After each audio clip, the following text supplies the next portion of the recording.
Alright, I'm messing around with video settings right now.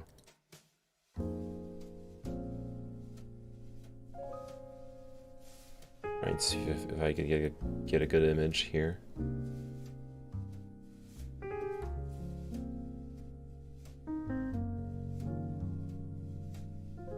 Because the lighting isn't ideal right now, let me show you.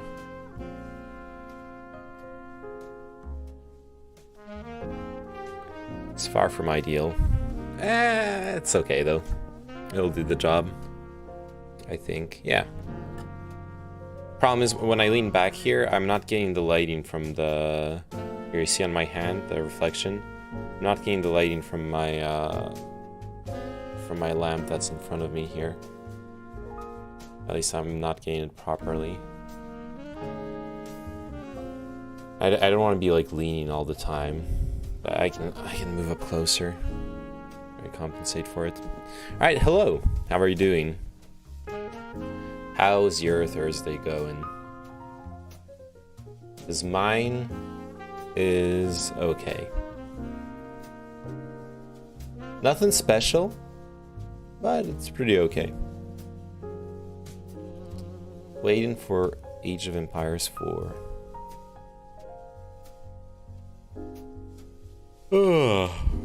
18 minutes ago. We'll be able to play it. It's installed, it's downloaded. I don't know if it's installed, but it's downloaded at the very least. Walking 30 gigabytes, mate. 30 gigabytes.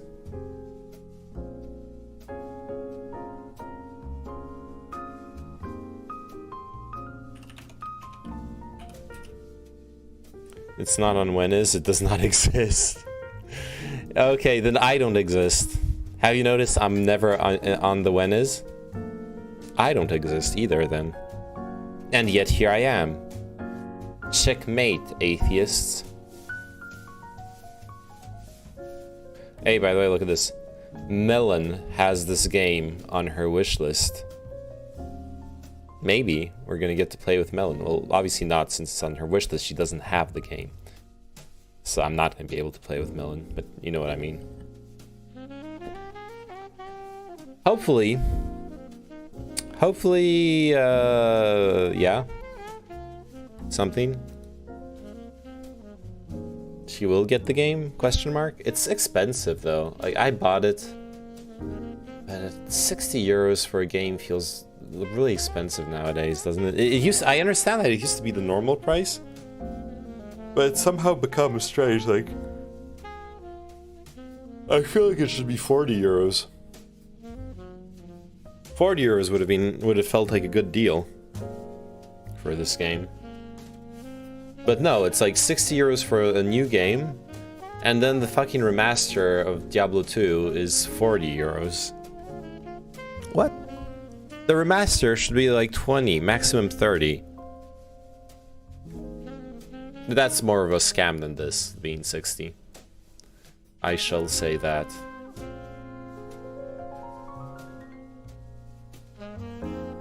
Gameplay review.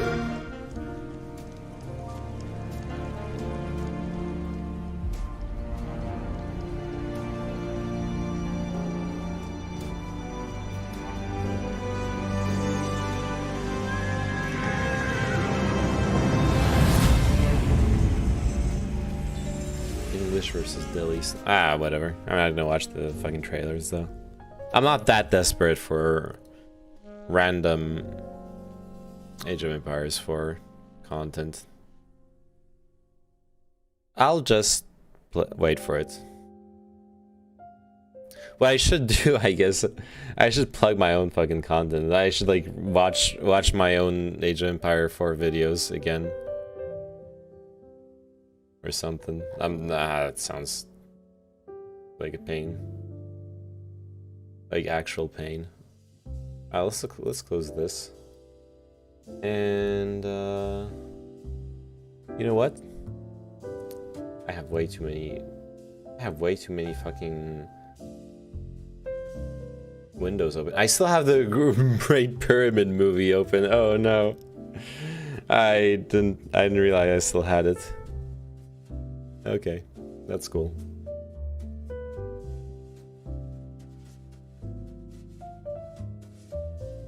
I close some stuff here. Wait, what?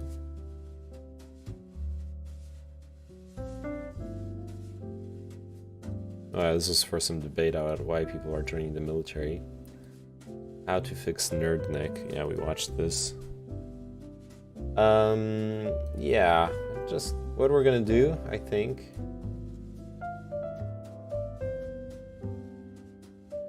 Is we're gonna just close this stuff.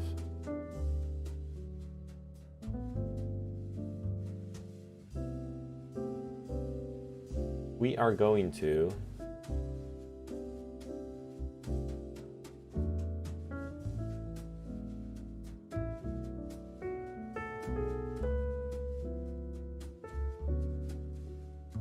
read an article while waiting. Stream? Yep, it's a stream. Hey Roserick, how are you doing?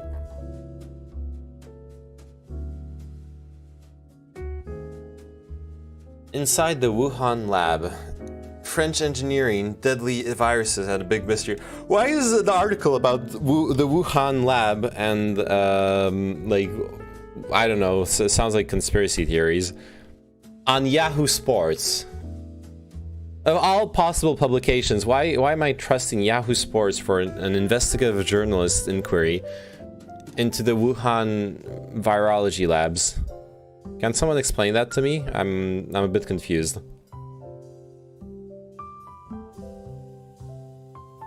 I'm actually very confused. That was a euphemism.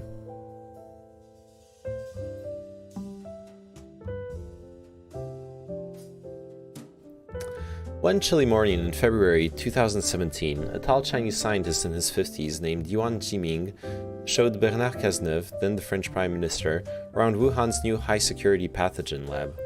Built with French engineering, it was China's first P4 lab, one of several dozen in the world with that highest security designation. Yuan, the director of the lab, had worked more than a decade to make it a reality.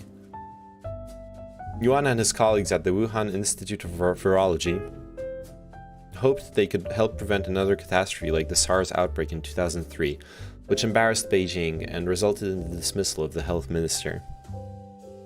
But just a couple of years after the P4 lab's ribbon cutting, China was engulfed in a far deadlier outbreak. Yuan's team had not prevented it, and worse, some suspected they might have been involved in its genesis. Yuan has vociferously denied that the WIV had any part in the coronavirus pandemic's origins. The Wuhan P4 lab has never seen any laboratory leaks or human infection since it began operating in 2018, Yuan said at a news conference in July. Amid the scrutiny, the WIV has turned inward. Yuan said at the news conference that his team took a virus database offline because of the large number of malicious attacks and that they are under great pressure from rumors. US intelligence agencies said in a report last month that the virus was not a biological weapon, and that it's unclear whether it originated naturally or from a laboratory-associated incident. The report said confirmation is unlikely without China's cooperation, which Beijing withdrew in July. For Yuan and his team, it means the cloud of suspicion lingers. After their high hopes, it's a disappointment. Scientific collaboration in virology, it's gone, said a foreign researcher who has worked for years with the WIV and who spoke on the condition of anonymity because of the hostile political climate. Now, the Chinese will not welcome foreigners because their view is you're coming in to dig dirt. This account of the WIV's 65-year history, its coronavirus research and its P4 lab is based on interviews with visiting scientists, lab audit reports, satellite images, archival records, and other documentation. WIV did not respond to requests for comment. The P4 lab is located off an 8-lane road in Wuhan's southern industrial outskirts, where factories give way to low mountains and farmland. The lab facilities cover roughly two football fields on a tract of land 12 times as large, according to a June 2018 environmental safety audit report. The building's austere grey lines are softened by trees. From 2005 to 2015, when the lab was under construction, scientists would drive out on Arbor Day to add a few more saplings to the perimeter. Cute. Based on the French P4 lab in Lyon, the building has 4 floors, waste management at the bottom, experimental labs and animal rooms on the main floor, and on the top 2, apparatuses to ensure safe airflow, the report says. Visitors called it state-of-the-art in contrast to other aging WIV buildings, where scientists wore coats indoors in winter because of scant heating. The lab had the newest technology, a huge complex, recalled Boris Klempa, a Slovak Academy of Sciences researcher who visited in 2017. Not everything there was meant for public eyes. Asked in 2018 what kind of viruses they kept by a reporter for the state-run Guangzhou Daily, the P4 Lab's deputy director, Song Donglin, replied that disclosure of this kind of information must be controlled. WIV management has reminded staffers for years about state secrets requirements and to be wary of foreign spies.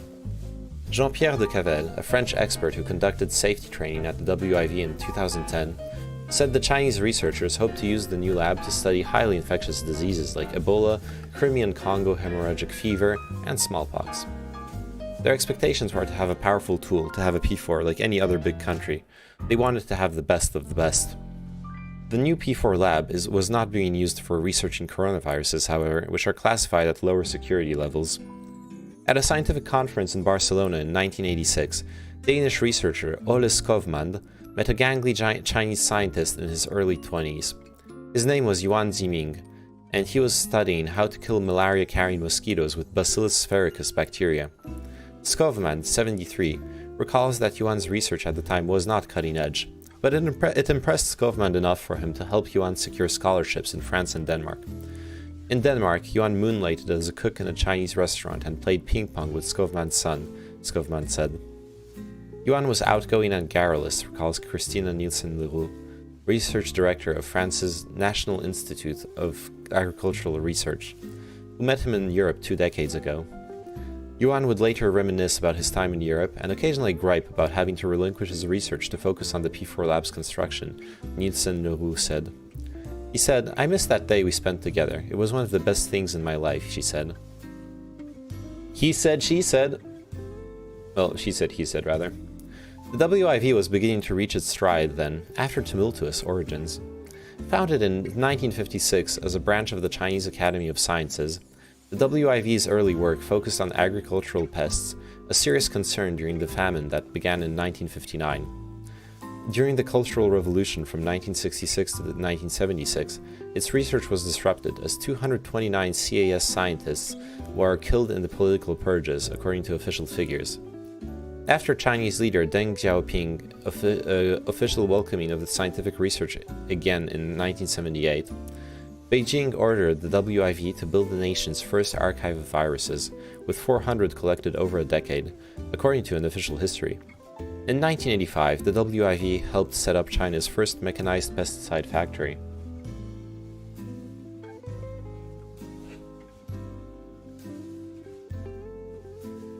The WIV set its sights higher in 2003 with the SARS outbreak. Chen Zhu, CAS's top official for biological sciences and soon-to-be China's health minister, asked WIV to build a P4 lab, according to people familiar with the project. Yuan accompanied Chen to France to persuade French experts to take on the construction. President Hu Jintao flew to Paris in January 2004 to seal the deal. Yuan Ziming really wanted the P4 lab, said Gabriel Gras, a French biosecurity expert who helped oversee the lab's construction. It's the project of his life. While the WIV had Beijing's support for the P4 lab, it also struggled against bureaucracy. When SARS took hold, the WIV had such trouble getting official research access to the new virus that director Hu Zhihong ended up stealing a sample from a morgue, according to a 2006 article in the state-run China Youth Daily. Around this time, another fateful figure in the WIV's story emerged. Yuan's colleague, Shi Zhengli, was beginning to search bat caves for the origin of SARS.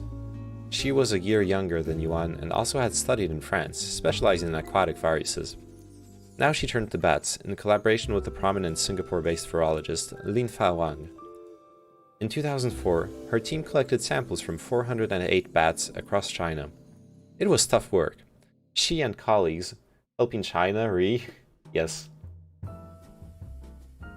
Batwoman. Yeah, she's kind of a Batwoman. She and colleagues crawled on their stomachs through narrow caves, she recounted in a speech in June 2018. They caught bats with nets, releasing most of them after taking samples, and occasionally taking a few bats back to the lab. 7 years into her search, she discovered in 2011 a close relative to SARS in a cave in subtropical Yunnan province. Her team's paper, published in 2013, launched her to national prominence, and she gained the nickname Batwoman. In 2014, at age 50, she received a $58 million national grant to continue studying coronaviruses in China's south. 3 years later, her team announced that they have found all the genetic pieces of the SARS virus in bats in the Yunnan cave, essentially proving the disease's origin. Meanwhile, Yuan's 13-year endeavor was finally bearing fruit, with the P4 lab greenlighted in 2017 to begin operation. I did a little reading ahead, yeah, I see that. The $42 million lab was not for everyday experiments. Only a handful of the WIV's 300 scientists had been trained to use it, including Shi, the deputy director. Shi entered the international limelight on January 23, 2020, the same day Chinese authorities sealed off Wuhan to contain a new disease. In a preprint paper, her team announced that they had found a virus 96.2% identical to the novel coronavirus. She had originally feared that the virus could have come from her lab, as she told Scientific American. But she has since become adamant that the WIV never crossed paths with the virus, saying that she checked the lab records and that all staffers tested negative for SARS-CoV-2 antibodies. Xi's supporters say that if there had been a lab cover-up, It's unlikely the staff could have kept the secret from leaking out, especially with a full-court press by US intelligence agencies. The US intelligence report delivered to President Biden last month said that the coronavirus was not a bioweapon and that Chinese authorities did not know about the virus in advance. Yuan and Xi have retreated from the world amid the controversy. The comprehensive news section of the WIV's website once highlighted international collaborations, but has dwindled to politically correct posts about researchers studying the speeches of Chinese leader Xi Jinping. Nielsen Lehu said she last heard from Yuan in March 2020, toward the end of the Wuhan lockdown. "We had a very hard time in combating the infection in Wuhan," he wrote to her in an email. "The virus is spreading in your country, and more people are infected during the last days, and the situation worries me a lot. I'm confident that we could finally curb the spreading of the virus with our joint effort, and our lives will return back to normal soon." Our lives will return back to normal soon. What a memer. What a joker. It's got a sense of humor, guys.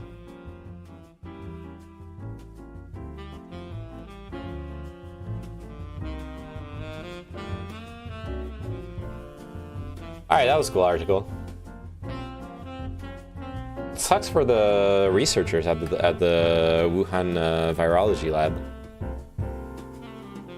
That they're basically ostracized now, cut off from international research.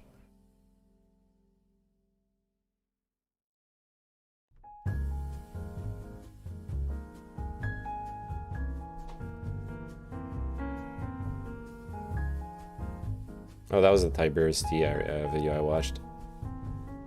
Damn, so Fox News research wasn't right? I don't think it was, no. I mean, if you let's be real, if you choose so, you can choose to trust Fox News instead. It's unpacking. We're unpacking Age of Empires 4, poggers.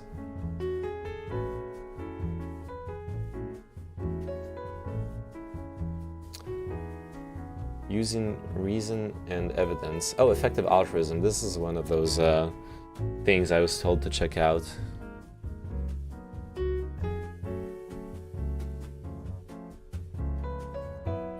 Effective altruism. I think it's Magic Turtle who linked me this. I'm gonna keep an eye on the Age of Empires 4 unpacking though. It's probably gonna go pretty fast. And I'm also gonna do a little something called making a cup of tea. A cup of tea, my dear chap, as they say up north.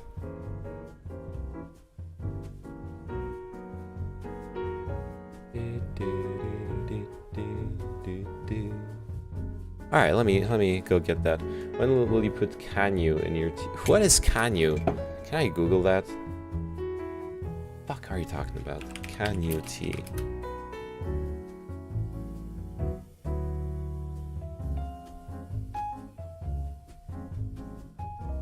It seems to be a brand of cups.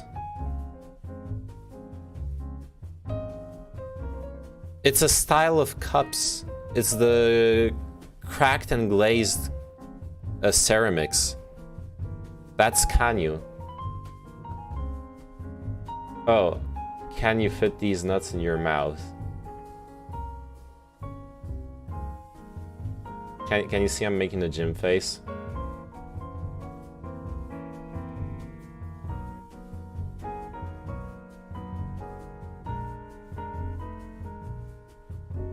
Can someone explain Neyman to me?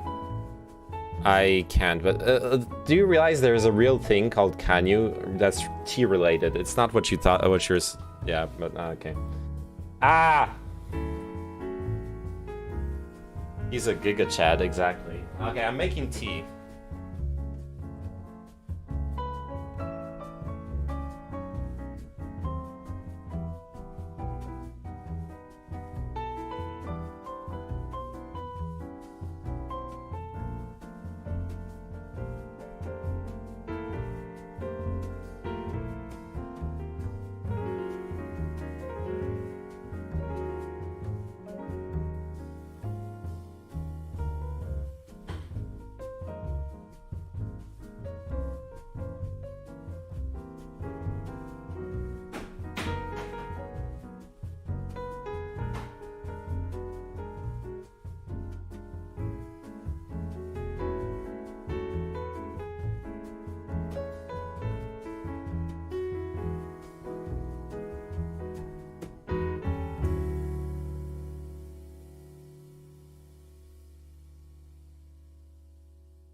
Do you know there's actually a Chad tag for streams on twitch.tv? You can have your stream tagged as Chad. I almost was gonna do, honestly. I decided not to.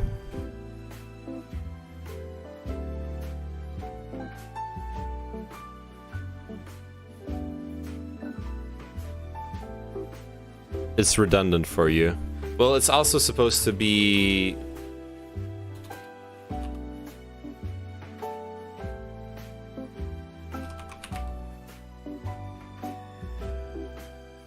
It's also supposed to be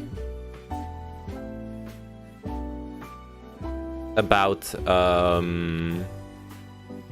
whatchamacallit.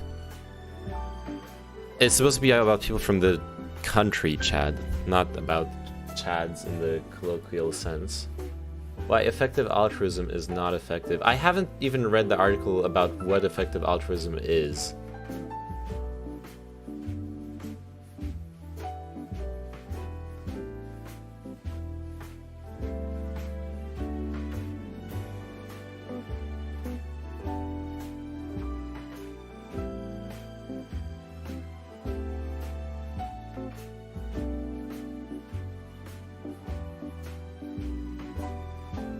I mean, if effective altruism is about, yeah, but it's cringe, okay, no need to read it anymore. No, dude, if I trusted you blindly every time you told me something is cringe or something is X or Y, I would have accepted so much misinformation in my life.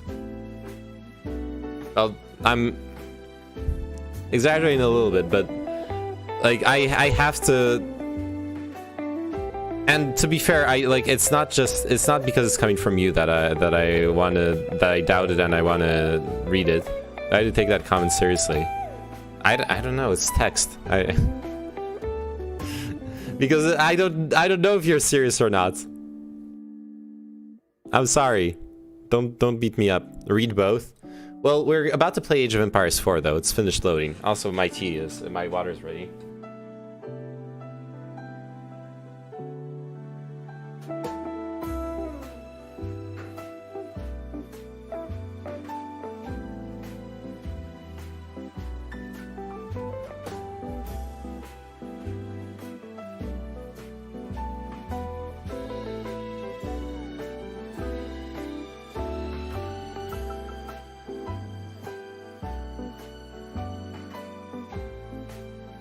No time for games, we have altruism to do, effective or otherwise. Okay.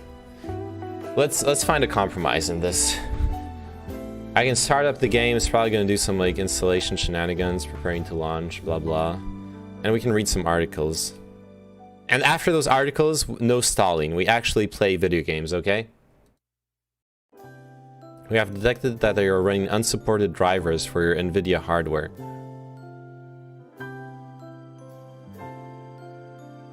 Fuck. I haven't updated my drivers in a while. Hopefully it doesn't fuck me over.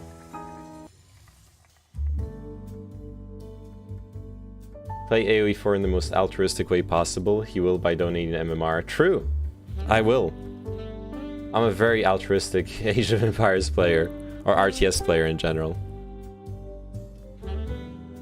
Absolutely. Okay. Introduction to Effective Altruism. This essay lays out the basic ideas of effective altruism. If you want a more thorough introduction, we highly recommend the Effective Altruism Handbook. Most of us want to make a difference. We see suffering, injustice, and death, and are moved to do something about them. But working out what that something is, let alone actually doing it, can be a difficult and disheartening challenge. Effective altruism is a response to this challenge. It is a research field which uses high-quality evidence and careful reasoning to work out how to help others as much as possible. It is also a community of people taking these answers seriously by focusing their efforts on the most promising solutions to the world's most pressing problems. History contains many examples of people who have had a huge positive impact on the world. Norman Borlaug conducted research into disease-resistant wheat, helping to bring about the Green Revolution.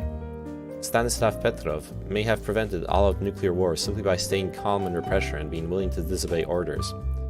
Grace Eldering, Pearl Kendrick, and Lonnie Gordon worked through the Great Depression to develop a vaccine that has since prevented millions of deaths from whooping cough.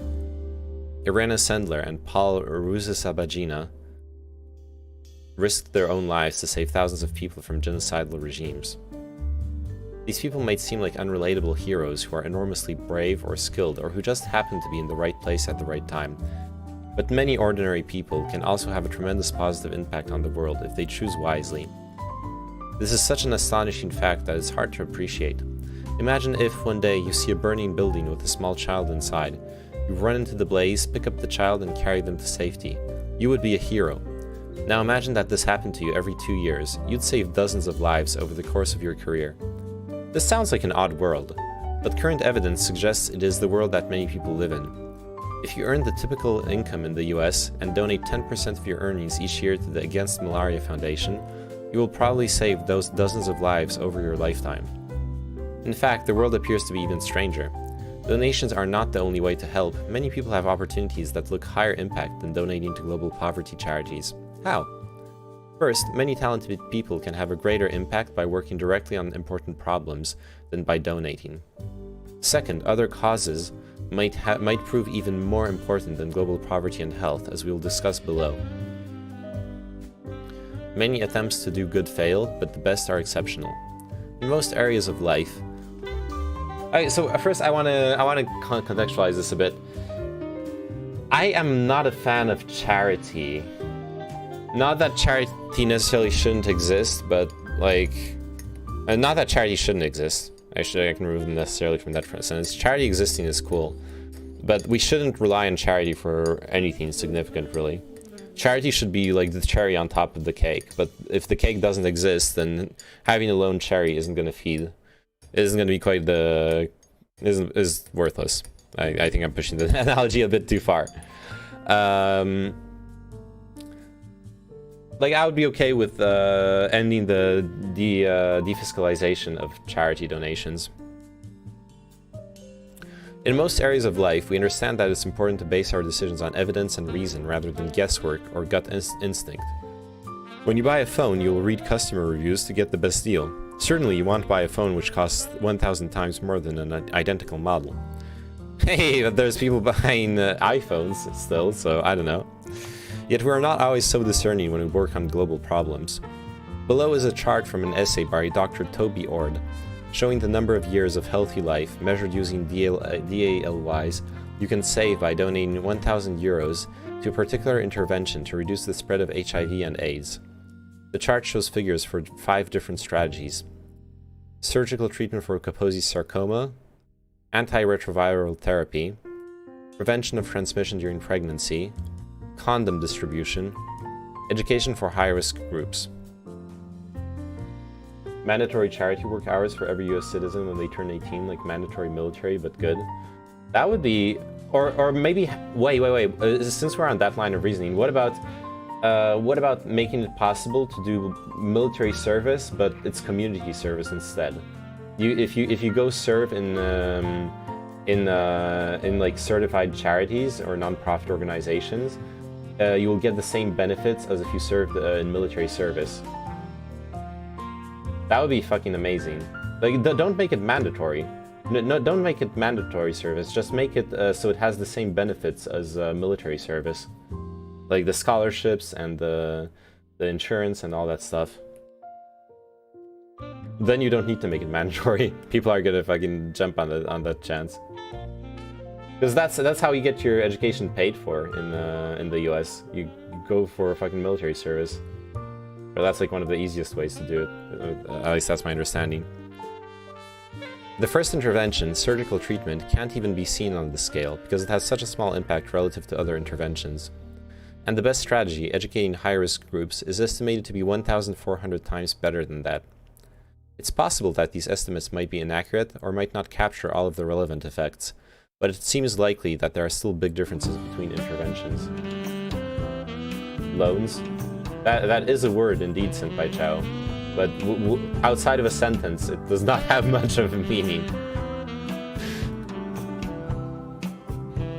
What is this intervening for? This is a comparison of different interventions you could do to fight the spread of HIV and AIDS. People use loans to pay for college. Oh yeah, people use loans to pay for college. I know, but people who don't want to go into debt or who can't get the necessary loans or all the scholarships, they're gonna, like, their military service is an option in the U.S. It's one of the big reasons people go for military service in the U.S. He's too Euro to understand Americans. Most college students take loans. I know most college students go into like really severe debt for their studies. Everyone knows that. Everyone knows that because everyone like talks about it when we talk about U.S. education. Getting your socialist government to pay for it. Yes, absolutely.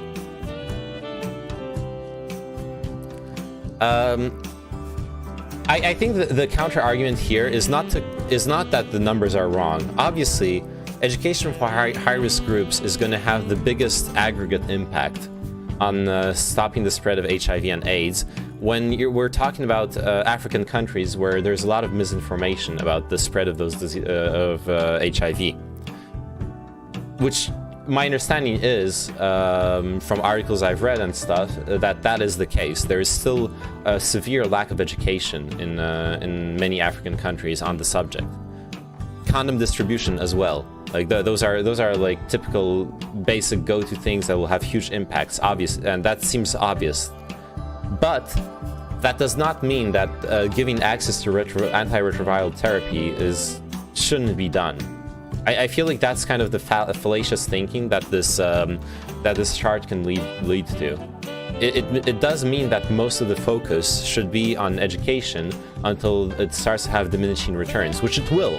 It will have diminishing returns once people actually are educated on the subject. Based education will. Yeah, I knew you were gonna like this, Chao. And it's good. This is great.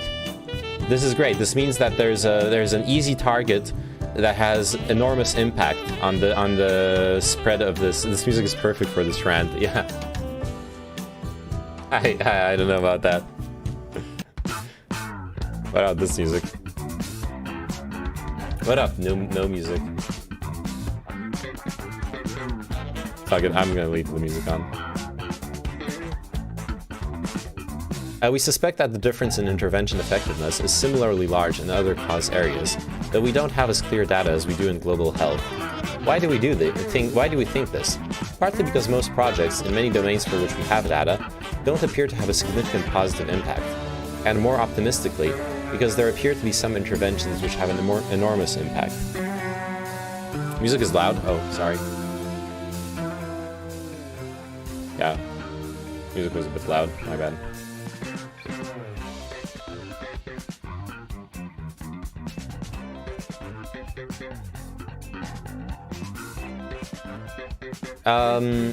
Yeah, there are interventions which have an enormous impact.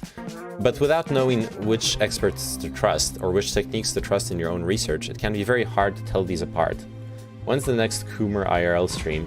Honestly, I was thinking of doing an IRL stream today. I kind of wanted to go out, but fuck, Age of Empires 4 is out.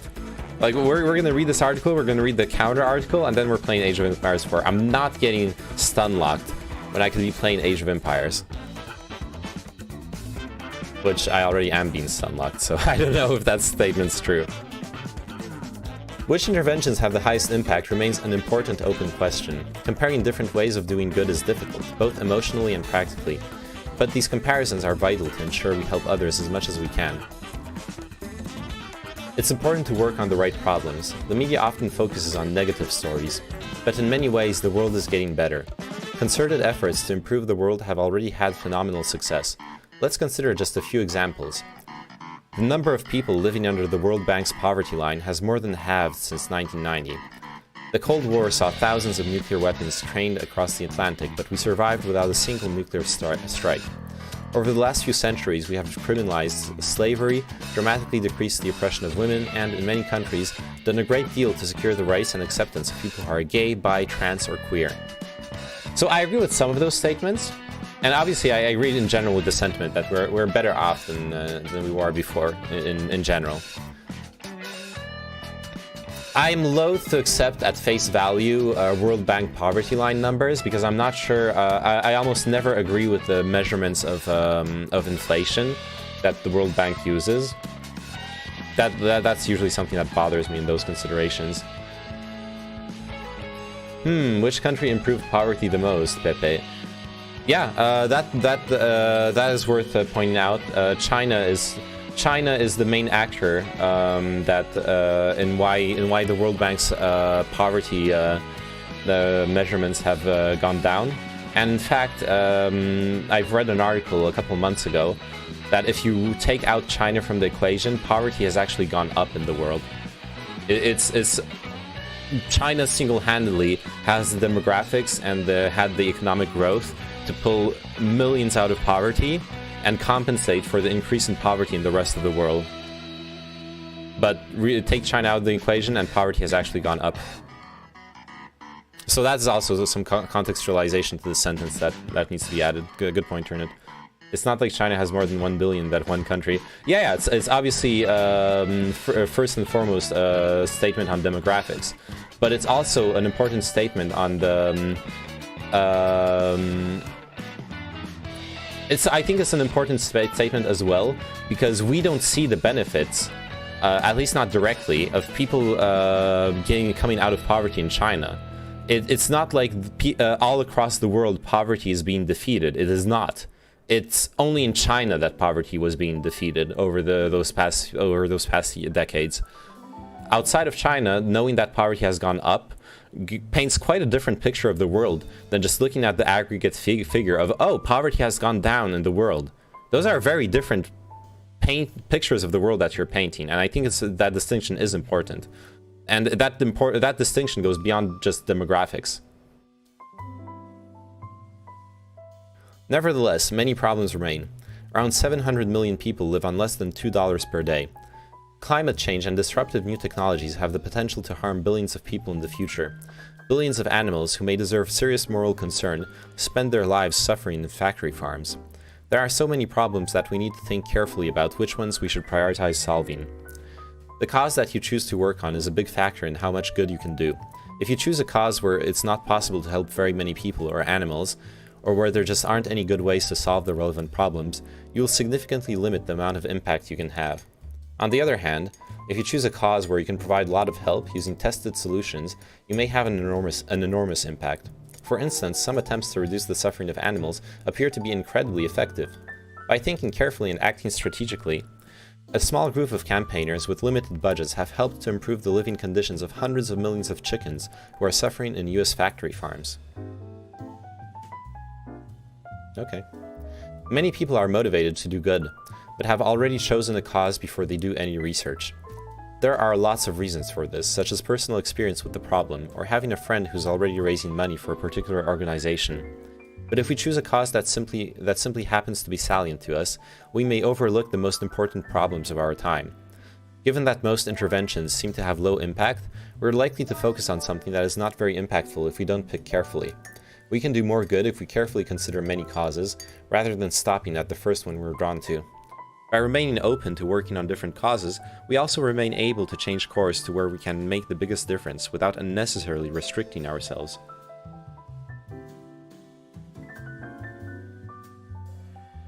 I agree. How then can we figure out which causes we should work on? Researchers have found the following framework to be useful. Working on a cause is likely to be highly impactful to the extent that the cause is great in scale, it affects many lives by a great amount. Highly neglected, few other people are working on addressing the problem.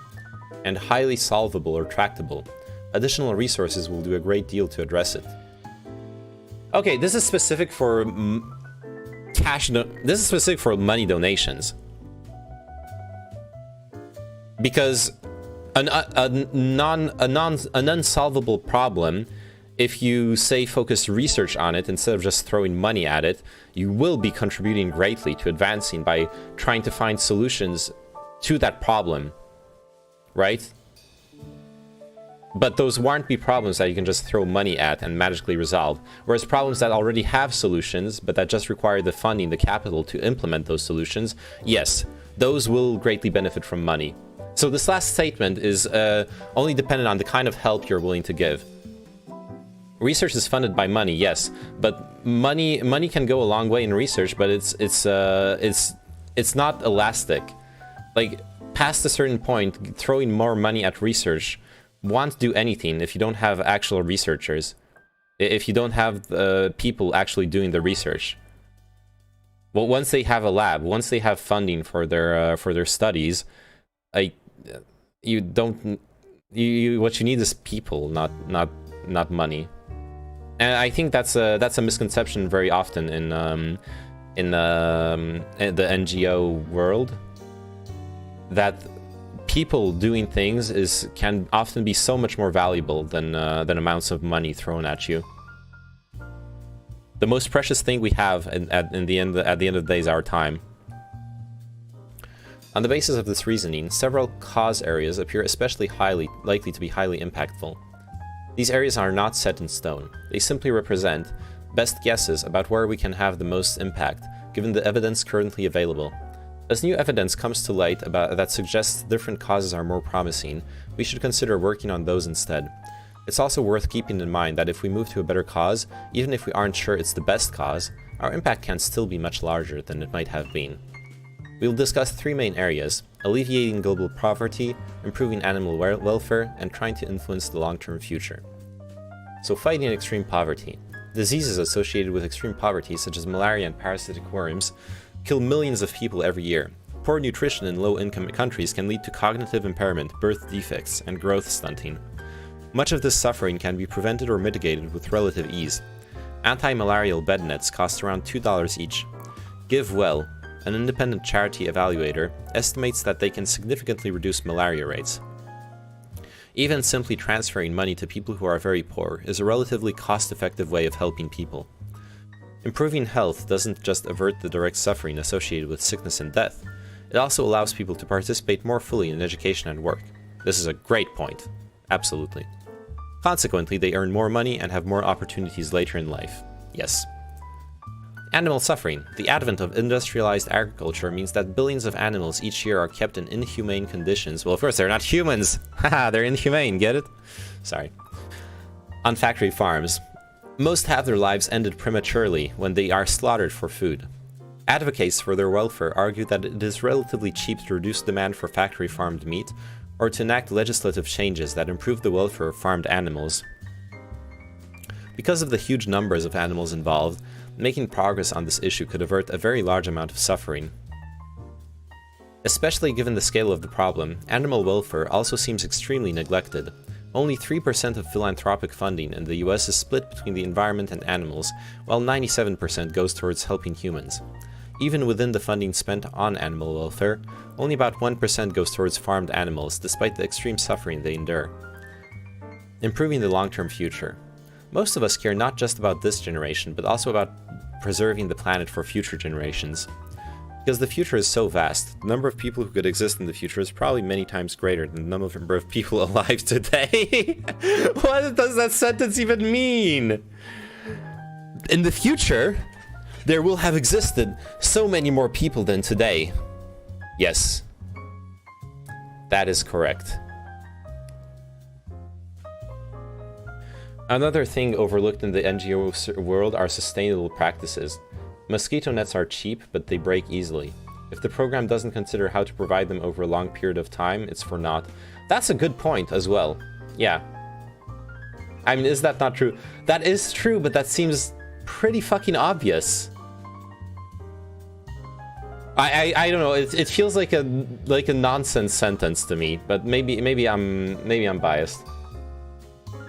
Yeah, you make a good point, Senpai Chow. Like, as much as the mosquito net thing is, it seems like another one of those things where you kind of just want to have progress on all fronts, right? You want the mosquito nets there. You want people to be protected from malaria. You want to give them those mosquito nets. And like they said, having those mosquito nets means they're safer, means they have better work opportunities, better life opportunities that they can use to lift themselves out of poverty. But if you can, at the same time, help directly lift them out of poverty, like they said, with directly donating money, working on improving the economy, job opportunities, infrastructure, etc. Those seem to be things that, in conjunction, will truly help the people affected in those countries. If you just do the mosquito nets, then, like you said, at some point the mosquito net breaks, and they probably can like sew like holes back into it, but at some point it'll be too broken, and yeah, you need, at that point, if they haven't developed an income source that will allow them to buy the next mosquito net, they're still dependent on the NGO. Absolutely.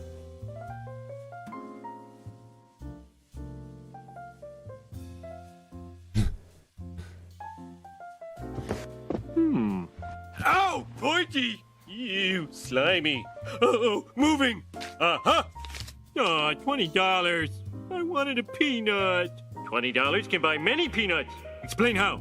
Money can be exchanged for goods and services. Woohoo! Yes, money can be exchanged for goods and services.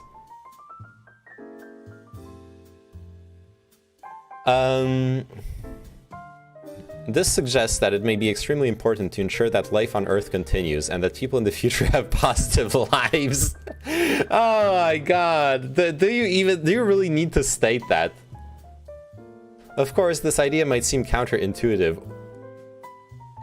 Does it? Who does it seem counterintuitive to? It seems so fucking obvious to me. We don't often think about the lives of our great-grandchildren, let alone their great-grandchildren. True. Fair enough. But just as we shouldn't ignore the plight of the global poor just because they live in a foreign country, we shouldn't ignore future generations just because they are less visible. Unfortunately, there are many ways that we could miss out on a very positive long-term future. Climate change and nuclear war are well-known threats to the long-term survival of our species.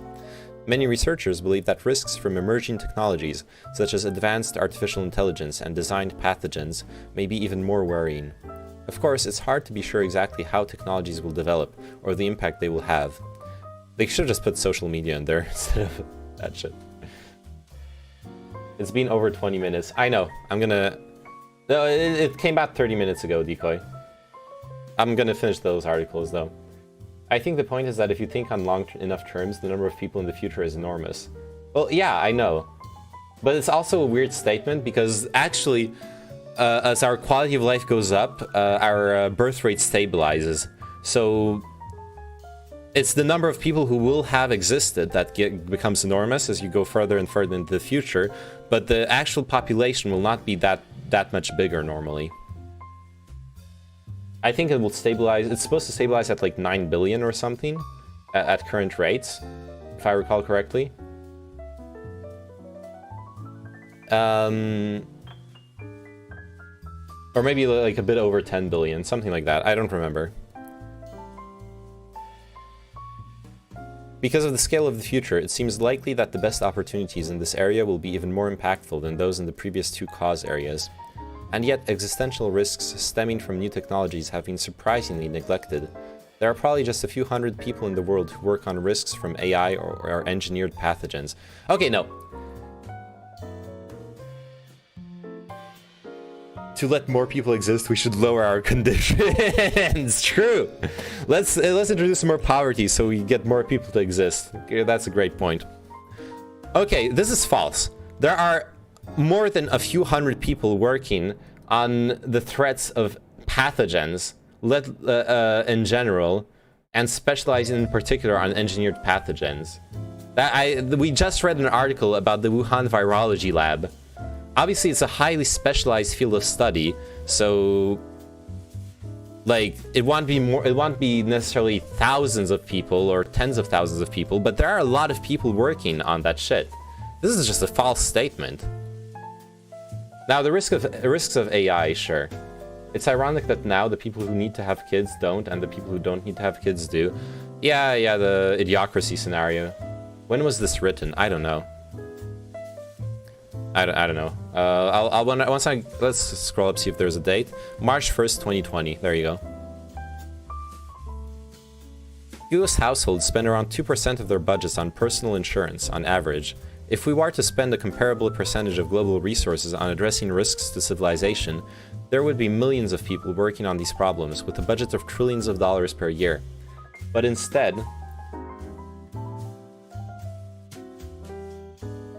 right before COVID happened in the US, Klappa, yeah. I mean, this is kind of beside the point anyway. It is kind of beside the point, sure.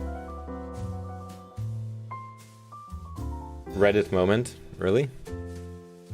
Instead, we spend just a tiny fraction of that amount, even though such risks may become substantial in the decades to come. Also, I'm sorry, like, as someone who understands where AI is at right now, the threat of highly advanced AI is not something we need to care about now.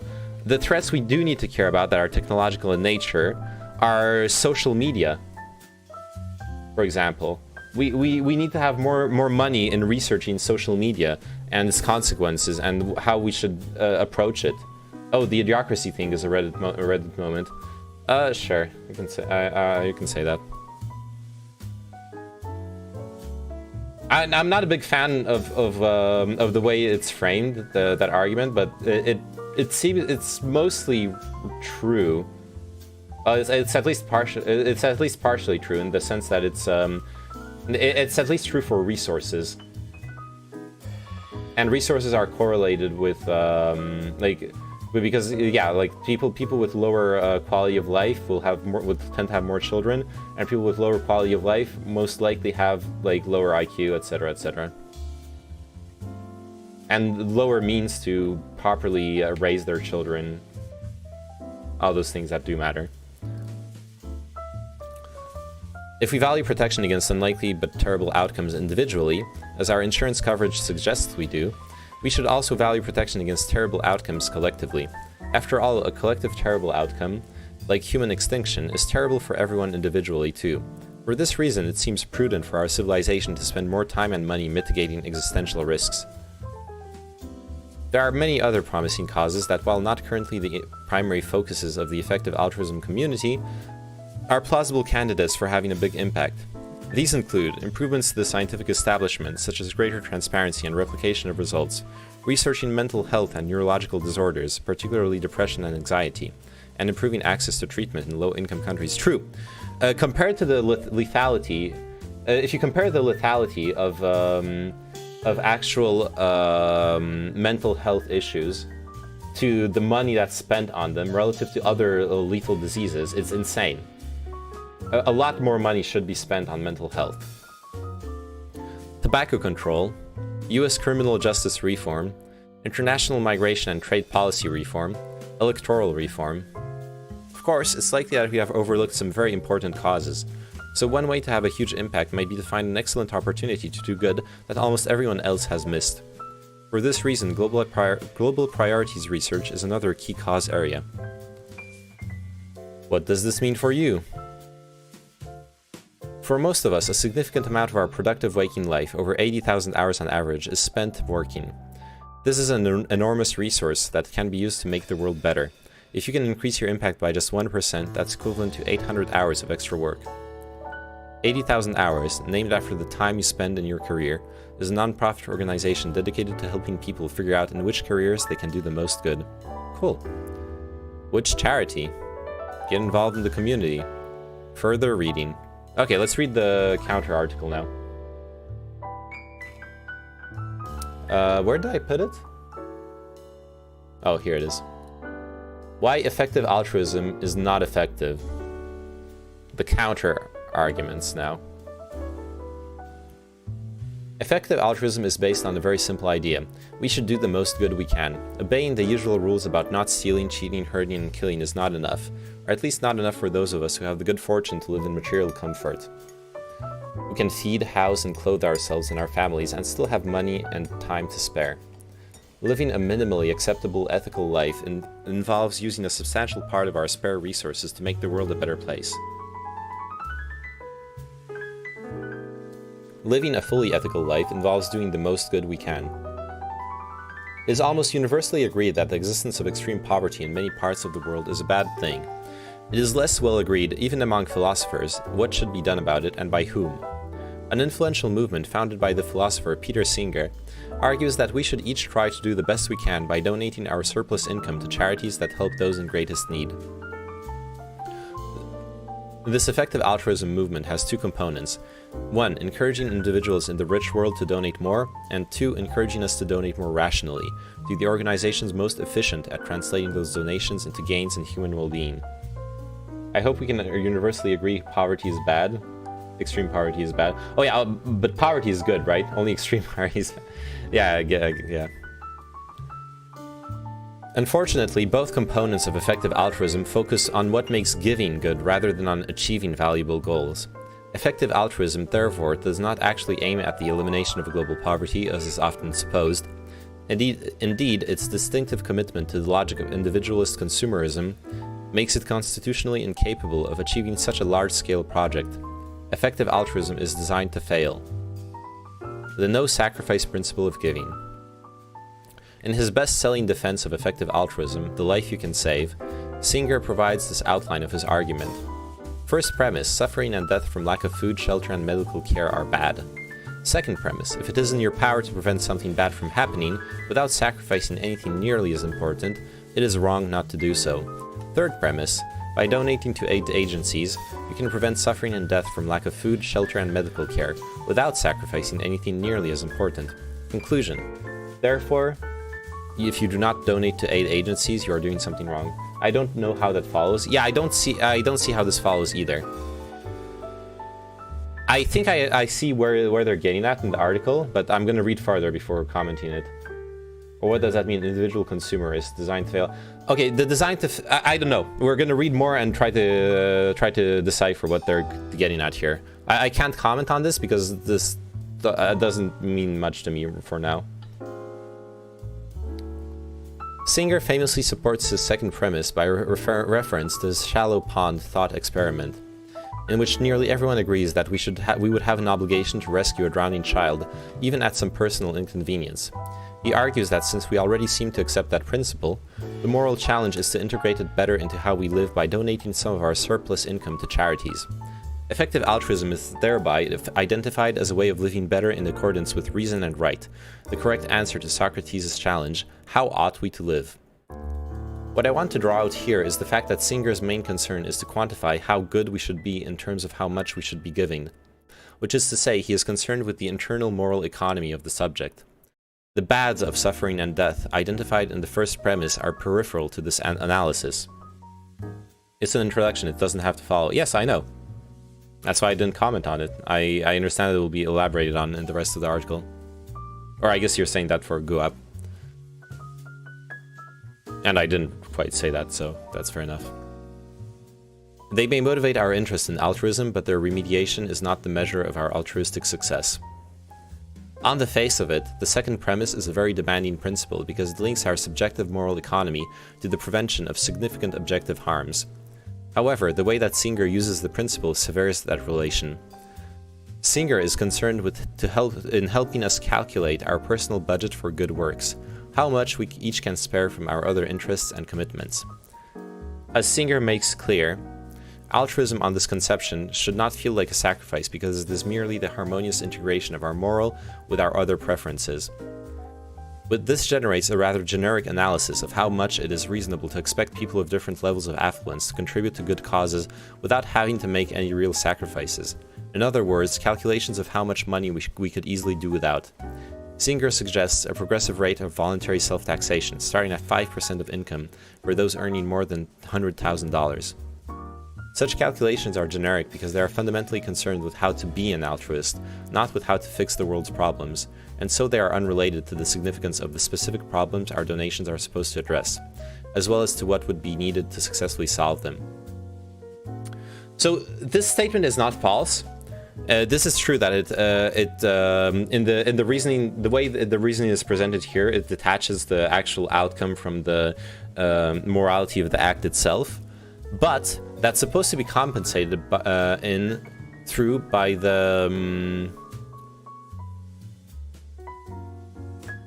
a premise that isn't here, which is the premise of effectiveness. Not here they're focused on the altruistic part, on the moralizing part, whereas when we read the Effective Altruism manifesto, what we saw was mostly an insistence on the effectiveness more than the altruism itself.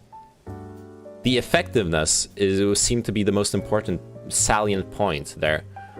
And the effectiveness is where it comes back to the to solving the actual objective harms, rather than treating abstract altruism. So I feel like this is perhaps a disingenuous reading of Singer's theory. Or the presentation on the Effective Altruism website does not follow Singer's reasoning. One or the other. As Singer makes clear, altruism on this conception should not feel like a sacrifice because it is merely the harmonious... Oh yeah, we already read that.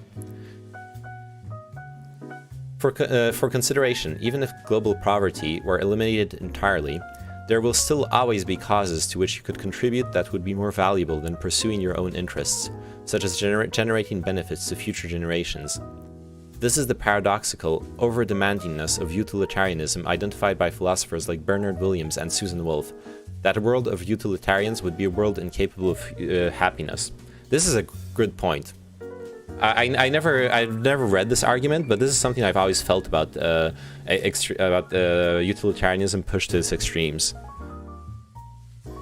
This is part... I guess I should remember this, because I can integrate this into my spiel about how we all live hypocritically, and that the measurement shouldn't be about pointing out someone's hypocrisy to discount them.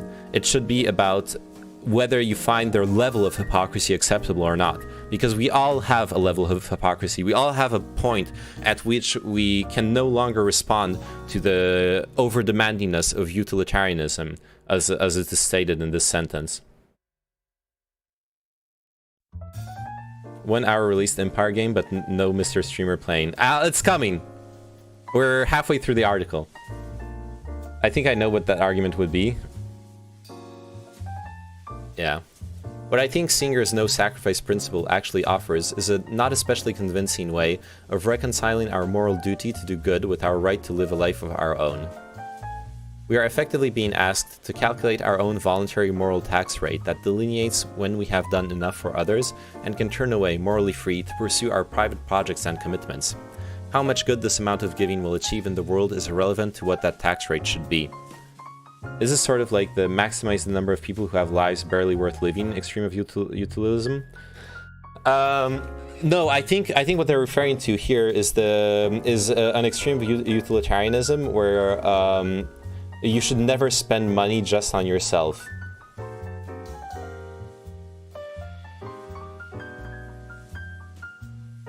More like, why should you spend any money on your own happiness if that money could be better spent on other people? Yeah, what Rayhan said. Exactly what Rayhan said. He put it better than I did. But at least that's my understanding of it here. I couldn't be misunderstanding it. I wasn't familiar with those philosophers or their argument. So I'm paraphrasing what this article is paraphrasing in the first place. There could be loss in translation here.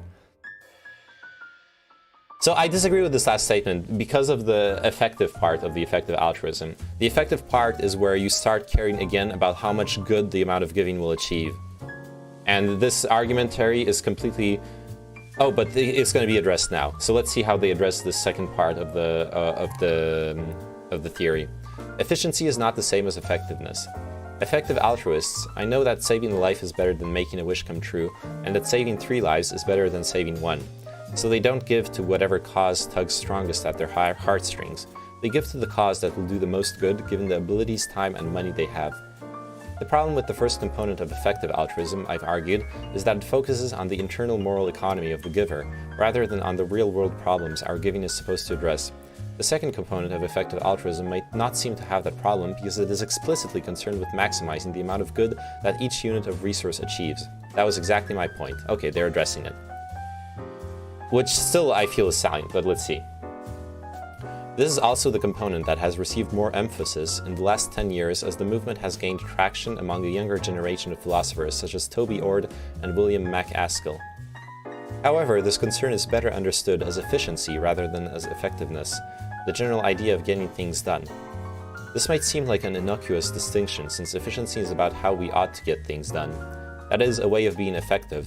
However, there are significant consequences for practical reasoning in the kind of cases with which effective altruism is concerned. Oh, this is... I think I had this counter-argument. I think I had this counter-argument while I was reading the Effective Altruism Manifesto. That was the point I made when I said that that you're only solving problems that already have solutions for them, but you're not searching for new solutions. Like it gets deeper than the way the problems are presented, basically, in the effective altruism thing. Let's read more. See if we agree with this article.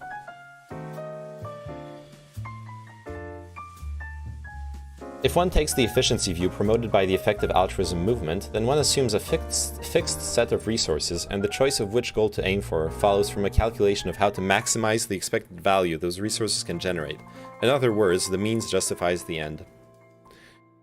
For example, in the context of global poverty, you would use evidence and careful reasoning to decide in which cause or organization to invest your chosen amount on the basis of which generates the most qualities per dollar.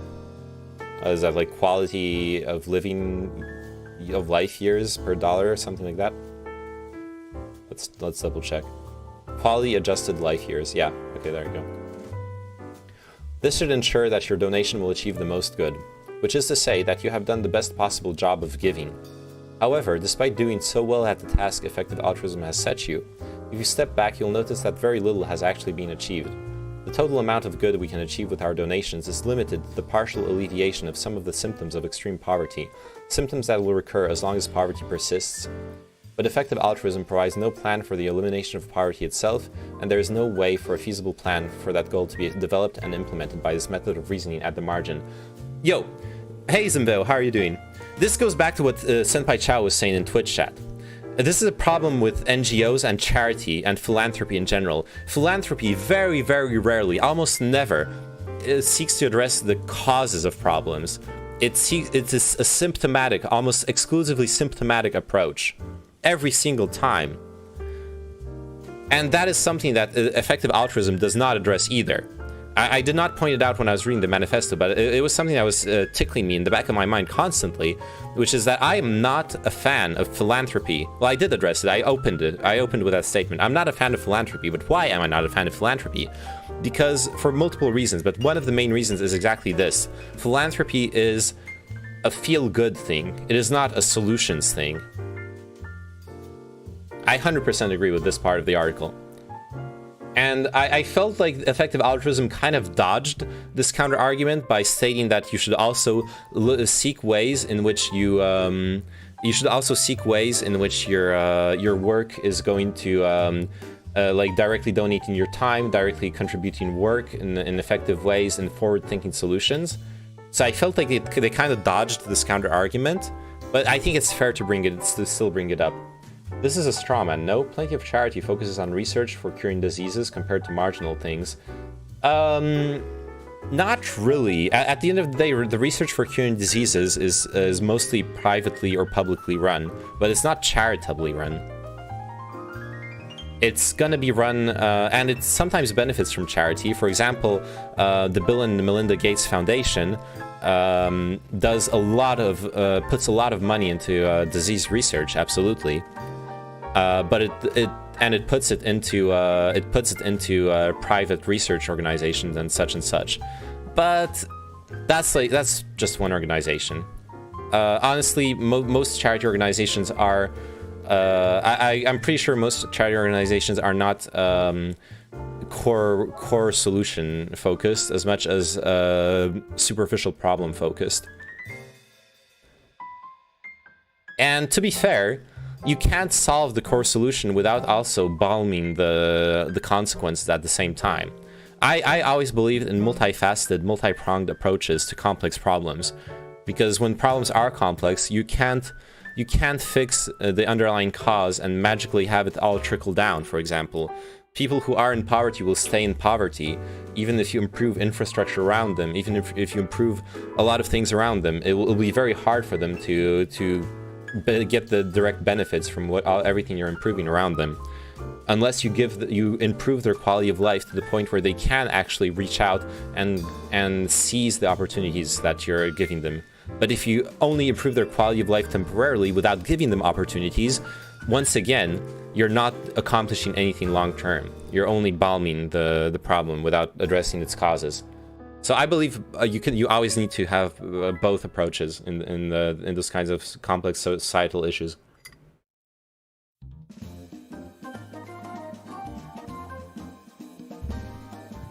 I don't know if there's a reference for that GUAP. I've never researched like hard numbers on how many charities focus more on symptomatic issues and how many focus more on causal issues. It's more my impression from the general, I guess, completely subjective, sampling of just seeing what charities focus on, what the famous charities focus on. The problem is you would need to first do a qualitative classification of every charity, deciding whether it addresses causes or consequences. And for that you would need to just look at every single charity. Or even sometimes charities would both address causes and consequences, so you need to look at their spending and see how much spending goes into the cause part, how much into the consequence part, etc., etc. It would take a lot of research work to get like real numbers on this, to be fair. That's feasible. I just meant that amount of money contributed to basic research by charities. Sure. We can Google it, see if it exists. How much money contributed to research by charity?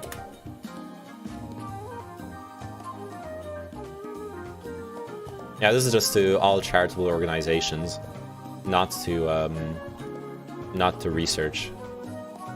Oh wait, it is. Giving to education charities was 14% of all donations.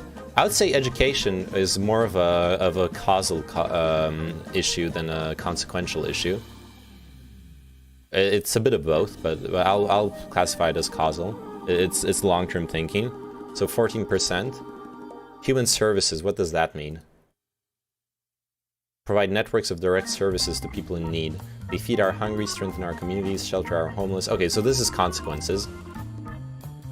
Foundations, that doesn't mean anything. Health charities. I don't know. That's like a bit of both. Public society benefit. Giving to international charities. Arts, cultures, and humanities.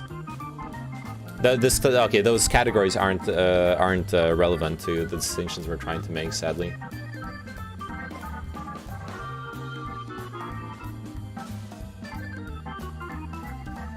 Soy! Hey McDoodles, how are you doing? Alright, we're 1 hour behind on the Age of Empires 4 timeline. I'm so sorry. We're gonna finish this article. The underlying problem is that... Okay, wait, I think I skipped a sentence here. Oh yeah. The underlying problem is that effective altruism's distinctive combination of political pessimism and consumer hero hubris forecloses the consideration. So for a consumer hero hubris, they mean the focus on your own personal altruism and morality. That was the first part of the article. And political pessimism, I think they're qualifying. That's supposed to designate the second part of the article, the consequential approach rather than the causal approach. Forecloses the consideration of promising possibilities for achieving far more good. First, effective altruists advance an ungrounded pessimism about political action that cuts off that obvious avenue for solving large-scale problems. Quote, please? In The Life You Can Save, for example, Peter Singer briefly discusses whether it would be better to spend our time and money campaigning to eliminate trade barriers rather than donating to agencies that give aid to the poor, before concluding, sadly, that the powerful political interests allied against the elimination of trade barriers make political change unlikely. Defeats like this suggest that our efforts are better spent elsewhere, where we can be confident of making a difference. Okay, I just disagree. I just plain disagree. Political praxis is the way you will fundamentally address the systemic issues that are the causes of so many problems in society. You don't stick a band-aid on things, and, well, you do with the body, because the body heals itself. A body already has a functioning system. But society doesn't necessarily magically heal itself. In fact, we have problems that perpetuate themselves. And in those cases, they are like festering wounds. You don't put a band-aid on a festering wound, on a rotting wound, and expect it to heal itself. No, you must treat it first. And to treat it, you need to have a scope on the whole body, a scope that surpasses the wound, a scope that is that of the government, treating the aggregate population.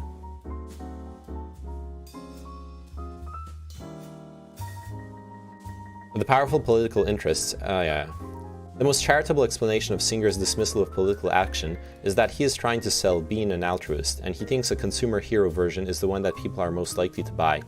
Singer and other effective altruist philosophers seem to believe that their most likely customers will find institutional reform too complicated and political action too impersonal, not to mention too hit and miss, to be attractive. So instead, they flatter us by promising that we can literally be life-saving heroes from the comfort of our chairs and by using only the superpower of our rich world wallets. One of the ways of making this strategy attractive is to make us feel in control of what happens to people around the world, and this in turn requires simplifying and personalizing the logistical chain between action and outcome. I agree that this is what he's doing, absolutely. He's making it cool to donate money to charity, basically. Even if we end up achieving less good in total, we can be confident that the good that was achieved was due specifically to us, that we made a difference. This may be a powerful psychological motivation for many people in our individualistic consumer societies, and may therefore result in more donations and more good achieved. But however rhetorically powerful such a tactic seems, I think it represents a failure of consequentialist strategy. First, it simply doesn't work. Singer and others have been making this argument for nearly 50 years, and yet the level of private donations remains orders of magnitude below what would be required to eliminate global poverty, no matter how efficiently allocated these donations are. Secondly, it needlessly squanders the most obvious and powerful tool we have, the political sphere and institutions of government that we have invested to solve complicated and large collective action problems. Very well put, I 100% agree. That is the second issue I have with charity work in general. Honestly, when I was reading the effective altruism thing, like, yeah, they focused way too much on charity, but I felt like they left enough space where, like, political action could be sneaked in under that reasoning, but it doesn't seem like it's part of the official way of seeing it. Peter Singer's great contribution to the academic and non-academic conversation about global justice was the forceful case he makes for why we should help people who are suffering far away, just as we would help those in front of us. With the help of the shallow pond thought experiment, Singer brought many people to recognize that distance is irrelevant to whether you should help someone. We should not make a distinction between duty over here and mere optional charity over there. However, it seems to me that Singer fails to integrate this elementary point fully into effective altruism. When we identify a problem within our society that we think should be solved, such as children not getting a proper education or unsafe roads, we do not merely pass a hat around for people to contribute as much money as they individually feel they can without sacrificing anything important. Instead, we organize ourselves as citizens to place this on the political agenda in order to get the improvements we want funded from compulsory, progressive taxation, and to have specific institutions and individuals assigned responsibility, authority, and accountability for implementing them. Yes. If this is the way we generally, and for the most part quite successfully, approach the large-scale problems we face in our society, then I do not see why, and effective altruists like Singer provide no good reason why, we should not do the same in the case of the problem of global poverty. We should not begin by asking, what should I do about global poverty, but rather, what should we do about it? There are practical limitations to rejecting the political sphere and apparatus of government in favor of appealing to the conscience of individuals as consumers, which make it unlikely to do much about global poverty. Singer advises affluent individuals who decide they can spare a few percent from their incomes to invest it where it will do the most good, using a charity comparison shopping service like GiveWell. Singer is appealing here to the idea that the rational consumer should allocate each dollar they spend to where it is expected to generate the most value, and therefore should never allocate a dollar to an organization that would generate less value than another available option. For example, you should donate to a charity that can save one life for every $2,000 before you should donate to a charity that needs $5,000 to save a single life. If only quite small amounts of that money are donated, Singer's advice makes sense because it directs that meager flow to where it can do the most good, the lowest hanging fruit. The problem is that it is not good advice for disbursing very large amounts of money, in the hundreds of billions, which is the scale that would be needed to actually solve the problem of poverty. Micro-interventions don't scale well since their entire rationale is to reach the low-hanging fruit. We talked about this before. Yeah, we talked about this when we were reading the effective altruism article itself. Honestly. Like, I feel like I addressed this. I'm sympathetic to the idea that effective altruism / charity is a poor equilibrium, but they're not incompatible with broad political action. Absolutely! Oh, we talked about this in the Lib Praxis. Okay. Oh, yeah, we did the risk charity in the Lib Praxis. Absolutely. I remember that, Chow. Yeah, no, I 100% agree, Guap. And when I opened earlier, shitting on charities, I did specify I'm not against charities existing. I'm all for philanthropy existing. Philanthropy is really cool. Go do it. Have it exist. But it's never treated as a solution. Never treat philanthropy as the thing that will actually solve problems. It's the bonus, it's the cherry on top of the cake, but you need a fucking cake to put it on. I don't mean you, I mean the article. Oh yeah, sure. Sure, yeah, this article is taking a very reactionary stance against the effective altruism thing. So they're like pushing really hard the political praxis aspect, for sure. For example, a prominent philosopher in the effective altruism movement, William MacAskill, has criticized GiveWell's decision to recommend Give Directly, which pays out its donations directly to people in very poor countries. MacAskill worries that simply giving very poor people money is an inefficient use of resources compared to investing in health micro-interventions like deworming pills, primarily because poor people won't spend money as cleverly as people with PhDs in public health. What a fucking nerd. What a fucking this is a Reddit moment. Yo. Sharon, if you're still here, when we're talking about Reddit moments, what the fuck? What the fuck? I allow that such paternalism might be justified in consequentialist terms when thinking at the scale of an individual donor. However, if you have a larger government-sized budget to spend, then a global basic income program would appear as a cost-effective means to achieve a far more valuable goal. The elimination of the extreme poverty that drives the particular recurring health vulnerabilities targeted by microinterventions. Absolutely. Not good enough. Effective altruism is set up to focus on giving in a way that, unfortunately, undermines its own effectiveness. In order to be more appealing to more people, it adopts an individualistic consumerist framing, but doing so forecloses political opinions and traps us in an inferior equilibrium. The advice effective altruists offer us on how to help is true as far as it goes. These are the best ways to help, thinking as an individual consumer. But at the same time, the advice is self-defeating. It is only useful under the pessimistic assumption that total contributions will be so small that only piecemeal contributions are possible, leaving the underlying causes of suffering unaddressed. I think both are fine. Like, taking both approaches.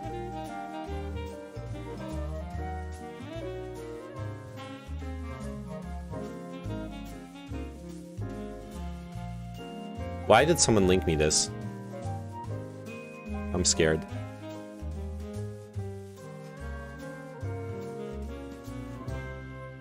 The fuck?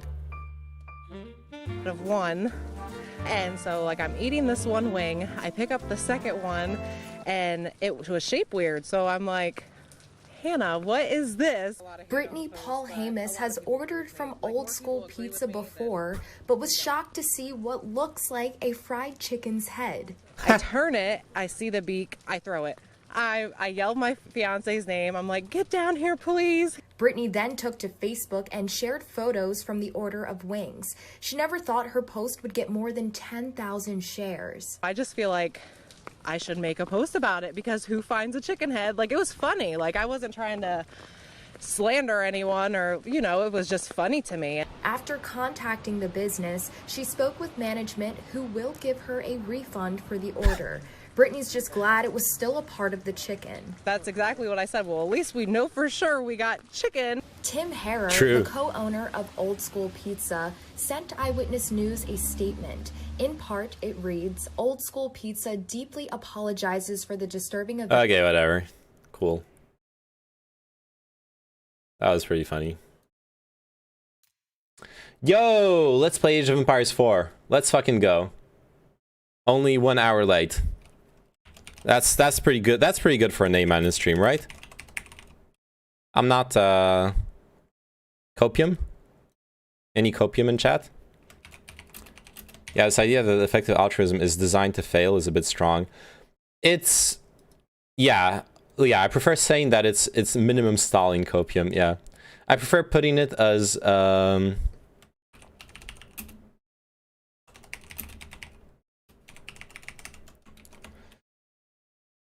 yeah, I prefer putting it as it doesn't solve the underlying issues. And a lot of the problems that were pointed out were problems that are directly related to the systemic, to the system of charity being problematic. Not necessarily, like, I would say that you could use effective altruism arguments to justify going for political praxis. I think that would be a very fair assessment, personally. Fuck, my camera. I don't understand what's... Oh, I think I understand what's wrong with my camera. I think when I'm in a graphically intensive game or program... Okay, I'm gonna tweak something with my camera setup. I'm sorry. Let me just...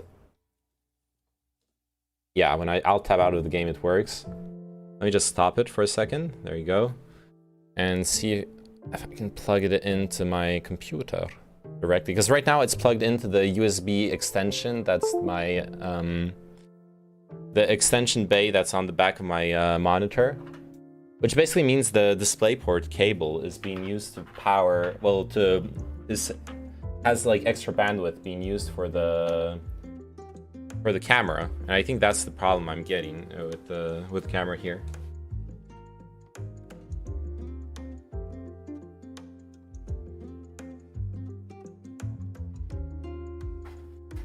Okay, I'm gonna have to plug it into the front panel of my PC.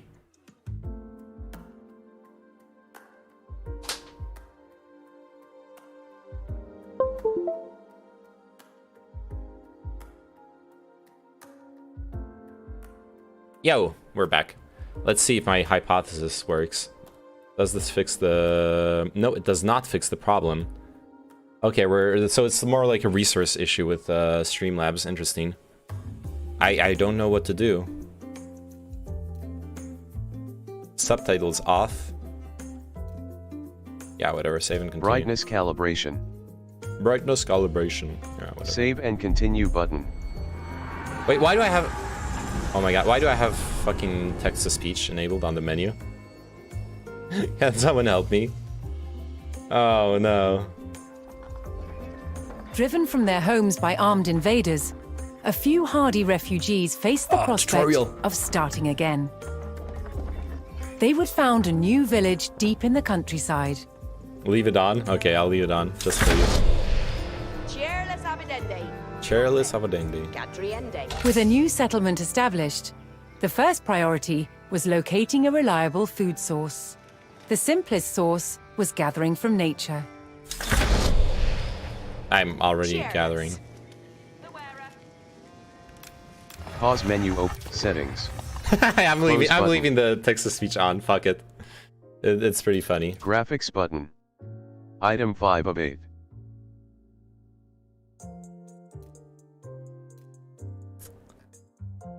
Oh, maybe it's VSync. Toggled to off. Or frame rate limit. limit combo box. Frame rate limit combo box. Save button. Resume button. Pause menu closed.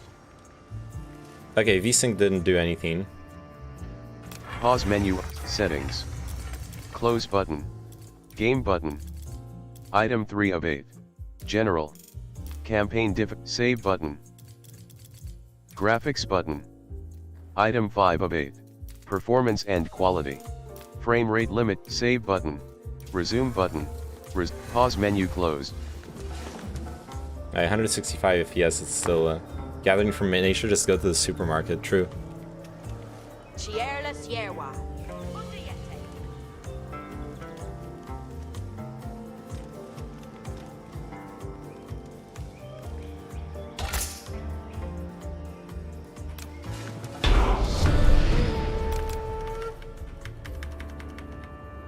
With a healthy supply of food, the village could start to grow. To do so, it would need more hands to share the work.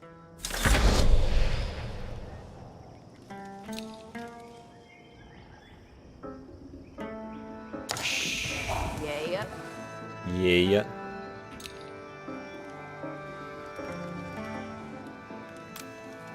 Okay, Pause can we menu open. fix the fucking Settings. camera though? Close button. Yikes. Okay, I have an idea.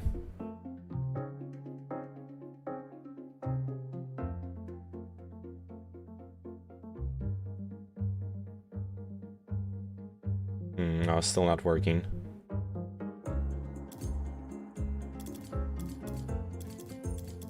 Graphics button.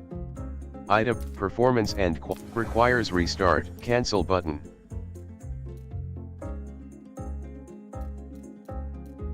Animation, requires cancel, shadow quality, texture detail, geometry detail, geometry, anti-aliasing combo box. Anti-aliasing, physics combo box. Physics combo box. Frame rate limit combo box. Frame rate limit combo box. Frame rate save button. Resume button. Pause menu closed. Waiter. Oh yeah, we're Gucci now. Alright.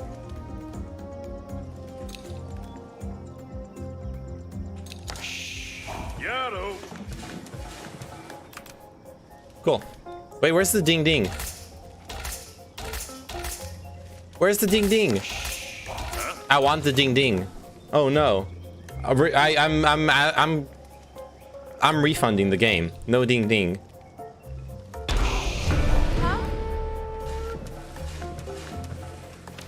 The new workforce could now turn to the growing village's needs. First, they would build a mill near their food source, so villagers could drop off gathered berries more easily. Working day. Yeah. Huh? Gone day. I can't build houses anymore yet. Fuck it. Town center ding ding. Yeah, in the beta, in the stress test, Next, when you the selected growing the village town would center, need wood to build with. when you selected the town center, you would have Yaro. Yes, sabiente. you would have a fucking the town center would ding ding ding ding ding ding ding ding. I want the ding ding. Yeah, I love the ding ding.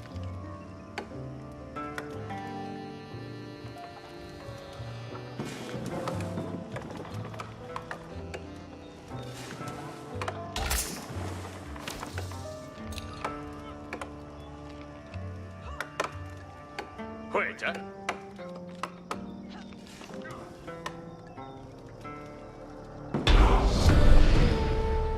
I have to like build a house now, right?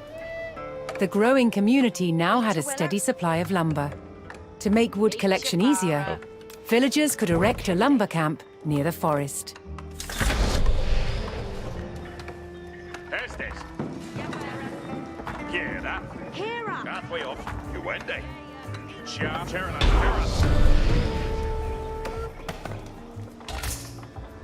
Thanks to the camp, villagers no longer needed to travel as far to drop off lumber. The village now required additional houses to support its growing population. Yep. Cheerless.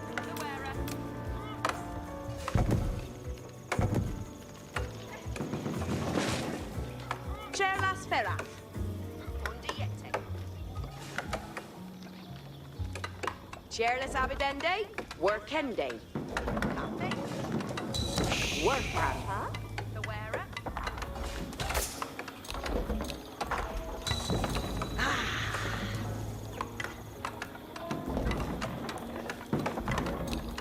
Cheerless. Yeah. Cool. With additional housing in place, even more villagers could join the workforce. But a populous village would soon exhaust the natural food sources. To grow, the community needed dedicated farms. Build 3 farms. Yaru. Gonganda. Workende. Yeah. Aortalanda. Quetta. Work on. Aeon to lender. Yeah. Work day. Shift click to build multiple. There's no point in building multiple from one single villager. Only one villager can work a farm at a time. Woodsmen and farmers now kept the village well supplied. Explore the wilderness. What does that Further mean? growth required knowing the countryside and finding more resources. For that, communities employed scouts. Oh, am I going to be given a scout? Oh, produce a scout from the town center. Never mind.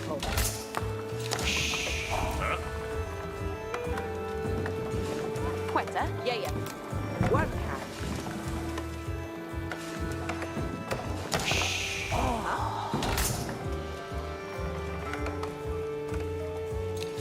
Let's make 2 scouts, actually. Let's omega scout. Able to move quickly and see great distances, scouts were key to discovering new resources. The most Scouts are really important important thing in- for a with scout armies, to too. locate was a ready You learn source of nothing from our gold. Haiti. If you don't crop rotate, then you're going to deplete the soil of the nutrients. You learn nothing from our Haiti talk. Yeah, true.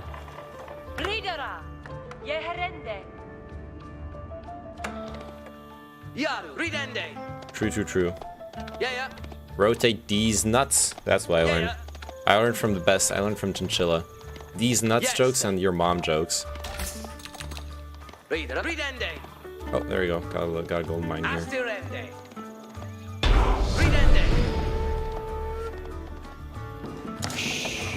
To prevent having to haul ore large distances, expanding communities would establish a mining camp near the source of gold. Quetta. Work day. Quetta. Work day. Huh? Here workta. Working day. Yeah. Yes, sir. Work day. Yeah, work. Forward. Ridende. A Oh, I guess well-placed I'm camp ensured The highest efficient tier of gold jokes, mining. yes. What's on the minimap that looks like a Triforce? The gold. It's the gold vein that looks like a Triforce. Oh, fuck. I can't attack the... With a good supply of gold, the village was becoming a large town. Interesting. Advance the feudal age. Ow. The signpost of this growth would be the construction of a large landmark. Build the landmark. Cheerless gaff. Abbey of Kings. Abbey of Nerds, more like. Yar asterende. Yeah. A wall. Ridende. I shall build a wall and make them pay for it. Asterende. How do you make someone pay for your wall in this game? Real talk. Yeah.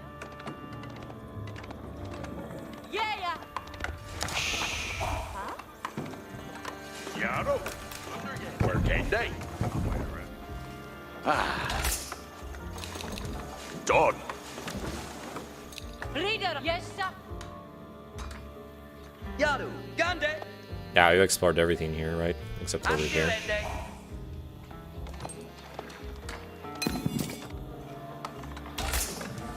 Huh? Yes, it working. Yeah. Working day. Nice. There you were. Cheers. Your way on. With the landmark in place, the once sleepy village announced itself as a thriving Sleepy feudal village. township. The townsfolk had been driven from their homes before, however. This time, they would defend themselves. Learn to use spearmen. Okay. Oh, another gold mine. The first step would be constructing a barracks for infantry. Okay. Quiero ruta. Up with that.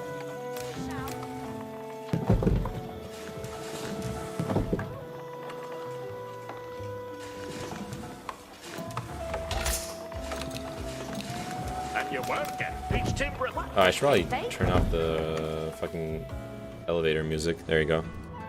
It's kind of clashing with the Indian music. Spearmen. Build the barracks.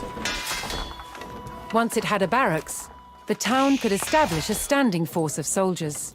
Simple Oh, you need more infantrymen armed population with capacity. spears Fuck were a me. common choice for these militias.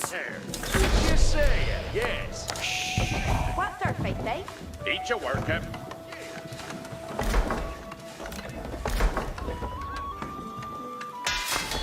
Fair enough.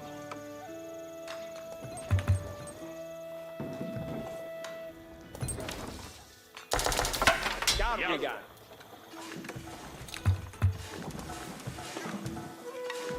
I'm knocking wood. Ike om je celle. Sure, lass.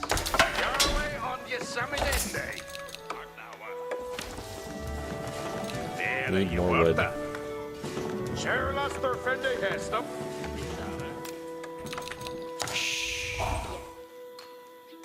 Trimmet garu. Garwigan. Aknawa. What hesa? Farindenu. Alright, we've explored everything now. We need to require additional pylons, yes. Yerwath Garwigan. On your work, huh?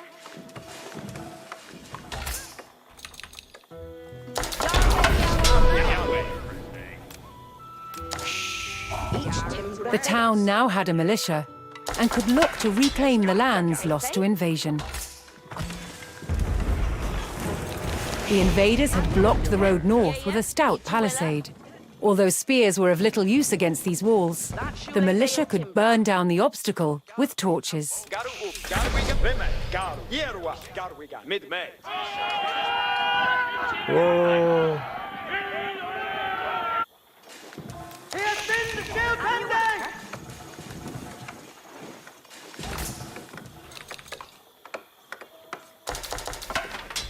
Yarwa. Don't have.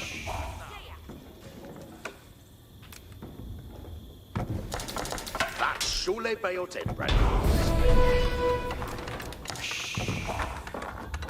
Eat your With the worker. road open, the militia could now reclaim their lands in the north. Trimmet Garu.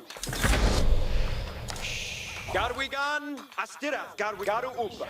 First, the spearmen had to deal with a lone sentry. Each win. Get fucked. Cometh on. Garu. Ferra.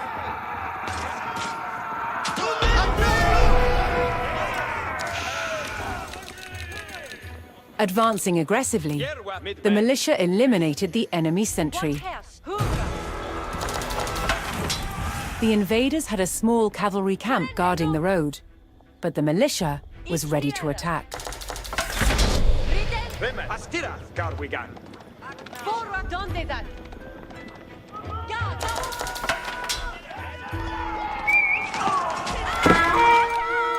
Garwigan. Garwigan. Garu Upa. Astirath. Garwigan. Why are there farms here with no people working them? What the fuck are you doing? Spears were highly effective against cavalry, allowing the militia to win the day. All that remained was to destroy the invaders' stables. Kill the fucking villagers. Murder them. A move, spearman rush. The invaders' cavalry post was destroyed, but other enemy Can't we positions block awaited units? further up the road. Yo, check out those Hostile six archers factions. defended the next camp, Yes! which would put spearmen at a Yes! disadvantage. Fuck.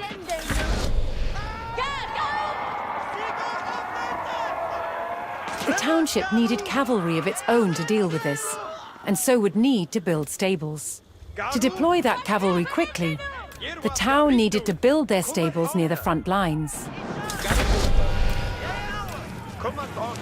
Build 2 stables in the designated area. Okay. Trimmet Garu. I have new villagers. Fortunately, friendly villagers came out of hiding Cool. and joined the here. effort.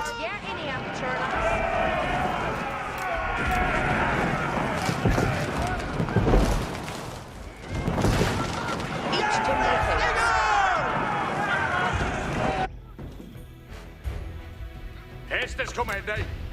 You're ready. Each Timbratheus. Yerwa. Garwigan. Here,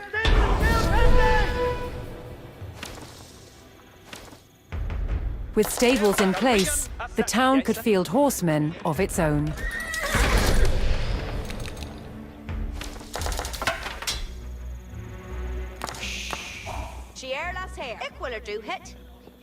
Ecuador 200 APM AoE Pro Neyman 2023. Exactly. This is amazing gameplay, as you can tell.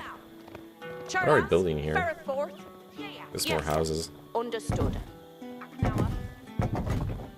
Each a worker. Within the lumber camp.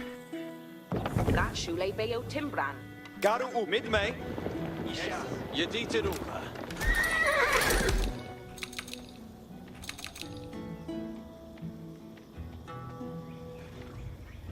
Eradon.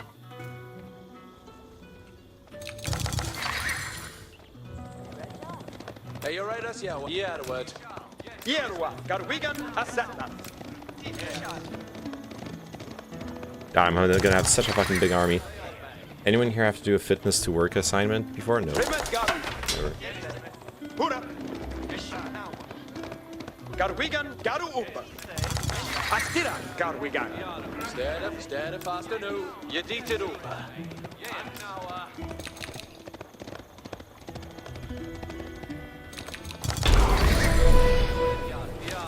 Yeah. Yerwa, Garwigan. Garu. The town now had a rapid light cavalry, skilled at harassing slower targets, such as archers. Readeth Aeradus. Women, Astira, Garwigan.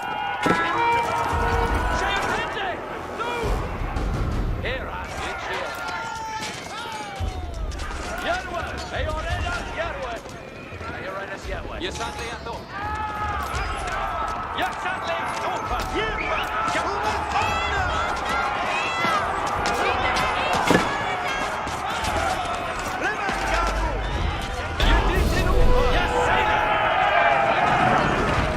The cavalry eliminated the enemy archers and moved on to destroying the archery range itself.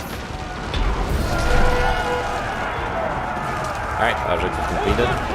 The invaders' archers and their camp were destroyed. A final enemy emplacement remained, one fortified with palisades and defended by spearmen. Where? Enemy infantry To deal with this encampment. target, the town would need longbowmen. First, they needed to build archery ranges in the area regained from the invaders.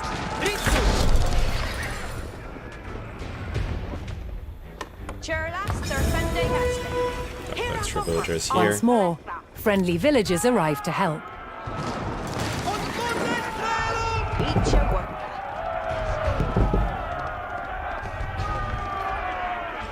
Build 3 archery ranges. Probably gonna build more archery ranges, actually. So we're gonna have to build a shit ton of Je dit het over. Sterder, faster. Yeah. fucking whatchamacallem, archers. Je dit het over. Each a folier. Each bouquet that.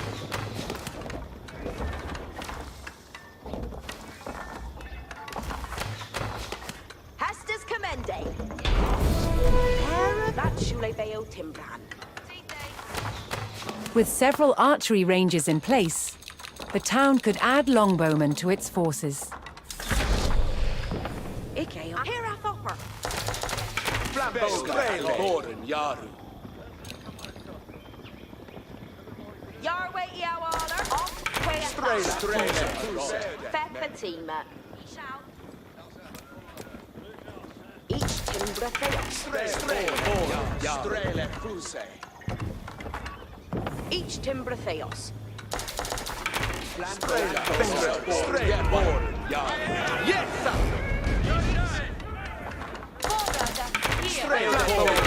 Strailboren, Yaru. Strail, shell.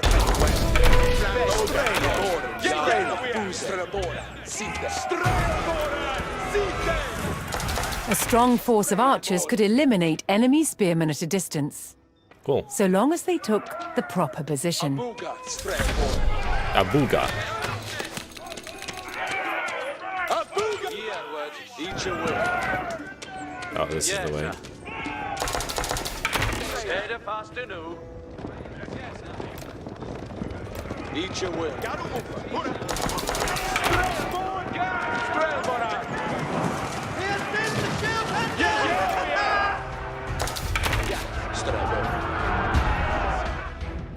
Ayoredas Rix Women. Each with a damn equipment.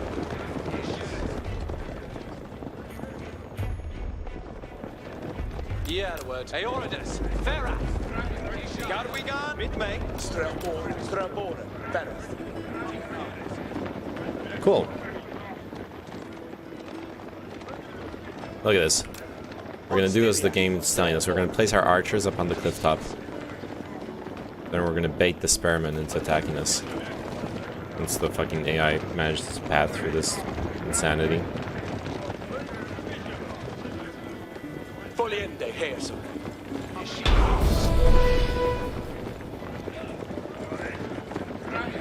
Poised on a cliff top, the longbowman would be protected from an infantry charge.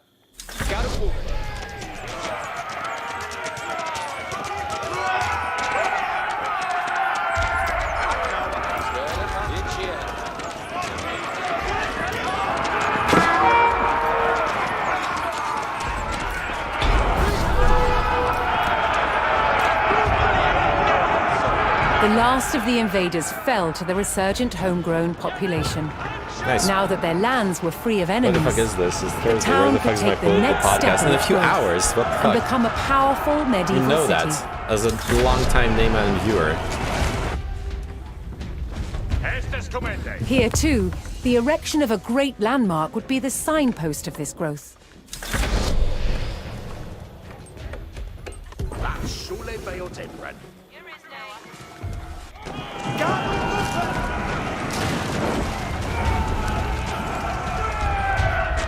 I like how they're destroying a field, but they're shooting fucking arrows in it.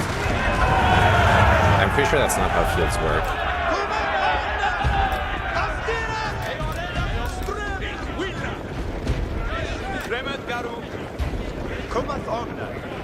Yes, sir. Ayoredas Yahweh. Ayoredas. Yerwa. Apuka. Sanagonga. On way. Cool. I can't watch Neymanen. Is he trying right now? Is he trying out the French? Or what's it? I'm just doing the tutorial right now. Not just a long-time viewer, but the long-time viewer and #1 fan. I don't know. Frank Baker might be contest you on that.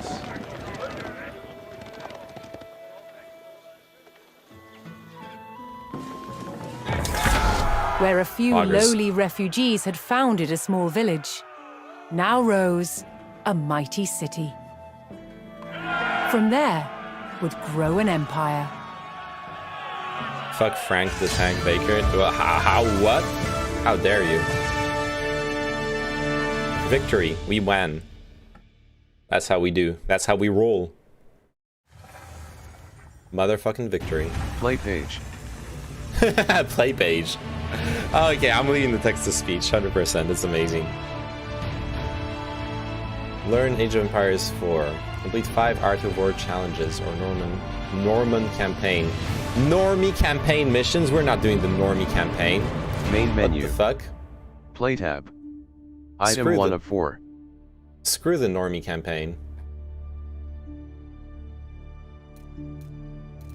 Multiplayer page. Game type. BS players radio button. Campaign, Check. Abathur. Really, you want to see me do the campaign of all things? You don't want to see me play against actual players? I want to play against actual players, honestly. And we can check out the campaign if you really want me to. You're gonna get destroyed. I know. I don't care. Unchecked. Unchecked. Unchecked. Training mastery incomplete.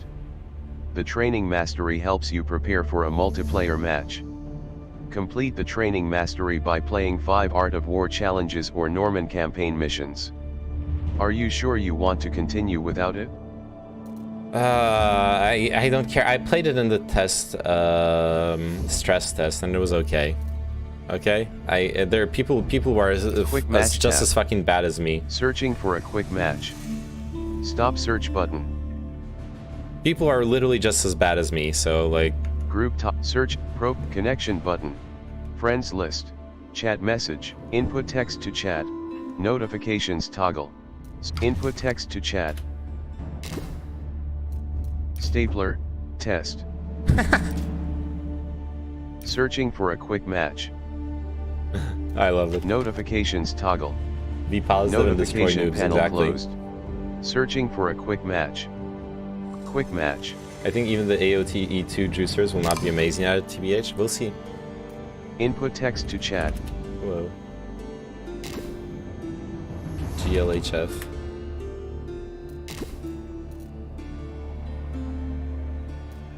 Players list.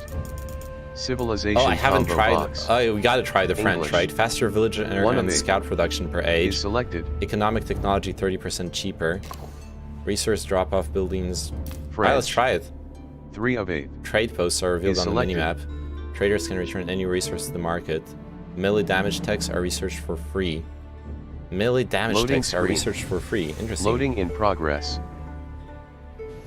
They have forts. I don't know what. I don't Loading know. screen. We'll see. Loading in screen. progress. Loading in progress. Okay. Escoltez. Exploro. Cavallo. Vado.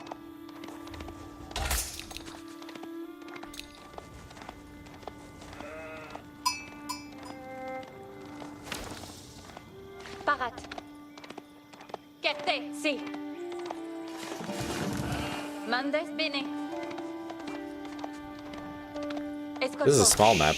Okay, we got gold here. Stone. Vado. Oh, we should like wall off over here. Escolto. And food. And wolves. I Get don't care about those. Oh, sacred site. Cool. Escolto.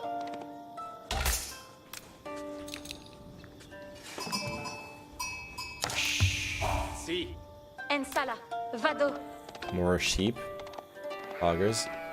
Si. Barats. Ascolto. Masono. Bene.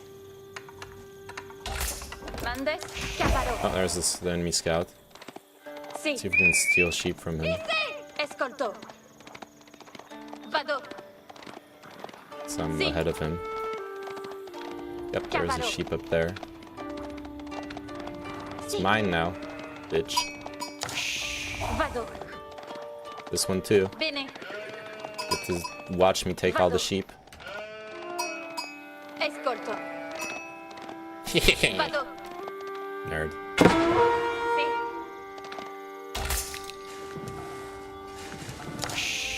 Me.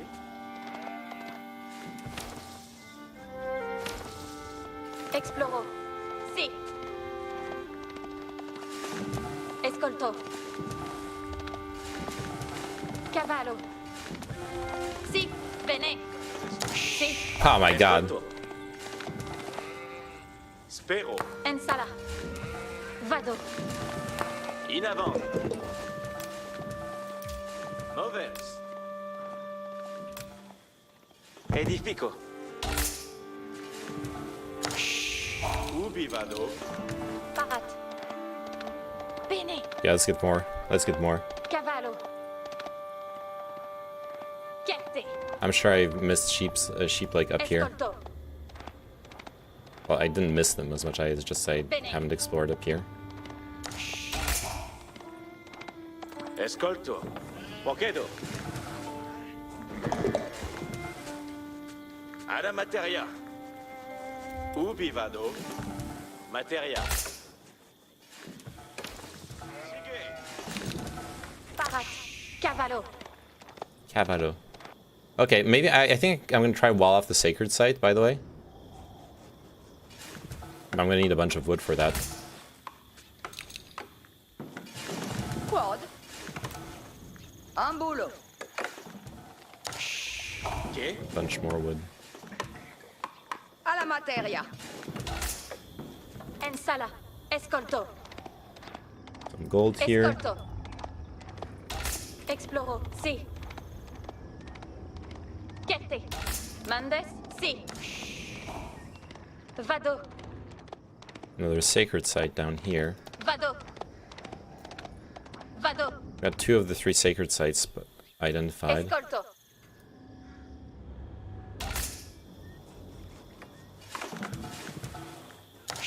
vado. Sì, comprendo.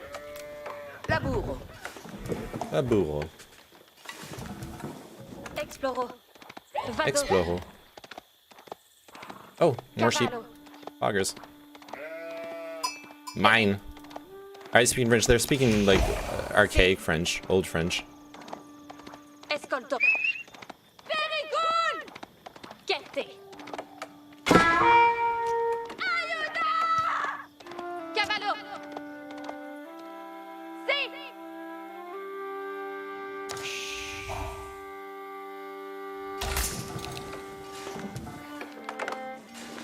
Paras. Enemy! Ensala! Bene! Vado! Vado! Parat, sì. Enemy! Mandemans. Laburo. Fuck, finish this one. Mandes, escolto. Sì. Vado. Chiette.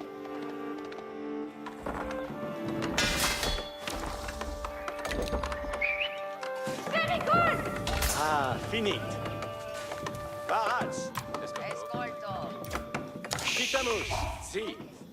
Bene. Assono. Ensala. Cavallo. Escolto.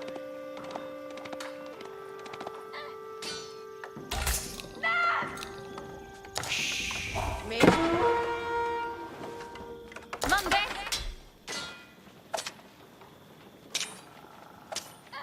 Cool, bro.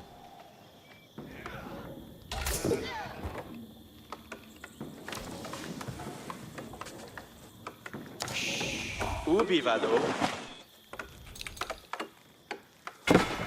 Escoltes, colonnes. Mandement. Sì. Ma sono. Parat.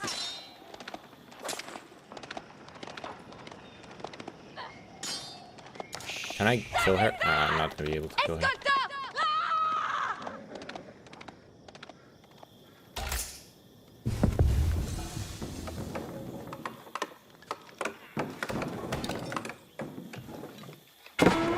Exploro! Okay, I cut off his gold production, so that's good. Escolto! Okay, time to get out of here. Chiette. Spearman's coming. Bene. Sì.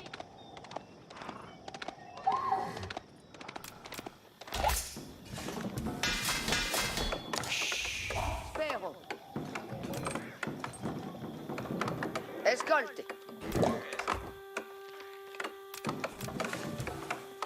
School of Cavalry. Cavalry. Yeah. Let's build this. Edifico. Ubi vado.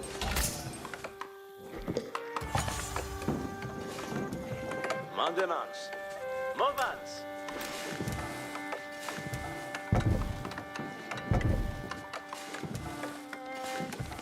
Mandes. Chiette. Escolto. Vado. Orchestre. Colonnes Paras.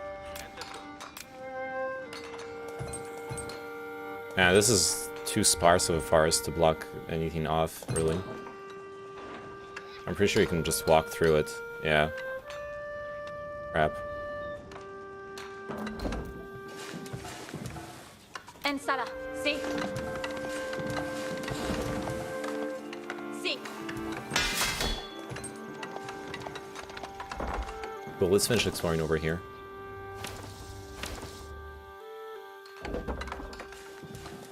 Come on. Oh. Exploro. Bene. Any primers for Neyman? What are primers? Get Middle Easterns, make fucking elephant. Too late for that. That would have been cool, though. Oh, we're not making villagers. My bad. Big bad. Parat Somes. Ite, colonnes. Laburo. Laburo. Not making the villagers. Big mistake. Be real. Che. Fake. What? Movo. Edifico.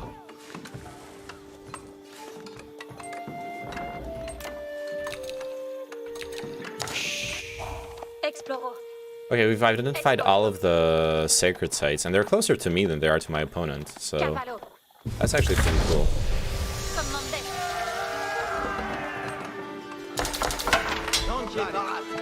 Tutto dite. Parazzi pour la bourra. Royal Knights, Virginia, +1 health. Ooh, that's pretty cool. Let's do it. Royal Knights, heavy melee cavalry. Oh shit! We're gonna be doing pressure.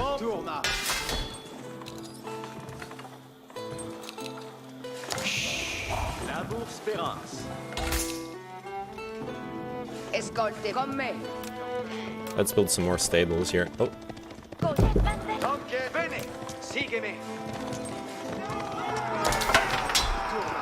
Comprendo. Sì, sito.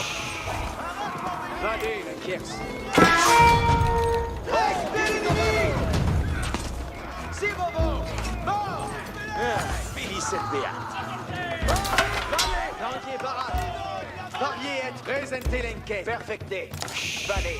Parade parvenir. Toutes audite.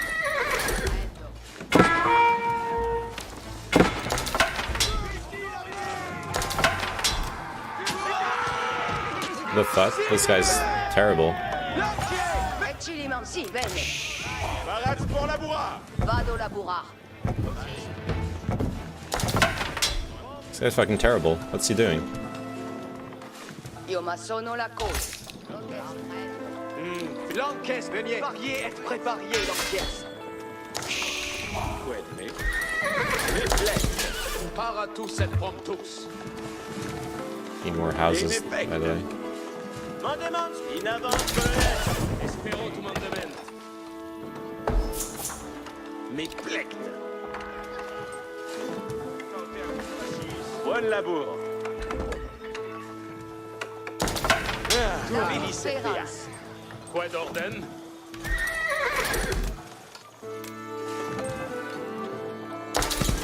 Obeyo. Kedmandes. Oh, a relic. Angulo. Cool. Cavallo ici. Found 2 relics, by the way. Oye, That's pretty oye. cool. Found on our mini map. Grand course. L'encaisse sopra oxa. L'encaisse Parat. Quoi d'ordre? Equite sunt paratos. What am I lacking? Gold?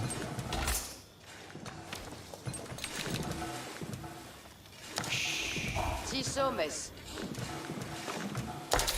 Paratus equites. Parate equites a secund. Présenter l'encaisse. Equites. Présenter l'encaisse. Equites sunt paratos. Colonel, si, bene. Cos'è sarà massonata? Quid orden? En le karate equites. En linea equites. Asal sinaba. En linea Fuck, is like the Kremlin. L'encaisse. Oh, that's like a town hall. Okay, I see how it is. Mande squad. A lot of gold. Vale. Quid labor. Colonel, zitto. Intendo. Io ma sono la cose.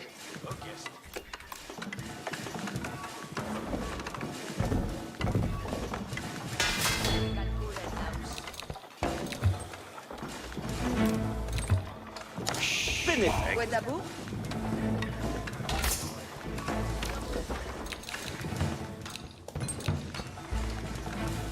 Alright, what do we need more? We need to build more crap, Ascolte bene. so we don't have enough wood for it.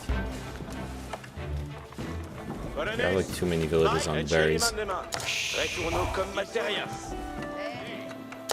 Escolte bene. Porco ligarpos. Si, Equites attendente. Hey, what the fuck? Cito. Okay, never mind. Equites sunt paromerien. L'encaisse. L'encaisse sopra. Ordine tenets. Perfecté. Est facile, cavalier.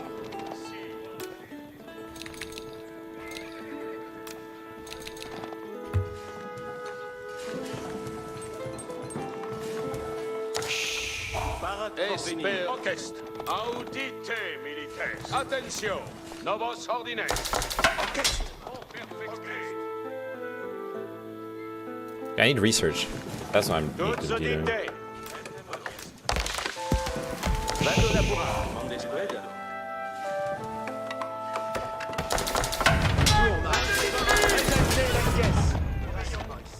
Fuck.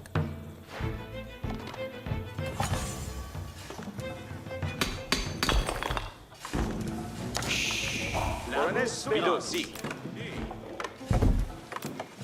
Cos'è sarà massonata?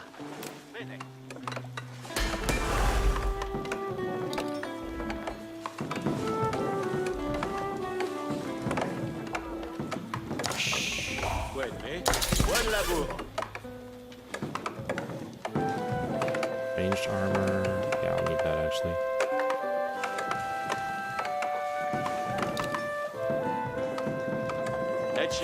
Sì, comprendo. Vado a lavorare. Svandesque. Ascolte bene. Io ma sono la cosa. Frate terra, bene. Ascolte bene. Tutto dite. Vido sì. Fuck, I need more Dams de wood. retornar. Badly. Sì, comprendo. Buona sial pour la materna. Parier. L'encaisse parata. Ordine tenets. Oh fuck. Dolme bien. Quitamus.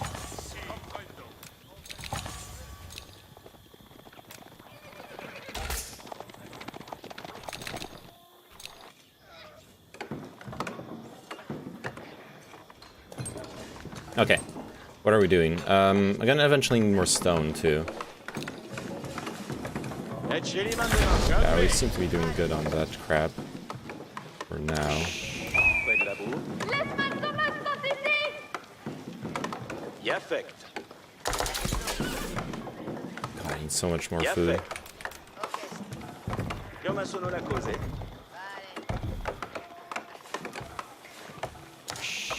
Parats pour labourar. Labour spera. Vido, si. Vado labourar. Beneffect. Attention.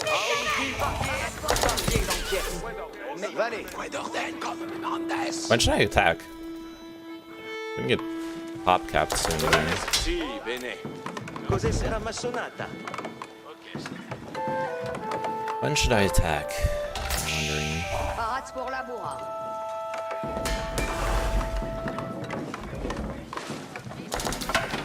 I should attack now. I have 1-1.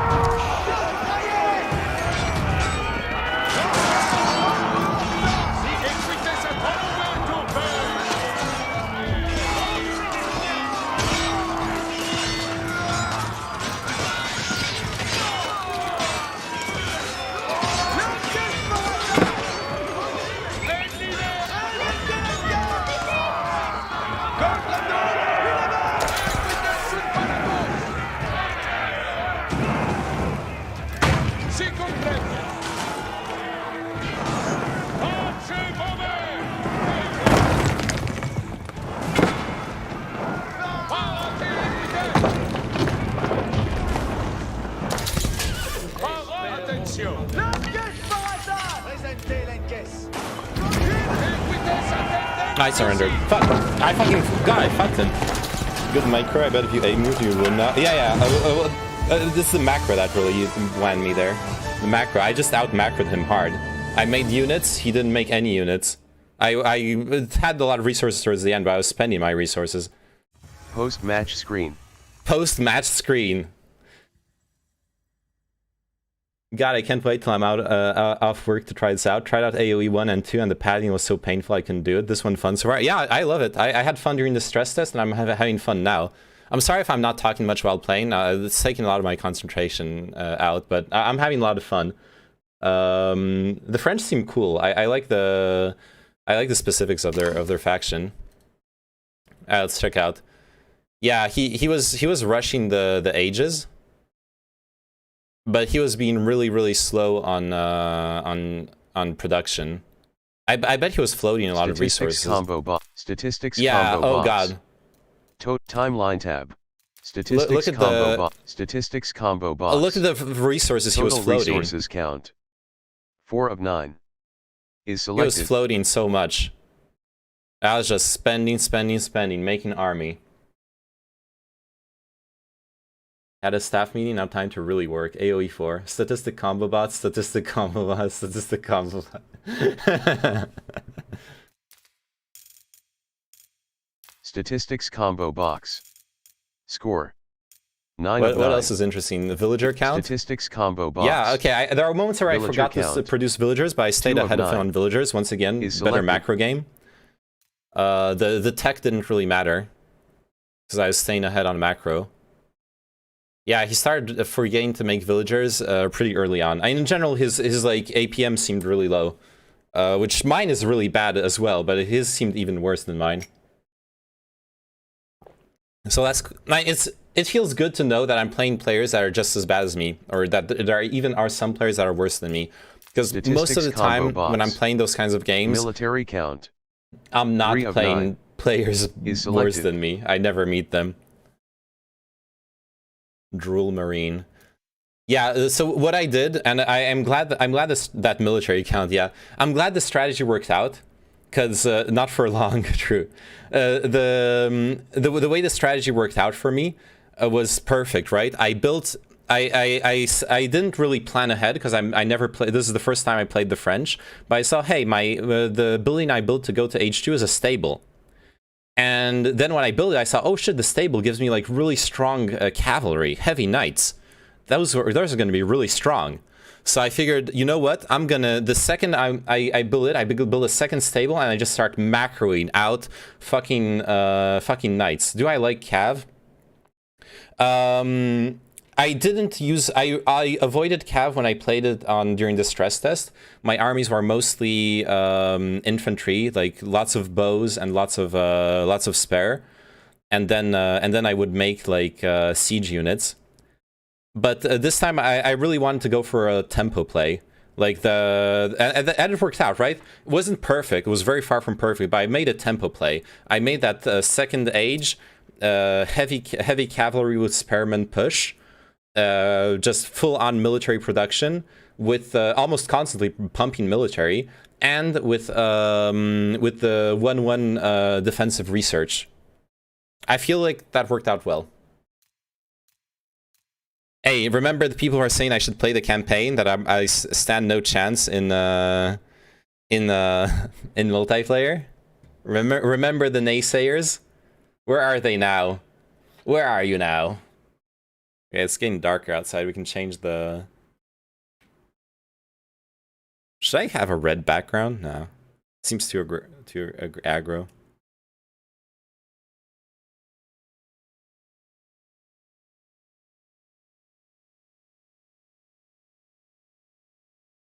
I like the blue, honestly.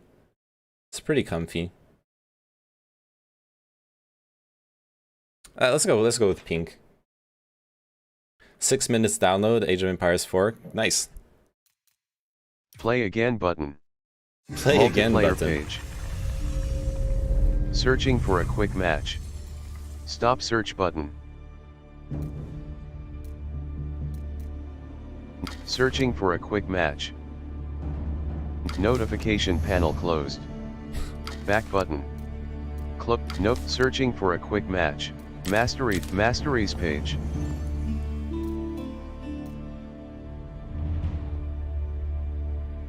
Construct 4 resource drop-off buildings in the Dark Age. Back button. Go back to the Masteries window. Wheels of Burden.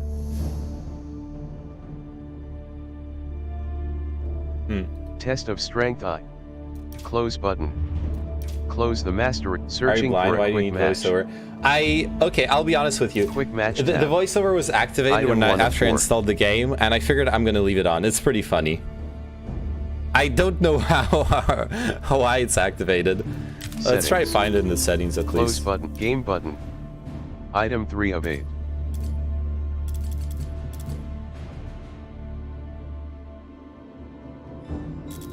Accessibility button. Item 8 of 8. Oh, UI narration, that's the one. Toggle to on. Read incoming chat messages. Save Let's do button. it. That's gonna stay funny forever. It is. Quick match It is tab. gonna stay funny forever. Item 1 of 4. And now all the chat messages are gonna be read as well. It's even better. I do kind of want to go back to the campaign. Well, go to the campaign now that I own the noob. Or we could do Observe tab. Item 4 of 4. we could also do lobbies with other people. I see Kino. What can go wrong? I see Kino's got the game. Brutal campaign. Yeah, I'm on the hardest difficulty. So for what it's worth, we can try it. Single player page. So there's the Normans. And that's a classic AoE experience. Why is ranked grayed out? Why is it grayed out? Play page. Multiplayer page. Coming soon. There's no ranked for now. There you go. That's why it's grayed out. There is no such thing as ranked for now. I could play a few games. All right. You want to do 1v1 Kino or 2v2? Also, we're gonna have to add you on Steam to play, right? Like create a group. Widget open. Wait, I already have you on Steam. Friends widget opened. Minimize button. Steam friends. Kama McCabe. Oh, McCabe is in the game. I don't see you. 2 versus 2, timid. Okay. We can try that. I'll wait until you get in.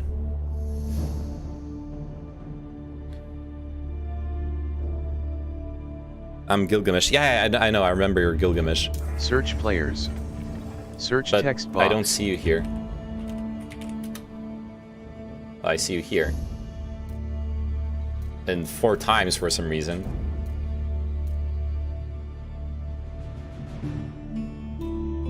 Quick Gilgamesh player profile page.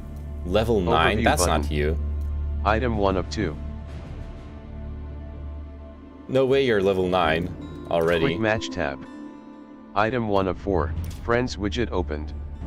Minimize button. I should see you normally. You're in my Steam friends. Okay, let's check something. You're not in game yet. Actually, wait a second, Kino. Did you? Are you in show offline? Are your Steam privacy settings right? Yeah, yeah. Now you're showing online. You were showing offline this whole time.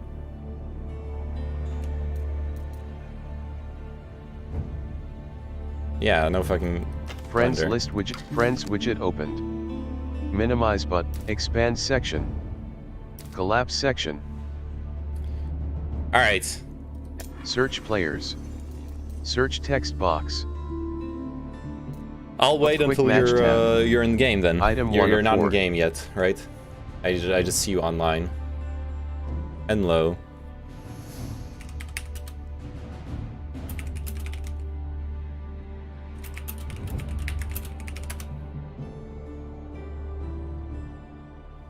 Also, we probably should rip 20 seconds. Okay. I'll just like join up on Discord.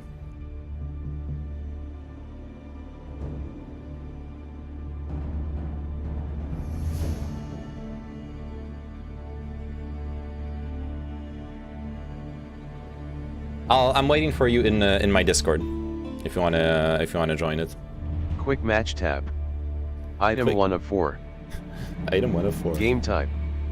AI difficulty combo box. Intermediate.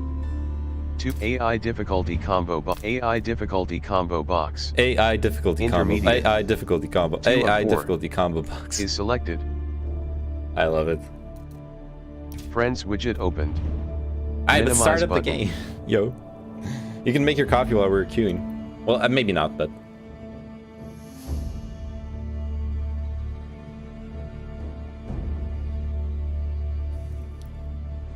I'm level 6 already, damn. Profile stapler player profile page. That goes fast. Overview button. Match type combo box. Match type combo box. Match type combo box. Quick match. 2 of 4 is selected. What are the achievements for? It says I got achievements, but view all achievements. Construct your first landmark. Defeat 20 enemy units. Complete the introductory tutorial. Oh, okay. And there is completing the campaigns. Completing all of the campaigns. Some mission-specific stuff. Like optional things for the missions. Yeah, I'm definitely gonna be AI combo box. AI combo box. This guy's rapping. Yo. Match history button. I'm definitely gonna do the campaigns at some point, or at least start them. I don't know if I'll finish them. I do enjoy. I know it's like an important part of the Age of Empires experience for the nostalgia. Doing the campaigns, Pippo Comfy. It's how we all learn to play the game. Friends list widget closed. Friends widget opened. Friends list widget closed. Friends widget opened. Minimize button.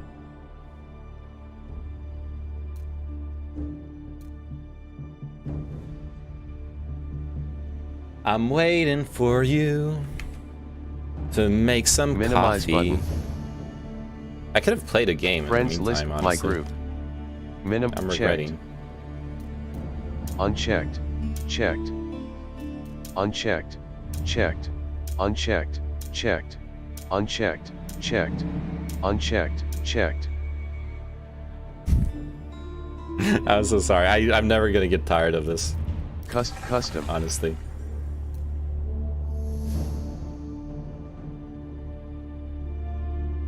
Get in Discord. I am in Discord. I just need to drag you in.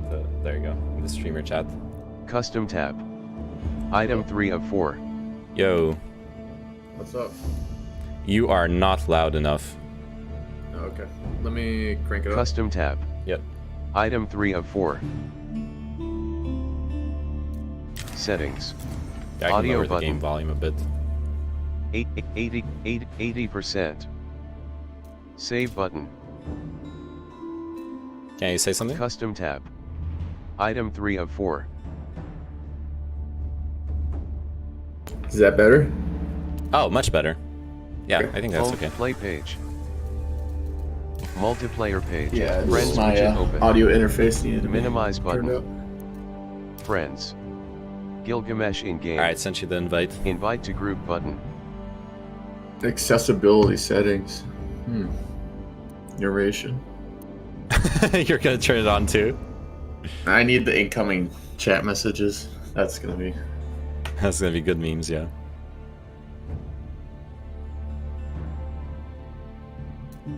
Group widget opened.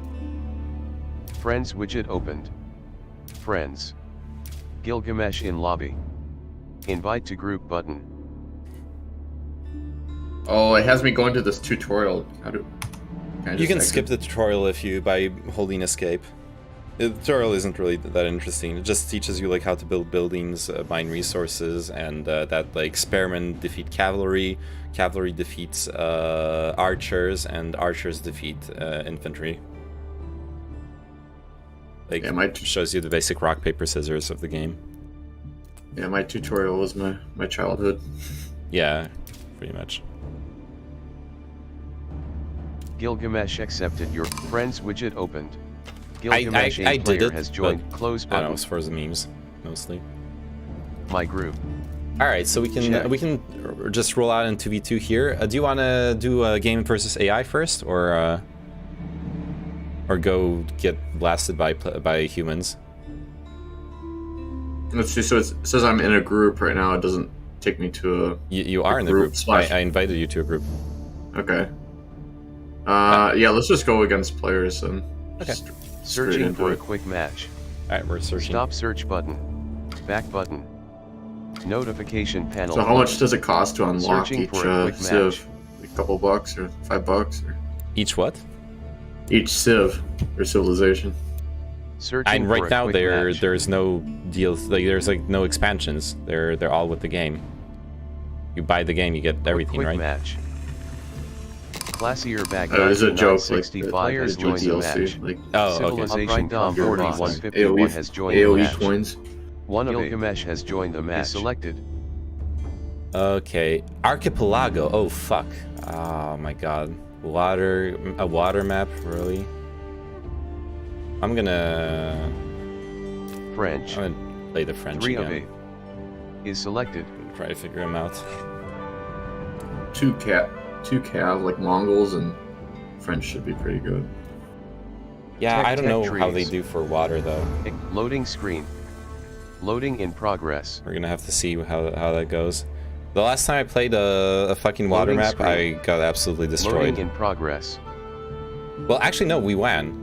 We ended up winning because I cheesed Loading with a wonder. Loading in But I progress. did not deserve to win that game. Loading screen. Loading in progress. Escoltes, colonnes. Exploro. Oh no, I'm not ready for this. You're not? Oh. That's okay.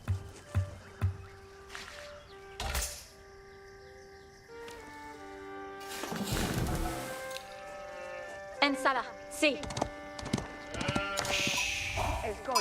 Just so for the start, if you make sure you're making villagers, make sure your scouts grabbing sheep and bringing them back.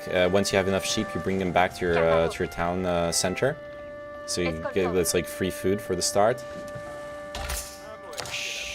And that's pretty much it, actually. Monday. Si. I would like assign a control group to the scouts so you can like easily scout. A control group to the town center. Make sure you don't get supply capped. How do you set control groups? You do control when you have something selected. You control and a number. Vado. Got it. Bene. Parat. Escolto. So you can control group all buildings, all units. Si. Can you control group sheep? You can control group sheep. Poggers. That shrimp or sheep micro. Yeah, 6 sheep micro. Mondays. Oh fuck! Okay, I'm already throwing. I'm throwing so fucking hard. I forgot to bring the sheep back for the. Let's not have our villagers idling. Maybe we should have done AI just so I could like mess with the graphics, but it's fine. Cavallo. I fucked up. I didn't bring back sheep, so my villagers were just idling and not making any food or anything. Vado. It's really bad. It's a small map. It's a small island, so we're fine. Escolto. Cavallo. Yeah, I think you're gonna be protected from cheese, but you gotta get like a ton of like lumber, you know, just to even set up. Yeah, it's yeah. yeah, it's gonna be rough. Exploro. Vado. I'm like really not sure what are the proper ways to build for the water thing. The one thing that's going to be good is we are going to be able to make like trading between our docks. That's like really strong, I remember in this game. I remember it being really strong. Okay, I got a lot of wood going, so we can start by building a dock. That'll be a good source of food, actually. Escolto. Let's build it here. Already building a dock. Where's our gold? We got some gold here. Escolto. It's gonna be important. Vado. Can I bait the boar towards the town center? Uccido.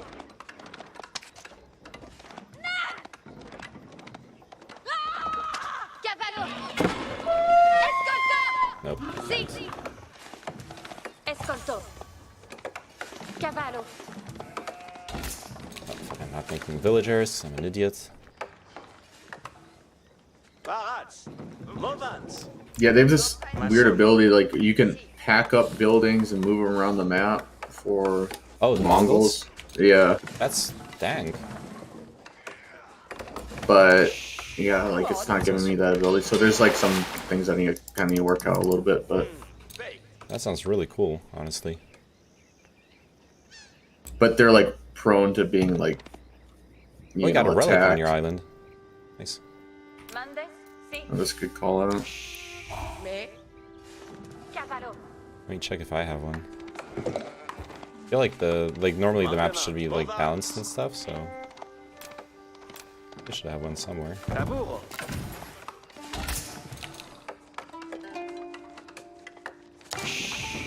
spero. Colones paras. Ne tardies, colones. Passono. Parat. No, I don't think I have a relic here. This thing. What? Si.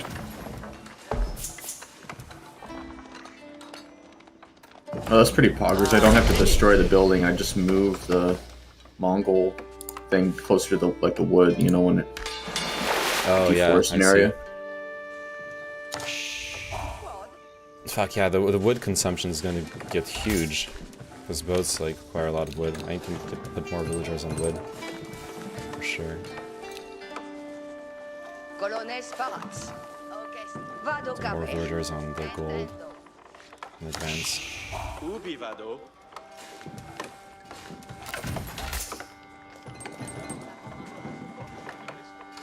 Colones! Ite tous! Taburo.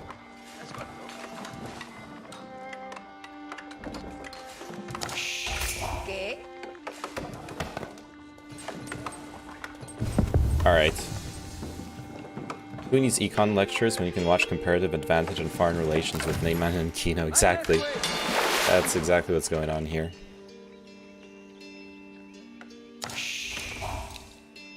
I don't even have. I'm not even supply blocked. I don't even need buildings, which is really weird. Quitamus. Parats. Tuts. Mandement. Soligo.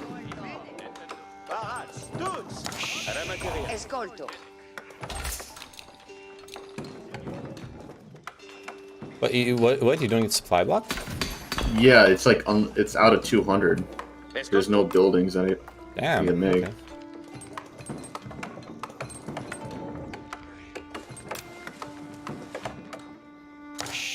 Okay, we're gonna go economy, so I'm gonna build the market thingy for my age. Mandements. Bene. You're already aging up. Yeah. Yeah, I got the resources, I might as well. I'm floating a ton. Me? Yeah, make sure you keep making villagers and stuff.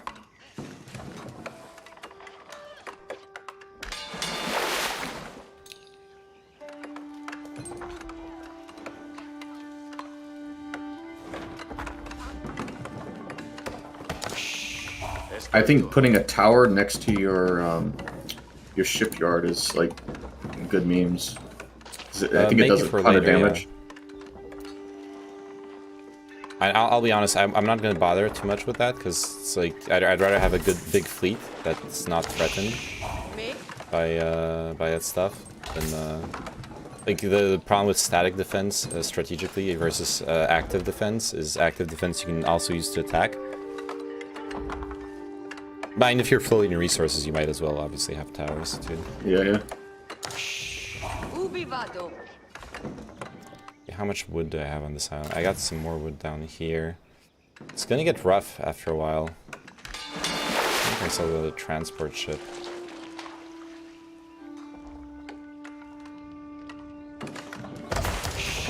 You have a dock already, by the way? Yeah, I got one set up. I see you have one. Cool. I'm gonna set up a trade ship to your dock.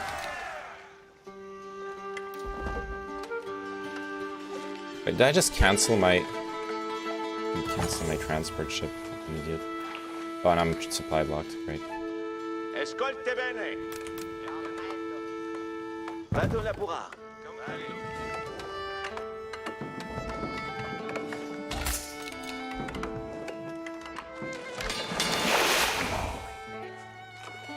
I feel like Mongols are kind of like Zerg. You know, you can just rapidly expand. Yeah, I can see that. For sure. Tuts audite. Temps de retournar. Parade pour venir. I'm gonna need a lot of food and a lot of gold for my next stage.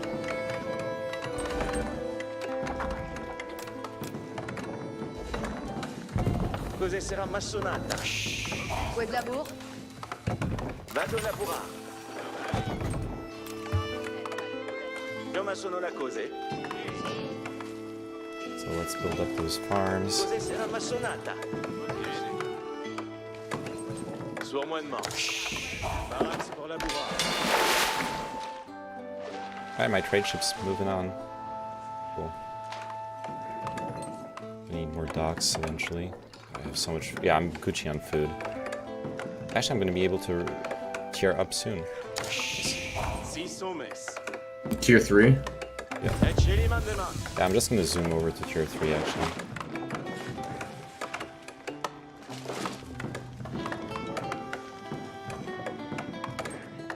Okay, economy or research? Parade pour labourage. I'll go with research. Ah, no, economy's really good on an island map though. Passively producing research and resources. Make a second trade ship.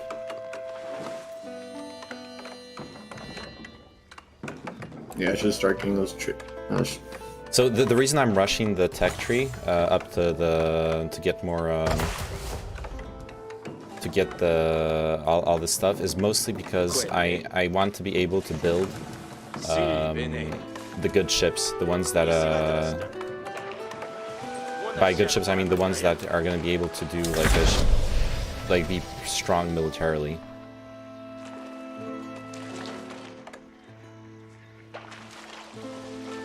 Oh, enemy ship. It's a fishing boat. Looked a little bit bigger than that, like a transport. Yeah, it did, but it's a fishing boat. I had the time to click on it. But I don't want to destroy that like fishing pond, but I need to build a second dock. You should. I'm gonna. Can you set patrol? I don't think so. I'm just making sure you see like drops, you know? Yeah, for sure. Ascolte bene.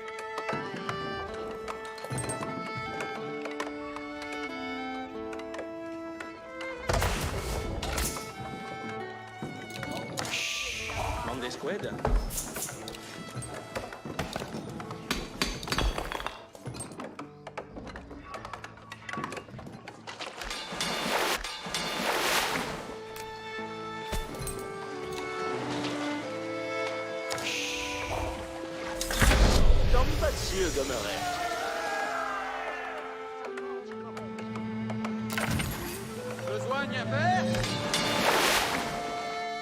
Okay, I need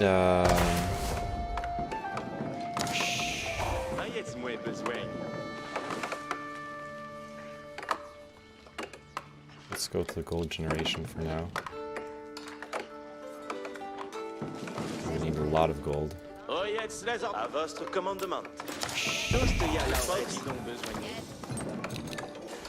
Que faut-il donc besoin? Oyez, si les exploitiers!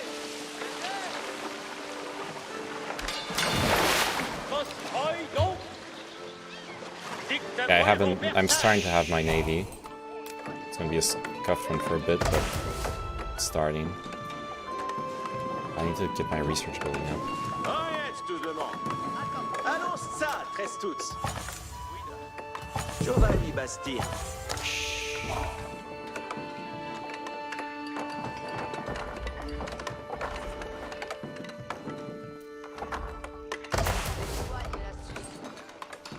So instead of farms, I have pastures that produce these sheep. Yeah. Randomly. Oh, interesting. You generate sheep. It's basically like I don't have farms; I just have sheep. Yeah. God, I need so much more gold. It's crazy. Un besoin. Oui, y vais donc. Lors bâtisse s'estuie. Besoin à faire. Oi, si toast. Lors bâtisse s'estuie. Manuel assouvi. Belle œuvre.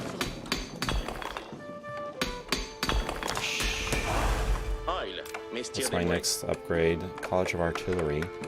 Or Red Pass acts as a keep. Oh yeah, I'll be able to build a keep to defend my... Okay. Let's go fishing ships. Getting attacked. Yeah, I see that. I'm sending my small navy to help. Oh, we got an archer ship too.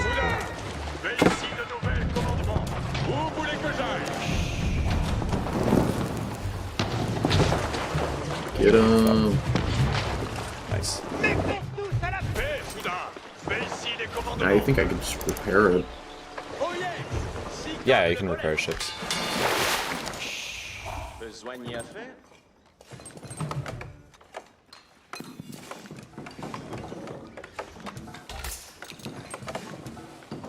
Annonce! Offensives exploitières.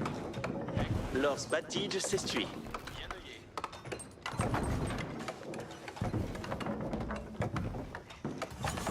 En besoin. Homme paus. Reste portrait. Compagnon, ayez excuse, on stop way. Appartement.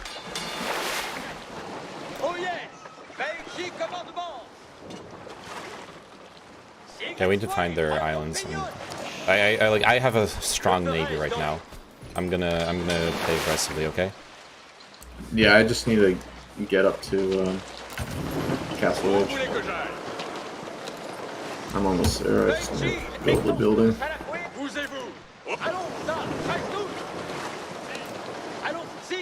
Okay, I'm exploring for now. It's also time to build a second dock. Homme oil, si toast. Giovanni Bastir. Advertance, laissez-moi exploiter. Pas va servir. Dostoya Lauretz. Compagnon, et pique tous à la fouille, bien brillamment.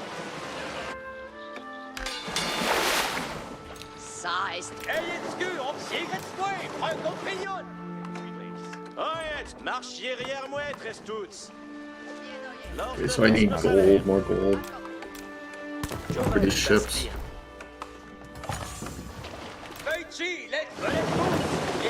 And I'm getting tech advantage. I just finished. Yeah, I just finished research to greatly improve my ships. So let's fucking go.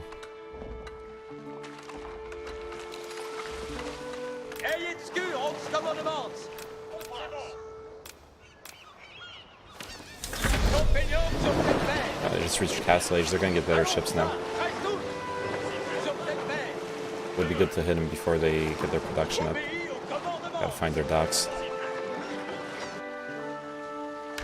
You're heading out? Oh, I see. You're just kind of already scanning. out, yeah. Oh yes, Belgique, allons ça, reste tous. Le ferais donc. Compagnon, mettons tous à la fouille. I can send a drop. Yeah, once we have the coast secure, sure. Well, you have a strong ground army? I've got 16. I can just kind of roam. You saw that? Did you see that villager? No. Oh, it got KO'd by a cannonball.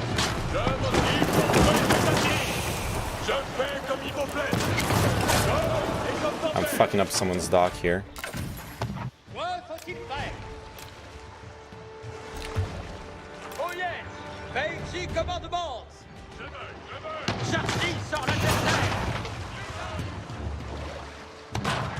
Oh, it's this transport ship.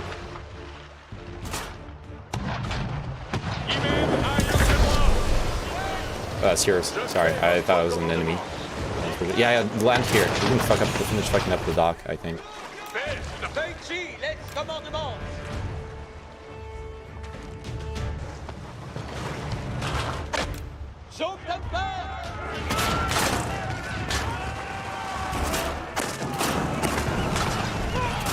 That's huge. On an island map, fucking up their dock like this. They're so fucked. Oyetz, exploiteurs. Toncia Lores. Oh, there's another one here. You see it? It's like we're getting. Oh shit. Attacked here. Alright, well, what? Oh. Got my supply. My resupply is getting attacked here. Ah, that's okay. I'm just gonna build some. Once you fuck up their docks, like every ship they lose is a huge loss for them. You know what I mean? It's like being supply cap. Yeah, yeah. Okay, now I need to find this fleet. Good luck on land. Like, go do as much damage as you can. I'm gonna try to find... Oh, there's another one? Oh yeah, there's another one. Ah, you can... Oh, there's 2 more. Fuck. I'm helping you, and then I'm gonna try to go find his fleet, okay? Ally under attack. Oh, there you go. Ships killed.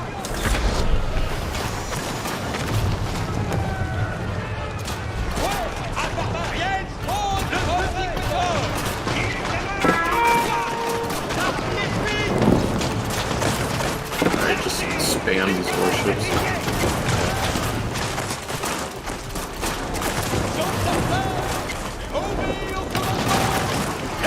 This guy is so fucked. Oh, they're coming in. Hey, compagnons, si les commandements, bougez-vous. Oyez les commandements. Oh yeah, I see it's counterattacking. Yeah, I'm sending my fleet over. You go on ground, okay? Fuck him up. He probably doesn't have a good ground army. Dites-moi, mon père, ayez de cul, on vous commandement. Compagnons, ayez bien cul. Si comme le volet. Oh, this guy's alone. Je fais comme il vous plaît. Wait until the rest of the fleet, buddy. Belle compagnie même, aille après moi. Je suis ancien par l'ennemi. En avant. Faites prêt pour faire les commandements. Bien. J'y vais brillamment. Ayez de cul, on vous commandement. J'obtiens faire. Ouais, appartement. They're gonna pincher him. Nice. Oh, their fleet is fucked. He did a lot of villager damage, that's good. Alright, let's go back into this. I'm supply capped.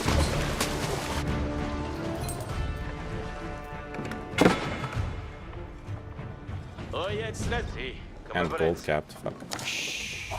Advertens, Toulors devant nos alert. Dude, we're owning those kids. Giovanni Basti. Like, hard. Yeah, let's fuck up the other guy's docks.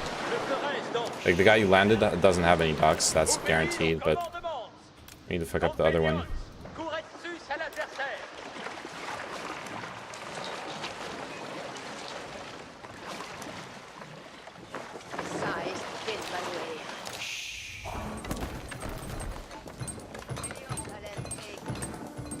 Also,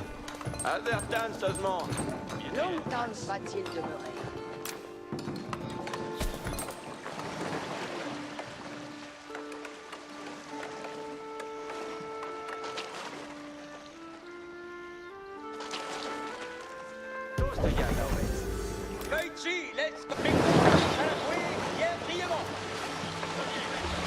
yeah, eventually we're gonna need to land with the, like, with the, like, fucking, siege engines and stuff to actually kill them. You know? I've seen some people like just create military bases on islands too. Yeah, yeah. Yeah, I'm gonna start setting up. Oh, they surrendered. Has been eliminated.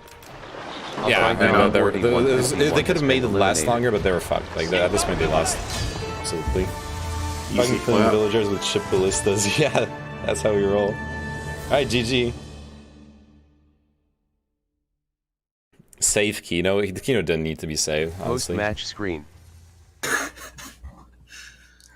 I just went there to like do something with my ships. It's true. You were like perfectly fine. Gilgamesh has left the match. I was fine. Goku. Overview tab. Item 2 of Timeline tab. Oh, I should have just set it play again. I think. Yeah. Statistics combo I'll box. click play again. I just Total want to unit look at count. the Statistics combo box. military count. Oh Military yeah, count. your military count was 3 of super 9. high, but that was your ground Is army, selected. right? Because I only focused on the ship army. I barely had any Statistics ground combo army, but box. I had Class like Villager back 15, 1965 and select the units. match. And Statistics then on I board. just Play again spammed button. the battleships. Gilgamesh has left the group. Searching for a quick Oh, you left the match. group. Close button. Quick match tab. Okay, I have to Group reinvite you widget. now. Friends widget open. Yeah, I didn't hit play Friends. again, or I just Gilgamesh hit quit. online.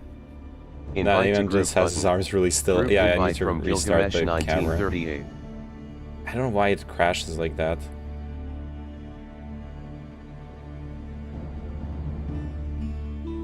No devices detected. Question mark? I'll just do it over Wi-Fi. There you go. Hello. Gilgamesh It's actually pretty accepted your impressive. Thank invitation you. 1939. Gilgamesh. Look, I'm a friends pretty list impressive with my person. group. I hold my arms still like Minimize button. that. Alright, that was Searching cool. for a quick We match. played a sea map Stop and we search went button. on the sea. Yes, the Oh, sorry, go ahead. Searching Mongols, for a quick match. ruthless Maybe. Yeah. mariners. Yeah. Yeah, it is well known, you know. They're Searching for a quick match. as a landlocked country, their navy was feared across the world. Quick match. Boulder Bay. Rudiga 4909 has joined the match. That's a weird map. Chucktips has joined the You match. see, you see the Gilgamesh has the joined layout? the match. Players list. French. And play the French again. 3 of 8. Is You should have selected. tried to be in the same pose when you restarted the camera. Oh yeah, that would have been a good meme. True. I didn't think of that. Sand ships aren't meant to be messed with, exactly.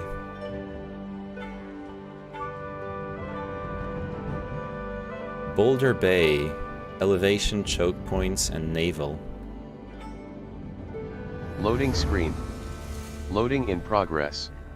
Yeah, this looks like a map that's both naval and land. Loading screen. I wonder. Loading in Let's progress. see, I'm probably not gonna do the age rush to get to the good ships. Loading Gonna have to screen. balance out like ground Loading army in and progress. navy.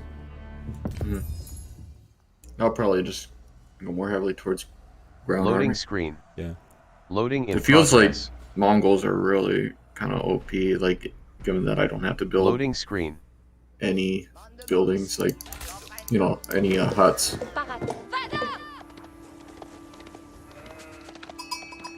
Oh yeah, you can't get supply capped. Yeah, like I can just spam. That's pretty fucking strong for sure. I love the sound of sheep, dude. Ooh, that's you. Okay. I'm sorry, I just stole a sheep from you. I'm not gonna go closer. Dude, Or I I'm make gonna steal, like, more I make sheep from you. sheeps. Oh, you make sheep, true. Yeah, but you need them at the start until you actually make them, right? It's like the first building I make. Oh, okay, never mind. Che vado. Ma sono. Okay, because I need sheep at the start of the game. I'm like every other normie civilization. So I'm gonna, you know what, I'm gonna yoink sheep. I think I could probably even trade you sheep. Probably. Bene. Use your sheep. Ascolto, sì. Orchest. What am I gonna build? Procedo. Me? Lavoro. Quad? Capians. Exploro. Cavallo. Exploro. No, a relic. Vado. Si.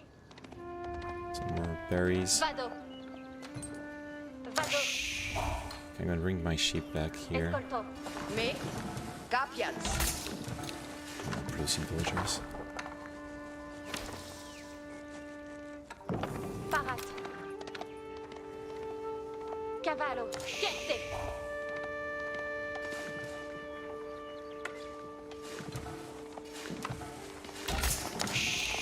Spero. Mandes.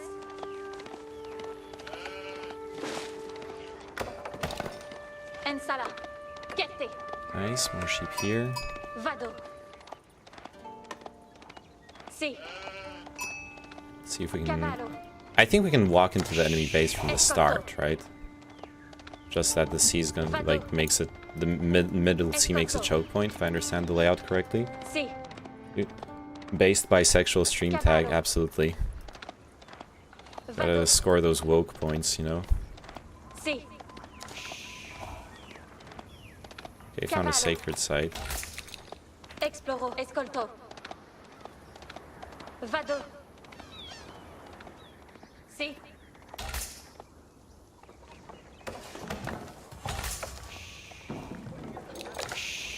Si. Mandes. Escolto. Another relic over here. Bene.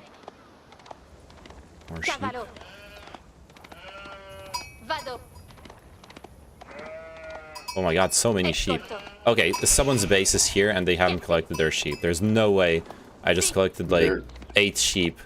They probably should. Escolto. Si. Vado. Cavallo. Yeah, I'll see if I can steal some sheep. Vado. Parat. Me, okest. Passo. Exploro. Escolto. Chiette. Si. Mandes. Cavallo. Me, bene. Oh, he wants your sheep. Parat. Yeah. Vado. Nobody wants them. Oh, I found the base. Escolto. God, this guy has so many sheep too. Cavallo. Oh, he's gonna yoink your sheep. No, you can't. You can't yoink sheep once they're serving scout. Bene. Escolto. I'm gonna yoink that sheep over here. Vado. There's one he missed. Yeah, I know like which path he scouted now. I see where he missed sheep. Oh, I get a so- scouting falcon? What the fuck? Escolto. Whoa, that's cool. Can you like send it over his town, see what he's building and shit? Cavallo. No, but it will stay there. Like a little, Oh, that's really like cool. forever. Oh, okay, he's teching up already. You see this? La mort.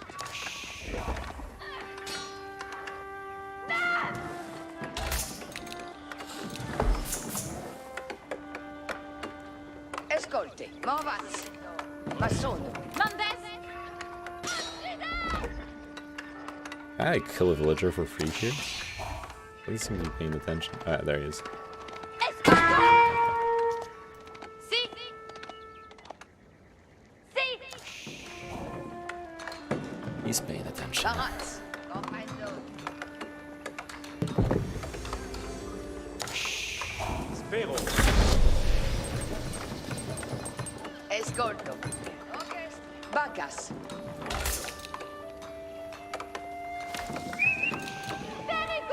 That guy teched up really fast, which means he's probably not gonna have like any army. Oh, he's docking as well. Okay, I see. He's aiming. He's doing the strat I did last game. He's gonna aim for the sea power, I think. Just doing like what he prioritized here. Well, then one of us needs to get the boats. Alright, you're closest to We it. will. I can- It doesn't. It's all good. There's no need to like rush into it. Like you can defeat someone who's teching up hard. They're not gonna have good army and stuff. Mandemats.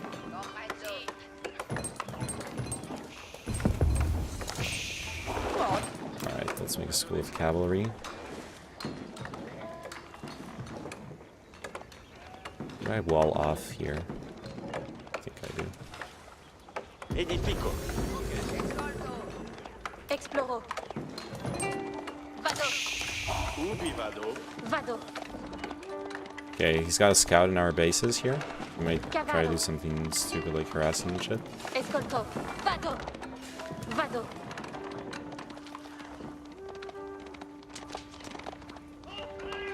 Cavallo. Ooh, your scout's an archer. That's pretty cool. He only does 1 damage, and then the scout, their enemy scout heals for that damage. It doesn't do anything. Nice. I think it's broken. Escolto. Ambulo. Capere. Mission capacity reached. Mandement. Vitamos. Edifico. Ally under attack. I'm sending my scout over. I hope we can fight him 2v1. We're gonna see. Dank as fuck.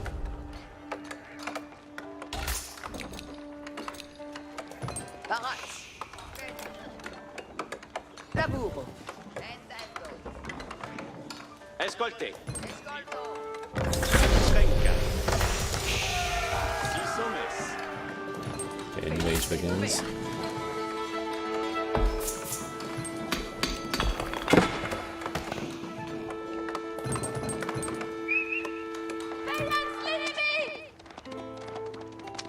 Oh, he's got an archer nearby. That's a little bit spookier. See that longbow? Oh, he's got 3 longbowmen. Oh my god, they're doing like barracks memes. Okay, I see how it is. Bon vamos, vale tous. Six Io hommes. sono la cose. Comprendo.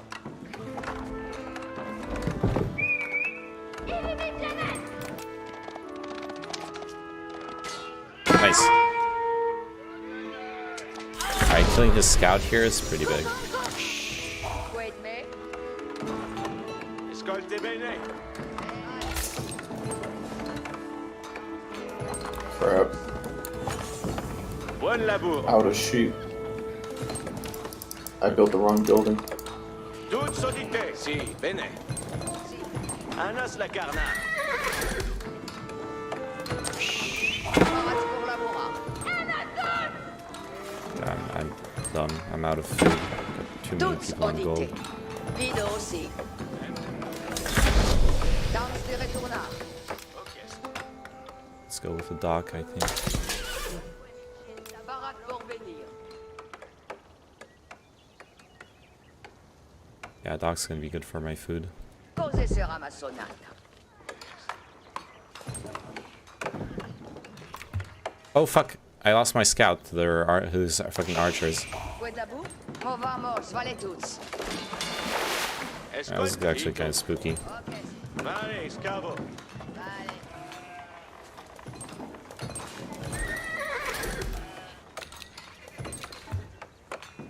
Escolte psi, bene. Mande squid.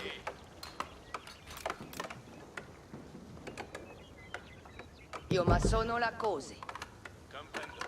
Oh, he's getting ready with spearmen. Yeah, he's got a good You saw army building up. Oh, he's got a proxy barracks. You saw that? Yeah. Ecce li mandement. Yeah, I'm gonna be building up military now.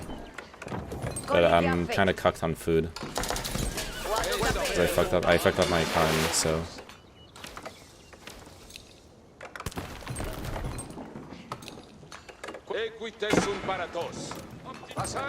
I will have a good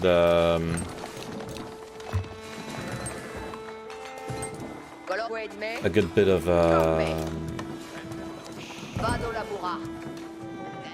cavalry though. I'm working on Yeah, it. he has spearmen though, so it's kind of. Oh yeah, because I saw the longbowman. Okay, well, yeah, I'll need to make some melee units for the spearmen then. Melee and cav.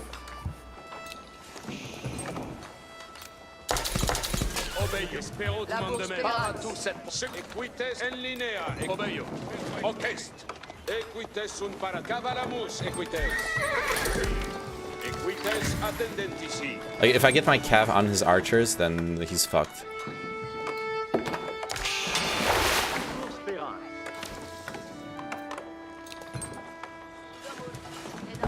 Only thing I'm worried about is if he gets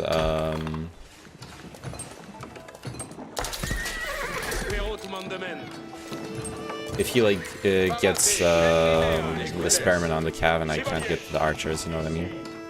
But we should like push out at some point to fuck with his proxy stuff. Yeah, I'm getting my my army ready.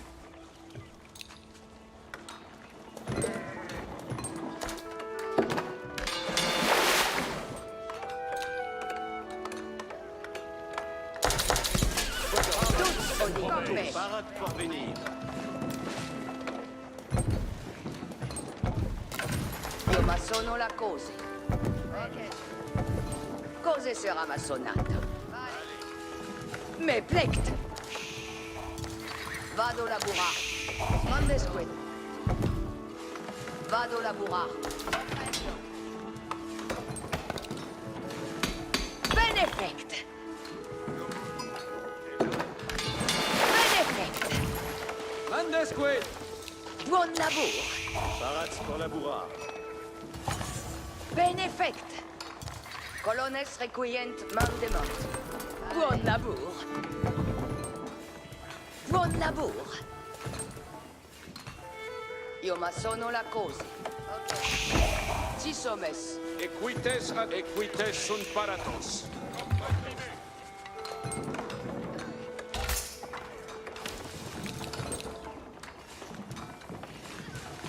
Toutes audites. Bien fait. Mon ciel pour la main. Temps de retourner. Laborance in limans. Are you ready? Sure. Where's your army? Here. Oh, we got just cavalry, both of us. Quid labour. Oh, yeah, I need to build up some farms and shit. Me plecte. Vado laborar. Equites Ready? Yeah. Oh, his army sucks. I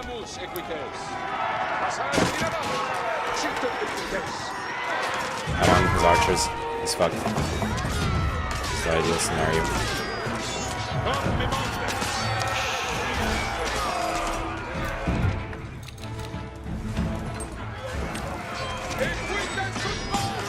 It's not the ideal scenario. You died! Oh, man.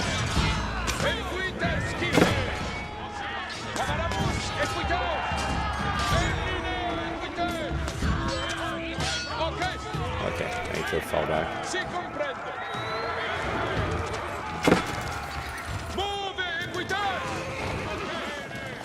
Sì, comprendo. Sì, comprendo.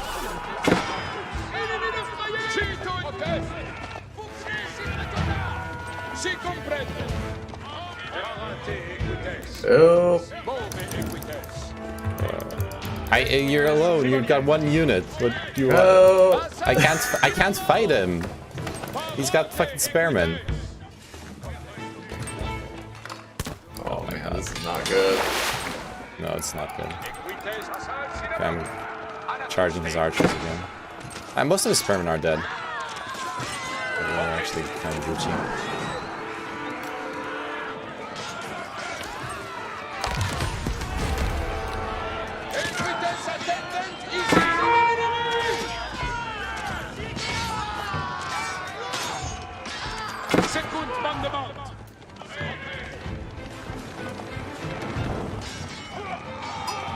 You should play around your town center. You're I can't garrison this. No, you don't keep the garrison. Just keep your villagers around it. Like keep it kiting around the town center. It's like really important to do that. So many lives were lost. Well, yeah, we lost. But like your town center shoots arrows. That's what I mean.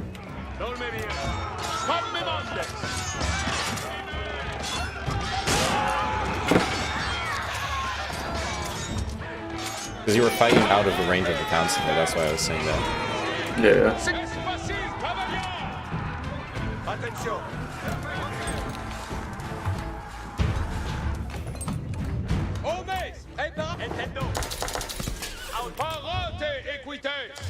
Okay, you pushed him off.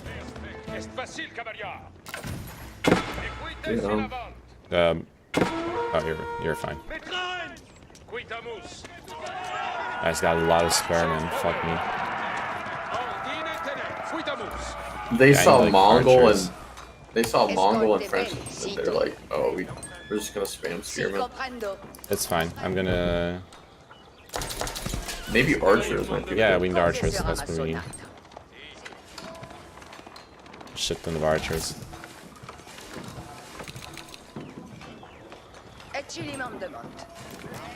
Io ma sono la cosa.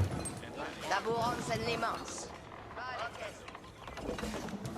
E ci limanda sito. Ritorno con materia. Quel lavoro? Sì, comprendo. Cos'è sarà massonata? Audite milites. Attention. Audite milites. Es facile, cavalier. Or better yet, cav archers. I've got that.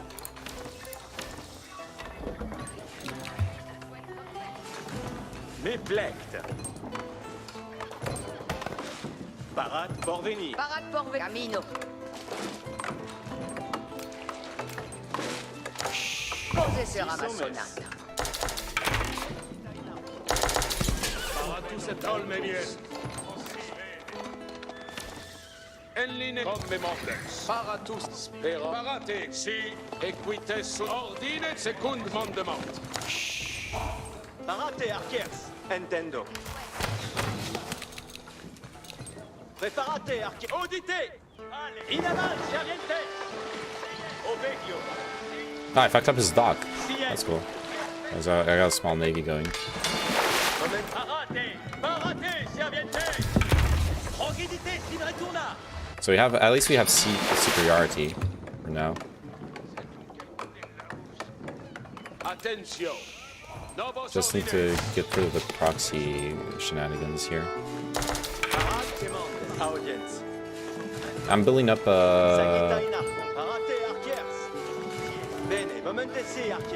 I'm building up an archer army. Same. Tous audite.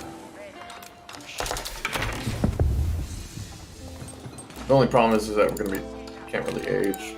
But he's probably building. I can soon. I'm just I just need like gold. That's the only thing that's cocking me. Which I guess I'm spending on army, so I can't. So yeah, I can really age, but it's fine. Do you get the wheelbarrow technology? What?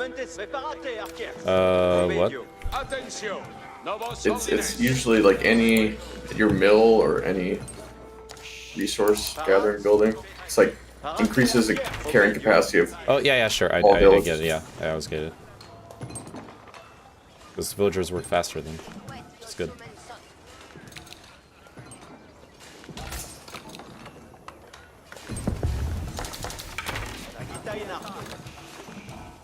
Audite milites. Escolte bene. Espero tu. Si, bene. Vado la cura. Olme bien. Audite milites. Preparate, archers. Parate.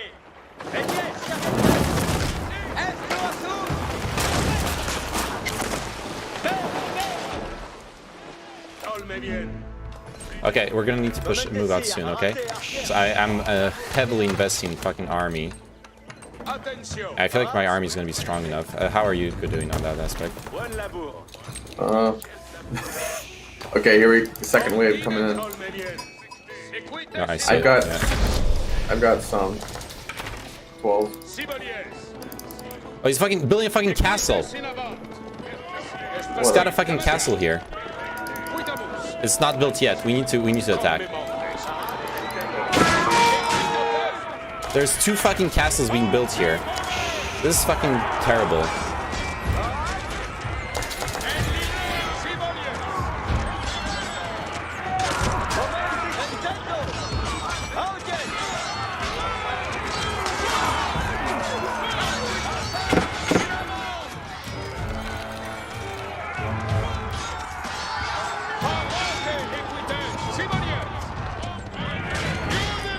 I finished the castle. Dude, this is so fucking bad.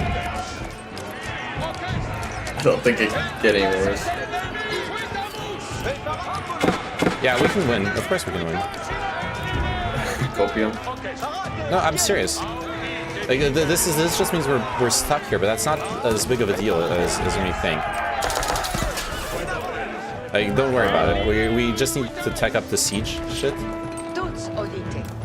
Yeah, we need tribute shit. Easy. I build a guild hall here. Posez sera ma sonate. I should be building it with like people around the wood. Basically lost nothing with those cav archers though. Attention. Attention. Which is good. Just need some siege memes to push forward against this. Yeah, I lost like 3 cav archers. Yeah, it's no big deal. Do you have a market? No, not yet.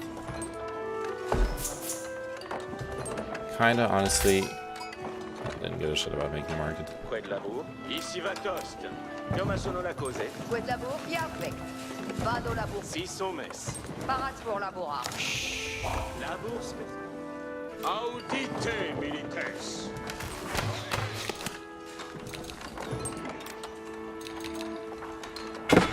Bene fai. Omes! Parate, serviette! In avant, serviette! You know what? I'm just gonna start moving all my buildings away from the castle. Oh, you have what are those? Oh, stables. Never mind. I like. Oh, you have They're siege just engines. barracks. No, those are just your fucking portable Advertence, main that's things. exploit. Alright, peace, bitch. I'm gonna go right behind you.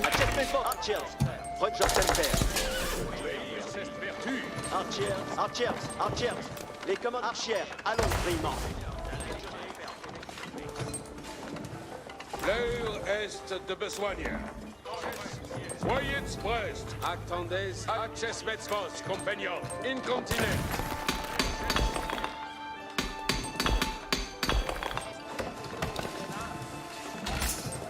Cool. Wow, we need research too.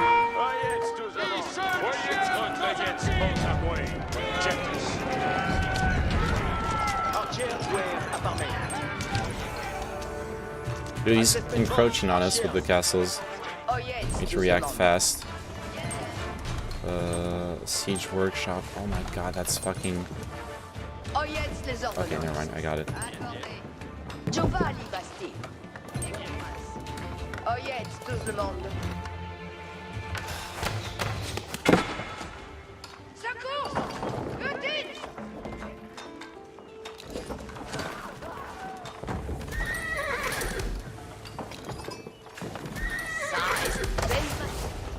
L'heure est de besogne. Advertence, tout le monde. Lors Battige.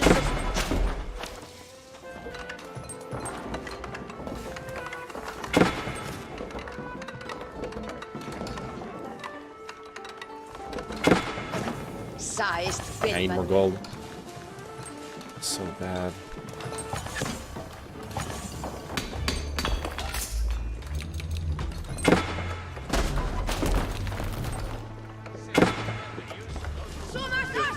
Are you getting attacked? I see. Oh, it's with all these castles. Can I just trade you some gold? I'm fine with gold now.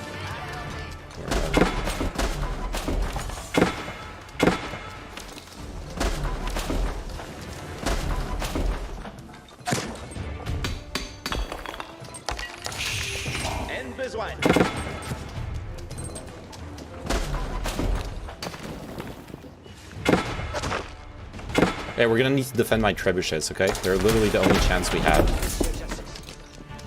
Okay. Situation.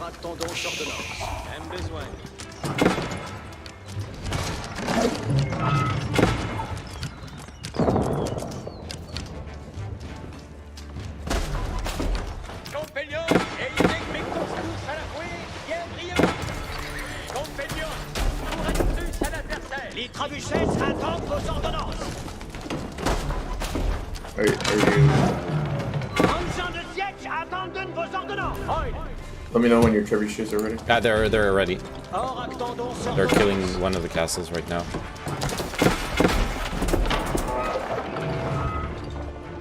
No, don't advance. Don't advance. We're fine yet. Oh, fuck. No. What a massacre. My villagers, yeah. I'm trying to get as much gold as I can. Enemy attacking landmark? Wait, where?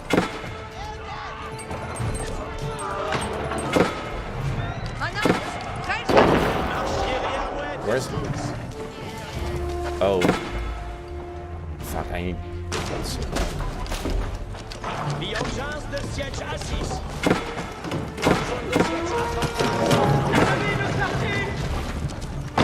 Okay, that's one castle down. I need to fuck up this castle now. Oh, your traders are gonna die. Suicide. I yeah, there's no point in having another one. Attendez, le ferai-je donc? Chasse qui marche, au 26 seuls engins!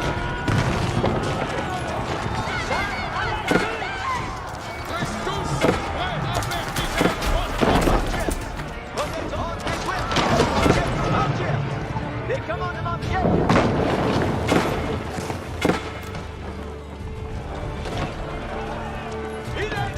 I spent like half my time trying. Oh shit, they're. Yeah, I need to just live in my villagers.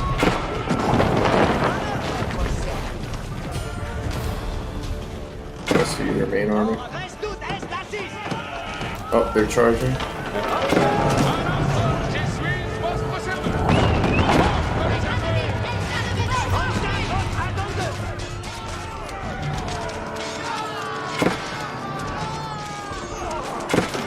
Oh, he's getting wrecked.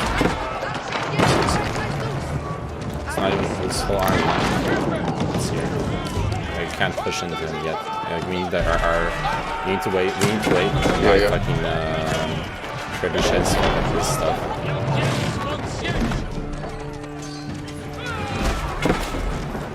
Oh, he's fucking up my trebuchet. I got too close. I got baited in. Fuck.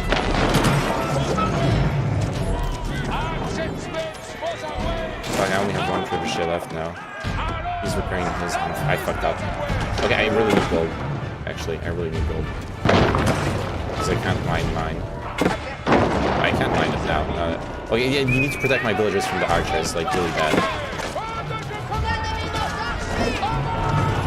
It's suicide because they have the range.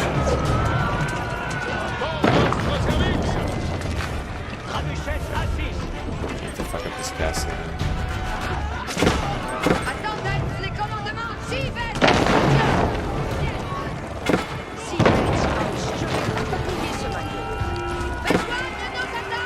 Three castles?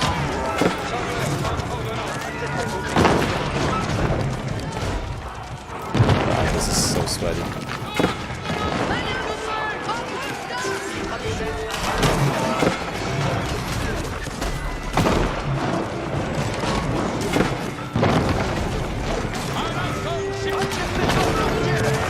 Okay, can you focus the trebuchets?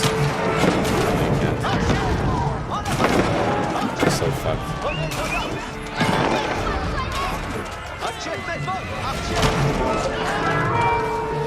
Like, we really need to kill his trebuchets.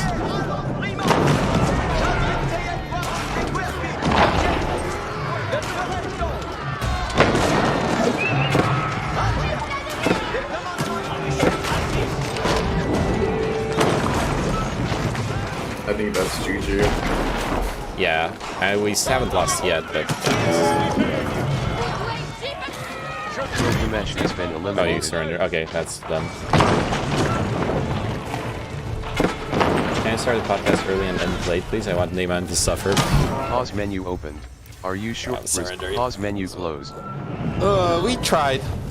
We were late on the... We really should have fucked up his proxy way earlier. Like, we were way too slow in counterattacking. The counterattack should have been way faster. I think that was the main problem. Oh, I was just... Look at that. I was just behind from the... Post-match screen. Since the 7-minute mark. Oh, well, yeah, let's see what went wrong in the stats. Monka 3-hour VOD. Yeah, I've been streaming for 3 hours already. God help me, I'm on a Russia Today article. Oh, I saw an interesting... did you see that tweet, Chow, about how Russia Today, they when they talk about the coronavirus in Russian articles, they say that everyone should get vaccinated, etc., etc. But then when they talk about the coronavirus in foreign directed articles, they peddle like conspiracy theories, anti-vax, anti-mask stuff. Really interesting, Statistics combo box. Statistics Timeline combo tab. box. Statistics combo box. Statistics. Oh yeah, your villager box. count is really bad. You had the worst villager count in the whole in the whole game. Selected. You stopped producing villagers like 15 minutes, no, even earlier, like 12 minutes in. And even before you were producing them slowly. So that's already not very good. Oh, they had an interesting strat. This is a strat we should maybe copy. So they had one, only one of them went castle age. The other one was pushing economy and army. Statistics combo box. Yeah, if you look at military count, there's one guy who goes selected. castle age, so he can build the castles to siege us, and then the other ones just pump and fucking army. That's an interesting 2v2 strategy. I like it. That's something we could copy. So they did like a. Was that the one with the castles? Obviously, Yeah, all the castles belong to the same player, basically. The other one never went castle age. Should have stopped the castle construction. Yeah. Like we also weren't scouting. We could have stopped the castle construction. We had enough army. We destroyed their army while they were building their castles. And we could have actually like killed the. has left the match. Quit button. We could have actually killed their workers, but we went in too late. 2012. You left the group again. Group widget opened. Which is fine. Ooh. I got a meeting at like okay. at 12, but I'll be back on around 1ish or so. All right, no worries. I'll just watch stream or something, but yeah, that's cool. All right, thanks for the games. It was fun.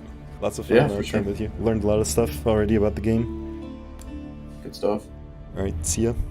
Bye. Cool. Wait, when's the podcast again?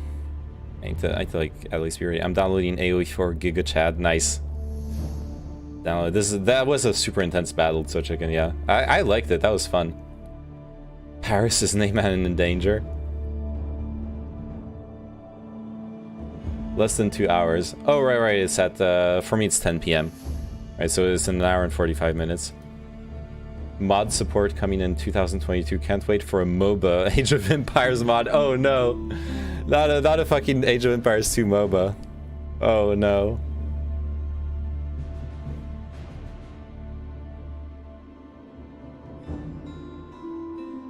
Did you know that peeing in the sink uses about 5 times less water than the toilet? Wouldn't it use infinitely less water if you just don't turn on the tap?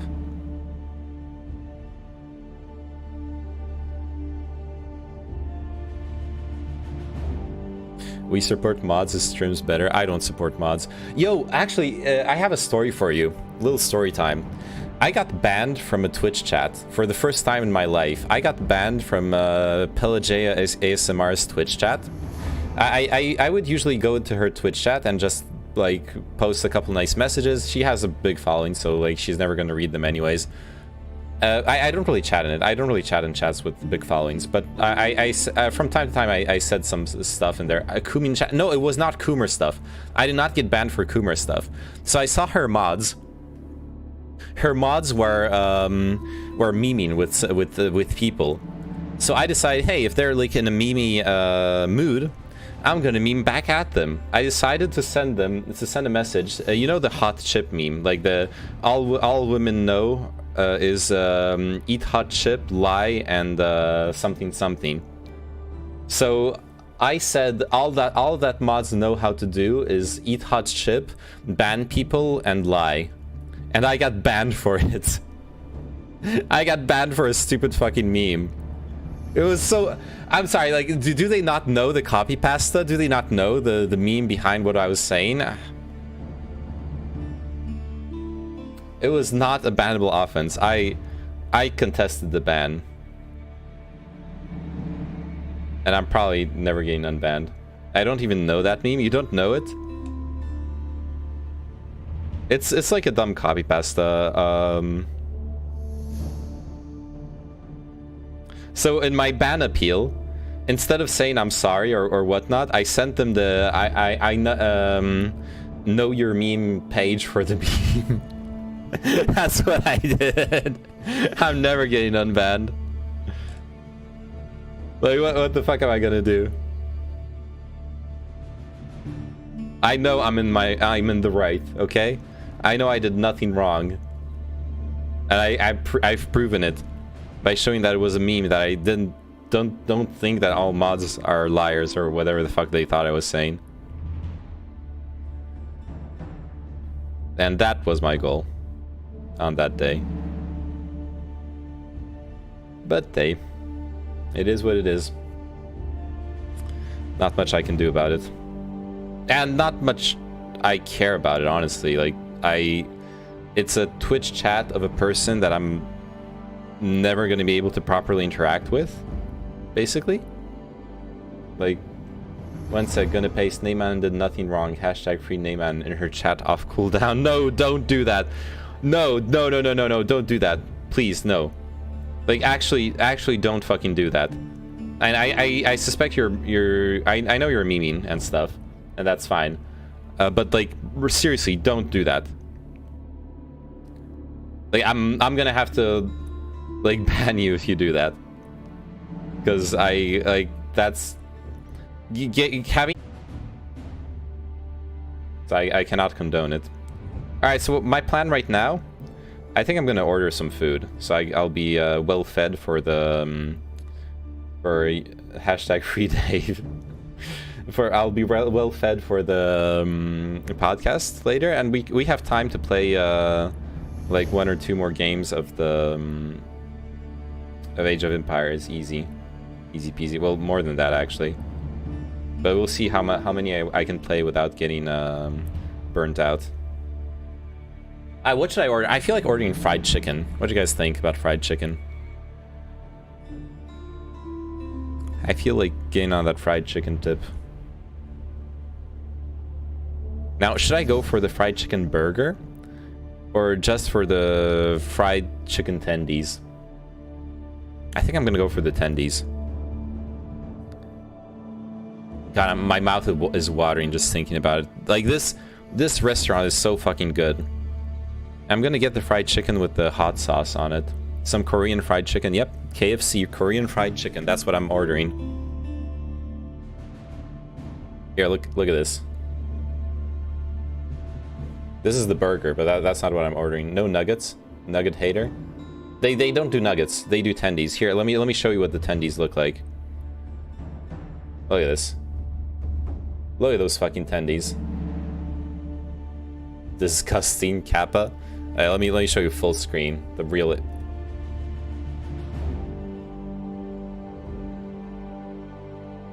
Focus, camera.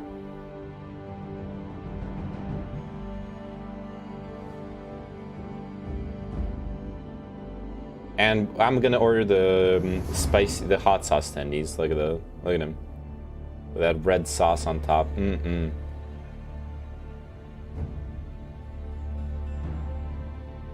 Let's fucking go. Yep, tendies, tanties. Alright, so hot chicken bucket. Now, the real question is, what do I get for the side? Sweet potato fries? I don't think so. I think I'll get the edamame. Ball of San Pellegrino. Go with it. And the sauce, mayo and samjang. That's the sauce I usually get. Alright. Let's fucking go. Alright, castle pressure is so strong in this game, honestly. If your opponent doesn't have siege engines already, castle pressure is so strong in this game. The previous game just kind of demonstrated it. I had that during the stress test where I knew about the strength of it from watching pro games. Minimize button. So I had a pretty good idea that it was a good strategy, but it's interesting to be on the receiving end of it. Should have suspected it once considering how fast the opponent teched the castle age, should have most definitely suspected it. I did not think. I misstressed this flying text. Me too. Yeah. Maybe we can add a filter to the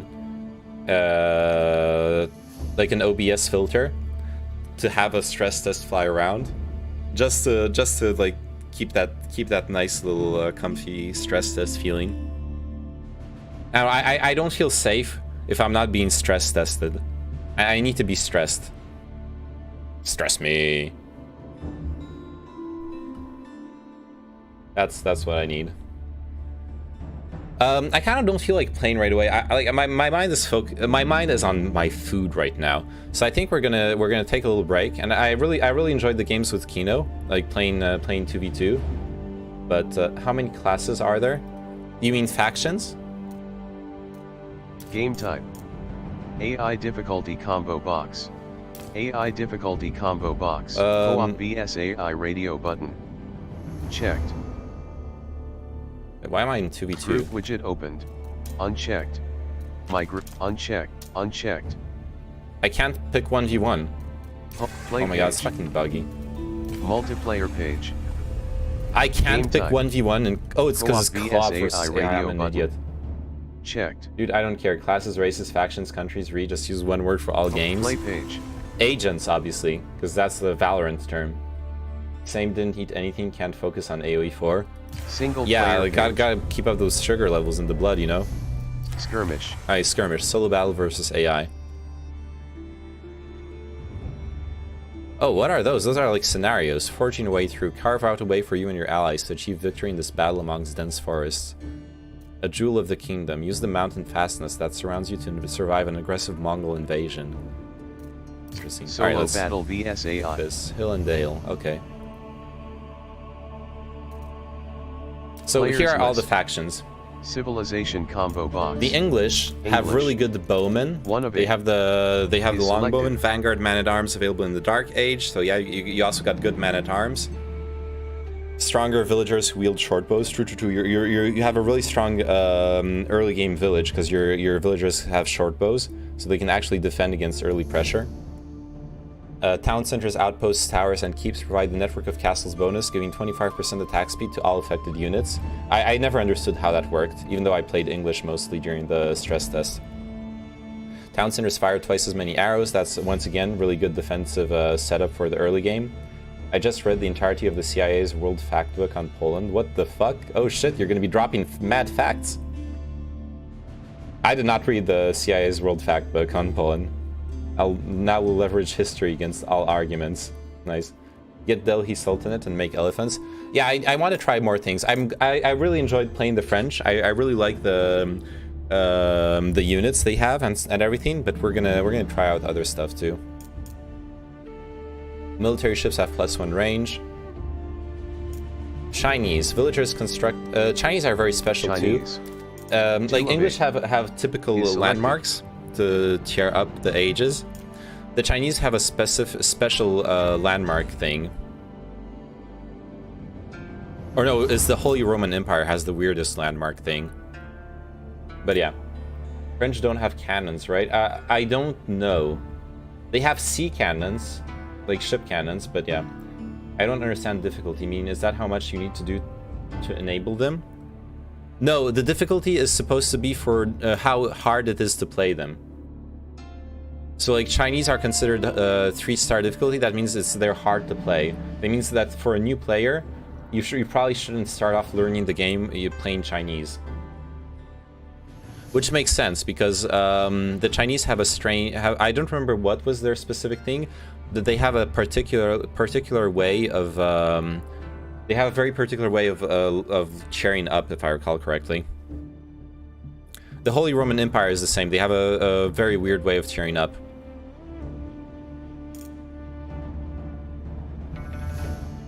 And they both have like extra units that walk around and like early game monks that walk around and do special stuff for you. So like the Holy Roman Empire have the prelate who like communism equals hard. Yes, communism makes me hard. What about Russ? Yeah, I'm going through them one by one. Chinese have villagers construct defenses 50% faster and all other buildings 100% faster. Enter a dynasty by building both landmarks from an age, providing access to special bonuses. So you have that weird thing where you normally when you build a landmark, you're choosing between the two landmarks. You can never build both landmarks for any other faction, but they can build both. And when they do, so that creates a dynasty, which adds even more bonuses on top. Chemistry technology granted for free when advancing to the Imperial Age, so they have good cannons. That means they have the research granted for free. and docks work 20% faster. That's a common trope you'll see. Every single faction has a special sea bonus that's different. So what that means is what they've tried to do here, I think, is that compared to the Age of Empires 2 balance, where there's one faction that's considered the best for sea maps, and all other factions are considered inferior. I think they tried to balance it by giving every faction advantages for sea maps. Every faction has specific things they can do at sea that will, or with their docks or with their sea units that are better. Like the English have the +1 range, Chinese have 20% faster docks, the French have trade ships that return 20% more gold, so not quite military, but they also have really strong ships specific to them. Starting with the Castle Age. Age of Empires, Pogyu. Yep, we're Age of Empiring. I'm doing a short break. I'm talking, like, showing off the different factions. I'm gonna eat, and then I'm probably gonna play like 1 or 2 more games before the podcast. So yeah, the French have faster villager and scout production per age. Economic technology 30% cheaper. So really strong economy from the French, like basic bitch macro power. I have been reading up on the Polish-Lithuanian Commonwealth just to make sure I destroy you guys. Good. I actually don't know that much about the Polish-Lithuanian Commonwealth. I'm glad to hear that we've like researched different things. Chow has read the CIA's World Fact Book. Resource drop-off buildings 25 wood cheaper. So like the French are really econ focused, as you can see. Trade posts, traders, melee damage techs are researched for free.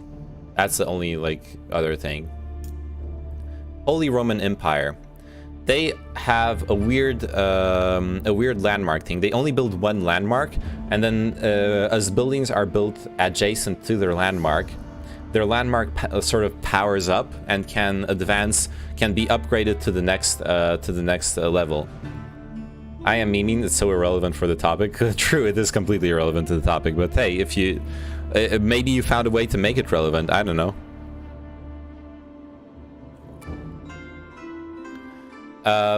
Prelate available, so the prelate is a special unit. What CE? What do you mean by CE? Common Era? I don't understand what you mean by that. So their docks can garrison relics, increasing attack speed of all ships by 5% per relic, maximum of 25%. Behind... Oh! 936 to 1517 CE. Christ era? I think? Christian? I don't know. It's after Jesus. It's after the year 0. It's AD, yeah. Common Era or something, or Christ Era, I don't know. Mongols. Difficulty 3 stars. They're considered a really difficult Kino to play. Plunder 50 food and gold by igniting enemy buildings. So you get rewarded for raiding enemy buildings early on. Oh, and BC is before Common Era, CE is Common Era. There you go. Okay, my delivery person seems to be getting confused. He's now like going further away from BC before Common Era, C Common Era. Yeah, someone in the other chat said it. Mongols. So they plunder food when they ignite enemy buildings. So you're rewarded very much for having early on infantry and like raiding the enemy buildings. All buildings can be packed up and redeployed to a new location. Start with maximum population limit and no need for houses. Early horsemen in the Dark Age and early lancers in the Feudal Age. Double produce units or research advanced versions of double produce units or research advanced versions of technologies using stone. That's interesting. That's very interesting. I wonder how that changes like build orders and stuff. Gain plus 10% food, wood, gold, and stone from trade routes with more traders. And transport ships have plus 50% health and move plus 15% faster. Right, so their navy is actually the ground army meme. They don't have a special navy. They just have good transport ships. That's really interesting. Yeah, it definitely seemed hard to play. Like, any civilization that's special, that plays differently, is going to be hard to play. You're going to have to learn how to play that specific civilization. Russ. The Russ derive great benefit from the countryside. They're able to gather resources more readily from hunting and forestry, and can field strong combat units. Enemies face strong early-game fortifications and a diverse economy that cannot as easily be disrupted. Generate gold and increase bounty when killing animals. Oh, that's really interesting. Are you gonna grind this game? Definitely a bit, yeah. Who knows how long, how hard I'm gonna grind it. I tend to, like, I really tend to do variety at the end of the day. And I enjoy variety. I enjoy variety in my life. Variety is the spice of life. And whoever controls the spice controls the empire. So, I'm not gonna, it's like, I'm probably not gonna hardcore grind it. Just knowing myself, you know? But I'm gonna play it for sure. I'm gonna grind it, yeah. Stronger palisades with twice as much health. That's interesting for the early game palisade memes. They're gonna be really good on like the forest maps for early palisades, blocking stuff off. Early knight available in the feudal age. I like that. I like the early knight. They're really strong, the knights. Higher bounty provides additional food income from all sources. Construct hunting cabins. Improved mills that produce scouts and generate gold from nearby forests. Ooh, I see. So you're going to be producing a lot of scouts when you're playing Russ in order to hunt creatures, because scouts are the hunters. So that's really interesting. You're probably the only faction I will like actually research the upgrade that allows scouts to carry carcasses. Because then your scouts can like go around, hunt deer, hunt boar, and bring them back. Construct wooden fortresses, improved outposts with additional health and garrison slots. Interesting. Improved outposts with additional health and garrison slots. What's an outpost? What's an outpost? I'm a little bit confused. And fishing ships don't have to return to a dock to drop off food. Wow. That's amazing for the economy. Facebook renames itself Meta. What? Are you of course you're serious. Oh, my food's here.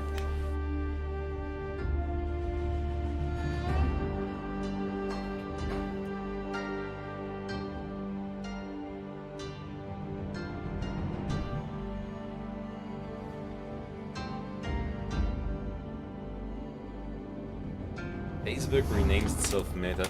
Are they? Dude, I'm betting you. I'm betting you fucking $50. The real reason Facebook is like renaming, rebranding. 100% just because of the whole getting shit on in the congressional hearings and the whistleblower stuff.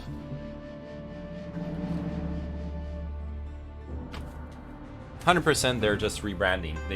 They know that changing name, if they're really going forward with that, it's a fucking stupid rebranding meme.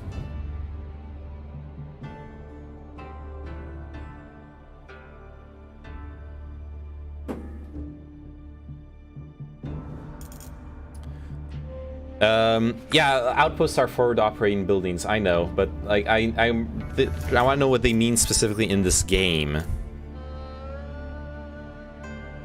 Like, can I just like go Civilization to combo box, settings, close button, solo battle vs AI, skirmish tab, item, art of war,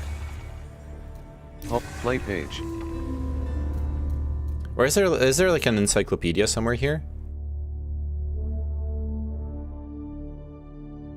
That's like what I want. News, a letter to the age community, learn page. Oh yeah, there we go. Russ. Protect trees. Close button. Where is the outpost?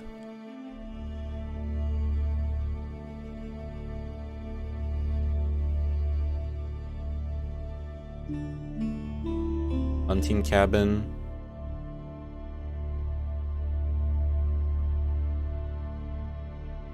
Oh, wooden fortress. There you go. Expanded. Okay, so it's a wooden castle, basically. It's a wooden castle. Cool. So it's basically a wooden castle. Very interesting for like early game aggression or defense. Very cool concept.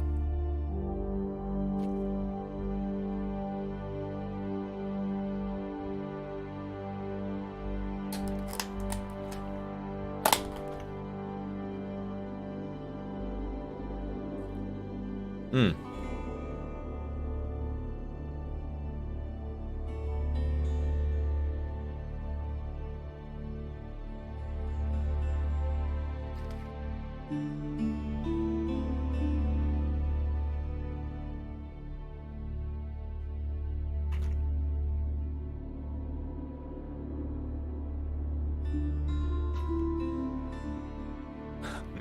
What the fuck, Bukro? That's an unfortunate screen cap. What the fuck? This should be a fucking emote. I would love to have emotes in my chat so bad. There's quite a few faces that would make good emotes.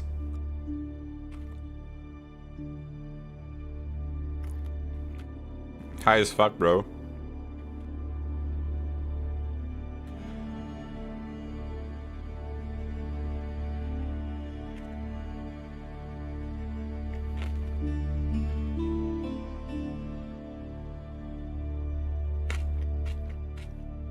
Yeah, I know I can add my own BTV emotes. Absolutely. I know. I know, and I will add them.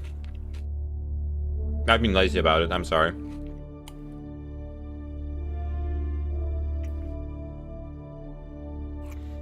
Alright.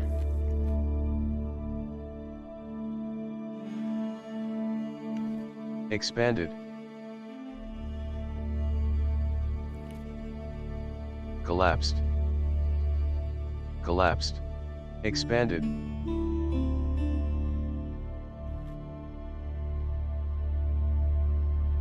Oh wait, so the Kremlin is an improved wooden fortress. And the Golden Gate is a market, basically. I see.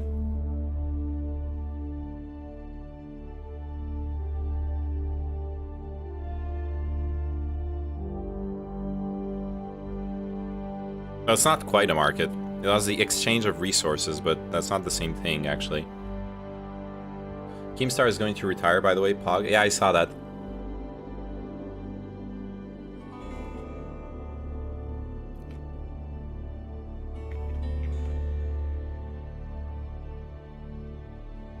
No, good fucking riddance. That guy seems toxic as fuck.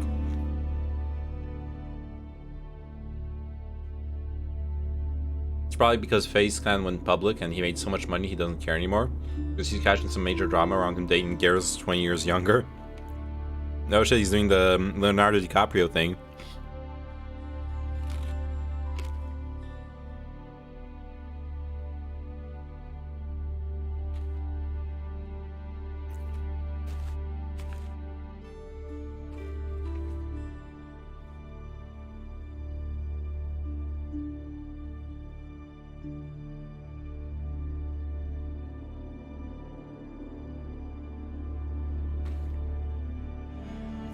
Alright. Unique units. Stealthy. Gunpowder unit which gets stronger when stationary. Has a high melee attack. Expanded. Collapsed. And can be traded for a reduced cost. Expanded. Collapsed. Warrior Monk. Inspires nearby units when in combat. Inspiring bonus armor and damage. Oh, that's really cool. Yo!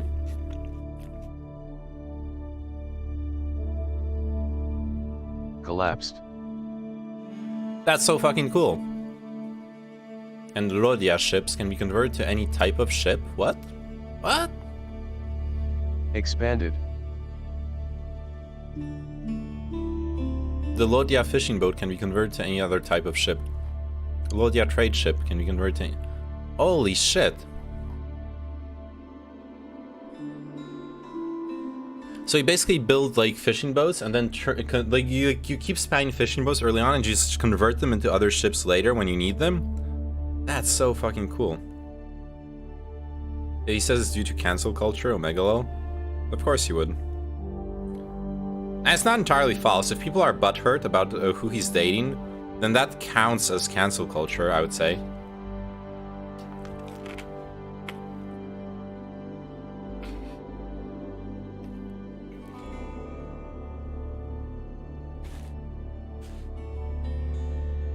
As much as... Okay. Keemstar is the last fucking person I want to be defending in my entire life, but... I gotta grant him that. Collapsed. Expanded. That's not insane. Collapsed.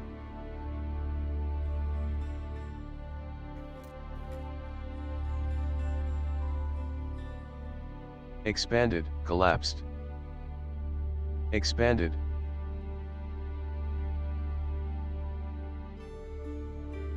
Collapsed. High Armory is a siege workshop. Cool. Expanded. No, it's like a special siege workshop research center. Okay. Expanded. Okay, cool. Main menu. Alright, we can like do all the civilizations right here. Alright, so what was I saying about the Chinese tearing up? Close button. Oh yeah, they can do both buildings. Main menu. Oh, we can see the dynasties. Close button. Expanded. So getting the Song Dynasty, villager production time reduced by 35%. Now lets you get the Zugenu. I think that's an archer unit. Expanded. Yep. Yeah, that's this guy. Very high rate of fire. Really good against unarmored units. And he gets villages. Collapsed. And then the Yuan Dynasty. Expanded. Villagers, officials, and military units gain 15% speed. The need for speed.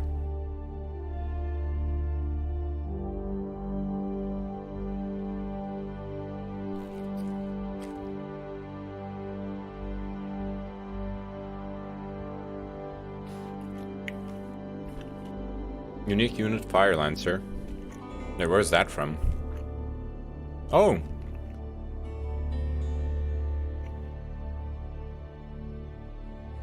Oh. Right, siege towers. Dude, I love Keemstar. He's so funny and based. I listen to him before bed every night. Good job. Expanded.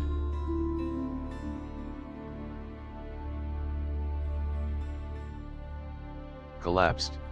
Expanded. Collapsed. Hey, where's the Fire Lancer? Expanded. Oh, it's a cavalry unit. Unarmored cavalry wielding explosive tipped lances for an impressive charge attack. Whoa! Whoa! Way too dank. Fucking explosive tipped lances?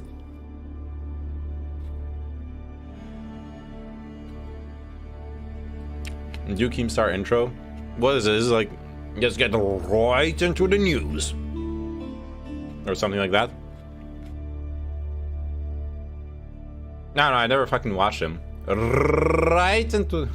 I don't know.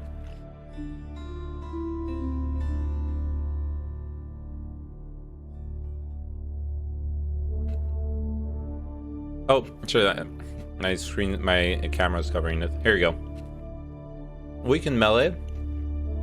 Effective raiding units against buildings and siege engines. And the charge deals area damage. The charge deals area damage. Seems like a unit that you would have to like charge, engage, and then disengage to turn around and charge again. Right?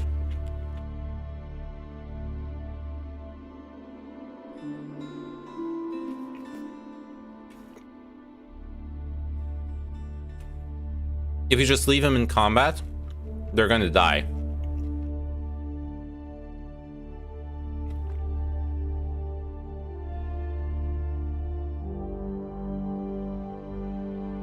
Never cared about drama news channels, saying that when I watched Destiny. Yeah, same. Never cared about drama news channels, but I watched Destiny. And I watched him do drama, so yeah. Where does that leave us?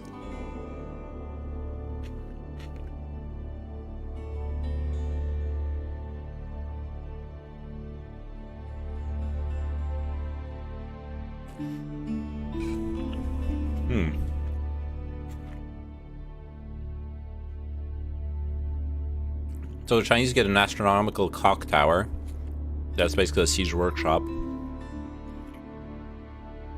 Or an imperial palace that has large sight radius and can activate the view location of enemy villagers for 10 seconds. Expanded, collapsed. That seems terrible, but it's kind of funny. They should give AoE 4 units abilities like a MOBA, charge ability pog. Yeah, I don't think there's any spellcasters in the game. Well, like, there are spellcasters. The monks are spellcasters. The monks are spellcasters, and I think that's it. Expanded, collapsed. They're like the only ones. Finally, Ming Dynasty. I need to move my camera. Alright, I'm just gonna go to I game could capture. masturbate. And I could be in pain. I love gay streamers. Like, Thank you so much for the follow. Out. I love you too. Expanded. Alright, so Ming Dynasty. Military units gain plus 10% health, unique building pagoda, unique unit grenadier. Wait, later dynasties remove these bonuses. Oh! Oh, so they don't stack. Okay.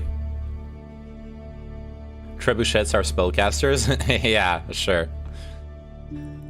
Yo, they don't stack, so you get villager production time reduced by 35% during the Song Dynasty, and then later on you go like Yuan Dynasty and you're like, now my villagers, officials, and military units gain 15% speed, but they don't keep the extra production speed. Interesting. Pagoda is a religious building. A relic can be placed in the pagoda, generates 50 food, wood, gold, and stone every 30 seconds. Generates tax over time. Cool. Cool, cool, cool. Main menu. Learn tab. Item 3 of 4. So the French, I just played them twice. So I've seen most of the early game stuff. But I haven't quite seen the Imperial Age stuff. So Red Palace acts as a keep. Classic. Or the College of Artillery, which provides immediate access to produce royal artillery, which do 20% more damage. Expanded. Oh. Royal Cannon, Royal Rebaldicon, Royal Culverin. Holy shit. I wonder what the online meta is going to be. Yeah, I wonder as well.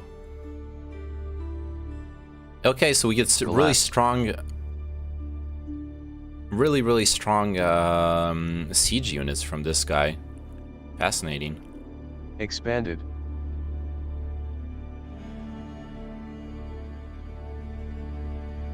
Collapsed. Mongols. Yeah, Main we're gonna menu. get to the Mongols. Learn tab. Tech Holy trees. Roman Empire. We have Close to button. check them out. Expanded. They got the Prelate. That's already something unique from the town center, right off the bat. Support unit with no combat capability. Automatically inspires villagers to greatly improve their gather rate. Can pick up relics, convert enemy units, and capture sacred sites, starting in the Castle Age.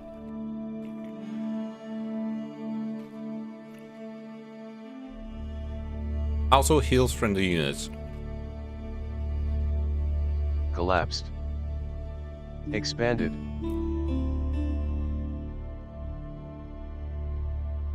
Alright, we got a unique Melody there.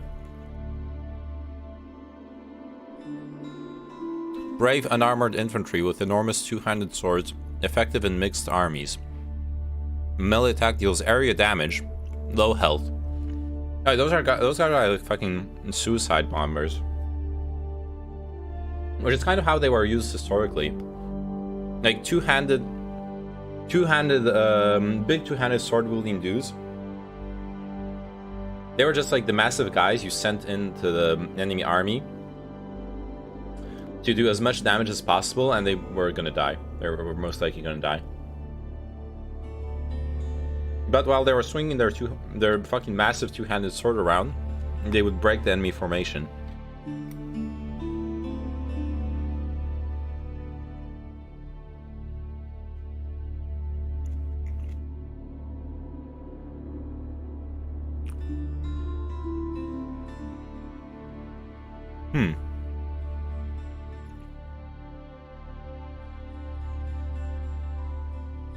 There's 2 huge upgrades to the men-at-arms.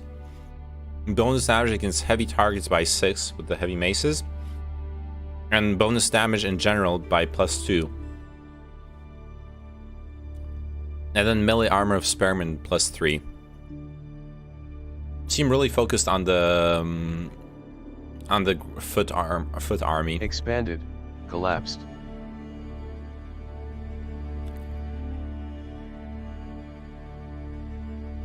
The landmarks are a blacksmith. Technology research here costs 25% less. That's pretty good. Or Aachen Chapel, sorry. Inspires units in large radius as long as a prelate is garrisoned. Oh, that's good for the economy too. I wonder which one's better, honestly. Expanded. Because like cheap research is cool. Collapsed. But then again, you can just make more resources with less prelates. Expanded. Collapsed. Expanded. Collapsed. Expanded. Expanded.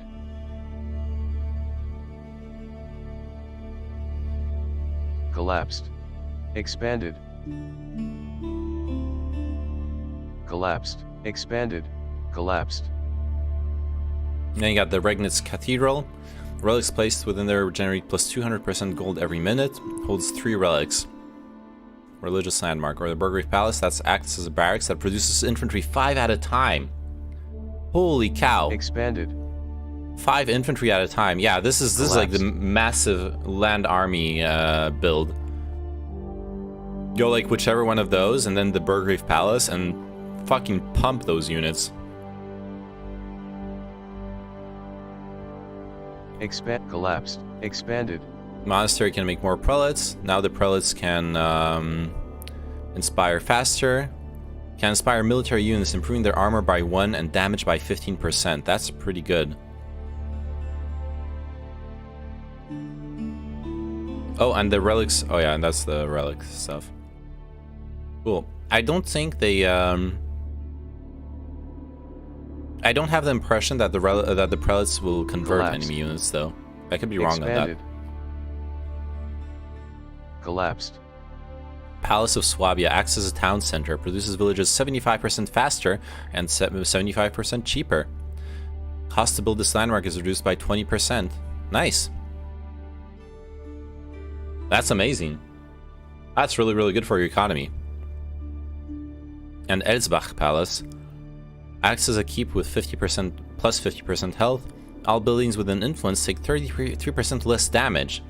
Nice. It was right at the top that they convert units. Hover over prelate info. Oh, sorry. Expanded. Can pick up relics, convert enemy units. Right, sorry. They can convert. My bad. Expanded. Yep. Collapsed. They don't even need to wait for Castle Age for that. Main menu. Learn tab. Okay, so you get monks at the start of the game with this expanded. You get monks at the start of the game with the Holy Roman Empire. That's a good meme. Tech trees. Close button. All right, Mongols now.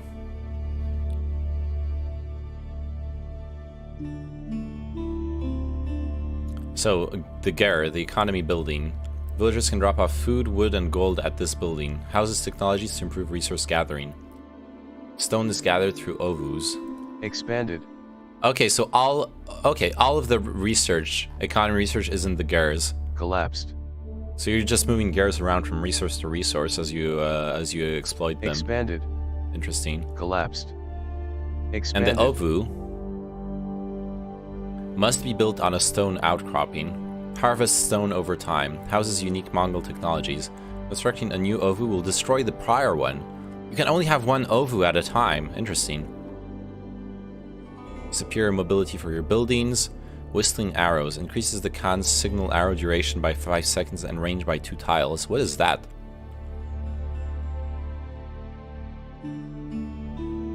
Oh, the Khan fires powerful signal arrows that enhance nearby troops. So they have another spellcaster. Ovo? Yeah, that's the Ovo. Haha, Mongols, get it? No, I don't get it. So they have a special unit called the Khan that buffs their army. If you're listening, Kino, probably should be using that unit. So this increases the buff duration by 5 seconds and the range by 2 tiles. It's a really expensive research, by the way. Increases the raid income for igniting a building to plus 100 food and gold. Interesting. Additional torches. Increase the torch damage of all infantry and cavalry by plus 3. Finally, stone bounty. Add plus 75 stone to the raid income for igniting a building. Yeah, you need to be really aggressive with the Mongols, I think. You need to go set fire to buildings, Expanded. like, fast. Collapsed. Expanded. Collapsed. Expanded. No special units here. Got like special different names, but they're pretty typical. Collapsed. Pretty typical units. Deer stones. When set up, deer stones provide the YAM speed aura. Upon completion, instantly grants the YAM network technology. What's the YAM network? What? Oh, those are military landmarks, never mind. Or the economic landmark. Acts as a market, can build traders plus 50% faster at a minus 50% reduced gold cost. Expanded. Okay. Having 9 or more active traders causes them to supply stone as well as gold. Oh, you gotta stack those traders with the Mongols. Interesting. Collapsed. Pasture automatically produces a gatherable sheep every 90 seconds. It will eventually stop producing if too many sheep are produced and not gathered. Okay. Expanded. Bring a scout near this gentle sheep to herd it. Collapsed. Cool. Expanded. Collapsed. Expanded. Nothing special around here. Collapsed. Archery Expanded. range. Okay, so we got the Mangudai starting with the age 2. You already get the light ranged cavalry from your archery range. Interesting. Confounding mobile ranged cavalry that can fire while moving. High rate of fire, low weapon range. Okay, so you really got to micro them correctly. You got to be kiting with those. And you can upgrade their range damage by +1. No sheeps, only alpha and sigma males, exactly. Collapsed. When the Khan is nearby, the Kurultai heals all nearby damaged units and provides a 25% damage bonus for 30 seconds. Huh. Seems like they're all about their like temporary buffs. Acts as a ger. Gold that dropped off at this landmark is increased by 50%. Nice. Expanded. Collapsed. I got a prayer tent. Expanded. To make shamans. Cool. Cool. Unique research here. Monasteries allow improved production in their districts even without an ovu. Monasteries allow improved production in their districts even without an ovu. Collapsed. Okay. I'm not sure what that means. The White Stupa acts as an ovu and produces 240 stone per minute without a stone outcropping. Nice. Extra stone. And the Khaganate Palace spawns a cavalry army of horsemen, Mangudai or lancers every 90 seconds. Expanded. Whoa.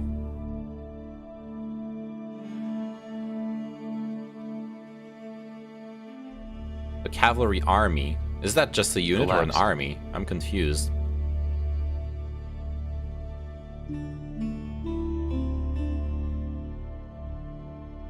Where do you make the Khan? Expanded. Collapsed.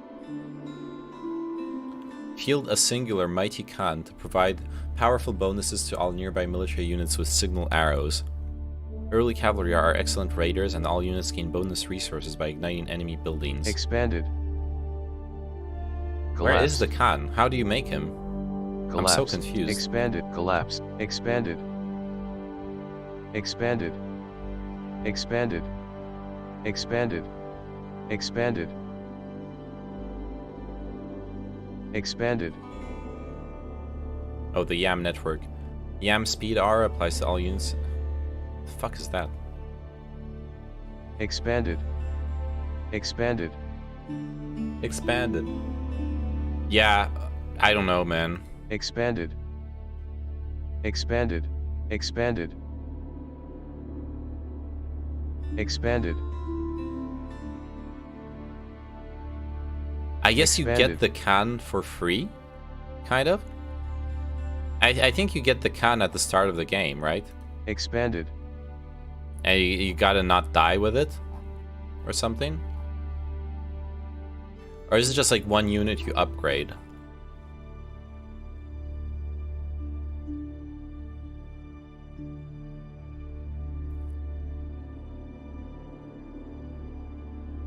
Khan fires powerful signal arrows that enhance nearby troops.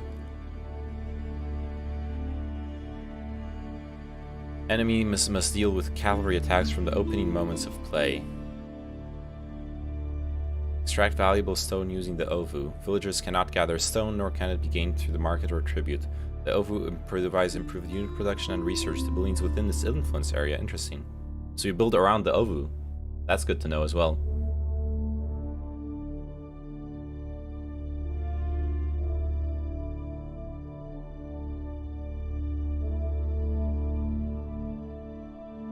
I'm still so confused about the Khan. I'll need to try them out. I just need to try them out. Main menu. Learn tab. The rest we've already Item looked 3 at. of 4. Tech trees. Yep. Close button. Main menu. Tech Delhi trees. Sultanate. Close button.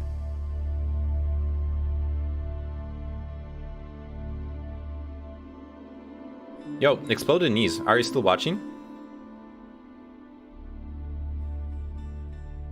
Because this is totally not done on purpose, but I think this could be a decent video. Just like an overview of every single faction. We should like can you like drop like make it priority number 1? Just make a pseudo tutorial video, a review of all the tech trees and the units and stuff. Like the stuff I've been talking about here, and I'll finish doing every single faction. Because that like tutorial videos are really good.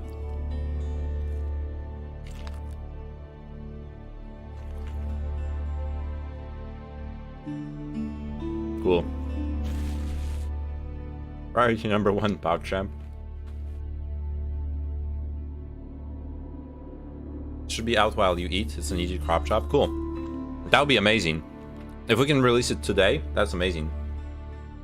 I meant while we podcast. Okay. Yeah, that's good. Alright, let's finish it then. Delhi Sultanate. Scholarly culture. Research all technology for free. Research can be stopped and resumed, but it progresses at a much slower rate without the help of religious scholars. Expanded. Collapsed. Frontier fortifications. Establish fortified settlements using military units that can build palisades. Keeps gain access to a free weapon emplacement once constructed.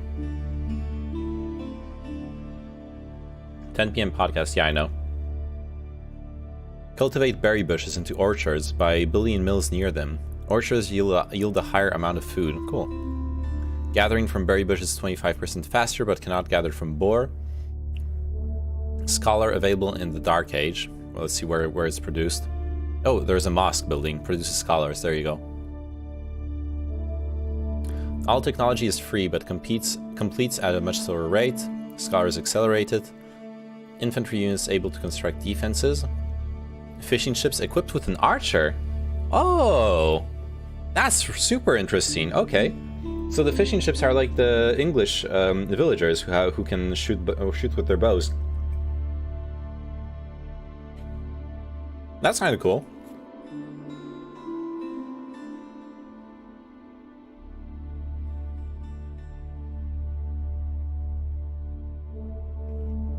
Okay.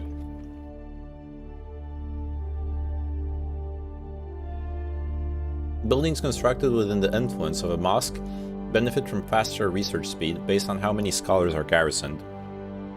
So, you gotta set up your SimCity to have your research buildings around mosques. Around a mosque.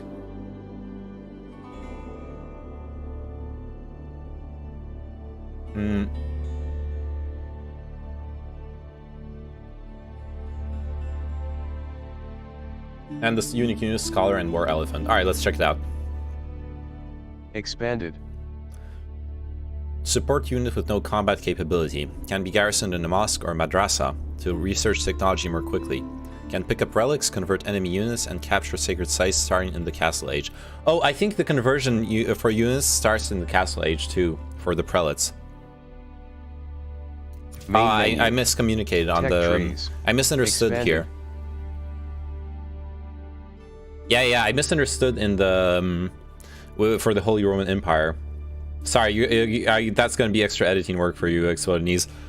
I misspoke earlier. The prelates cannot convert enemy units starting off. They need to reach the Castle Age to convert them, which makes a lot of sense, because Castle Age is when every civilization gets their monastery. So it would be broken if the prelates could do things that only monks can do. Especially game-breaking things like picking up relics. Converting units is not that game-breaking, but it's still really strong early on. And it's and obviously capturing sacred sites. When talking about Poland, we should start at the Holy Roman Empire. Yes. Main menu. Look at tech trees. Close button. Expanded. Alright, so the scholars are just monks, but they boost the research when you garrison them at the mosque. That's great. Sanctity allows scholars to capture sacred sites before the Castle Age. Sacred sites generate plus 100% more gold. Wait, sacred sites generate gold! Holy cow! That also means you can go for a super aggressive strategy. Imagine! You go for a fucking, like, Dark Age or Second Age strategy where you pick up the sacred sites. What? That's insane. Allows scholars to garrison military buildings, boosting production speed by 100%. Damn! Collapsed. Expanded. Then Second Age increases the sight range of scholars by 100. Third Age, Castle Age, increases the movement speed of scholars by 50%, and Imperial Age, units healed by Scholar gain plus 50% attack speed for 33 seconds. Alright. Collapsed. Scholars are really important for the Delhi Sultanate. Obviously. Collapsed. Expanded. Collapsed. Expanded.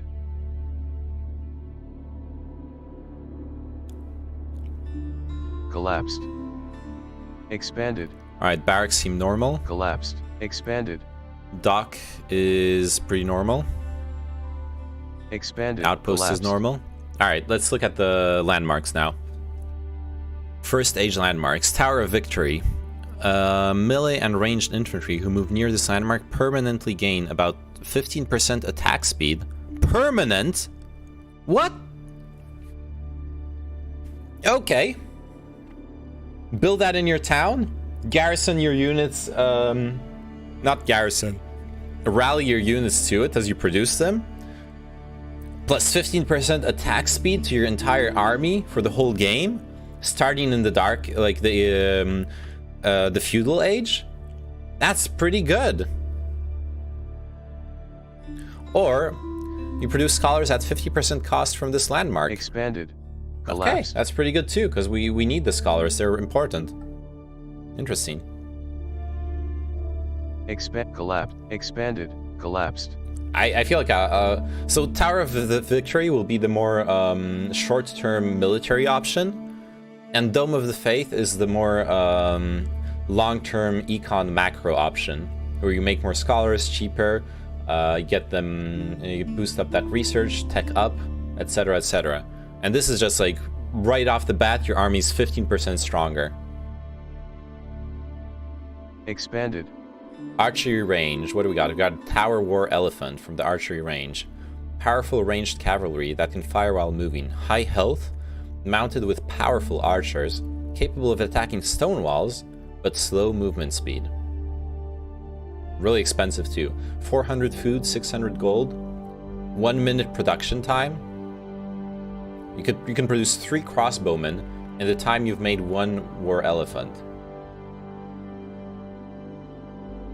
So, really good unit, really strong, but expensive, slow, and slow to make. Probably want to like put scholars into your archery range. If you're pumping them out, you put some scholars in the archery range. You got that other research we found up there. Or is it collapsed? Mosque. Expanded. You get the efficient production research, allows scholars to garrison military buildings, boosting production speed by 100%. And boom, you got a little build order going on already here. Pump tower war elephants out of boosted archery ranges. Siege elephant. Upgrade tower war elephants to have elite crossbowmen as riders instead of archers. Nice. That's a big upgrade. Collapsed. Expanded. And in the stable, you got the classic war elephant. Melee unit. Okay, so the cost is flipped around. The production time is the same, 1 minute, but the cost is flipped around. 600 food, 400 gold, instead of 400 food, 600 gold. Heavy cavalry effective against cavalry, siege weapons, walls, and buildings. High health and armor, mounted with an advanced spearman, capable of attacking stone walls, slow movement speed. And you can upgrade to guarantee +2 armor to war elephants and tower war elephants. So in Imperial Age, your elephants, you get this upgrade, your elephants start being really, really strong. Obviously both elephants, Castle Age units. You're not getting them in Feudal Age. Collapsed.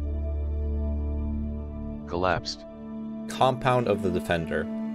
Infantry units can build stone walls, gates, and towers. Reduces stone cost of buildings and their emplacements by 25%. Okay, that's a weird one, but let's think about it. The other option grants no immediate bonus other than advancing to the next age, but contains many unique economic and religious technologies. Expanded. So, grants reinforced foundations, houses and town centers, grant an additional +5 maximum population. Okay. Tranquil venue. Mosques restore 1 health to nearby friendly units every second. Okay. And lookout towers increases the sight range of outposts by 50%. And in the Imperial Age, party rations increase carrying capacity of villagers by 5, and honed blades increase the melee damage of men-at-arms and knights by 3.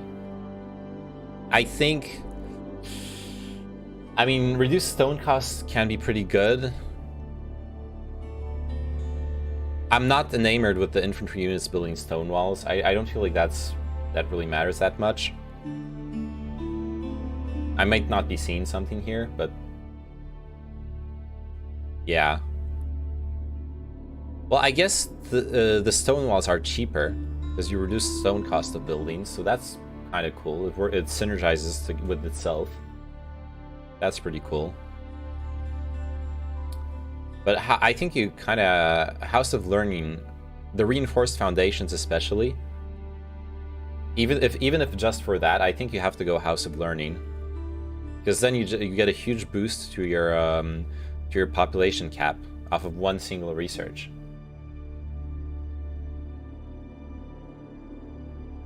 It'll be huge, or like at that point you'll have like what, 5-10 houses, 25 to 50 population right off the bat. So it's a short research too, 25 seconds. Build next to a mosque, it will be even faster. Expanded. And that's it for the unique units. Collapsed. But we still have unique buildings, the landmark buildings. Gizar Academy constantly generates food based on total number of technologies researched. Interesting. Or the Palace of the Sultan automatically produces tower war elephants. Garrison up to 4 scholars in the landmark to increase production speed. Whoa. Expanded. That's really Collapsed. cool. That's really fucking cool. I think unless you're really stuck on food production, you're always going to make the Palace of the Sultan. Just free tower war elephants? Why not? That's great. Expanded. Finally, the Madrasa is the university, just a different name for it. Main menu. And the Learnt Abbasid of tech dynasty. trees. So this is another. Close button. This is the other faction that has a special landmark system. I think that's why their start is higher difficulty up here. The Abbasid dynasty pursues a flourishing golden age by concentrating structures around their House of Wisdom, allowing them to unlock significant economic advantages. So you really gotta plan your SimCity ahead. Like this is one of those factions, like with the Mongols, like the factions that play in very unique ways. I would highly recommend always trying them out versus AI, like easy AI, because you want to fuck around and understand. Play a few openings to understand how you're going to actually set up your town and your build order, etc. Why the fuck do you have the accessibility sounds on? Because I had them on from the start by accident, and I figured it's a funny meme, so I'm keeping them on. Particularly good at countering cavalry-based armies. Build towards your civilization's golden age.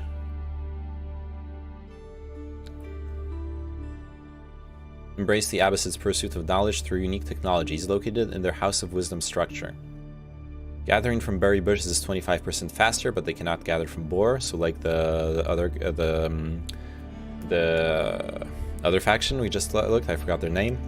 Infantry units are able to construct rams and siege towers without researching siege engineering. Okay, so we basically have siege engineering researched for free. Advance in ages by building wings from the House of Wisdom. Nearby buildings gain +5 fire armor. That's good. I guess Destiny wasn't popular enough, so now you've chosen Forzen as your mentor. Exactly. Enter a golden age to speed up resource gather rate, research times, and production speed. Docks are 50% cheaper. Infantry do not require the siege engineering upgrade. Construct rams, siege towers, springults, and mangonels. And unique units are the camel archer and camel rider. Alright, let's go check them out. House of Wisdom constructs the culture wing. The following cultural technologies become available. Preservation of knowledge, which is reduce the cost of all technology by 30%. Okay. In the feudal age. So the wings, if I recall correctly, yeah, you pick a wing. You pick the different wings that you're gonna build as you advance through the ages. And every wing you build is gonna advance you one age. So the culture wing opens up preservation of knowledge in the feudal age, medical centers in the castle age, keeps heal nearby units for +2 health every second, and imperial age imams can convert units without holding a relic, but can only target a single unit. Okay. The economic wing gives you fresh foodstuffs, reduce the cost to produce villagers by 50%. That's amazing. Agriculture, improve villagers' gathering rate from farms by 15%. And finally, villagers drop off 8% more resources. Really good.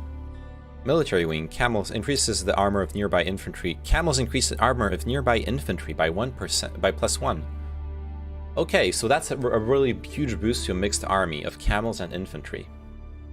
Really creates a strong synergy there. Grant Camel Riders shields, improving their melee armor by +3. This is in the Castle Age. Finally, Imperial Age increases the health of all infantry by 15%. So definitely oriented towards a mixed camel and infantry army here. Finally, the trade wing. You can research spice roads in the feudal age, increase the gold income from traders by 30%. Castle A. Oh, and wait, where does this come from? I'm assuming this is from the spice roads. I'm not spice road, from the trade wing. Phalanx. Increase the attack range of spearmen by +100%. Wait, I think everyone can research that. Yeah. Okay, so those are open to everyone. Those researches down here. Those, once you reach the requisite age, you can just research them. Armor +5 armor to traders and trade ships. Finally, traders also returned with a secondary resource. This resource is 25% the base gold value and is set at the market. Okay. Increase the movement speed of camel units by 15%. Use armor of camel units by 2. Reduce the reload time. Oh yeah, sorry. Armor of camel units, there you go. Reduce reload time of archers by 25%. Cool. Yeah, so a very specific way of upgrading, because you to be able to build the wings, you're going to need to accumulate points as you build buildings adjacent or connected to, sorry, to the House of Wisdom. That's the important thing. You really need to plan out your SimCity to connect everything to the House of Wisdom. Expanded. And then we got the Camel Rider from the stable and the Camel Archer. Starting in the Feudal Age, that's interesting. Starting in the Feudal Age, you already get the Camel Archer. Highly mobile and durable ranged unit, effective against all cavalry. Bonus damage versus Spearmen causes enemy cavalry to deal less damage. So it's good versus Spearmen and good versus cavalry. That is huge. That is good to know. It is expensive though. 180 food, 60 wood is very expensive. Especially early on. And the Camel Rider. Highly mobile and durable melee unit, effective against all cavalry. Bonus damage to cavalry and causes enemy cavalry to deal less damage. Good. Good units. Expanded. Finally get the mosque in the Castle Age. Classic, it's just a classic monk here, the Imam. Has all the same powers. And the Madrasa for the renamed, flavorful university. Alright. Sorry if I wasn't quite as detailed in the main menu. Learn tab. In the first Item parts. 3 of 4. I didn't really realize I was that this is what I was doing. That I was making a video overview of all the different factions. Trees. Close button. I guess I haven't really done the English. What makes the English special? They're really good basic faction that you play the same way you would play in Age of Empires 2 from what I've seen and Expanded. stuff. They get men-at-arms early on in the Dark Age. They are basically the podcast ED 35 minutes. Yeah, I know. They are basically the Age of Empires 2 like faction from what I've seen. Men-at-arms in the Dark Age already. You're going to be upgrading as ages go on. Get really strong. Collapsed. Construct farms for 50% less wood, so good economy with the farms. Farms near mills gather 15% faster. Vanguard man-at-arms available in the Dark Age. Stronger villagers who wield short bows, so we can defend easier. Early aggro. Town centers, outposts, towers, and keeps provide the network of castles bonus, giving 25% attack speed to all affected units. Expanded. Collapsed. Let's see if we can get a description of that. Finally, military town centers fire twice as many arrows. Once again, good defense. Finally, military ships have +1 range. And their special unit, the longbowmen. Expanded. Long range, can construct palings to fend off cavalry charges. So really strong, basically the best basic archer in the game. And they can heal. They can set up camp, which heals them for 1 health every 1 second. Every English player is going to be fielding a basic army strengthened by a corps of longbowmen. No reason not to. They're even good against cavalry charges when they construct the palings. Collapsed. Which is supposed to be the weakness of the archers. For the rest, they're pretty classic. You can build a council hall, which will be your archery range that produces longbowmen at 100% speed. Really good landmark, I like it a lot. Or the Abbey of Kings heals all nearby friendly units that are out of combat by 4 every 1.5 seconds. If you think you're going to be micromanaging a lot, sending units back to heal could be worth it. Every time I've played them, I usually went council hall. I like the extra production. I prefer having better macro, better production, pumping out more units, and letting the units who are hurt die. That's me. I think that's better. Feudal Age, your landmark could be a town center, really strong landmark, an extra town center, or a keep, also really strong landmark. You can go you can go aggressive with the keep, or you can go strong economy with the town center, or defensive with the keep as well. I really like aggressive keeps. They are very powerful if they get set up. Finally, in the Castle Age, your landmark is either another keep with a 50% greater weapon range and double the number of arrow slits, or a building that produces the Wingard Army, which is a production unit that produces 1 man-at-arms, 1 spearman, 1 longbowman, 1 knight, and 1 trebuchet every time it produces a unit. So it's really a huge boost to your production to have a Wingard Palace. You're gonna be it's very slow, 1 minute 15 seconds production, as you can see, but you're gonna be pumping those units, and it's very cheap for obviously for all the units you're getting out of it. 100 food, 100 wood, 200 gold for all that. It's practically free. Very good production building there. If the game's gonna last long, because obviously with 1 minute 15 seconds sorry, production time, you need a few minutes to start gaining the advantage from that. Main menu. Learn tab. All right. Item. Finally, we looked at the dynasties and in the Chinese, but we haven't looked at the Imperial Official. I forgot about that guy. The Imperial Official, economic support unit with no combat capability, will automatically gather tax, that is gold, from buildings. Can be tasked with improving a building's efficiency. Only a certain number of officials can exist at a time. So another little specificity to the Chinese faction and their build orders and so on. Special researches, the Imperial Academy. Nearby buildings generate plus 100 tax gold. And you can increase the amount of gold carried by Imperial officials from 20 to 40 with that research. So that's like the economy-focused landmark. Or you can have basically a tower. Fires a long-range hand cannon and adds arrow slits while garrisoned. Offers vision into stealth forests. Good defensive landmark for the early days. Expanded. And yeah, I think we've looked at the rest here of the Chinese stuff.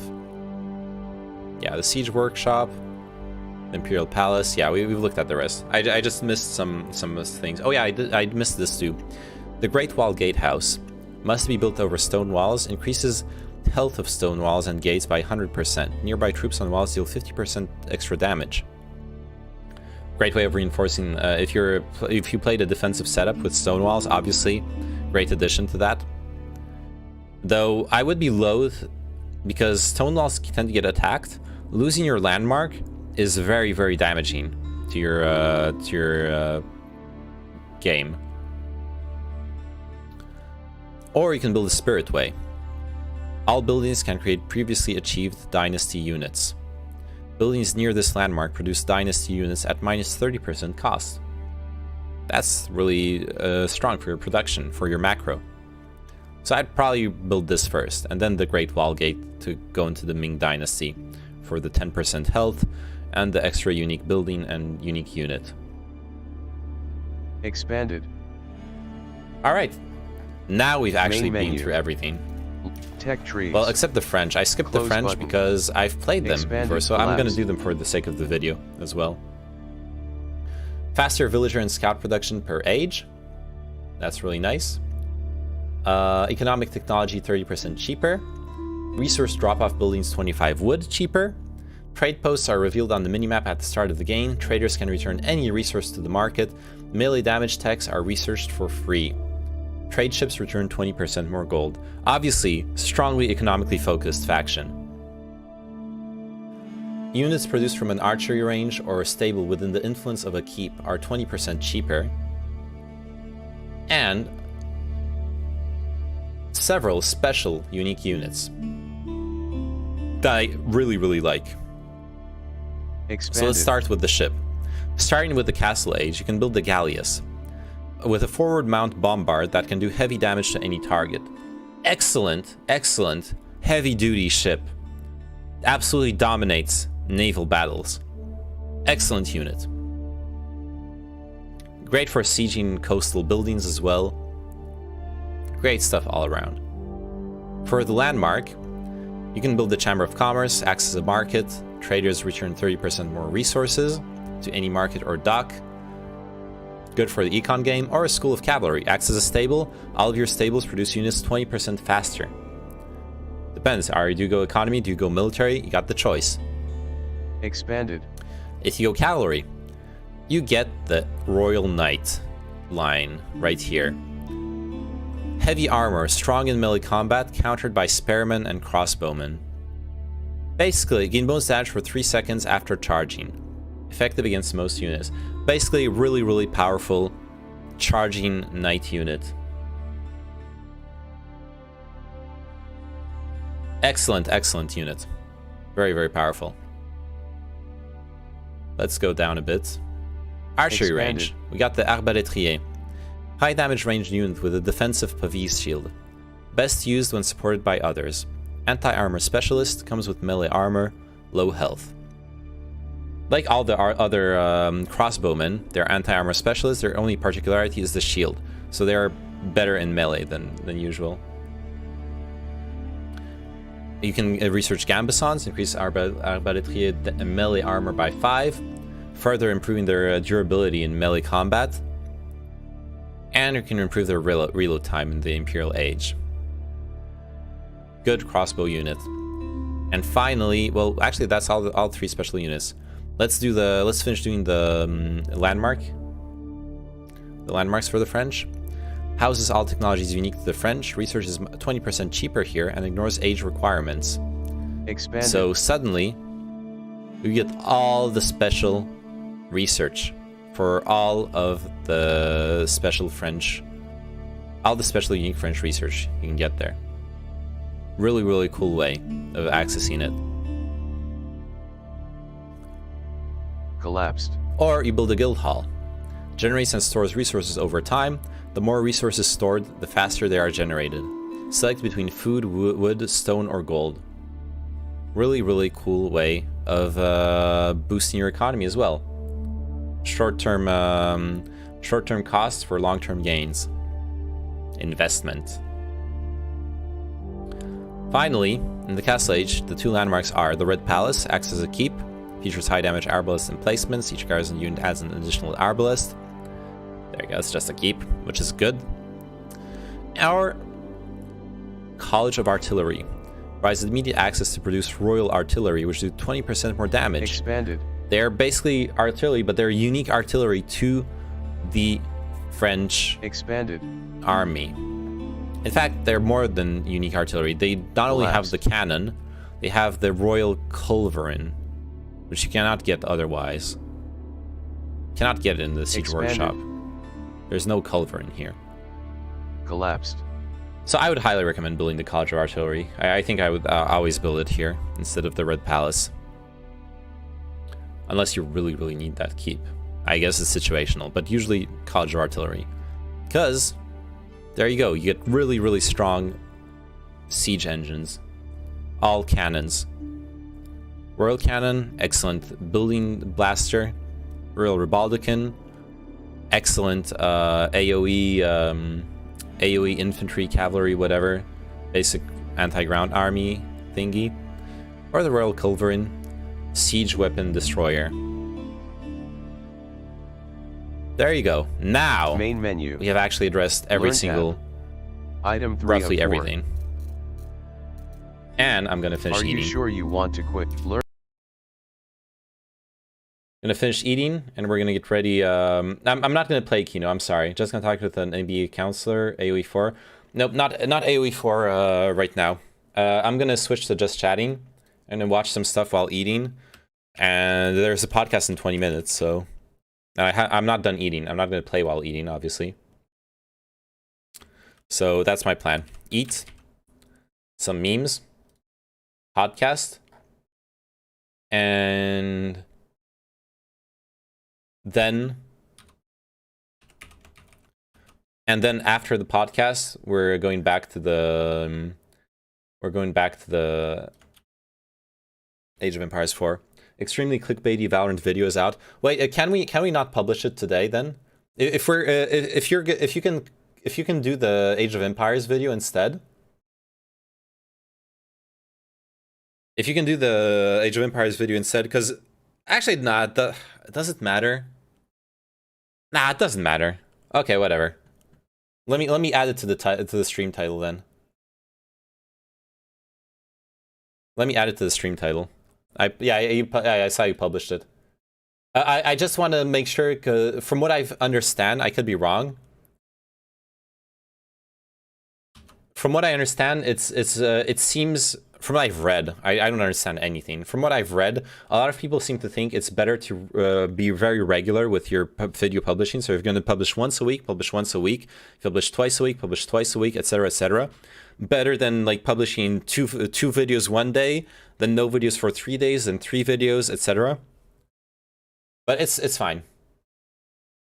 Like, it's already published, and I do want to get the. I do want to get the. Who knows? Honestly, YouTube is random. Absolutely, yeah. And most importantly, I do want to get the AoE4 content out, especially tutorial type stuff, like overview type stuff, because that's gonna just be good. That's just good shit. That's just good YouTube content to attract people. Let me know if when you're editing the stuff, Exploded Knees. Let me know. This is important. Let me know if you're if I've missed anything obvious, because basically what I tried to do I did in a very disorganized way. I'm so sorry. But what I tried to do is I tried to go through the landmarks, which are unique to every faction, and through the unique units of every faction, as well as every faction's special influence and characteristics. So if there's any of the factions I haven't covered every single one of those 3 things for, then it would need to be I can record it later on for you, okay? And also got it, yeah. And also, like, I fucked up. I forgot, since I only realized I was doing it for a video later, I fucked up and I did things not together. So, like, for the French, I mentioned them early on, and then I went back to them to go over the stuff I forgot earlier. So you're going to have to do a lot of editing to move stuff around, because I did things kind of in a scuffed way. I'm sorry.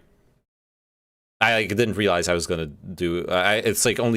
It's like only halfway through that I realized, oh shit, this would make a really good video. Especially since the game just came out. People are going to want to see tutorials, so... Yeah. Command. omeniq. Response. The YouTube video. Confirm. And... timers. Edit. Latest YouTube video.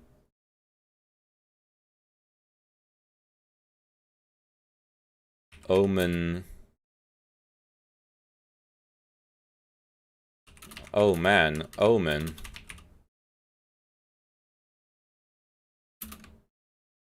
Save. Post it on the Age of Empires subreddit, Poggy. Oh yeah, good idea. Definitely, yeah. If you can, if you're allowed to like self promote, I'll do it. Yeah, good one, Sign.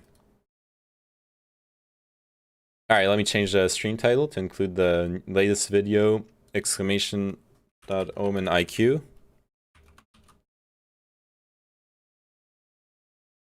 Twitch game just chatting.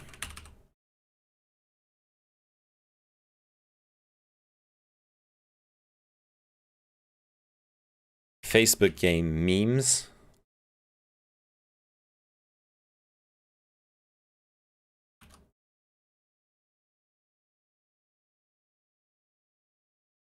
Update.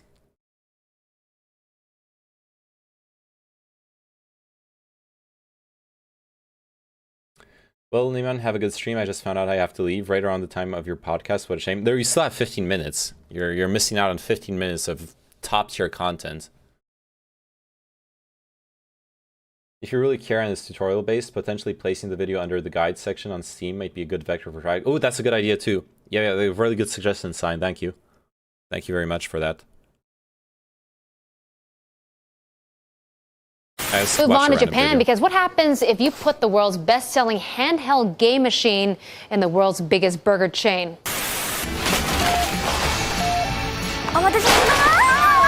Black DSIs donning the McDonald's M came with unique DS cartridges containing training software.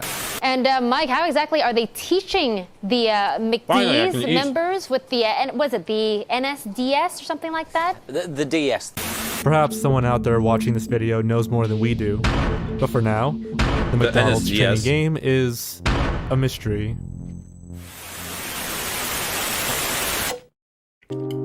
今年8月、金沢市内のマクドナルドでソーセージエッグマフィンを食べた男性から異物が入って。 In the year 2010, McDonald's Japan announced something shocking. In March of that year, the company revealed a brand new program to train part-time McDonald's employees, a partnership to create an exclusive piece of software for the Nintendo DS. This unassuming little cartridge would then go on to become one of the rarest Nintendo DS games of all time. Today, I'll be telling you the story of this legendary game and how in June of 2020, one of the last known copies disappeared into the hands of an anonymous collector forever.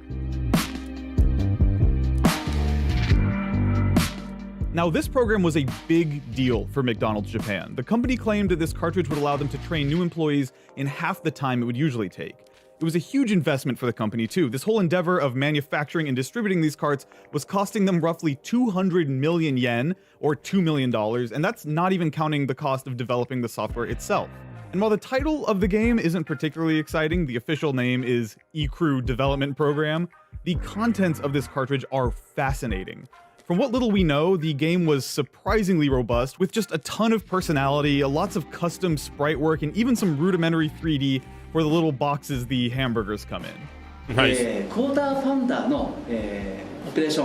This game shows trainees how to assemble a quarter pounder with cheese. You can also learn how to cook fries and clean your workstation.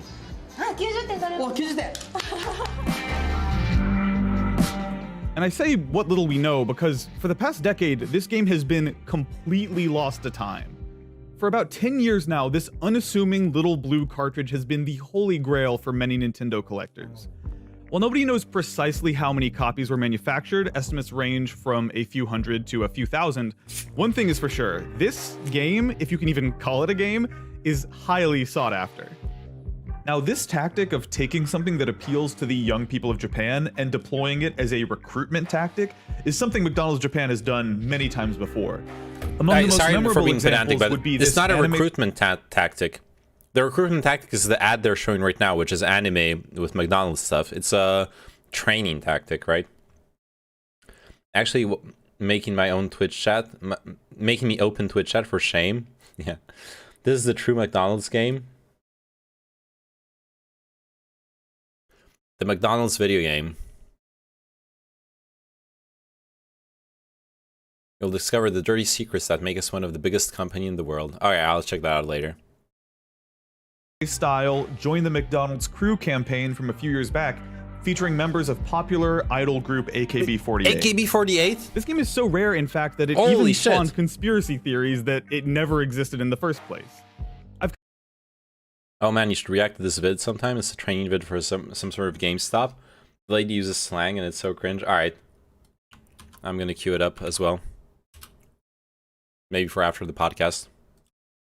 Come across YouTube comments before claiming that this game Oh wait, we don't have time for this. It's 49. I just looked at the length of this video. It's 49 minutes long. We have 10 minutes left to the podcast. It's okay. We're gonna watch this. We're gonna do the podcast, and then we're gonna come back to this video.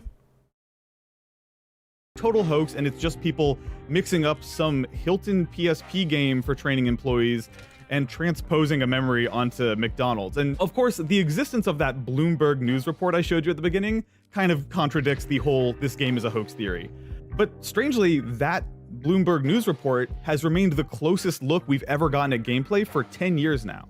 And Bloomberg's Mike Fern went to McDonald's training center in the heart of Tokyo. And that game is a little bit trickier than it looks, actually. If you don't get everything exactly right, it won't let you shake your fries. Japan, the only country where McDonald's uses the DS to train staff. Somehow, in the time since that Bloomberg reporter paid a visit to McDonald's Japan HQ, we have never really gotten a close look at the game, and nobody has really gotten their hands on the cartridge, or at least everybody who has gotten their hands on the cartridge has kept it completely to themselves.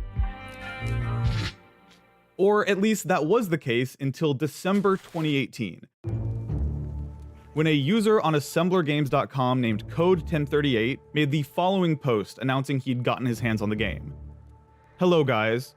I found this very rarest cartridge a year ago, and I'm still at same point. I can't reach hidden menu to see 3D Burger and play games. I've tried with famous Japanese speaker to enter in it, but unfortunately, I need a code. I've made this little video what I can do. Help needed." Now maybe you're confused, so I'll explain. Code1038 on this forum, also known as Cody Tontweet on YouTube, had actually gotten his hands on a copy of this coveted game. However, and here's the incredibly intriguing part, he had been stuck for years on the title screen because the title screen required a password. Oh no! Cody had even included a video captured directly from his copy of the game showing the issue, and sure enough, this gameplay video, the only gameplay video we have of the McDonald's training game, is only 2 minutes long because he couldn't get past the title screen. And while it's only 2 minutes long, what's in those 2 minutes is unbelievably intriguing. First off, there's this amazing opening cutscene.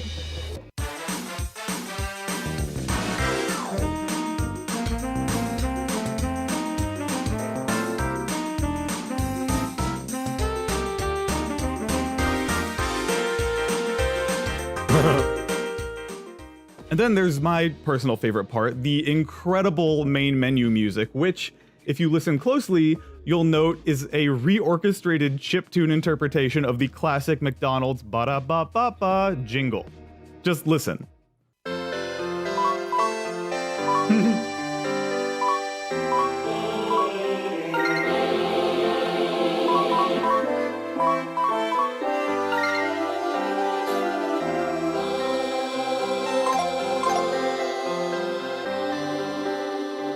But tragically, this was all Cody could see. Even though he owned the cartridge, he could only watch that title screen and get to that main menu over and over, and had been stuck there, according to him, for a year.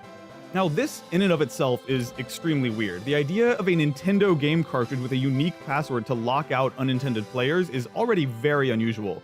But the fact that this functionality was built into what is also arguably the single rarest Nintendo DS game ever manufactured made the whole thing even more intriguing. Now, making things even trickier is the fact that Cody refused to share the contents of the cartridge. In the comments of his video, and all over the internet, people have begged him to dump the game. The comments on the video are now locked, but in this video by the YouTuber Blame It On Jorge, you can see somebody asking Cody to please dump the ROM and him saying, "Smiley face, that's illegal, smiley face." Even going back to his initial forum thread, Cody said, "P.S. I can't share ROM." And when another user insisted that Cody dump the cartridge, he stood firm. Quote, "Law is law, and I've already stuff for dumping. Sharing is still illegal by law, and I'm very strict for this point. I've bad personal experience about illegal download. I'm working with people who are very strict about information sharing." In other words, Cody would not be dumped. Fucking lazy, just brute force the code lock Rust players use for I was thinking of that, like... Not that it's a 6-digit code lock, so it could take forever. But I was thinking about that it could literally take. I would just like every day, you know, put in a few numbers. They work, cool. They don't work, it's whatever, and just write down where you're at, stuff like that. Dumping the cartridge and distributing it online.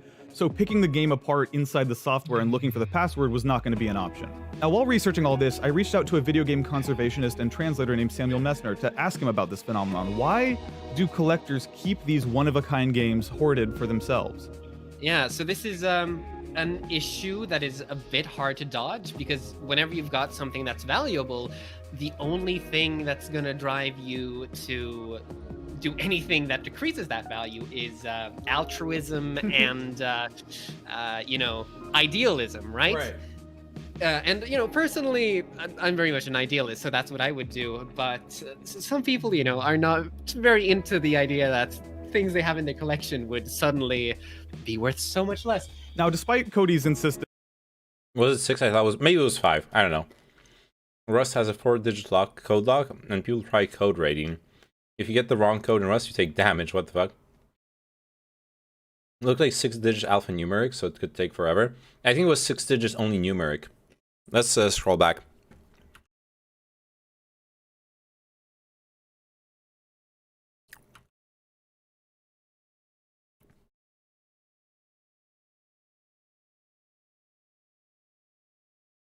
Okay, so it's 6 digits. And you only see him type in numbers. You don't see the keyboard, but I think it's oh, it's alphanumeric. Oh fuck. Oh no, it's alphanumeric. Oh yeah, this is gonna take forever. That is impossible. They came up completely empty-handed. Eventually the forum shut down and the quest hit what looked like a permanent dead end.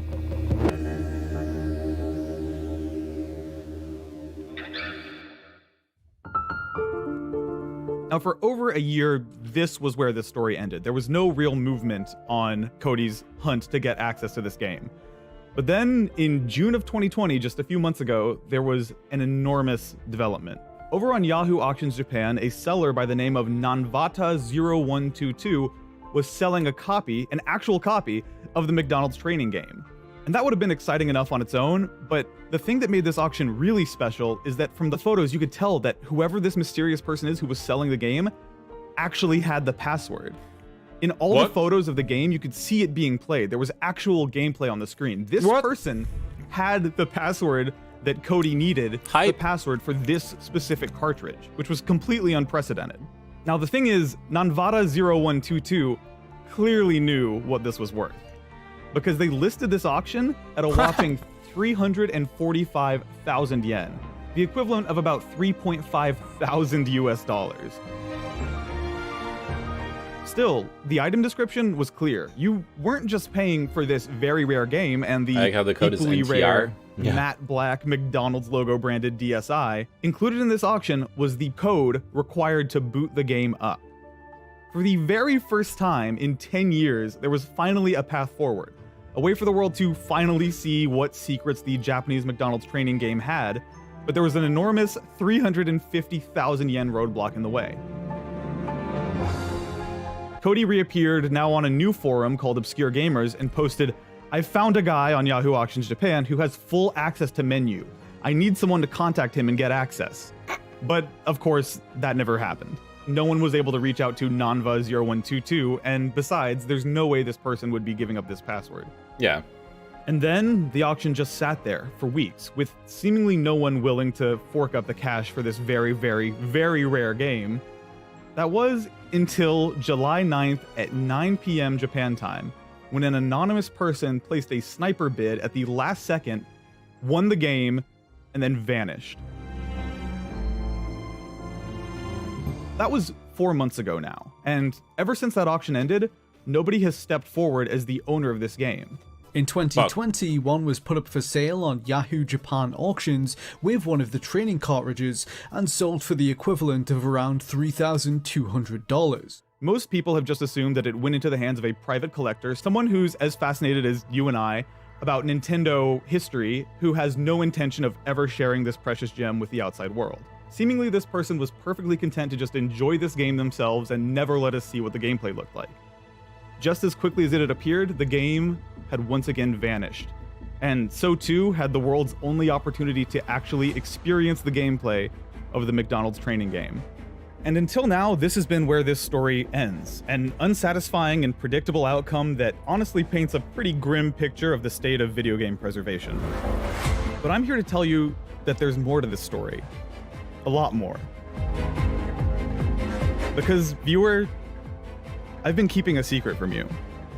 See, the person who placed that bid, the person who won that $3,500 auction for the McDonald's DS game. No, it's him. The person who now owns the only copy with the password included.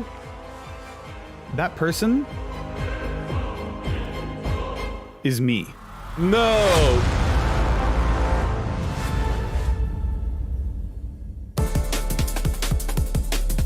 Oh my god, what a chab.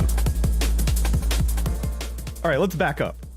4 months ago, I received a comment on one of my videos saying you have to make a video about the lost Japanese DS game made for McDonald's employees. And while I don't normally solicit video ideas from my YouTube comments, this idea immediately hooked me. I had no idea that this cartridge existed, and the more I looked into it, the more fascinated I became by this whole thing. It wasn't long before I found myself on a forum thread where one user said, "I found an auction, but it's too darn expensive, it ends on Thursday." The thing is, when I came across this thread, it was already Thursday.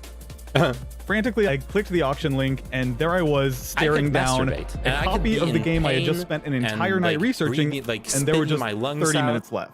For that entire half hour, I was just pacing in front of my desk, trying to decide whether or not this purchase could be worth it. I kept talking myself into it, and then talking myself out of it over and over, and then finally, I caved. With 2 minutes left on the auction, I clicked the place bid button and saw this.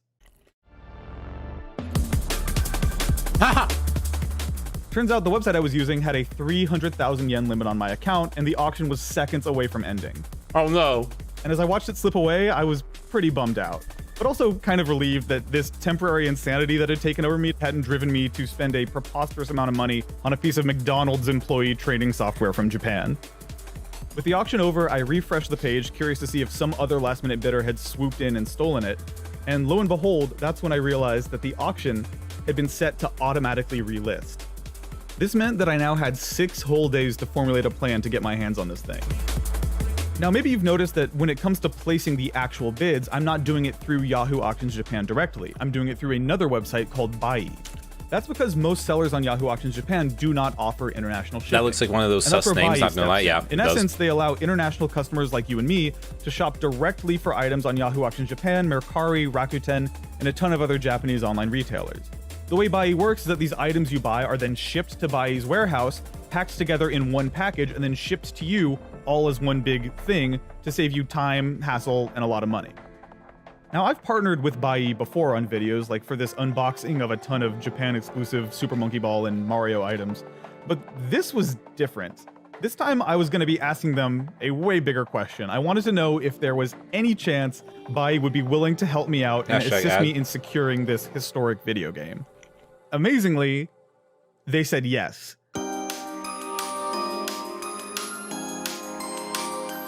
Now, I can't tell you how happy I was when Bai said yes to this proposition.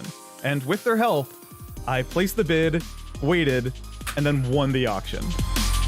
However, there was still one enormous hurdle left to clear. See, it's still 2020, and over the summer, as a temporary precaution due to current world events, Japan actually halted shipping in or out of the country. See, Japan's primary mail provider is Japan Post, and Japan Post had an enormous list of countries who they were forbidding all mail to be sent or received from, and included on that list was my home country, the United States of America.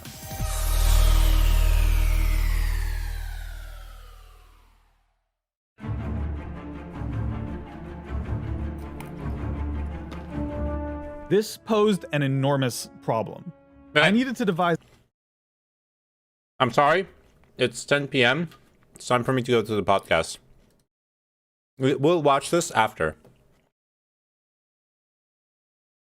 I mean, we're going to finish it after.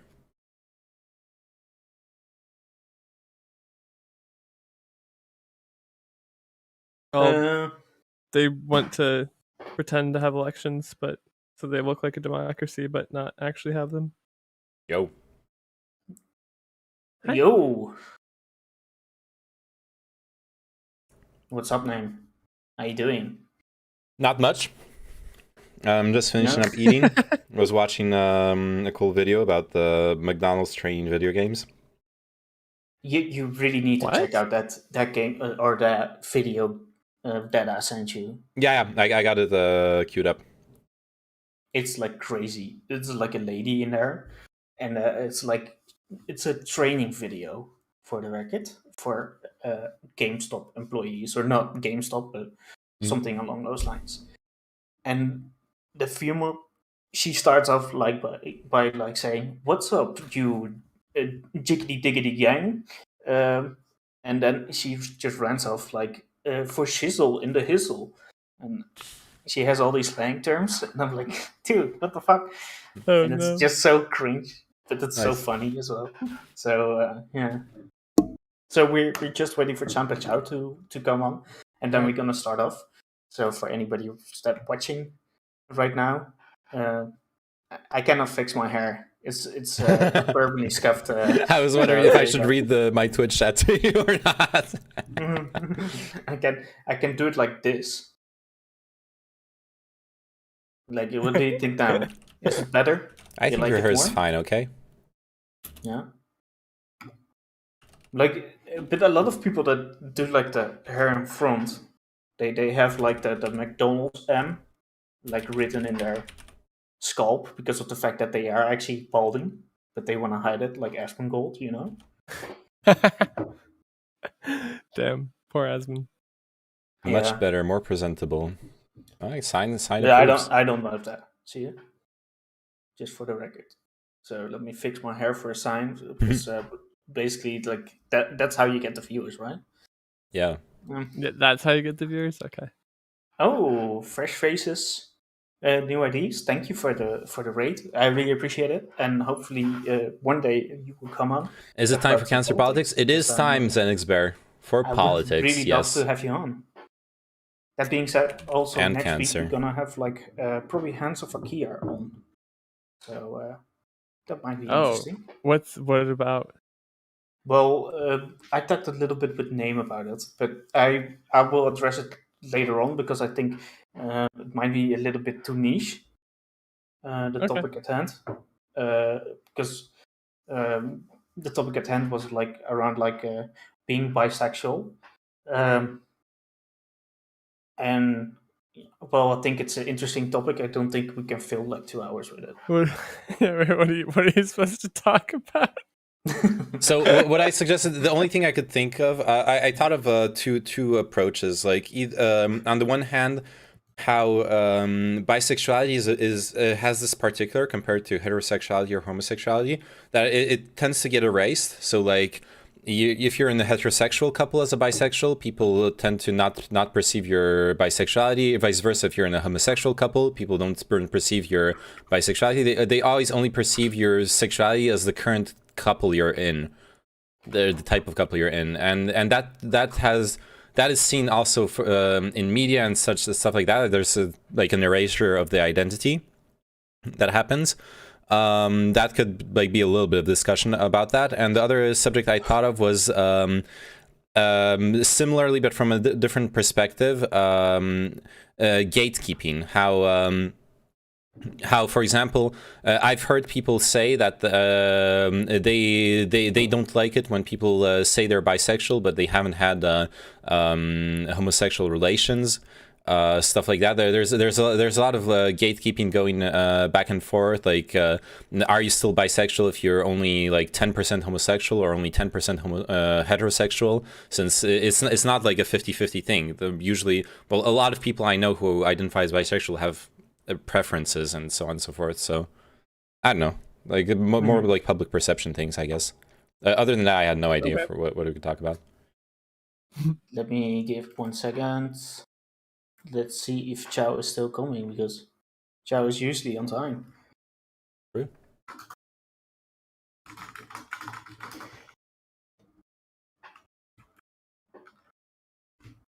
But yeah, I think there are definitely things that we could talk about it.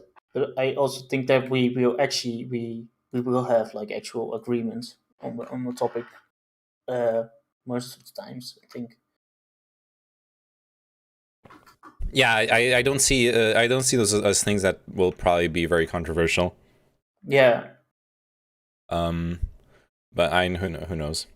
So now we have to subcategorize the subcategory. That's not at all the sense of what I was saying. Don't get stun locked. Don't get stun locked. Yeah, yeah. Don't do I'll just mute myself in Discord if I'm getting stun locked. Imagine.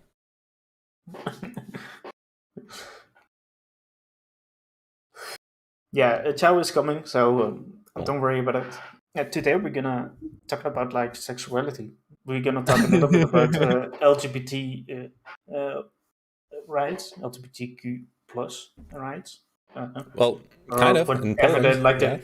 the correct term is for that in Poland as well. So yeah, because Poland recently has done some weird wonky ass shit. So yeah, I don't know, like how is your family like name, like your family, do they stay in Poland? No, right? But Yeah, I have a lot of family that's out of Poland, but I have a lot of family that's still in Poland. For the most part, my family is rather progressive. So they don't agree with the current politics in Poland, the anti-LGBTQ, the right-wing Christian fundamentalist bullshit and all that stuff. They're not fans of that. Though I do have the family of my uncle, my like cousin and his children and stuff. They're actually full on alt-right. Like I have my cousin's son added on Facebook, and he was posting like Paul Joseph Watson type bullshit on Facebook. He lives in the UK though, but full on like alt-right, far right bullshit. But for the most part, my family's not a big fan of what's going on. Though they're not necessarily very political either. So yeah, so that's like you said like earlier, like 2 weeks ago, you said like, should I bring my mom on? And then I said like, well, your mom comes at my house every night. But that being said, like, so that being said, like, I didn't think that would be good because it's like very political, right? Yeah. The reason I suggested it is because my mom actually has been involved with the praxis that she can get involved in politically. So what she's been involved with a lot of protests in Poland. She's been she has some contacts in the like political NGOs and the opposition party, and that she isn't like involved in the actual politics, but she's been trying to participate in the protests as a citizen as much as possible, and the general opposition. Yeah, but from like a general point, like how do they experience like what's going on in Poland right now? Depends. That really depends if you're if you're one of the identities or not. You know, that's attacked. It also depends very much if you live in a rural area or in an urban area. Like I've seen, and I was kind of surprised by it, but I saw walking around in Warsaw rainbow flags hanging out of people's windows. So like obviously there are people who openly support LGBTQ causes, but that is also just a very urban cosmopolitan environment. It's the capital of the country. It's a big city. I imagine that in every big city you'll have a majority of progressive people. But once you go out into the small villages, the ones that like to declare themselves LGBTQ free zones and all that stuff, that's where I imagine being a homosexual, being a trans person would be it would be terrible things. And to speak more on that, the concrete examples of harm, recently, for example, there was a trans activist. She didn't deface a statue, but she did cover a statue with rainbow flags in protest to what's been going on in the country. Not only was she condemned for defacing for vandalism, which I'm sorry, like maybe legally it counts, but doing something that you can reverse by just removing the flags, that's not vandalism in my opinion. And she also she was condemned to a short prison sentence. The judge explicitly specified that she was to go to a men's prison, which for a trans woman is a horrible, horrible thing to do. It's obviously politically motivated, and it's just humanly I find that horrible. Yeah, I understand. So now that Chow is here, welcome everybody to the Lip Praxis podcast. we are basically picking like one topic each week to talk about. Today we're going to talk about like Poland and the recent developments in Poland. So yeah, we got a bunch of people here. So first of all, like we got Senpai Chow, we got Elysium, and we got Neyman. So thank you guys for coming to join again. So I would appreciate you guys if you leave one of these people or me a follow. That would be really nice of you. That being said, we're going to talk about Poland. I brought up the topic of Poland because I think it's like a really interesting topic when it comes to EU law. And why is that? Is because in like, is it 2 weeks ago now or 1 week? Well, it doesn't really matter. But basically, there was like a court ruling from Poland that basically said that the Polish constitution is higher than the EU law. This is like quite interesting because of like several facts. Because there is some slight ambiguity or uncertainty, whatever you want to call it, around like EU and like the states over their member states laws, which is higher. So I really wanted to talk about that. If Poland is justified in what they are doing, or if they are not justified in what they are doing. So I don't know who wants to start off with taking that. I could. Well, Go ahead. the person who suggested the topics usually gives an intro to actually what is going on. So, Chinchilla kind of did. Yeah, well, I can get then more into I will it if you do want. it a little bit further. So, no, you give it back to me. Thanks for the like, Kyle. Go ahead. Is Senpai Chow an artist streamer? No, he's almost exclusively a politics so the streamer. problem specifically is that Poland in 2018 apparently added something that reviews their Supreme Court. There's like this council of people who could dismiss judges, they could dismiss prosecutors. What's going on here, Big Papa Fash? Like that. What's going on is we're going to have I a discussion personally about don't Polish like that politics, either, specifically the because anti-EU usually stuff. In like say the United States, it's very similar in Poland, which is that they have the courts do some judicial review over what happens in the legislature and what gets passed, etc., etc. Then here comes this conservative party who was in control of the government, I believe, in 2018. They added this thing under the guise of dealing with corruption. But more so, I think it's for political reasons. They don't like what is happening in the court, so then they put in their own body that is like another check to the check of a body that they don't like. And then ever since that, the EU has been saying, hey, you got to take this out. You got to remove this.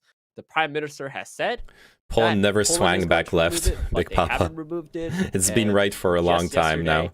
The EU is putting a 1 million euro, or not euro, Yeah. it's in euros? It's in euros? Okay. No, it's in dollars. What the fuck? No, I know it's not in dollars. Okay, so there's like two E's, okay? But then there's like, okay, some currency used in Europe, okay?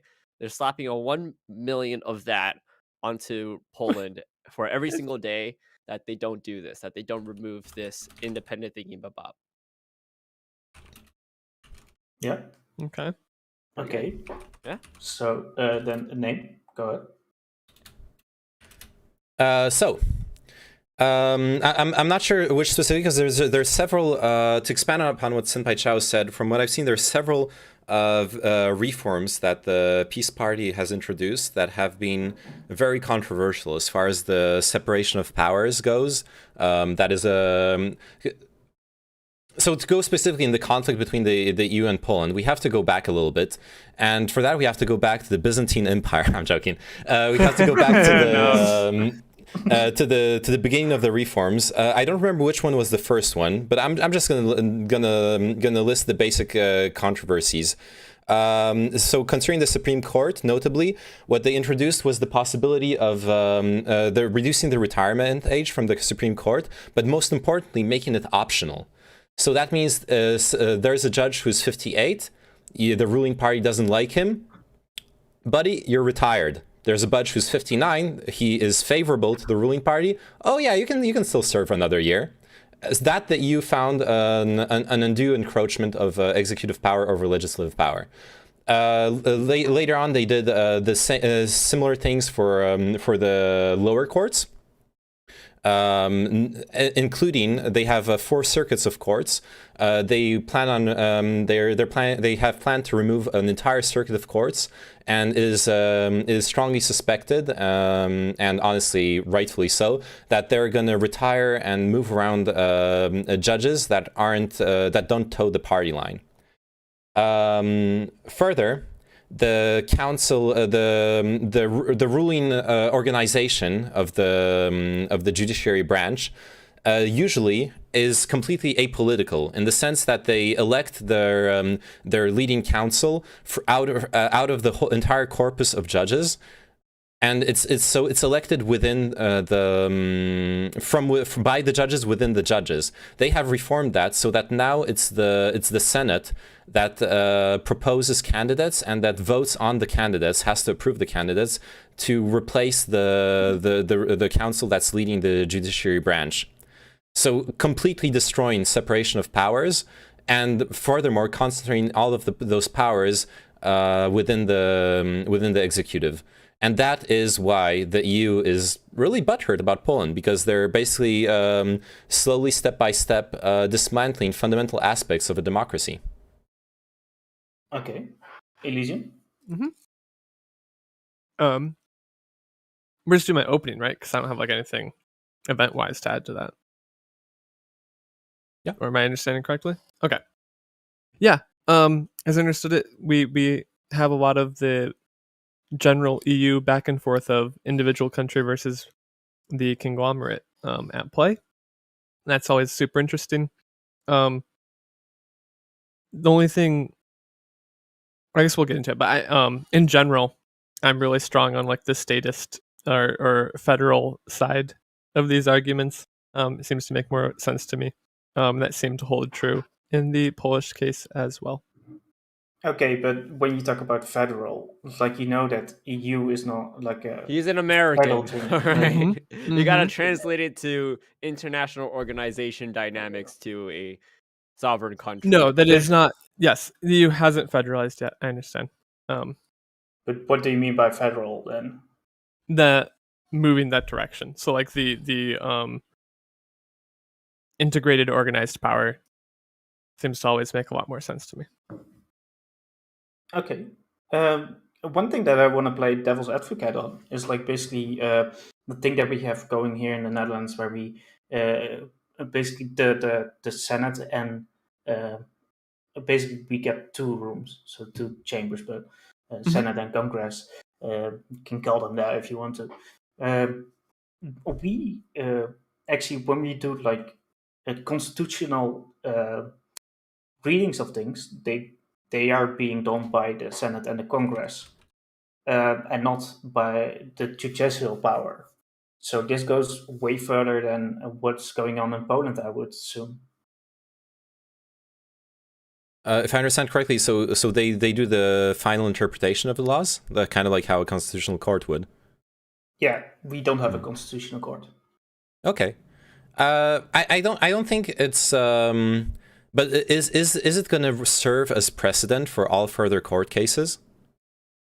Well, we once in 20 years we have like some constitutional readings, so we evaluate like the constitutional laws, and based on that, those interpretations are pretty like set in stone. And even if you, that being said, if you go like in the total opposite direction, people from Parliament would generally say like, well, this is not how we used to do things like in the last 100 years.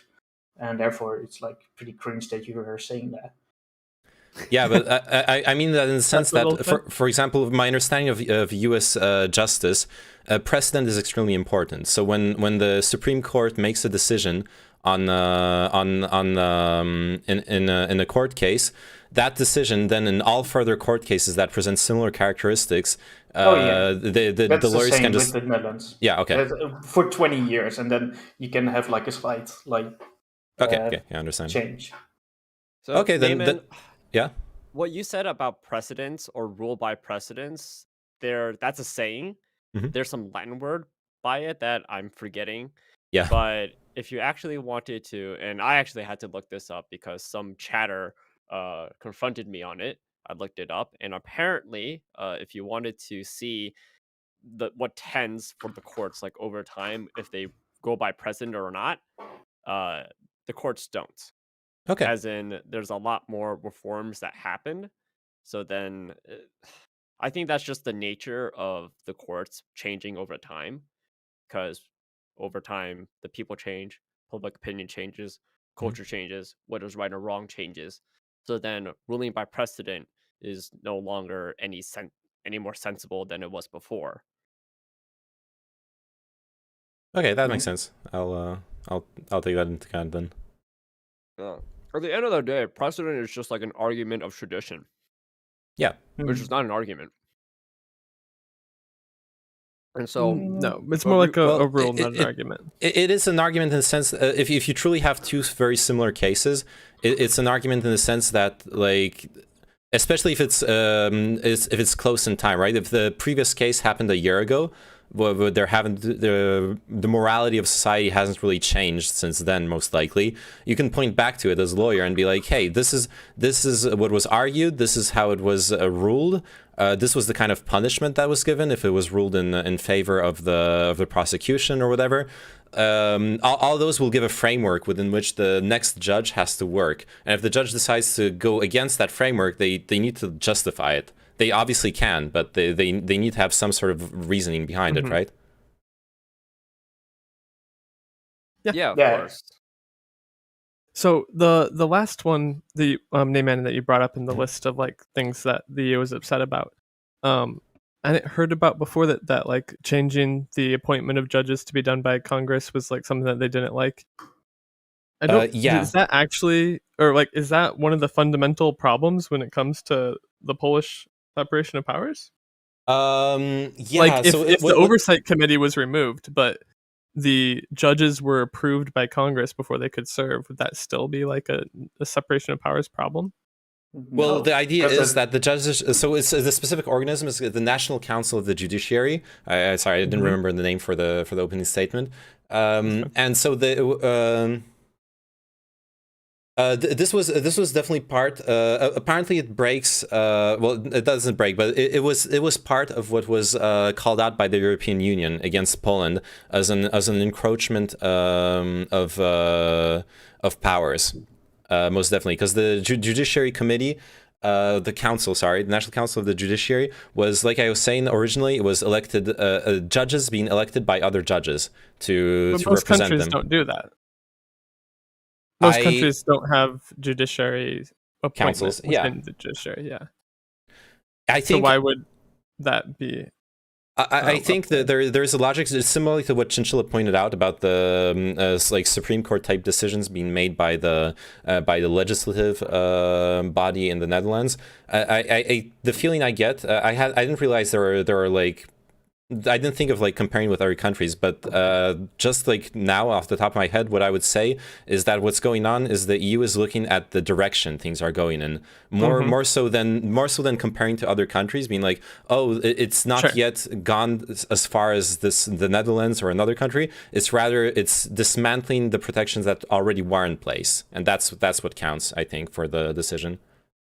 And obviously, one thing I completely omitted, because we like kind of started talking about it before really starting the podcast. Obviously, a big part of the tension is also the anti-LGBTQ and anti-ecology rhetoric. Funny depends on whether you want to laugh or cry. But an example of Polish propaganda that mixes both. There was this ad campaign where they were saying that protecting the forest is gay. So, you know, just mix in both, you know? I say, how do you mix those? Okay. Yeah. Yeah, well, I never heard about gay trees, but fair enough. Yeah. So, those tree huggers. Yeah. Oh, that's it. But like, yeah, to Elysium, you want to go? Sure. Sure. Yeah, no, I definitely think it is interesting where we're getting to like parts of the EU has core tenets of the form of government that the nations within it can have. And that definitely starts to like feel a little scary, feel a little interesting.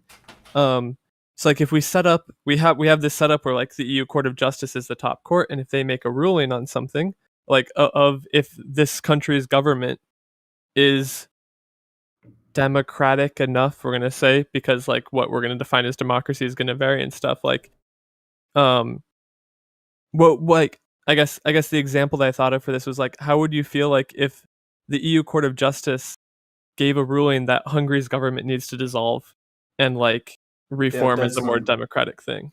That's not possible. Yeah, that's not possible. Why not? I'm pretty sure what is going to happen is they would demand that changes be made, and if those demands aren't met, then they're kicked out. Or well, first there are sanctions. First, it starts off with sanctions, fines, withholding funds. Yeah. They cannot be kicked out. That's not a problem. They cannot be kicked out.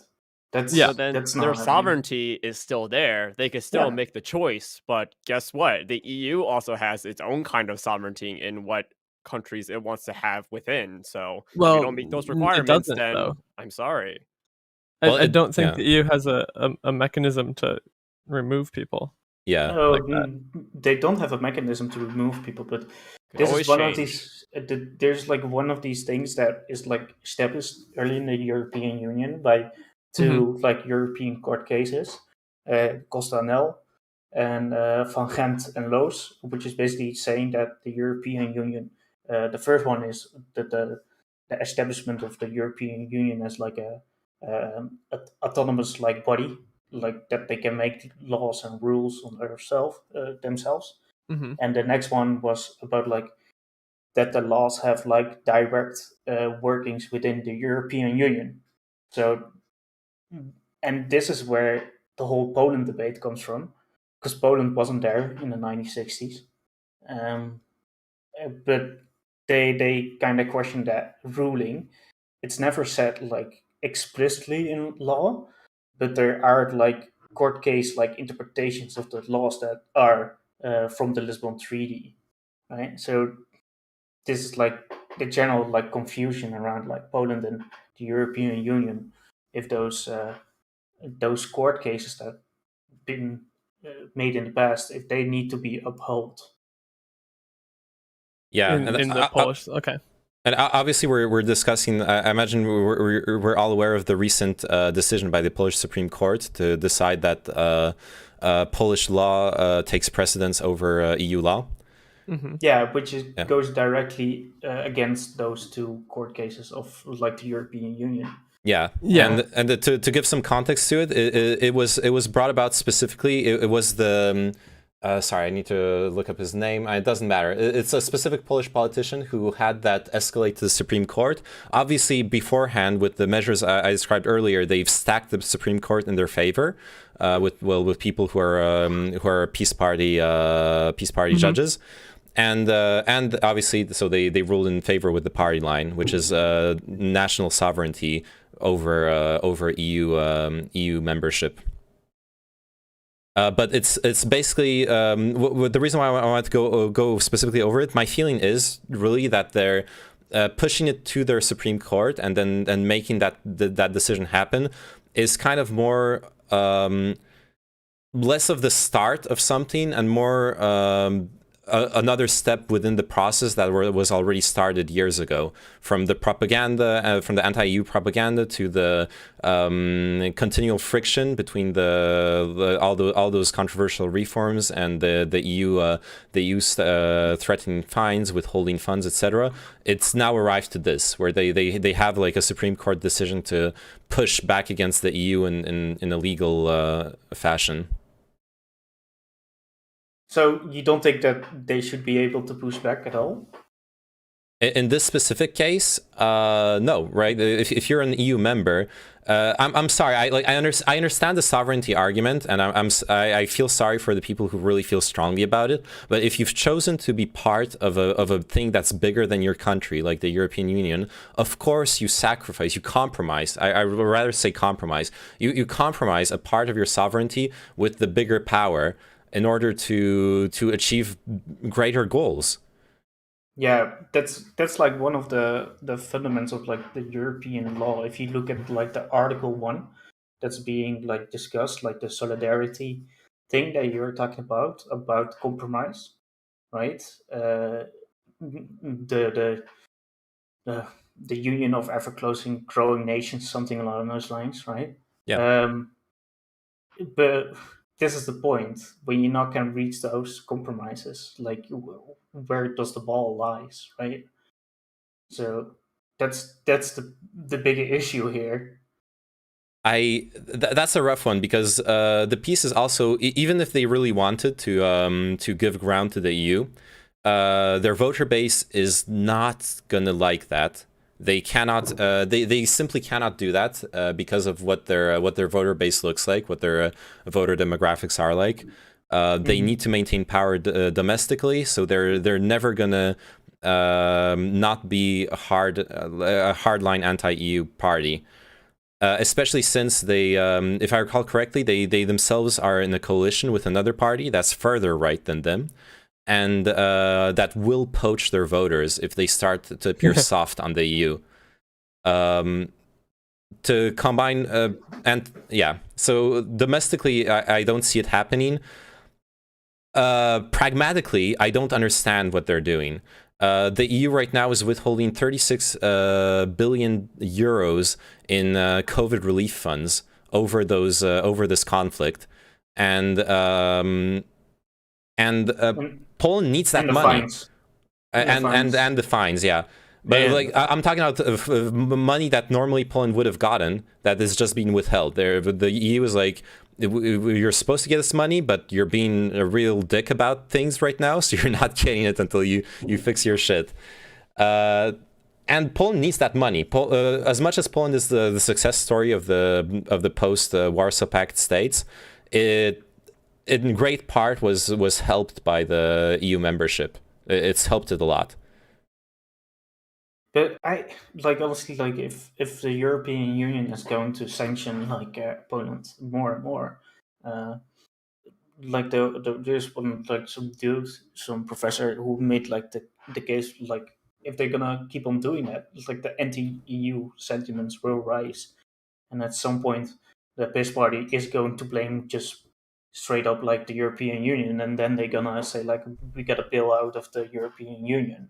Oh, and maybe but then Chinchilla, that's where you're wrong, because most people in Poland, according to at least a poll, actually I know. say We already went over what the Poland should do. what the Polish government should do is fuck this sovereignty argument, get rid of this thingy-mabob, and get that money. Okay, most Polish people still like, the vast majority still like the EU, and they like the idea of Poland being in the EU. They see this Poland being in this international organization as very beneficial to the country as well as their lives. Okay, I don't think this is going to change, even if this like continues, and then like the party is able to use this to their advantage. It's an opportunity to make this rhetorical jab. People aren't going to listen because they think otherwise. I'm not quite sure, because yeah, I get the polling right now. I understand that, but it's not unprecedented that these things can sway, right? Like, I think the main problem. Chinchilla. Yes, things could change, Chinchilla, and overnight, the United States is gonna become socialist because all the liberals are going to want to be revolutionaries, and then we bring back the guillotine. Okay, things could change. All right, anything is possible.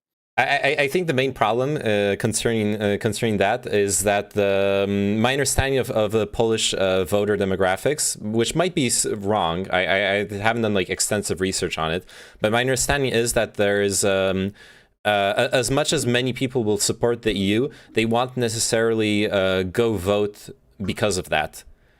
They might, there's just a lot of political apathy, is my impression. A lot of people just don't go to vote, even though they would sway the power balance back to more EU-friendly party lines, or parties, rather. And if they don't vote, then their opinion doesn't matter that much in the democracy, sadly. Ooh, true. So you Yes, think in the please vote. future, in Voting is the good. future, right? This is what you're alluding to. Those pro EU voters will come out more because of the fact that what's going on right now, they will be less, less more engaged with like the political system because of the current things that are going on. Is that what you're alluding to, Name? That's what I wish would happen, but I'm afraid that it's not what is happening. What we've seen is this party has been in power for several terms already, and they've been doing shady stuff, like we've talked about, undermining the democratic separation of powers. We haven't attacking LGBTQ rights. We haven't mentioned the one thing I forgot to mention earlier. They've also been attacking freedom of the press.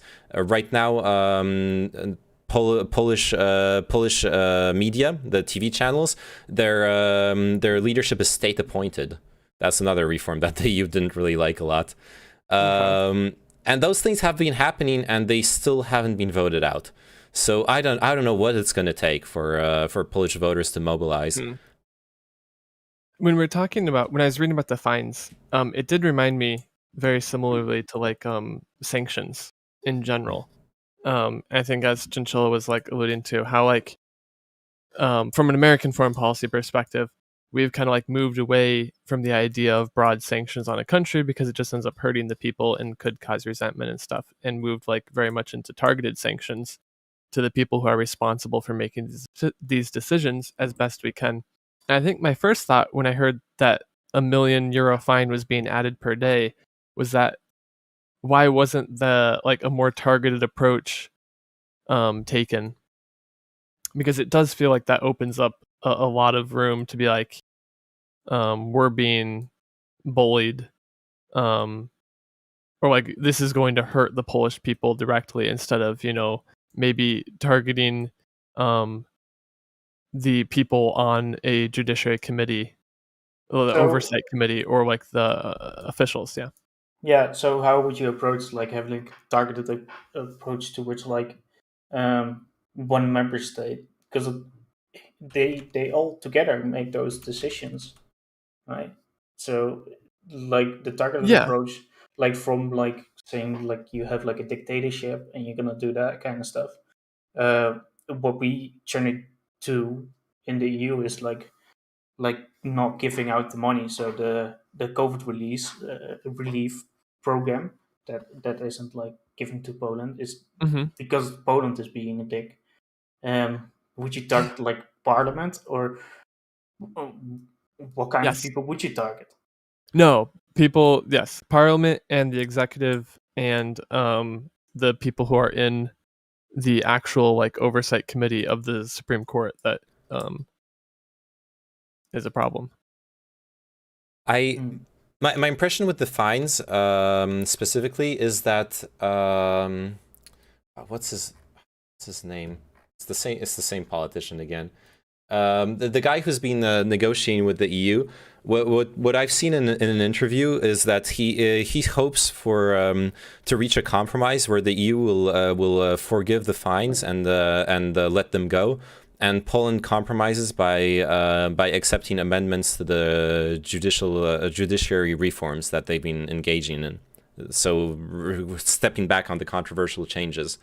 I think I would hope that that's the same perspective on the EU side, except that they obviously will want more from the Peace Party than just reforming their changes. They want that all the changes will correspond to democratic principles.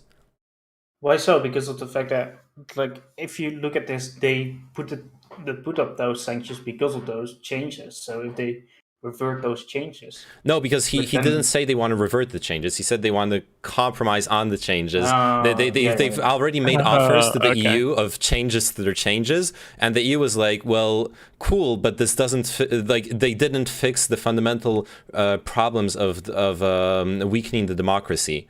and so they were not accepted by the EU. So, but I think the line of reasoning makes sense. I think the EU has those fines as a way of making pressure, but they're not going to come collect them. They're not going to go walk up and like give us fucking 500 million euros. It's been 500 days. They're gonna be like, okay, now like you really fucking have to change your laws because it's starting to pile up. And but then if you never do collect on that, then there's no actual incentive to change.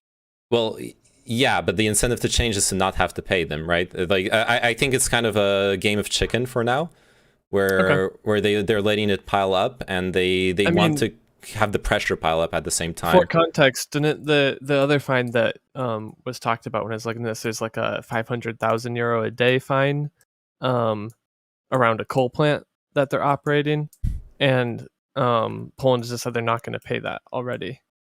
Yeah. They want. Couldn't Poland just respond similarly, be like, "Hey, we don't acknowledge that this fine is legitimate"? They could, but that's a further escalation. But that'll be really unpopular, and more people would dislike their government because that's already the current sentiment. I really can't explain to you why. Like, there's a poll, their numbers. They asked the Polish people, "Hey, what do you think about this fine? Okay. What do you think about this situation?" And they're like, "Yeah, I think my government is being really stupid right now." And I really hope that they change that because we kind of really need this money. And like the EU has been really good to us.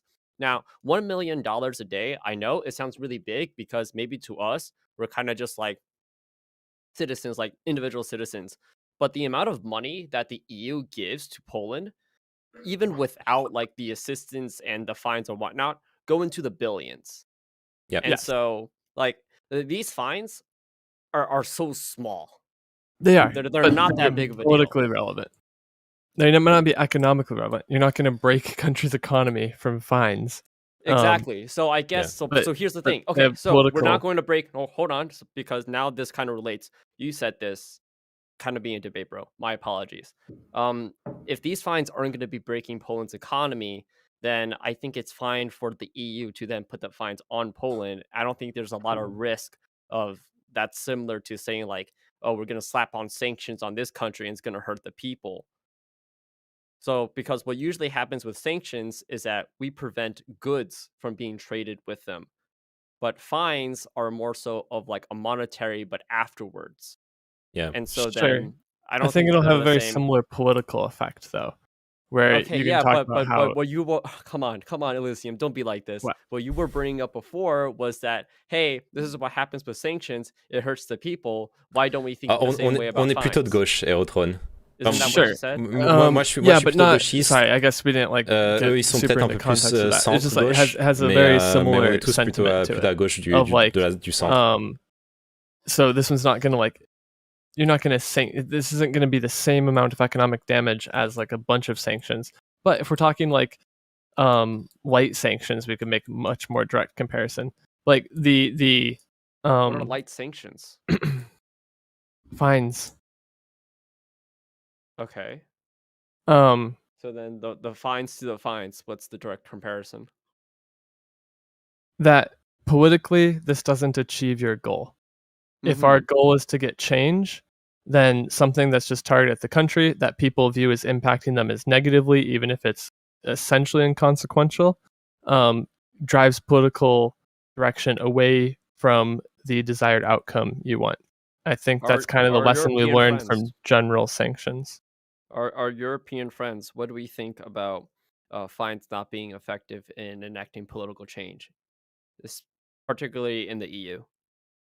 I said what I thought. I think the fines are not going to be collected until the EU is convinced that Poland is unwilling to compromise. As long as Poland is willing to compromise, I think the EU is willing to excuse the fines away. But I'm asking you about the effectiveness of them. Well, because the fines don't matter in this, because what is going to be effective there is the idea that they can't get any loans or grants or anything from the EU until the fines are all secondary to that. Those are what matter. Okay. And that, I think they're effective. Now we're talking about big sanctions. Or like withholding. However, instead of speculating on what may happen, particularly with Poland, but what has happened before, maybe not with Poland, but with another country that the EU has had to deal with, and has used fines. Okay, what has happened then? Because I'm sorry, I don't have anything off the top of my head. I was hoping other people would. Really depends. Really Did you have depends. a Do you have concrete example, examples? Chinchilla? I'm more like thinking about like one-time fines, which member states like usually just pay up. So they pay it up, but this is like different because it's like more political charged, and it's usually about something that they did wrong, and then we're like, yeah, we did it wrong, we're gonna pay up, but we don't really like it. But anyway, here you got the money. So it's not like this. It's also because of the fact that it has like so much like political things attached to it. So it's like if let's say his party is like, yeah, we're gonna pay the fines, then they recognize that they are in the wrong, right? That's basically what they're doing. So that would be kind of weird for them to do. And in addition, this Oh. is pretty much a new scenario for the EU, yeah? Yeah. Pretty much. So then this is Kind of. unprecedented. We kind of don't know what is going to happen with Poland. And if Poland does leave, or if they don't pay up and they do just eat the fines, then so be it, right? Like, So we've Poland tried. is not. What would be like other things that we would want in order to, because we would want Poland to get rid of this. Okay, I would like Poland to get rid of this. But like besides the fines, then what else is within our arsenal in order to? I don't know. So That's a bad word. there were two speeches. One, the Polish prime minister gave a speech. Then the EU, I don't know, something commissioner, someone gave a speech. Actually, I should just look. I don't remember what his name was. Anyway, he laid out the three things that could happen. One is that the EU is going to legally challenge Poland. I don't know if that goes to this like the EU's Court of Justice, which would feel kind of weird that they would like be hearing a case about their ability to rule over a member state. Yeah. All right. So there was like a legal challenge. The second option that he gave out was withholding grants, loans, and the COVID earmarked funds and stuff from Poland until they change. And the third thing he laid out was removing Poland's voting rights in the EU Parliament until they make their changes. So on the first option, I just want to say like that's going back to like the probably like about the supremacy, probably going back to the Polish court, and they probably gonna say like, well, we have supremacy because we said so, right? Yeah. And then it goes back to the European. So that's like looping, right? So yeah. So I don't it think wouldn't be the first time that any court gave itself power in order to do some stuff. Yep. Yeah, Costa Nel and Van Gent and Loos was like the example I gave from the European Union, where they basically said themselves, like, we are autonomous power, and every ruling rules within the European Union. And that has been challenged in the past as well to a certain degree, but Poland is doing it in a way more extreme degree because Germany has challenged it. Also, the way of implementing laws within the European Union is different by state. So in the Netherlands, we have like the direct working is within our constitution, like international laws apply directly within our country. But Germany, for example, has the ruling of like having transformational laws. So they not only translate it, but they also implement like the European laws to fit their own system. So that being said, that could be also said like, well, that's also like a challenging of the supremacy of EU law, right? So that's why it's so so difficult to talk about like the Polish thing, because they said like, yeah, we are doing pretty much the same as like a lot of other European countries have done in the past. That being said, like nobody has ever challenged Article 1 to this. Nobody has challenged like the Article 1 of like the Lisbon Treaty. So yeah, so Poland is definitely in the wrong here, but they would say like we just challenge like how other countries have challenged that. So yeah, I don't know who wants to go next. I just looked something up because I wasn't sure. I looked up. I knew France was condemned by a European court, but it's the Human Rights Court. It's not quite on the same topic, the same kind of topic. France was condemned because of imprisoning children, or what's considered imprisoning children when in camps for like illegal immigrants before deporting them when they're with their family and stuff. And the European Human Rights Commission has as recently as this year fined France and ordered them to pay 17,000 euros to the family that was deported, which is great for the family, but obviously, like we were saying earlier, on a state level, like France just paid the fine and ignores it. We actually had like an even crazier case in the Netherlands where they had it in law to say like mentally disabled people or retarded people. They actually said it like as that in the law. So some progressive people thought like, well, we gotta remove the R word from our law book because that's not really inclusive. So they removed that. But then like because of like precedents in the past, like around like that word, basically made it so that a girl that was defined in a legal sense as retarded was abused and by older men, and then the older man obviously got charged, but he went free because of the fact that they removed that word, right? So what happens then is you think like, well, European Union is going to step in. I don't know. I think it's the European Human Rights Court in this case. But instead of like charging the guy to get into prison or something along those lines, they charged the Netherlands. So the Netherlands had to pay a fine to the to one of the courts, but basically the pedophile went free, which was like so weird. So yeah. But Yeah, but then here's the thing: is that is the EU court able to like charge against individual citizens? No, this is private the thing. citizens. This is the thing. So that's the reason why they couldn't do that, and that's why they charged. They said like the law was like Okay. yeah, against the human rights, basically, right? Yeah. Mhm. So then, So if the law was against human rights, so then like of course they would charge the country, yeah, and not the person. Yeah, that makes sense. But then again, it's like pretty disgusting how it went about, right? It makes Yeah. all sense in a legal sense, but Mhm. Yeah. Okay. I Definitely wanna- not in defense of the law. It's pretty bad law. yeah. Okay, I want to loop It- us back because I think Yeah. I phrased the initial thing poorly that got an adverse reaction. Okay.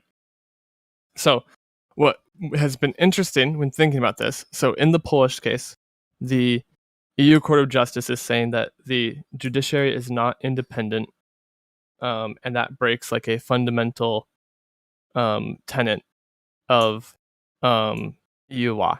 And so we need to make these changes to have an independent judiciary in Poland. And until that happens, we're going to go through what the three options we have of dealing with that. If the EU Court of Justice looked at a country's executive body and said this is not democratically elected, and a democratic election is a core tenet of being part of the EU, you need to reform your election process in your government in order to to meet this tenet. And until you do that, we're going to be withholding funds and legally challenging you and taking away your voting rights. Would that be like that? Feels very interesting. Does that make sense now? Yeah, you say the word interesting, but then like, is there something else behind it, or you're just Well- really gonna leave it at that? Yes. Okay. I guess I'm just gauging if the question, like, if the situation makes sense and what your guys' I think it's thoughts on fine. that situation are. I think it's fine. I'm coming out. All right. Initially, I Uh-huh. think that's fine. Okay. I guess this feels much more on the federal side of things, like the federalizing of the EU, when the actual I don't think we have to go into formation. that conversation. I don't think Okay. that has to be brought up. We're not. Like, I'm not talking about if the EU should federalize or not. We're just talking about the situation of having that power in the Court of Justice. Does that make sense? Well, yeah. Sure, but as long as the countries have their own sovereignty, which they absolutely do have independent sovereignty under the EU, even if it's compromised with EU courts and EU laws, they will be able to eventually pass laws or vote in resolutions, make decisions that go against the EU. So I like this. It could. Even if it ends up going in the EU's favor, I don't know. Like another country could vote in an anti-EU party and just do the same thing all over again, right? I'm not sure I quite follow. Oh, but it's like Elysium, you're saying like more. You propose like a more federal system, but to be fair, No, like, no, I already said like this is already like the case that the highest court in Hello, Freckle. the European Union is from the European Union, right? It's not. Yes, but when that court is able to arbitrate over not like a decision of something, but like the very form of government that a country has, that does feel like a conflict around sovereignty. Does that not feel that way to you?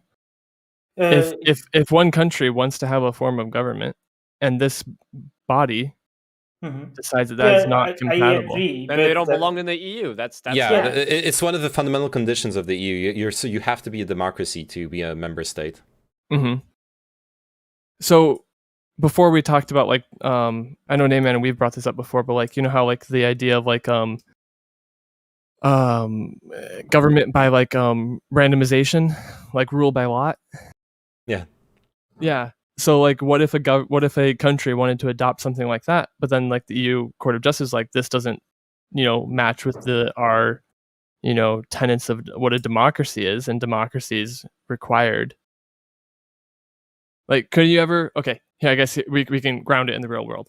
If China was joining the EU in this hypothetical, what the fuck? Grounded in the real world. It's running in the real world, by the way. Yeah, no. Well, let's look. Okay, Let's say China Russia. Let's say Russia because Russia is within Europe. Russia's right? actually closer. Turkey? Turkey's right there. Turkey's trying to join. Sure. So if a country that has a questionable democracy is trying to join, but they're adamant that their system of democracy is accurate and fair, do you really think that? Well, if they want to join the EU, like the EU will be the decider on that, right? All right. So it's not gonna happen. I could understand that this is like a semantic game. What is a good democracy? What is a democracy? That could be really subjective. We could be throwing all of this terminology. Okay, China likes to call itself socialist, but we all know that's bullshit. Okay, so then if a country wants to join the EU, says, "Hey, we're a legit democracy," but then when we look at what is actually happening in that country, is like, "No, you're not," then they're not going to join. We're not going to allow that to happen. Yep. Right. Now, but, like, there could be this disagreement, and we could have like a different set of facts and whatnot. But I think that's the debate, and that but what is a legit democracy is like a subjective thing. Well, it's not that subjective, right? Like, what we actually mean by a true democracy, for the most part, like you talked about rule by lot. What we usually mean is universal suffrage. So everyone has the right to vote. Every vote is just as valuable as anyone else's. Separation of powers. We talked about it a lot during this podcast. So separated executive power, separated judiciary power. Was there a third one? I'm sorry if I forgot. I forgot it. There's legislative, and the third one is the legislative. So separated legislative, executive. Peaceful transfer of power. Yeah, peaceful transfer of power when through elections that can be auditable and verified by independent observers. Like all those things amount to what we call a democracy, and those are very measurable. But Naaman, that's just subjective. That's just your arbitrary standards. Okay, some other country just be like, okay. Sorry, yeah, I know, but those are the standards that the EU has decided on. But like Elysium, you understand how like standards could be subjective, but standards are still standards, right? Yes. Like, I can't tell if you're like just trying to play devil's advocate. You're just Germany is not conquering Europe through the EU. I can't have this discussion with you right now because I'm in a podcast, but I so disagree. I do understand the idea of having a court that gets to dictate the form of government that is acceptable to a member state of a federation is a much bigger The EU is not a federation, by the way. Okay. What word do you want to call there? 100-year dream. It's gonna happen. What economic union? Just call it an international organization. Sure. Whatever word we want to use. A regional international organization. This is a much higher bar of power than I typically think of when thinking of the EU or a international organization or a union of people like countries. Yes, right. I think that's like crossing a big line. Okay. Terms of... There it is. It's crossing a line. Is that a red line? Is it a red line? I don't know. It depends. Okay. What do you mean it depends? It's happening right now. Or like in your hypothetical, excuse me. It's happening. So does it cross a red line for you or not? You're like being really wishy-washy of how you feel about this. And I don't have a good sense of what is actually going on in your mind. Like you're saying it's interesting. Now you're saying it's crossing a line. Okay, is that a good line or is it a bad line? Is it an acceptable line? Like there's a lot of lines, right? Sure. There's a line that's at 5 and a line that's at 10. It is crossing a line of hang on. Fine, we're going to see sovereignty. Here, okay, right? yeah. We are crossing a line of sovereignty that they already have their sovereignty. It's not like they're getting forced to. It's just saying if you want to continue to be in the EU and receive all these benefits, then you have to fulfill some requirements because we believe in those things. Mm-hmm. Now, but when your requirements are the form of government you are, yes, itself, and here's your sovereignty. No. But here is the sovereignty. This is the sovereignty. Yep. They still get to choose what government they want. They're just not going to be a part of the EU. That's it. Like I don't see what's the deal. They can opt out. It's like, oh my god. Okay, if I'm trying to buy like a candy bar, and the person's like, all right, got to pay $10, but I'm like, I want to pay $5. They're just like, nope, it's $10. Okay, you can't buy it for $5. Okay, and then me, and I'm just like, you are removing my right to buying this candy bar because I want to buy it for $5. Okay. This doesn't make any sense. That's ridiculous. No, what do you mean that doesn't make any sense? That's exactly what you're saying. It's a good analogy because Poland signed the treaties. Poland decided to apply to the EU. Poland chose that it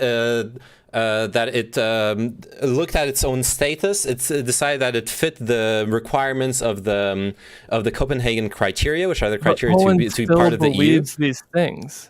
Sorry. But Poland still believes that its form of government meets these distinctions. To suffocate and pull apart my enemy's arguments. Well, yes, but it's the EU that is the judge of whether a country meets the criteria or not. Elysium, yes. That's the thing about belief, okay? Some people believe in a sky daddy. Some people believe that COVID isn't real. Some people believe that vaccines don't actually Hey, thanks for the follow, okay? Fractal. That's the thing with belief. Welcome to the name club. Right?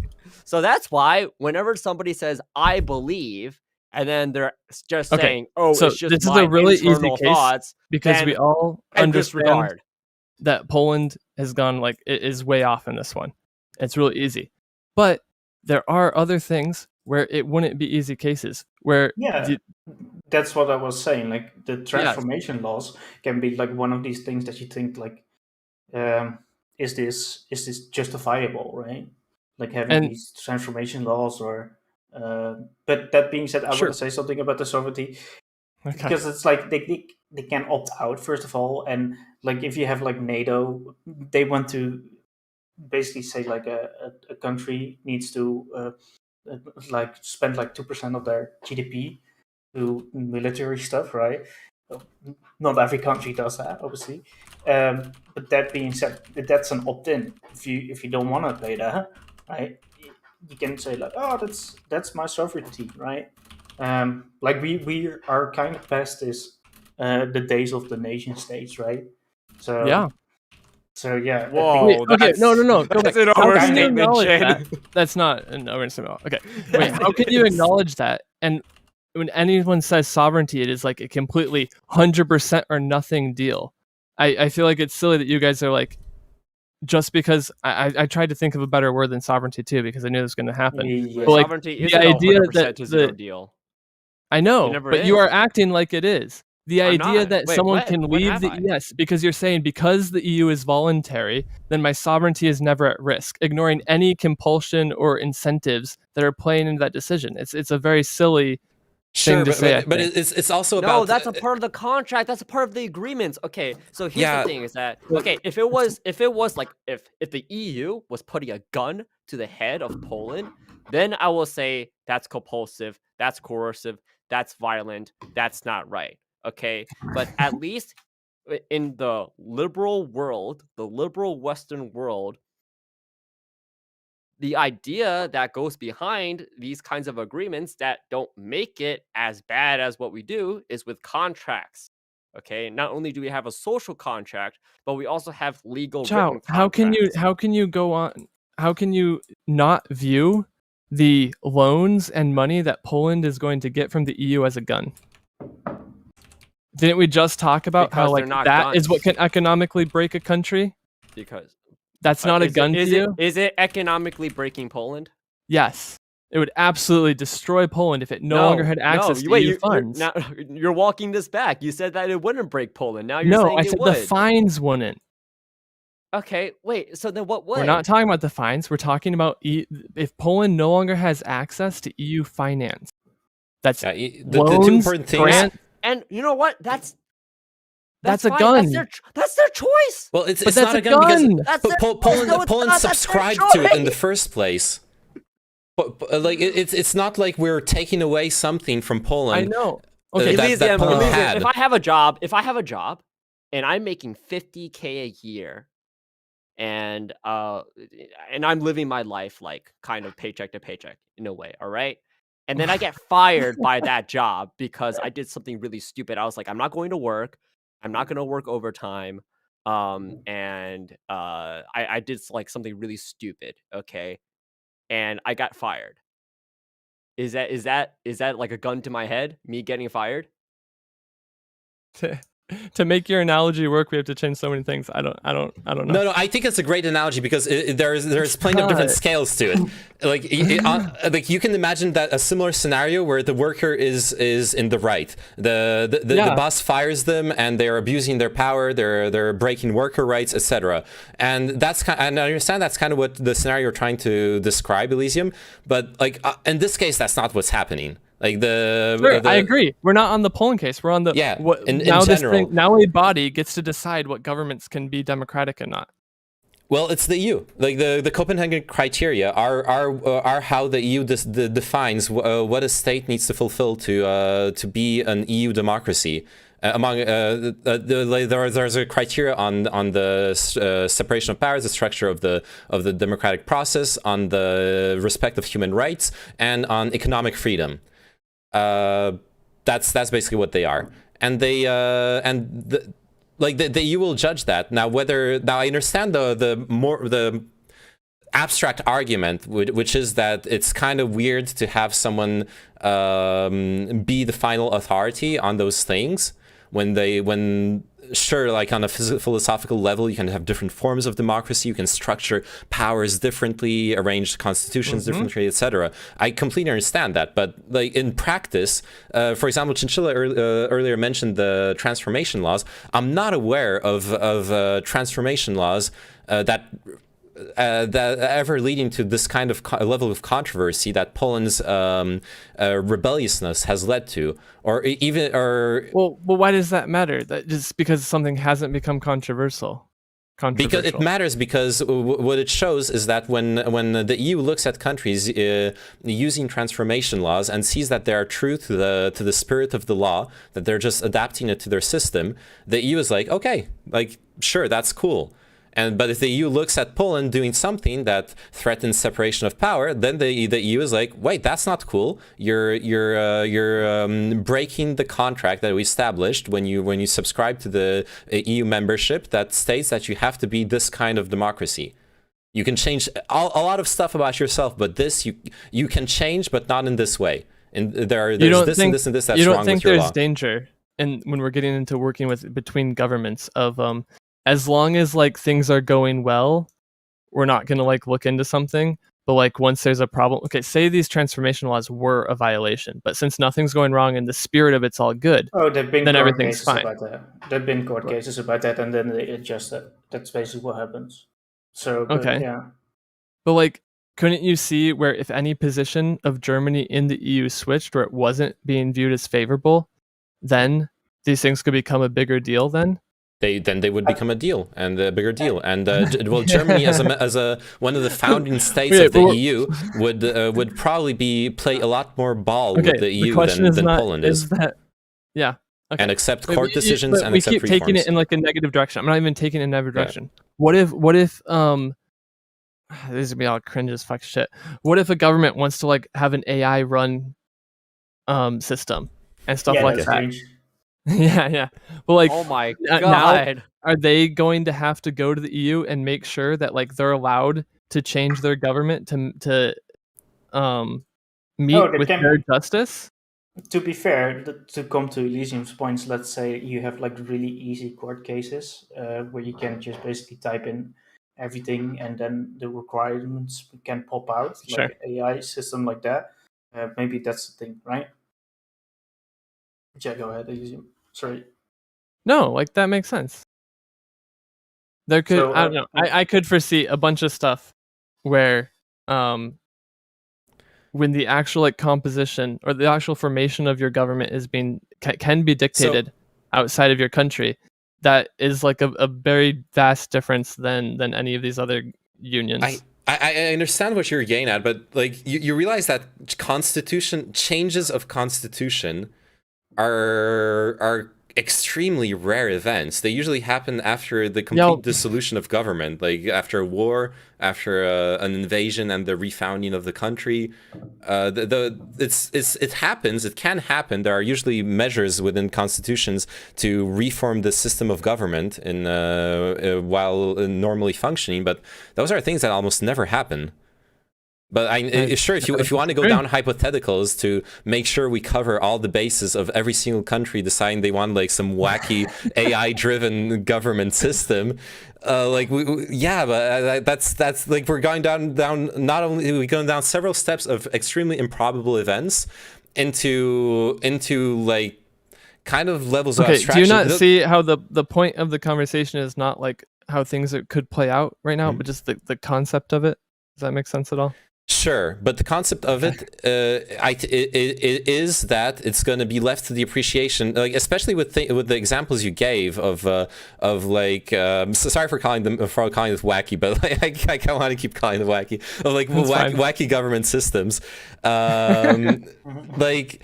At the end of the day, what's going to happen is that you can't have a body of law that covers those cases. What you're going to have is you're going to have the EU Supreme Court. You're going to have the EU Senate. You're going to have all these politicians sit down and discuss and be like, okay, what do we think about this? We got to debate this. We got to look at how the laws are written. We got to look at what the intention of the law is, and decide what we're going to do now. And that's fine. When the new situation arises, the leaders will join together and decide what needs to be done concerning that new situation. I don't think that's a problem in itself. The fact that it's left ambiguous necessarily. And who knows? Maybe No, I don't disagree once with that this at all. AI technology comes in, and then we actually Oh my figure goodness, out you're that so hey, stuck. this Yeah. AI, hey, you started this right now.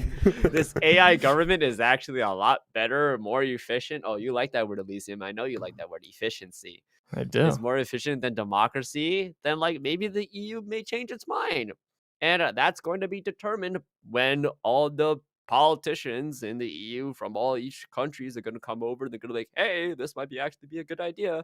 And Yeah. maybe the criteria of being a democracy may change to the criteria of having an AI. Who knows? That might change. But I think right now, in this case, okay, there is a concrete idea of what a democracy is and what it looks like. And this is not just like determined by whoever is in power and politicians, but also by scholars, literature, people who study this. And it makes sense. At least based on like everything else before, and you're like, what, you want to get down to metaphysics? I don't know how far you want No, to go. what? Okay, all right, good. Fine, awesome. So, guys, what's it to be a human? I'm just kidding. In the Byzantine Empire. Hey, Yeah, I mean, yeah, like, yeah, no. Like, I mean, like, if you want to go down to the foundations of things, some people look to God, some people look to metaphysics. Okay, that's what Kant did. All right, or some people just don't do anything at all. All right. I just want to say, like, because we have in Europe, we have like several different systems. Like I already addressed, like the Netherlands, that they don't have like a Supreme Court. Like Mhm. for if you were to say like we abolish the Supreme Court within the US, that would be like probably something you don't want to do, because that would be like detrimental to the whole system. That being said, like you can have like different systems where you can still have like those checks and balances like in place, and like how the European Union looks at that is like on a case by case basis. So I don't necessarily think that it's like subjective in that way. It's just more like, and also like Poland is like basically like dog whistling to right wing like dismantling or go to an authoritarian regime at least, and I think that's their concerns. But those individual changes, uh, maybe if you just look at one of them, right, they don't look that much. But if you pick them all together, definitely it's like a clear pattern what's going on there.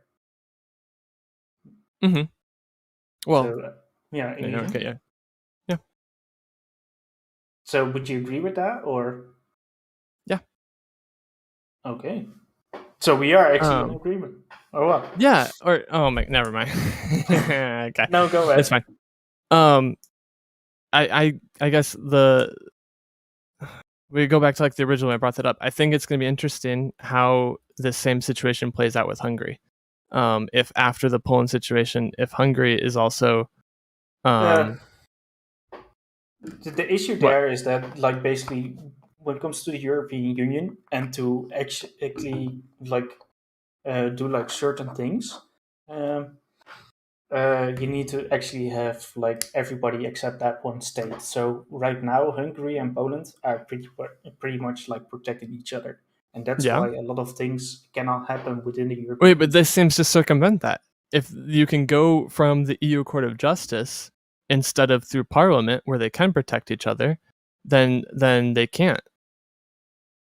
You can bring the legal. You can similar to. Yeah, but that only happens Poland if they right now. You break- can say that it- Hungary is in breach of EU. Yeah, Hungary is definitely in breach of EU law. Okay, but they haven't done that before. But if they're willing to do it with Poland, I feel like then it now opens up the precedent or the expectation that they'll do it in Hungary as well. I think they are in they are more pushing Hungary a lot more, but Hungary isn't that important, to be fair. So yeah, it's like 6 million people or something, or 10. Well, I don't know. But now, because now you get to a point where if you're going to make this, like, we're going to defend this standard of democracy, but we're not going to apply it consistently because Hungary is not considered democratic by the EU, then now that's weird. Wait, how is this uneven?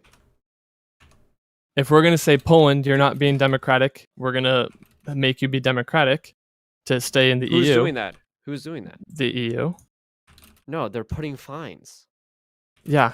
They haven't Okay. said that they're going to remove Poland out of the EU. Now, that No, might be a okay, I'm possibility. sorry. That's not a possibility. We're going to okay. remove your voting rights or your funds, but they don't say something similar to Poland. Now we have a good definition of democracy that we are applying inconsistently, which feels bad to do. What has the EU done to Hungary? Does anybody know? No, not specific, but I know that they are actually like more against Hungary than they are against Poland.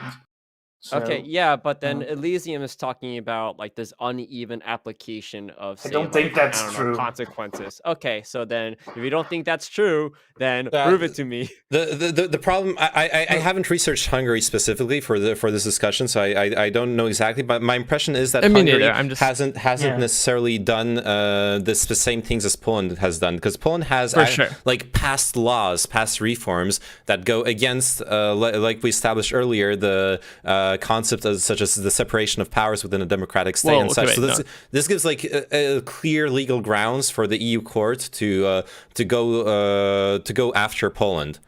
I'm not sure. Hungary has done a bunch of weird champ shit, but they, I'm pretty sure they haven't. In all of the things, I'm pretty sure they have done judiciary reforms too. Yeah, but those judiciary reforms weren't necessarily threats to the separation of power. Okay. It's not like all judiciary reforms are bad. It's the specific ones that Poland has done. So, okay. No, I think never mind. Doesn't matter. I don't know enough about Hungary to go into it. Okay, so then how would you know if there is a different because I'm only vaguely aware of them. I'm only vaguely aware of the problems in Hungary, but as far as I know, the elections are not viewed as democratic, and the judiciary has been curtailed in being independent. So yeah, there definitely are problems in Hungary, but I don't know. We're all like frantically googling now. Hungary. That's exactly what I'm doing right now. Yeah. Okay, but that's never going to give us a good contextualization of something. Yeah, I see that Hungary is definitely sided with Poland. Like it has denounced the fines. Well, yeah, and they the definitely EU stick pressure. together for sure. Yeah, which is like the classic thing. We've seen that also in general in Europe with the far right parties. Marine Le Pen has gone to visit Polish Peace Party politician. I don't remember if she went to visit the president or the prime minister or something. In general, there's an international unity in the far right movements that's interesting to see. Yeah, it's funny because most of them want to actually leave the EU, and then they're gonna work together with like other EU parties, basically. But that being sense, it also makes sense, right? Yeah, but that counts also for like other parties, right? We for the liberals, they work together, and the socialists and the non-existing communists within Europe, they all work together. If they need to, right, Name? Yeah. Let's pretend the left doesn't eat itself. Regularly. Oh no. It's not like the socialist, communists, and liberals are working together. I'm saying the liberals across the board and the same goes with like the CDU, who works together with CDA, sure. that kind of stuff, right? Of course. So, no, the communists are definitely not working together with me. No, that's not going to happen. So, no, but the Hungary situation, I think it's more about they are more about like demolishing like their own country. With Poland, is like an added element of like they actually want to go into like human rights violations with the LGBT Q plus, things. I think, and that makes it more, yeah, it's like it's more like visible, and it's like it seems more racist. And but what's going on in Hungary with Orban, like it's more like he wants to have all the power. He doesn't really care about. So Thought there's only one dictatorship though. Yeah, there is only one dictatorship. Yeah. Okay. All right. Yeah. Sorry. So yeah, that being said, like we can talk a little bit about like Poland and the LGBT rights. Like we addressed it a little bit before the podcast, but we can talk about it a little bit now because I think that's an important topic to talk about. So, name, since you're Polish and like roots, like can you talk about like what are those free zones where they don't have? What's that about? And how does that work? So my understanding is you have those. I'm not going to be very neutral about this. You have those backwards ass villages where a bunch of Polish rednecks are like, yeah, we fucking hate the gays. And they're like, there ain't no gays here. Yeah, you, my neighbor, you aren't gay, right? Yeah, I'm not gay. You aren't gay? I'm not gay. This is a gay-free zone. That's my understanding of it. And so then they make a big public announcement. Hey, we're an LGBTQ-free zone. And then they're the like you know how there's like the sister cities projects where the cities sign like treaties with other cities in different countries and stuff to create the ties between each other, and then like your sister cities renounce the treaties because they think you're like backwards ass motherfuckers. That's my understanding of the LGBTQ free zones.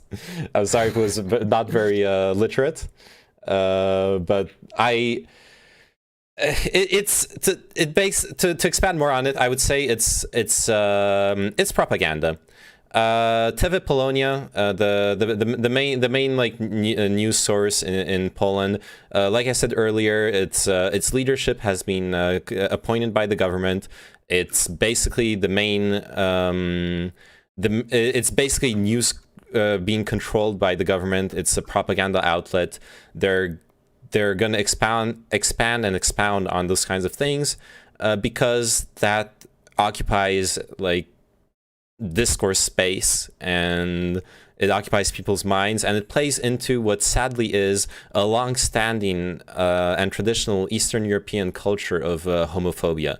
It's not unique to Poland. A lot of most Eastern European countries that I know of do have this culture of going from casual homophobia, of thinking that homosexuality is associated with weakness, with being combined with the toxic masculinity, and thinking that anything effeminate is going to be weak, is going to be bad. And yeah, it's the political consequence of this societal phenomenon that is this homophobia. Mm-hmm. So what are like the practical things that they implement in those zones? Because it sounds like a little bit like people are just saying, well, we're not gay, but let's say I go there and I wear like a fully pink bright outfit and I act really feminine. You would probably get beaten up. That's the practice. Yeah. The practice that would happen. Like people would look at you weird, and then if you actually like hung around, a mob would form and they would beat you up. Most likely, that's what would happen. But okay. So it's just some clarification. None of this has passed yet. What? Yeah, what? Okay, all right, because I just looked this up. I didn't know we were going to be debating on what was going on with LGBTQ stuff in Poland, but I'm reading that they're going to be debating it in Parliament, whether or not to ban. Is that correct? Whether or not to ban what? Sorry. Pride parades, LGBTQ pride parades. Oh yeah, that is another thing they want to clamp down on. Yeah. Okay, so then it hasn't happened yet. No. Which kind of implies that, well, we don't know if it is going to happen. So then this kind of begs the question: do we think it is going to happen? I'm pretty sure they can pass any the peace. If I recall correctly, the Peace Party controls the parliament right now. So yeah, they can make it pass. I see. All right. So when you're talking about the LGBT free zones, they have been passed, right? Because they're not a legal tool. They're more a media thing of a mayor, a town declaring themselves an LGBTQ free zone, but there's no legal status to accompany that. Okay, that'd be a much bigger deal if it was like illegal to be gay in an area or something. Yeah. Yeah, I don't think there's any legal weight behind these things, but it is a very like social pressure, and it's very much tied to the fact that the Peace Party, how I like to describe it is as a Christian fundamentalist party. It's hardcore traditional Christianity, Sodom and Gomorrah. Sodomy is a fucking sin, etc., etc. Those. That's why there's also been attacks on abortion. The law that has passed that greatly limited access to abortion in Poland, I think was a year or year and a half ago already. All those things are because their ideology is in line with traditional fundamentalist Christianity. Yeah, and this comes back to the whole conversation at hand, right? Because it's like basically they are addressing like that you can have like certain discrimination, and that's what they don't like from EU law, right?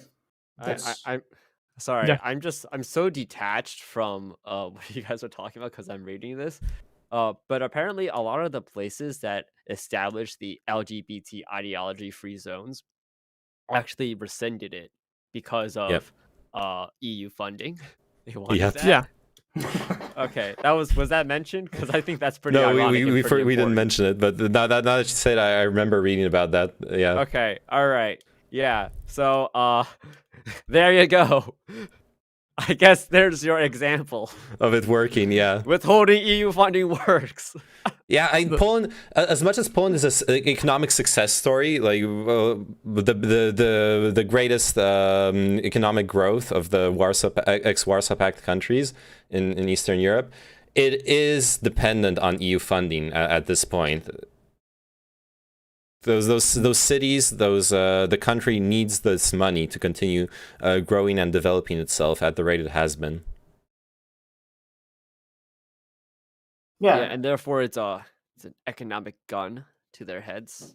Yeah, I mean that's what the EU that's the narrative that the EU representative has been presenting. To be fair, what he there was this article. Let me I need to find this guy's name. I keep forgetting it. I'm like low key concerned about your guys' understanding of like compulsion and things in this conversation.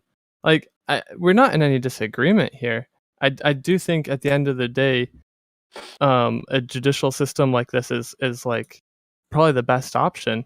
This was a much bigger buy-in to the EU in terms of what authority the EU has over its members than I had ever was familiar with, even during the Brexit stuff.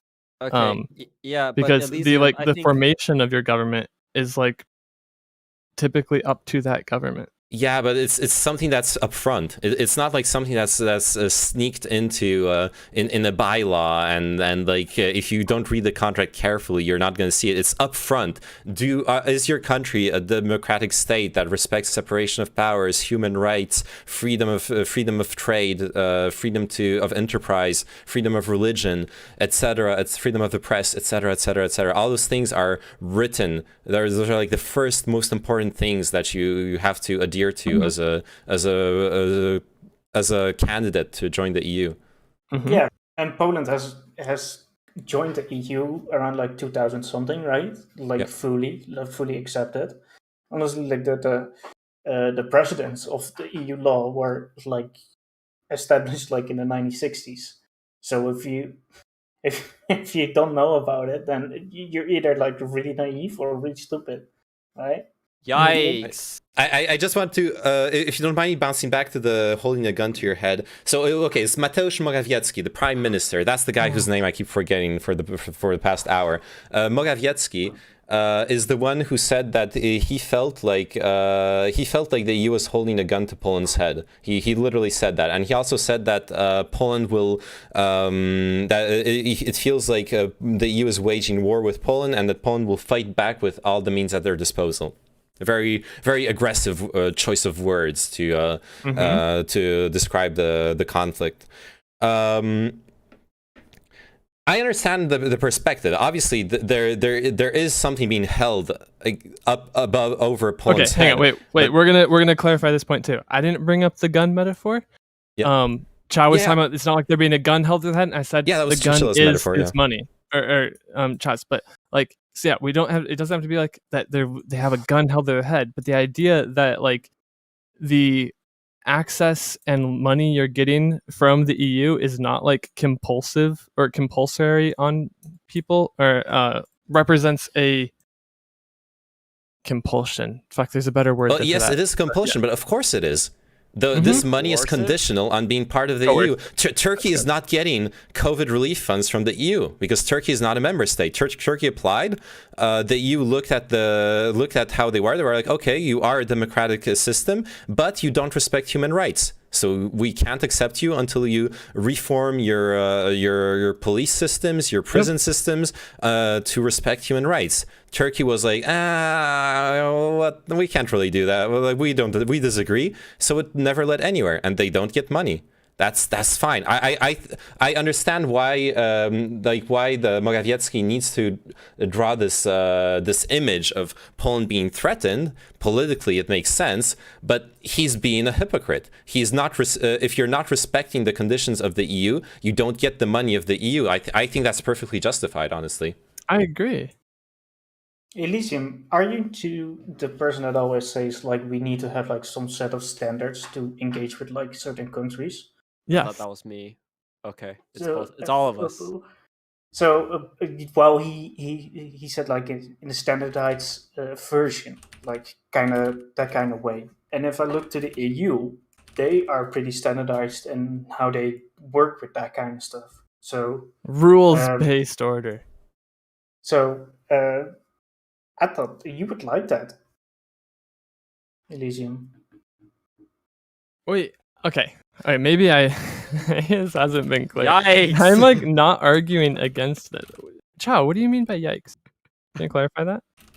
Can you clarify it? Chow, clarify it. Yo, Chinchilla got you. You have a position before, and like he's like, yo, something's not up. Something's not making sense. Something's not being consistent. Okay? Come on. What's not being consistent, Chow? Huh? Okay, and now you kind of want to question I'm me. gonna, okay. No, go I'm back. gonna Go back. let you guys fight. What we're gonna say before the Chinchilla, all right? I will. Oh, this is so funny. Well, because I can hear you guys still. By the way. So Elysium, don't say bad words about me. Don't say bad words. Okay.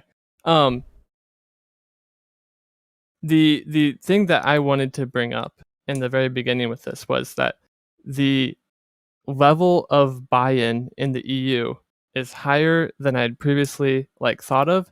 The point where this does already feel like it is the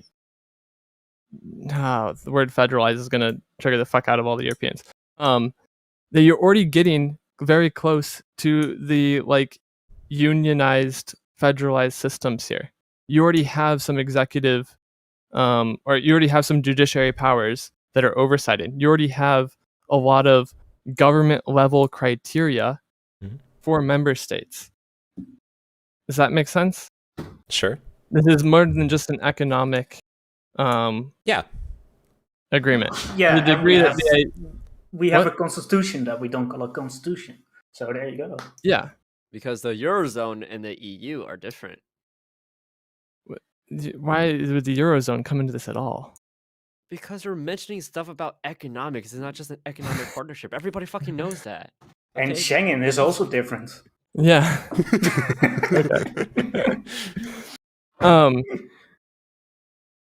Never mind. Yeah. Sorry, Elysium. You were talking. You're good. No, I guess the overall point I'm just trying to make is a country is making a much bigger sovereignty tier sacrifice to join the EU than I had expected. Yeah, I think the problem with that word sovereignty is like you should find like a better word to What word would you to address prefer it. there? Autonomy, basically, like in what stages of autonomy you are. Ooh, those Sure. those It's are like almost synonymous, I would Yeah, say. I would say, but I mean that's fine. Autonomy Yeah. is fine. I mean, I I think don't think the problem is the word. Maybe if it was being used in a different context, and I don't think Elysium is using this in a different in that context where like people are like they always cry sovereignty. They're always complaining, "Oh, this goes against my sovereignty. COVID mandates, mask mandates. Oh, my rights and my individualism, my ability to make my own choices." Okay, things like that. I don't think Elysium is doing that. Um, but certainly, I think what's also really important in this context when understanding sovereignty is that I think this is what Naaman said before, and I agree. And I think that's really should be the end of it is that in any sort of contract or like in any sort of like living in current society, Western liberal society, is you sacrifice some sovereignties in order to gain some privileges. And like where do you draw the line is I wouldn't say is arbitrary, but it does move, okay? And it's different from place to place. And in when it comes to like emissions to the EU, that line seems to be a lot higher than say like if you wanted to join the Arab League or if you wanted to join some other organizations. Like there are different international organizations out there Mhm. and they each have their own different standards. The EU has one of the highest standards, but I think on the other side of that is that they also have one of the highest benefits. I think the EU does a lot to not only help its member states, but also maintain peace within that region, unlike, say, the Arab League. Maintain. Okay. So, And so, like, I kind of think it's the- worth it, and like they kind of agree to it. Like it's as ever the people Uh-huh. said, when Poland and Hungary when they came into the EU, it's not like they didn't know about these things. Okay, they were well aware of what were the requirements and what they had to achieve, and guess what? They I complied to think that until recently. we can and move then, away like, from the idea of using the current Poland situation as if like that is not a pretty clear agreed upon situation, right? It's not like Poland is today's subject, so yeah, let's move on from Poland. Sorry. So job, what I meant by autonomy Oh. and sovereignty to explain, Yeah. basically when you have like this is like from my legal understanding, maybe you define it different within the US, but sovereignty is like the dividing factor that you can rule your own country and that kind of stuff. Well, autonomy is like how independent you are. It's like if we have like North Korea, for example, they are a sovereign nation, right? But they Okay, are I highly follow you. independent of like China. So they are not that autonomous. Okay, So I follow you. that's the So- difference, and that's the same with like the EU. That there are compromises on autonomy, Mhm. but the sovereignty is there. You can leave the EU. Look at Brexit, right? So I They guess can this leave. yeah, if they want to. I guess why is there so much opposition if you already have high autonomy buy-ins? Why is there so much opposition to just going a little bit further and having a fully integrated system? You're Yeah. fighting against like century-old traditions of nationalism, and I don't mean nationalism in the like bogeyman, big bad Mhm. nationalism term, but like the etymological sense of the ideology of being a United Nation state that is sovereign and independent as much as possible from all others, that can make its own decision, that has its own power, that it wields to negotiate and barter with all other nations and wage war, whatever. You're talking about going further down the line of relinquishing that. A lot of people aren't comfortable with that yet. Younger generations are. Younger generations in general see the benefits of Europe a lot more than the boomers do. Like all polls will confirm that demographic bias, where And it's quite obvious. Some of the most successful European programs have been, for example, the Erasmus program, which is the student exchange program between all universities across Europe. One of the most successful European programs, one of the greatest benefits compared to the cost of the program, etc. And what that has created, young generations of people who have traveled across Europe, who have seen what it means to be in an open Schengen space, that we're all just human beings, that we all can live together and we all can work together.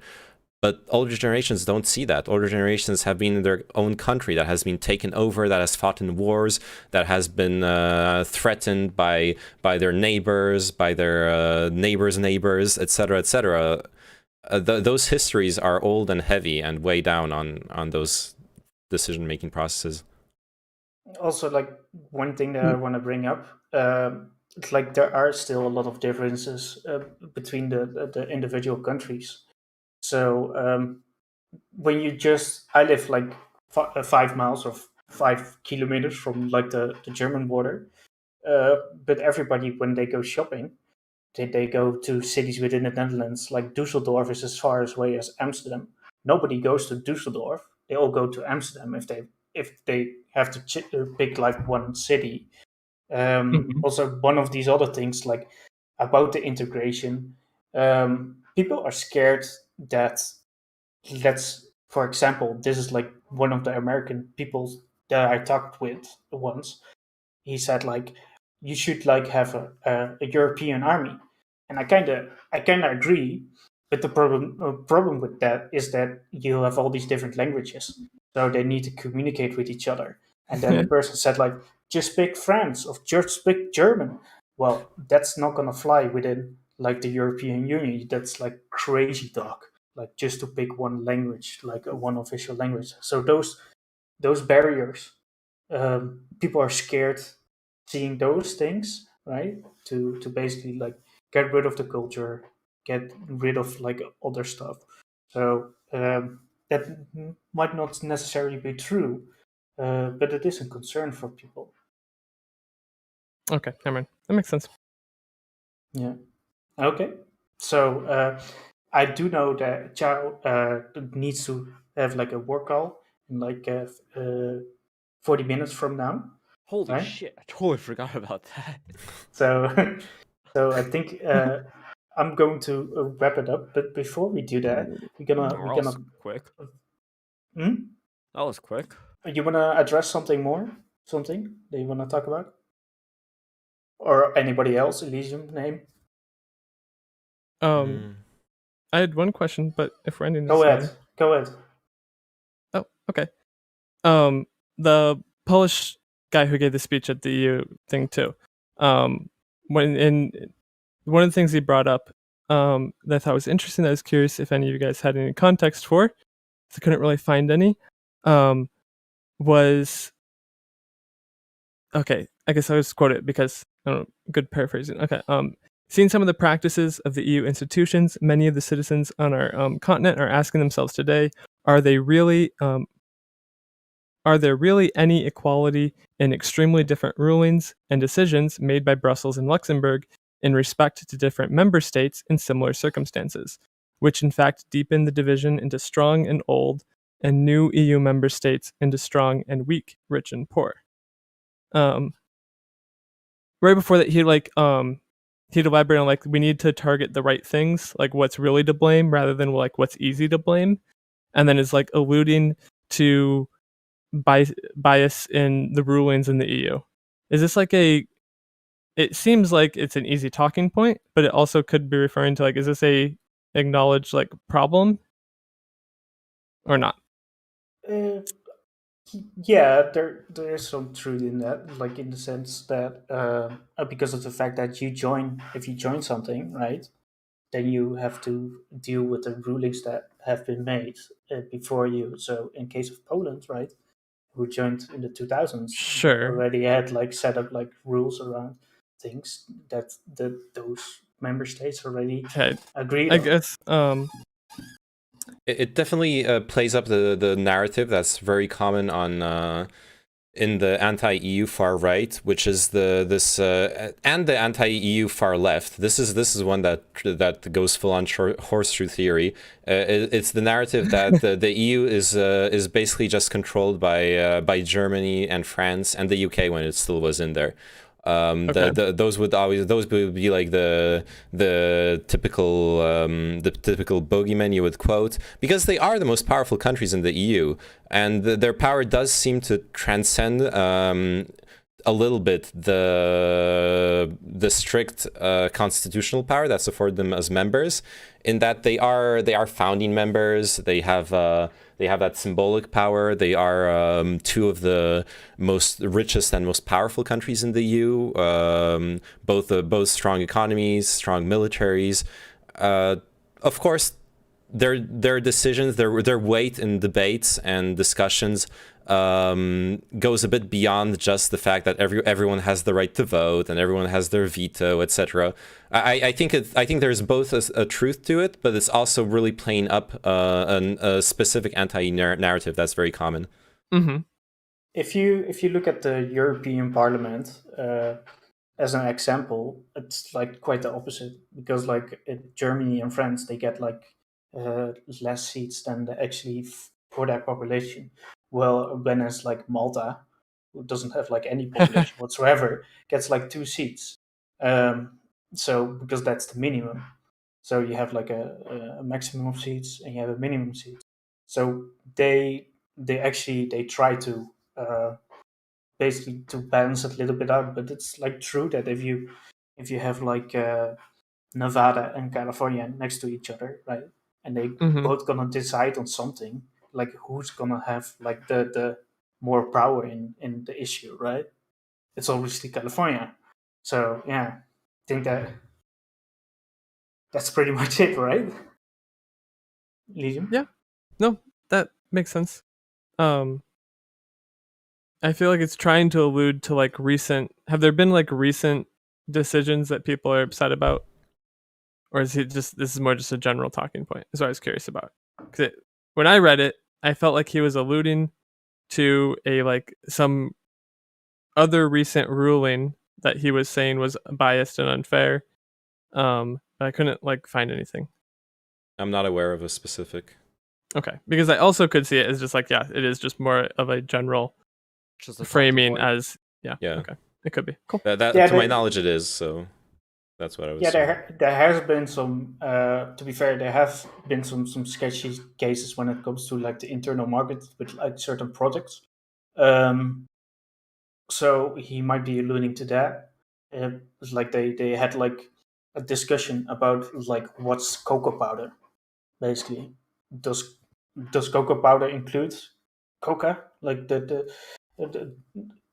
or doesn't include that? Can you Wait, do you mean manufacture it cocoa? without like the chocolate powder? Chocolate powder. Oh yeah, cacao. Cacao. Yeah, because I heard Coke and I was like, wait, are we ruling on what is cocaine in the EU? Coke powder? Okay. Well, The real questions. They definitely have rulings on that. But yeah, they do.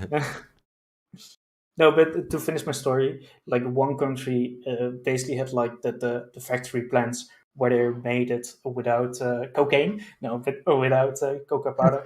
So and one had like the factories which they did include that, and that becomes like politicized because one country has like some stuff in that, right? So and then you have like other things like weird ass shit like protectional laws on like certain goods. So France is like the greatest example of that, like where they have like all these wines and all these cheeses that are protected, and the champagne, for example. Yeah. So Italy has a lot of that too, but Germany has that. It has a few products too where it does that. But yeah, Germany is kind of mad about that because they had like at one point they had some rulings around like all their import beer is like made of like certain water or something along those lines. It's like the Reinheitsgebot. Yeah. If you know that. So and basically that they outruled that. But basically what that meant, the Reinheitsgebot, was like all the import beers would become more expensive within Germany. So it was, yeah, that kind of stuff. But yeah, those kind of stuff's never been brought up in like a political settings, and they are like politically like irrelevant. So it can be that he's alluding to that, but nobody fucking cares about that shit. No, okay, yeah. Fair. Yeah. The one thing I can think of, but that's not. First off, that's like 10 years old, and it's kind of a minute point. I only know of it because I have a friend who's anti-EU, and he's brought it up several times, so I had to research it. The EU at some point had a ruling as to what would constitute a pasture. I think I talked about it on Lit Praxis, actually. I don't remember. Just stop me if I've already talked about it. What would constitute a pasture for farmers to get access to agricultural subsidies? And so they had specific rules. The grass would need to be between this and this tall. The land would have to be relatively flat, the maximum incline of this and that, etc., etc. Like a pretty technocratic document, but the idea is understandable. It's they don't want fraud. They don't want anyone who owns a random plot of land with 2 tufts of grass on it to be like, hey, I have a sheep coming in 3 months. I deserve a pasture subsidy. Give me those 20,000 euros. But unfortunately, what happened is that what they described as an appropriate pasture was only true for relatively flat countries with relatively stable continental climates. So France, Netherlands, Germany, they were cool with that. The law fit their agriculture perfectly. Spain, nope. A lot of Spanish farmers, completely legitimate pastures, did not get access to the subsidy because the rules were too harsh and didn't take into account the variety of geography and climate in the EU. So there are also regularly things that kind of fall through the technocratic holes in the decision-making process in the EU, where you can obviously see like basic human biases. They designed the law for what they think works for everyone, and then they realize that it doesn't actually, that there are plenty of use cases that they haven't covered and that fall through the cracks. That kind of stuff happens. Yeah. It got reformed in after like a year or two. They fixed it. So yeah, there was also like one case which was pretty funny within the Netherlands, that we had like one like extremely ecological farmer, but basically this person used like old like super old traditions, and they weren't like basically not approved by EU law. So this guy was so mad about it because he was like, I have the best farm, most biological, most substantial, and he got so mad that at some point he had like his tractor, and basically those things that those trucks we have like a lot of like shit in the back to fertilize the land. Manure? Yeah, so he saw the mayor like walking in the forest, and then he went up with the truck to spray the mayor and something along those lines. So that was like crazy, insane stuff, but it was really fun. So yeah. Okay. But yeah. Does that answer your question, Elysium? That's great. Yep. So yeah, does anybody else has like any other questions? Oh yeah, not questions, but I guess like we could go to final statements unless Naaman. Oh well, I guess it can work as a final statement because it's more like opening up the discussion to hypotheticals and thinking about the future. One of the articles I stumbled upon that I found very interesting is Poland is not only considering expanding its military, it's talking of ramping up its recruitment, ramping up the size of its military, as well as modernizing it, buying new weapons from the US, from other EU sources. Maybe France, we'll see. Maybe some submarines have been left unsold. So Poland, so I find that very interesting from the perspective of the whole sovereignty, wanting to distance themselves from Europe, because obviously, as much as what truly guarantees, in a strict diplomatic sense, what truly guarantees Poland's sovereignty in the face of potential Russian expansionism is NATO. I think the EU membership plays a part in there, even though the EU is not a defense pact. I think it would be insane to affirm that it plays no part in disincentivizing attacking Poland. So obviously that would also be a play towards greater independence from the EU. As well as something that I found really interesting, Poland maintains its own foreign policy, and it has strong ties to Jordan. It actually, I've discovered that Poland runs regular military training operations with Jordan. Recently, Jordan's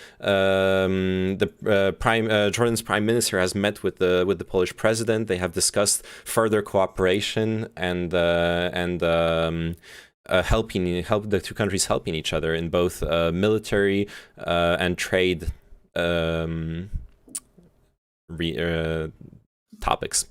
So yeah, that's not fully like only in Poland thing. That's a European Union has like a special zone with the countries in like around like Azerbaijan, and it's like Israel is a big part of that as well. Like, but maybe there is some more integration. Well, the thing I read about was specifically diplomatic outreach specifically between Poland and Jordan. But sure, I wasn't aware of there also being an EU thing for the close Middle Eastern Mediterranean countries.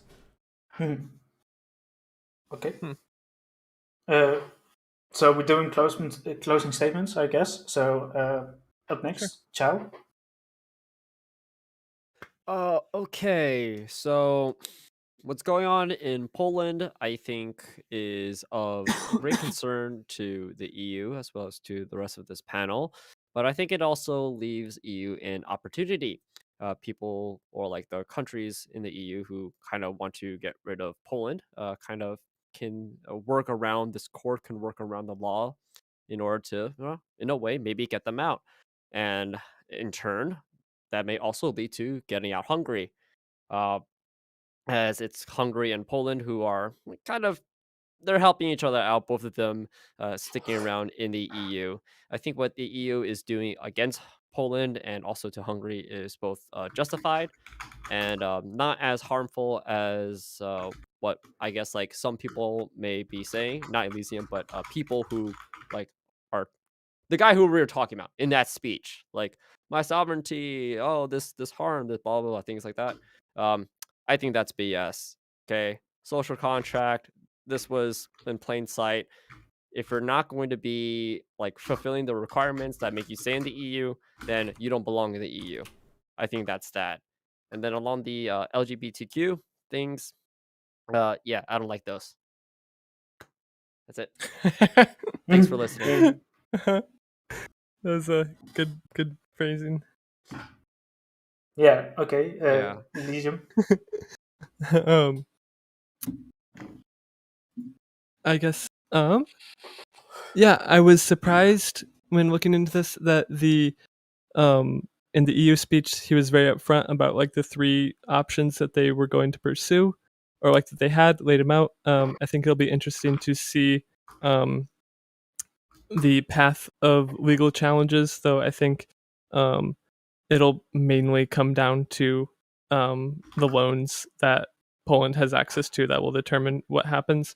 I really don't see a future where Poland or Hungary are thinking about leaving the EU. I think they've been pretty adamant in even all the Polish prime minister speeches and stuff that I saw was pretty adamant that Poland is like a strong European member, and that's where they want to be.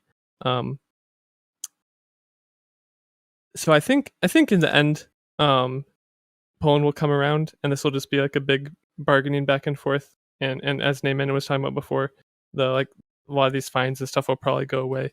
But it does kind of it is like a constitutional crisis-ish moment for the EU to solidify their authority and power, and it'll be interesting to see how that plays out. Yeah, I mostly agree with that. So I think Elysium was right on that, and yeah, how it plays out, we will see. So I think it's like for the future of Europe, it's like really interesting to see like the rule of law that developing like the first time that it actually really got challenged by a country. Well, there is even a precedent to say like that it's already like the supreme law, like the European law.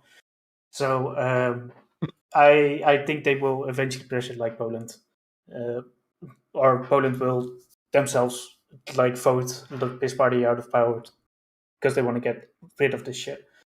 So I hope so. Yeah, I fucking hate the peace party. Yeah. I don't think it's gonna happen anytime soon, though. I think nobody here is like the piss party, or maybe like Elysium suddenly like does the devil's advocate against Chow or something again. No, just kidding. Okay. That being said, next week we're going to have like Hans of Akir. So Hans of Akir will joining us on this panel. So Cool. I hope you guys like that. That being said, like I talked a little bit over with like name Menon is like an interesting topic, but obviously like I want to have your guys. Better be opinion. Hassan. Oh gosh, no. Is it Hassan? No, Hans of Akir. Yeah, Hassan and Destiny will be joining us. Oh my god. And we also got Vouch and Bastia joining us, so that's really nice. So, Oh god. So and John Zerka. So John Zerka to moderate. John Zerka's moderator. That's moderator. So yeah, so a name. You're probably the best one to say the topic right now. Sure. And, So then we can see if. Chinchilla was suggesting to make it about bisexuality because he felt like that would be interesting for Hans. What I proposed was to have a discussion on two aspects that I guess we could discuss. Like those are the two things I thought of that are kind of like societal happenings around bisexuality that I've seen. On the one hand, the erasure of bisexuality in media and in portrayals and discussion, which consists of how if a bisexual person is, say, in a heterosexual relationship, they will not be perceived as bisexual. They will be perceived as heterosexual, and vice versa if they're in a homosexual relationship. What that means for them, etc. And also on the flip side, the how gatekeeping works within the communities around the different sexualities. How there's gatekeeping in the bisexual community, for example, about whether you have actually experienced experience with both heterosexual and homosexual relations, whether you have whether you fit the criteria, basically, whatsoever they may be. I don't know. I feel like honestly, we should either find like something more, both more specific, but also more that there's more to discuss on. I'm not so happy with the subjects I proposed. All in all, so I would definitely like your guys' feedback if you have any ideas, and maybe something outside of like sexuality. I don't know, or like expanding it more. Hey, if we could find like some specific current event or some specific, it could even be drama for all I fucking care. Okay, then I think we'll have a clearer direction of what it is. I don't have anything in mind. Like knowing that Hans is coming on, I don't know what to consider. Like he's just another dude, right? Yeah, I don't know him. I've never you don't have to watched do him. anything special for the dude, right? Like unless he has some sort of specialty, but to my knowledge, he doesn't.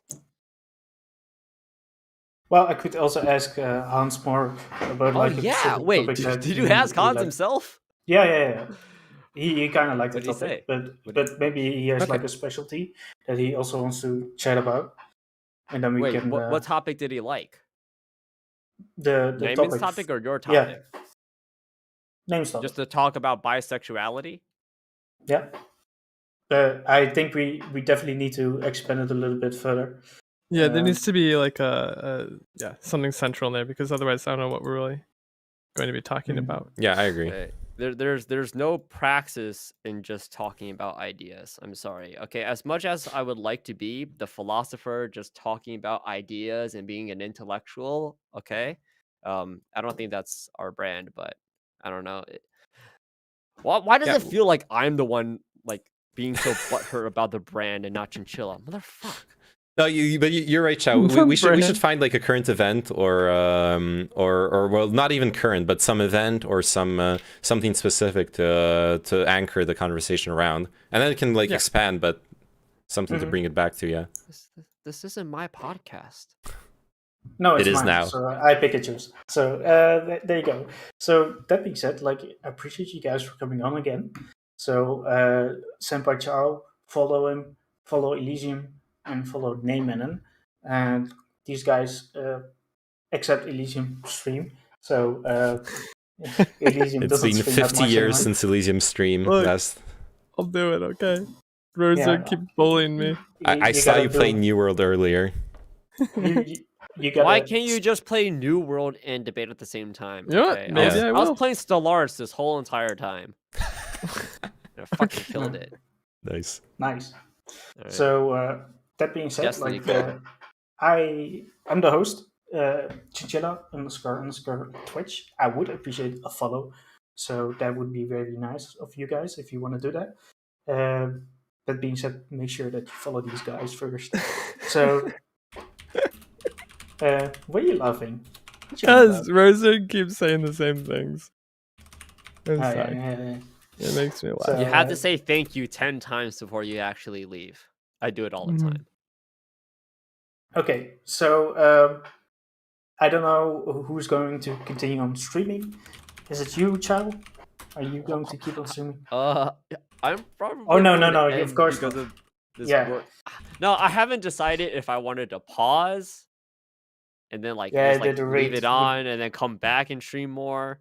No, I think that's pretty useless then to rate you, right?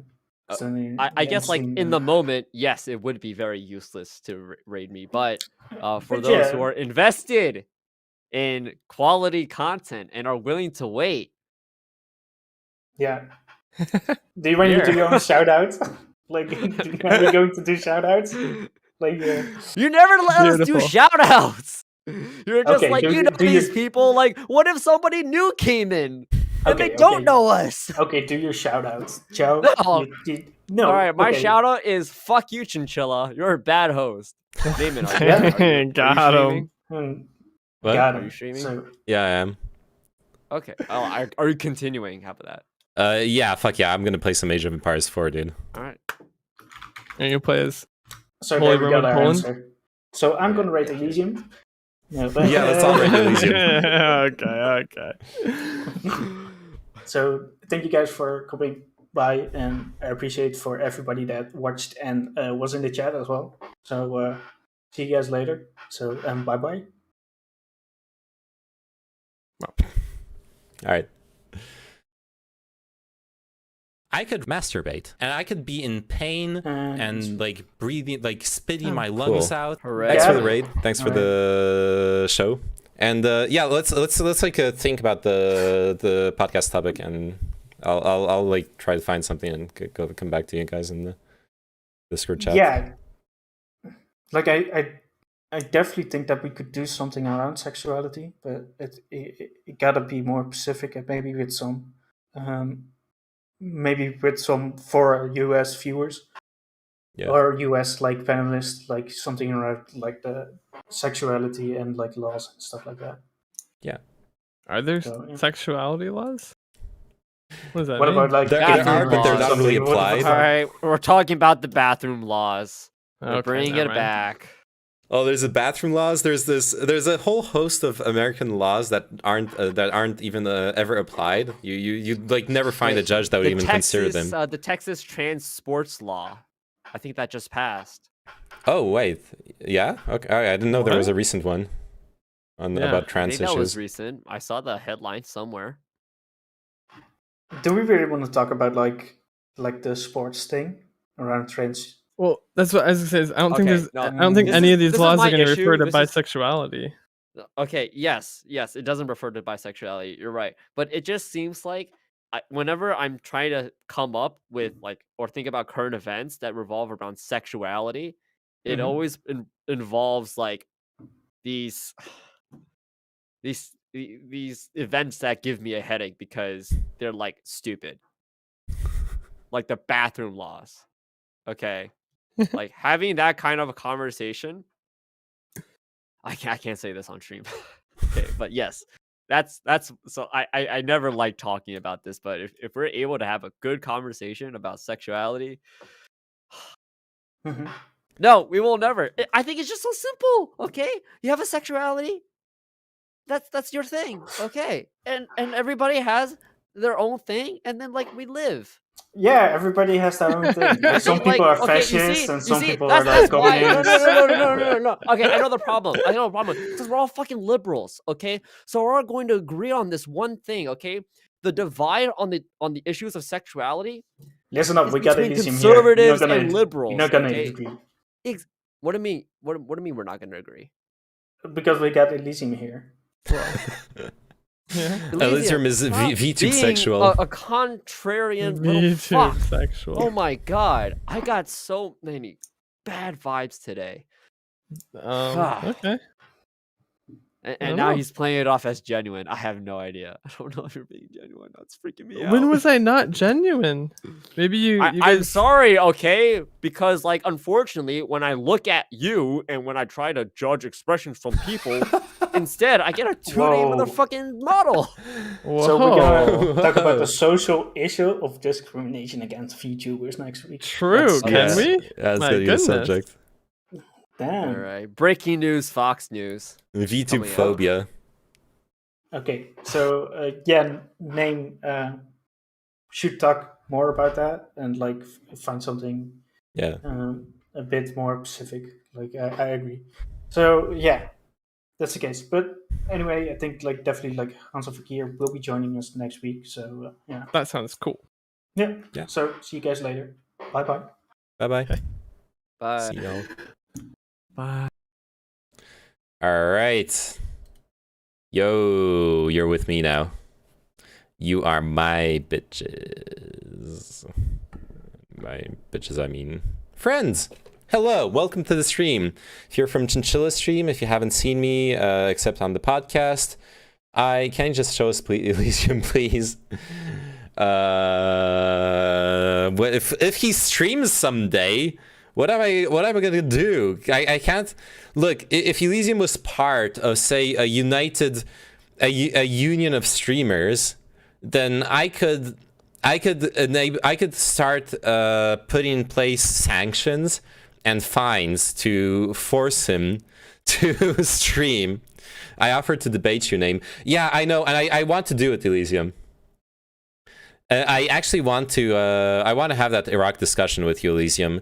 But I need to do a bit of research. There's some specific articles I need to dig up again and have on hand if I'm going to discuss it with you that I haven't yet. I just haven't done it yet. It's been in the back of my mind, but I've been lazy or doing other stuff, and I just haven't. I could masturbate, and I could be in pain. Shit. Thanks for the raid, Senpai Chao. Breathing, spitting my lungs out.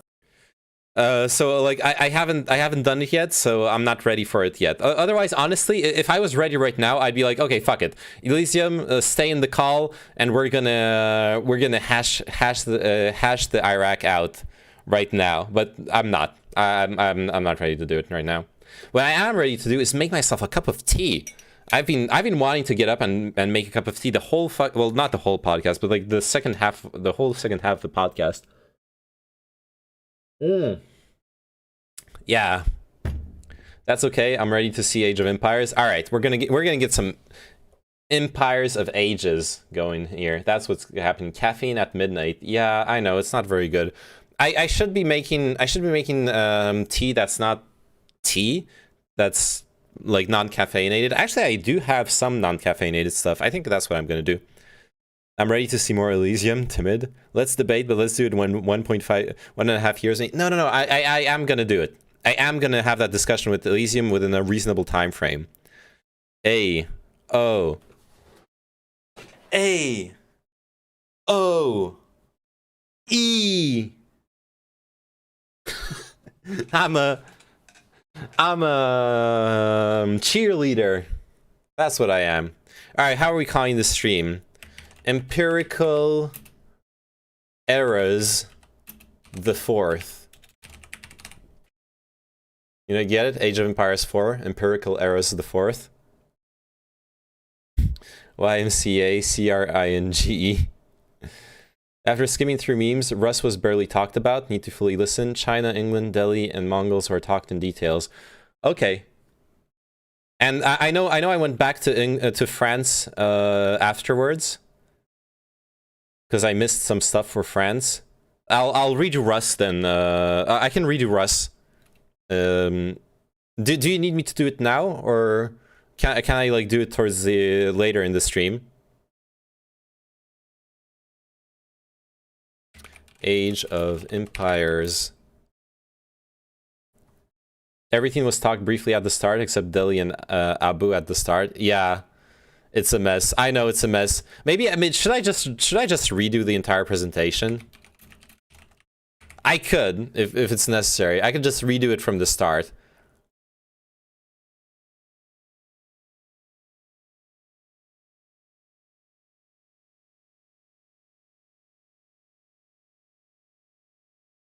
If you do it in order, it would be perfect. All right.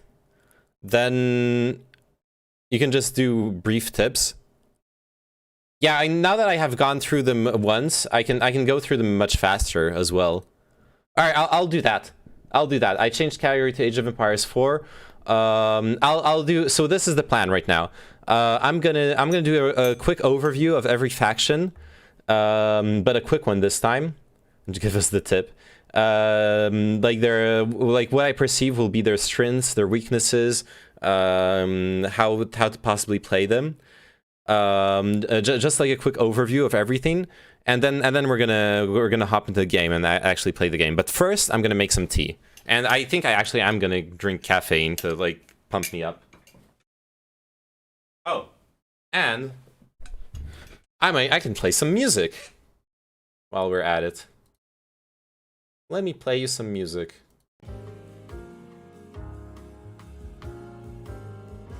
Alright, let's go. 3 versus 3, wicked. Oh shit. Yo, Kino, you're here. Yeah, we could do 2v2. We can 3v3. Who would be the third player, Kino?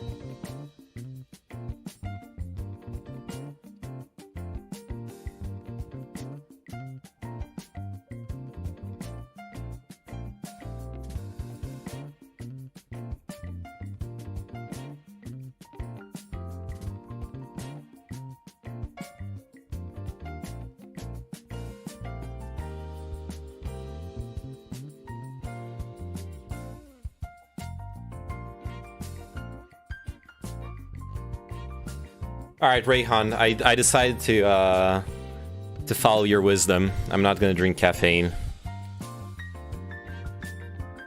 I'm buying a new mic. I'm not buying Age of Empires 4 since I'll never play it, and I'm playing Minecraft. Let's play Minecraft together. If you want, we can. I'm on a streamer's sub-only server right now. Oh, are you on like one of the Apex Legends Pro streamers sub-only servers or something? Yes, I knew it. Should we make a Minecraft server? I wonder if it would be fun to like play on an actual name on Minecraft server when I can set up a Minecraft server. Oh shit. I would play on it, Chinchilla. It would be good memes, yeah. I would fucking play on it. Especially like interacting with other people and everything, that would be fun. I'm the one who forced them into Minecraft? Oh no.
Alright. Let's get right into the memes.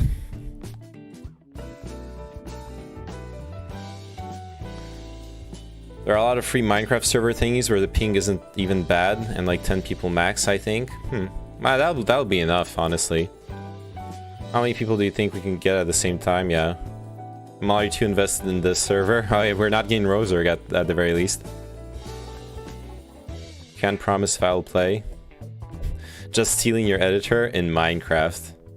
Yeah, we had some videos to watch, by the way. Fuck, I forgot about that. I was in the middle of watching this video while playing. Well, before the podcast. And you sent me this video to watch as well. Okay, let's watch this real quick.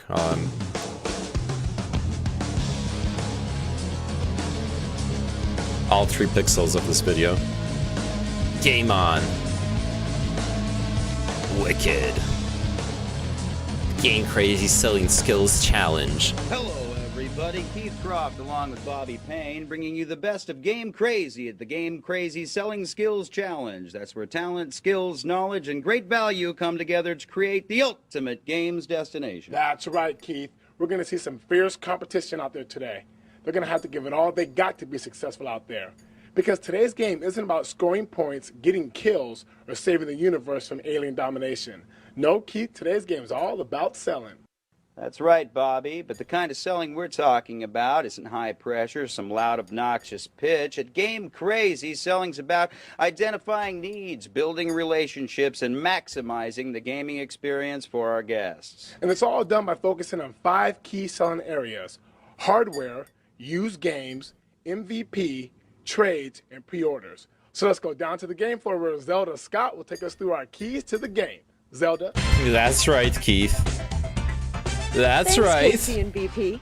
I'm down here in the his house. Oh, You know, the Heezy, with the GC Heezy. posse to get the 411 on Game Crazy. Let's start with the hardware. Fuck? This is like a gamer's ride, What dog. language is he And if you speaking? sell them the right ride, you got a better chance of selling some 20-inch chrome rims later. Know what I'm saying?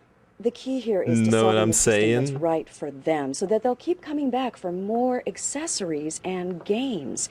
And speaking of games, Game Crazy's got all the fly new game titles, but we've also got the mad hookup when it comes to used games. And they can't hate on our used games because they play like new, come with a 90-day guarantee, and they cost less. Booyah! Booyah. Now, for the real hardcore players, the ones that are crazy tight with the GC, we've got the MVP card.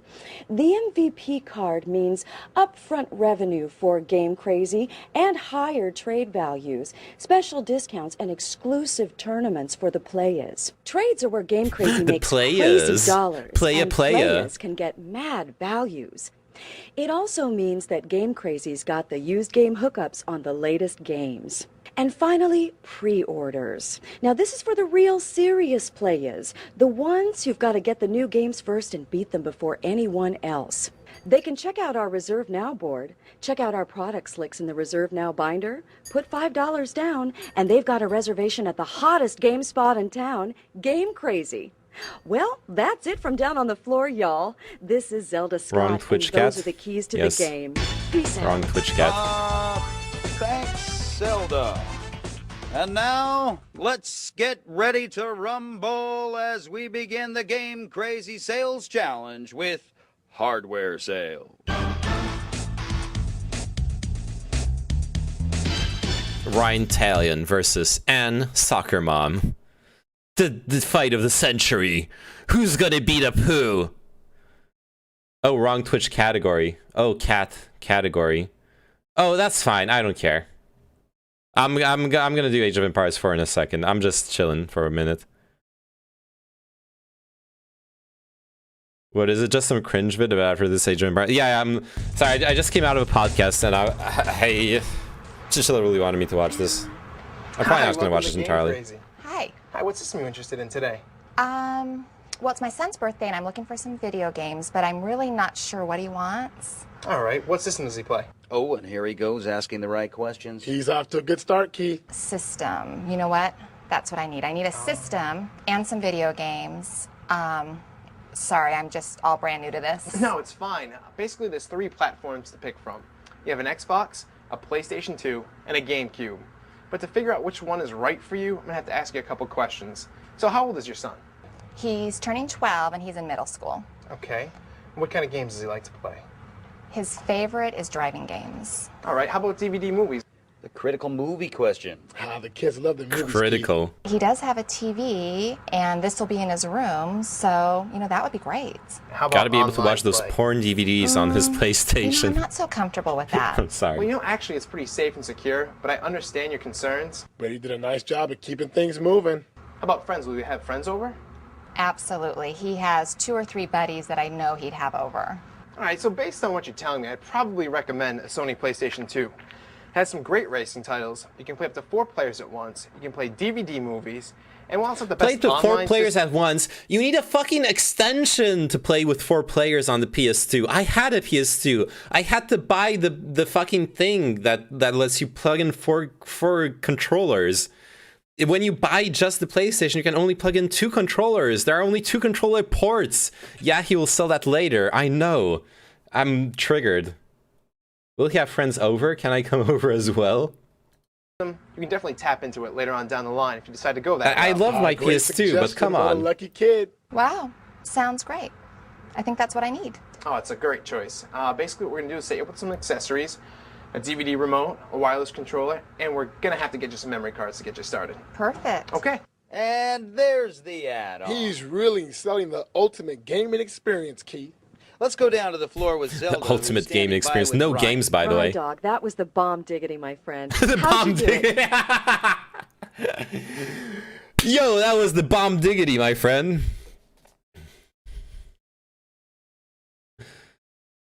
Wore new glasses for the first time in like a year. Got called hocus pocus by random prop drunk guys. Ah, fuck, that sucks. I hate the weird like cat call, cringe call type things. Need memory cards, nodders. Yep. Dog. Well, Zelda, actually, it was really simple. I just found out what God, she I was fucking looking hate for. Zelda. I needed to know who was going to be playing the system, what kind of games her son was going to be playing, what she could afford, and then what kind of features she might want later on down the line. I suggested the right system with the right accessories, built trust and a relationship, and after that, it was easy. Well, you certainly made it look that way, dog. There you have it. Back to you, Casey. I'm not your dog, bitch. Thank you, Zelda. I believe you And should now, tell her. on to our next challenge. When high margins and great values come together, it's used games.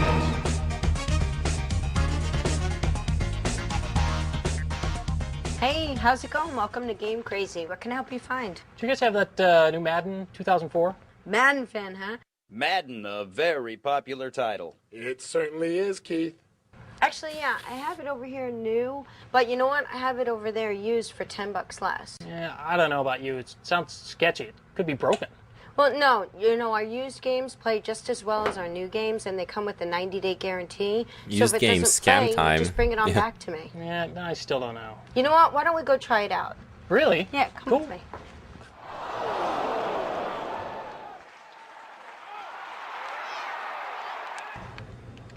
So, what'd you think? Looks good. I'm hooked on this used thing. Sold! The demo always clinches it. Great. The Well, if you demo. like that, I've also got ESPN football used and NCAA Bring 'em football. on. Zelda, what's her secret? Hey, girlfriend, what's the dilly? Yo? Well, Zelda, used games are just a great value. When I told him about his savings and the 90-day guarantee, it just really got Why us. would you be selling them on the used games? They're ready to pay more for the new game. Because the used game, they paid. What do they do? They like pay. They paid the used game fucking $5 to sell it to you for $40. Whereas the new game, they paid it like $40 to sell it to you for $60. The margins, basically, I've completely made up the numbers, but the margins are better on used games. Anyway, now enough of that early 2000s cringe. Now let's do a quick breakdown of every AoE 4 faction and then 3v3 with my online homies. That's actually what I am gonna do, Couchard. Absolutely. Wait, do you have a AoE 4 too, Couchard?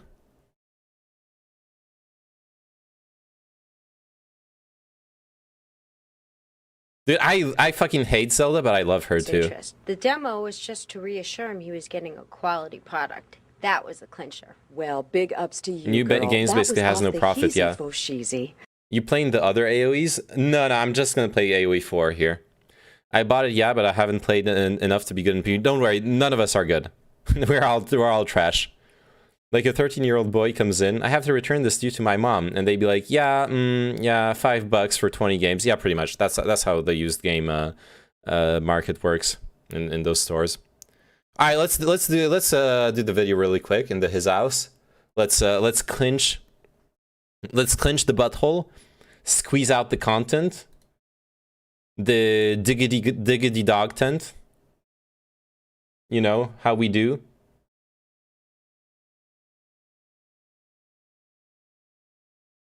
Yeah, a game just came out, so it doesn't matter. Absolutely. Like, I played people who were playing worse than I am playing, and I'm a noob. So, there are some pretty bad players out there. That's what I can say. I love GameStop, feels okay. Have you bought the stock?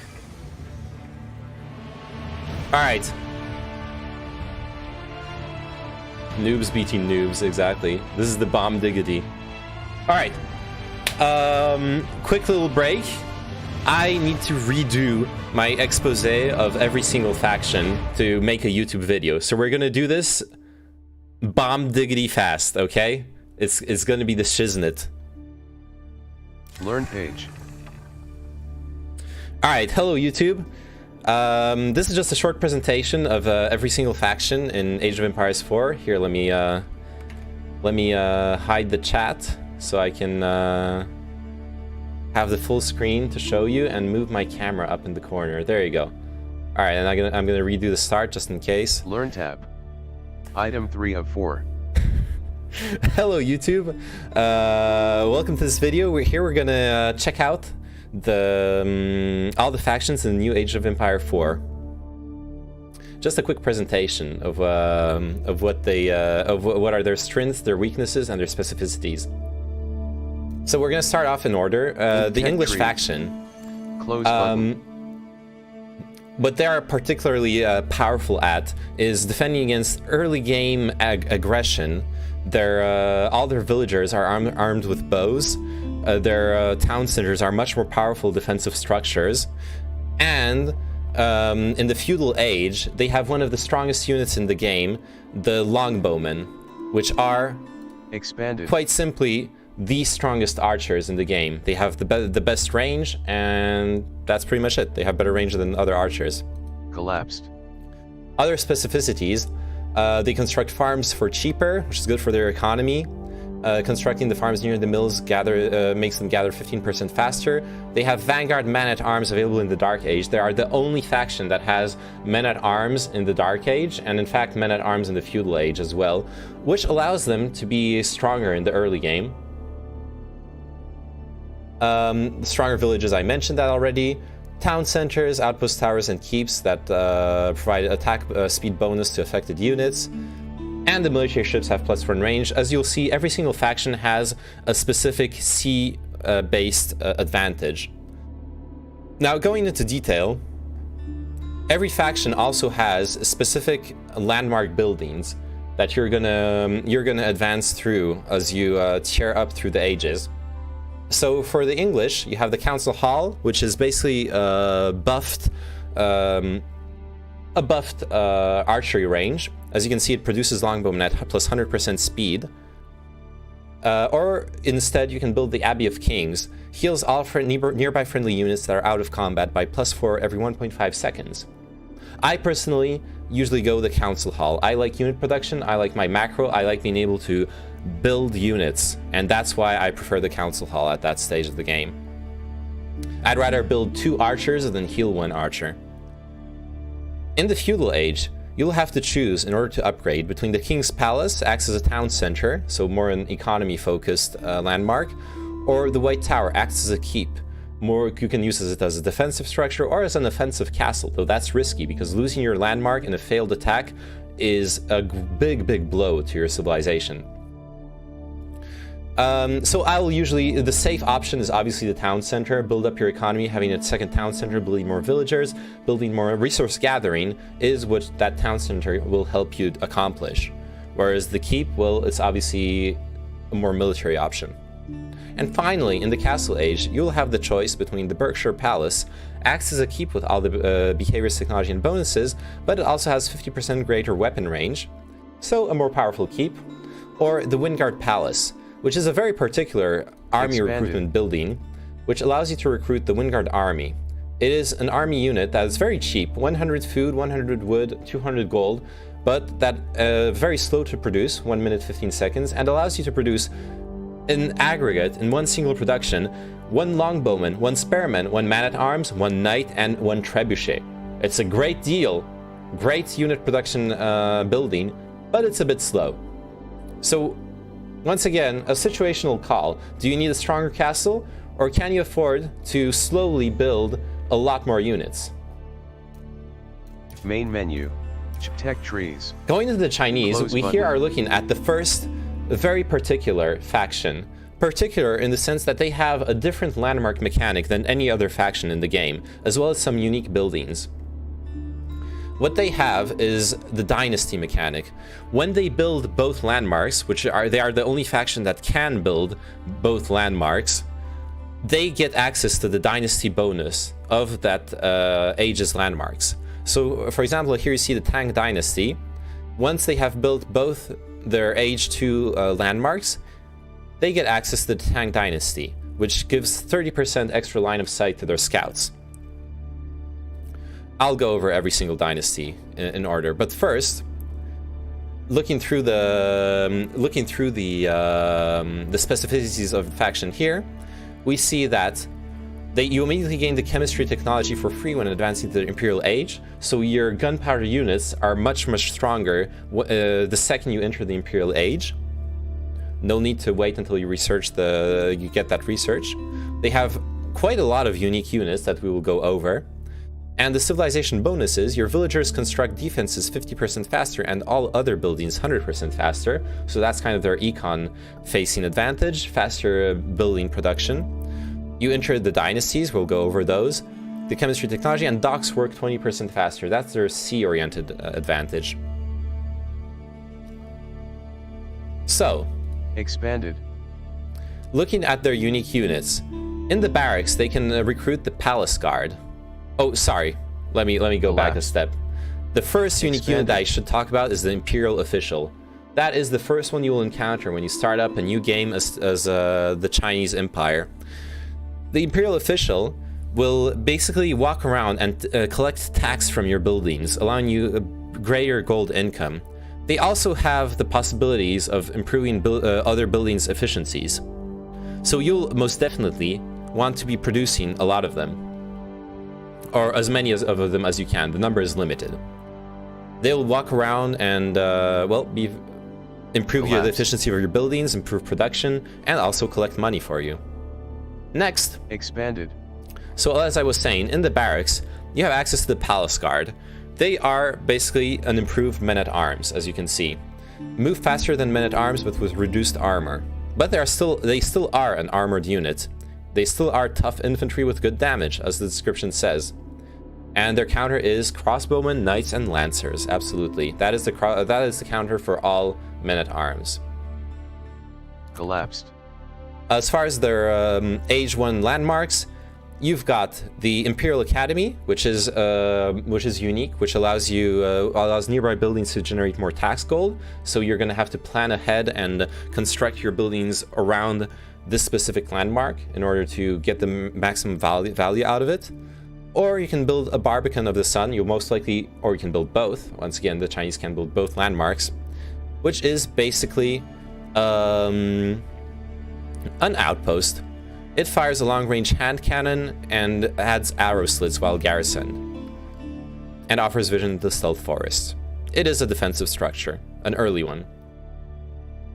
Then, in the feudal age, you will have access to the Tsugenu, a special kind of a very special kind of archer, basically a better archer than the archer. High rate of fire, ineffective versus armored targets, more specialized in a sense. It will do even less damage against armored targets than the archer itself, but it will do a lot more damage against unarmored targets. Can absolutely decimate units that do not have armor. Inspired historically by the old school repeating crossbows that the Chinese had. And in the archery range, you'll also be able to produce the grenadier later on in the Imperial Age. Advanced range infantry with thrown explosive canisters that deal damage in a small area. Deals AoE damage, but short range, slow movement speed.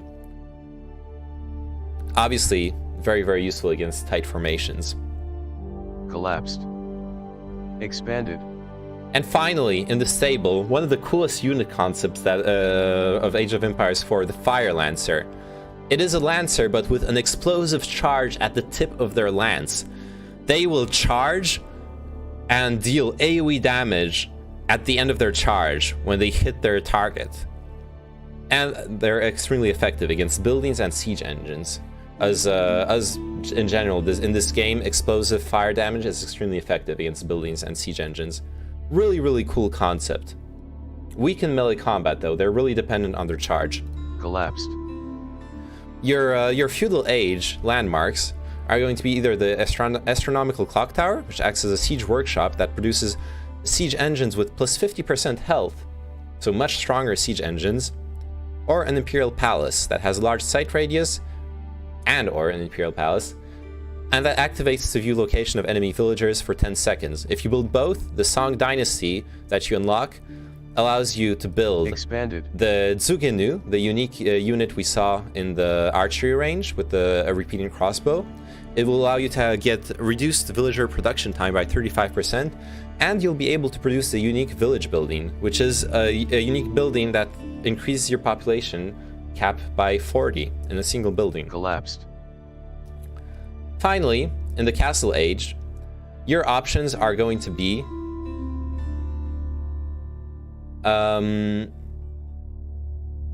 oh, I messed up that description.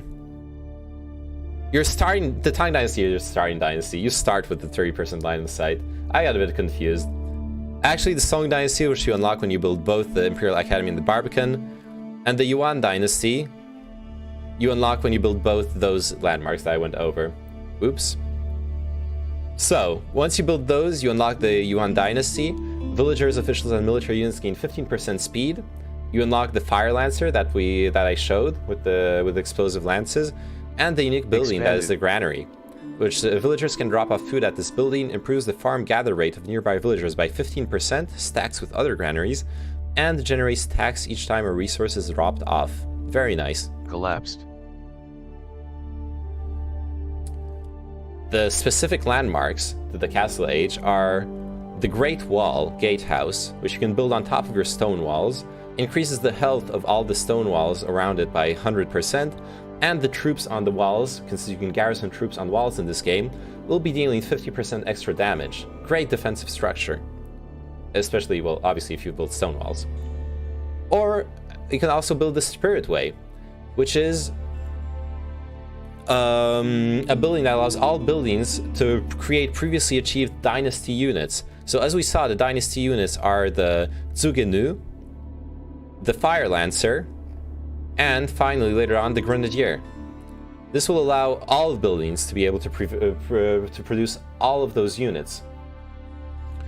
Buildings near this landmark produce dynasty units at minus 30% cost, so you will be wanting to produce those units as well from units near in the influence of this specific landmark.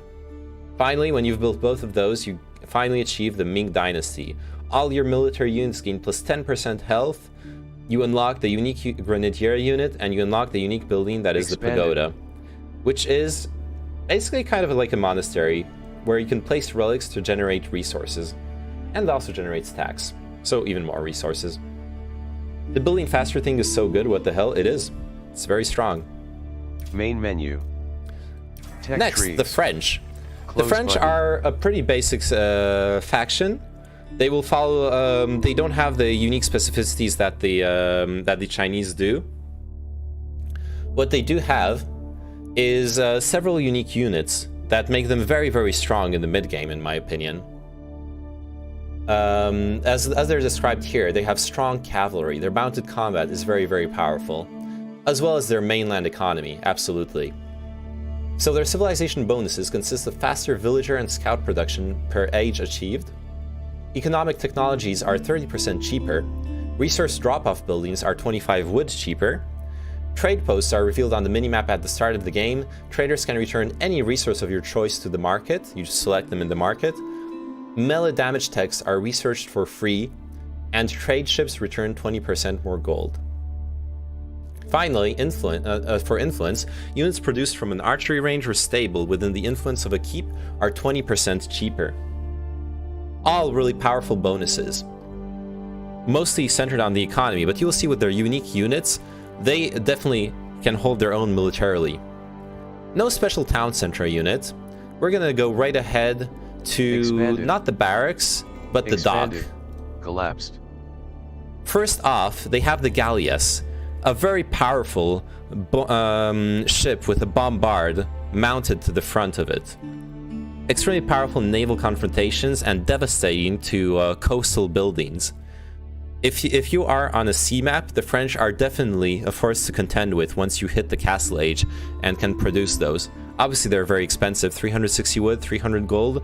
It's not free, but once you have a fleet of those, you are a force to be reckoned with. Collapsed. Their landmarks in the Dark Ages are either the Chamber of Commerce, which acts as a market and gives a 30% resource buff to traders and trade ships, or the School of Cavalry, which acts as a stable, and all of your stables will produce units 20% faster. Obviously, on a land-based game, well, I would say it's one of those economy versus army choices. You either opt for the economy and trading and markets, but keep in mind, your traders need to be protected. If you don't have enough army to protect your traders, they're not going to be giving you many resources. Whereas with this, you get another production building, you get more cavalry, and you just get the army rolling. I have won games just off of the mid-game aggression of a School of Cavalry into extra stables, into a huge, strong army. Which we will go into the specifics, why the cavalry for the French is so strong. If we open up the stable, the unique unit that you get access to as soon as the Feudal Age, the Royal Knight, is extremely powerful. He gains a damage bonus for 3 seconds after charging. He is in heavy armor, strong in melee combat, only countered by spearmen, as all cavalry is, and crossbowmen because he's heavily armored. This makes a strong force of Royal Knights extremely powerful in the Feudal Age. There will be very few factions that will have an effective answer to this if they haven't massed pikemen. And a mixed force of Royal Knights and, say, collapsed men-at-arms, expanded. Well, those require the Castle Age, but a mixed force of horsemen and spearmen or archers will be extremely devastating. Collapsed. Regardless of the army facing you. In the Feudal Age, your landmarks will be either the Royal Institute, houses all technologies unique to the French, research is 20% cheaper here and ignores age requirements, or a guild hall, which generates and stores resources over time. The more resources stored, the faster they are generated. Select between, and you can select between all the resources. So once again, a military-focused building or an economy-focused building. Basically a tempo choice. Will you drag the game out, go into endgame, late game, where the resources are going to be very important? Or will you bet on a specific timing with strong research that you're going to get for cheaper with the Royal Institute, a strong army, and just roll over your opponent? In the Castle Age, you're going to have the choice between a keep, classic landmark, or the College of Artillery, which I like a lot. Provides immediate access to produce Royal Artillery, which do 20% more damage. Expanded. Those are unique artillery to the well, unique because they get the 20% damage buff, but also two of them are unique. The Royal Cannon is a specific unit to the French, and the Royal Culverin is specific to just this building. Those siege engines are extremely powerful, and you can only get them from this building, so very, very powerful choice for sure. Well, keeps are always powerful. I like them a lot. Did you pick the one you like best yet? No, I have to. I will probably have to play extensively with every faction to really know which one I prefer the most. Main menu. Learn tech trees. The Close Holy button. Roman Empire.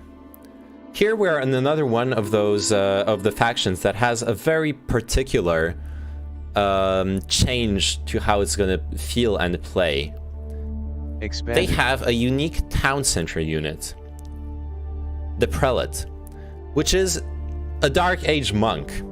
He will not be able to convert enemy units, he'll not be able to pick relics up, he'll not be able to capture sacred sites until the Castle Age, when all other factions also get their monks and their monasteries, but he'll already be able to heal friendly units, and most importantly, the Prelates automatically inspire villagers near them to greatly improve their gather rate.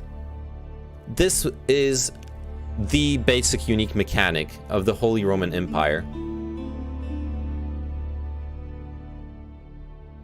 Let's go over the civilization bonuses before moving on. They extract additional gold from relics and inspire units with prelates that I've mentioned. Buildings constructed within the influence of a town center or keep gain the emergency repairs ability, which can be activated to repair the building. Early man-at-arms available in the feudal age. Garrison relics inside of outposts, keeps, and towers to improve their sight range, weapon range, armor, and damage. Docks can garrison relics, increasing attack speed of all ships by 5% per relic. So that is their big sea buff. Costs of emplacements on outposts, wall towers, and keeps reduced by 25%. So you can make your keeps and outposts and towers offensively dangerous for much cheaper. Now, continuing the unique Expanded. units. Here we see their early man-at-arms in the feudal age, which is a very powerful option for early aggression. And they have a unique unit starting in the Castle Age, the Landsknecht, which, as described, is a brave and armored infantry with enormous two-handed swords effective in mixed armies to do a melee attack that deals area damage. But they have low health. They are a high-impact, high-damage unit that can crash through enemy lines, doing terrific AoE damage, but if they get jumped on, they will die extremely fast. They really need to be placed and properly and be on the offensive to have the highest possible impact, or possibly be poorly attacked into, but usually you'll be attacking with them.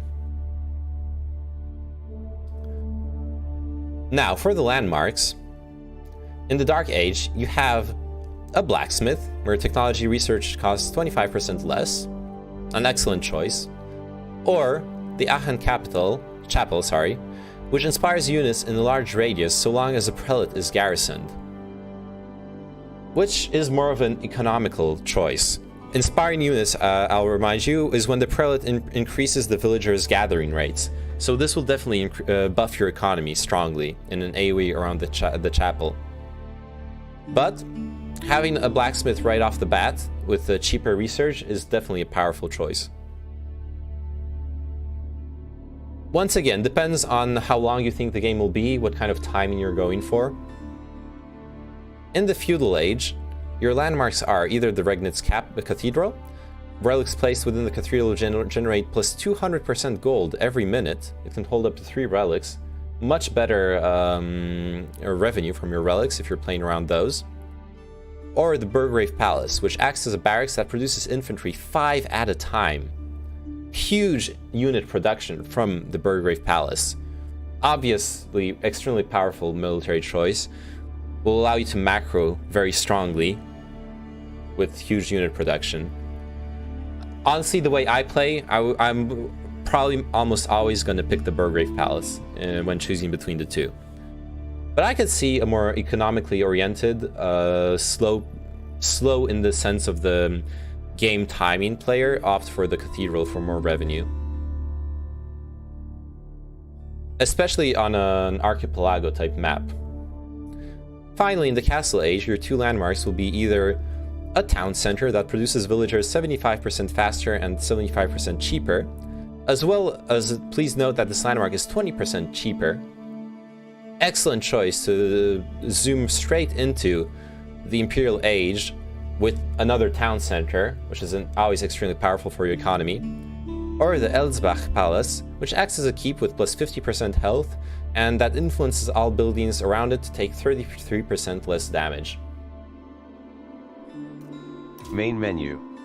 Yes, I've played several. Item 3 of 4. I've played a bunch of games earlier, Decoy. Tech trees. The Mongols are another extremely unique faction. They can pick up their buildings and move them around to represent the nomadic aspect of the Mongol horde. Nearly every building they can construct is unique to their civilization, so we'll have to go over all of them, as well as how they play out. Just quickly, let's go over the civilization bonuses. They plunder 50 food and gold by igniting enemy buildings. All buildings can be packed up and redeployed to a new location. You start with the maximum population limit and no need for houses. You get early horsemen in the Dark Age and early lancers in the Feudal Age. You can double produce units or research advanced versions of technologies using stone. And you gain plus 10% food, wood, gold, and stone from trade routes with other traders. Finally, your C bonus is that transport ships have plus 50% health and move 15% faster.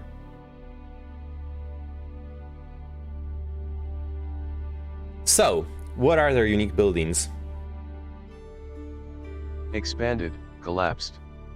Starting with the Ger.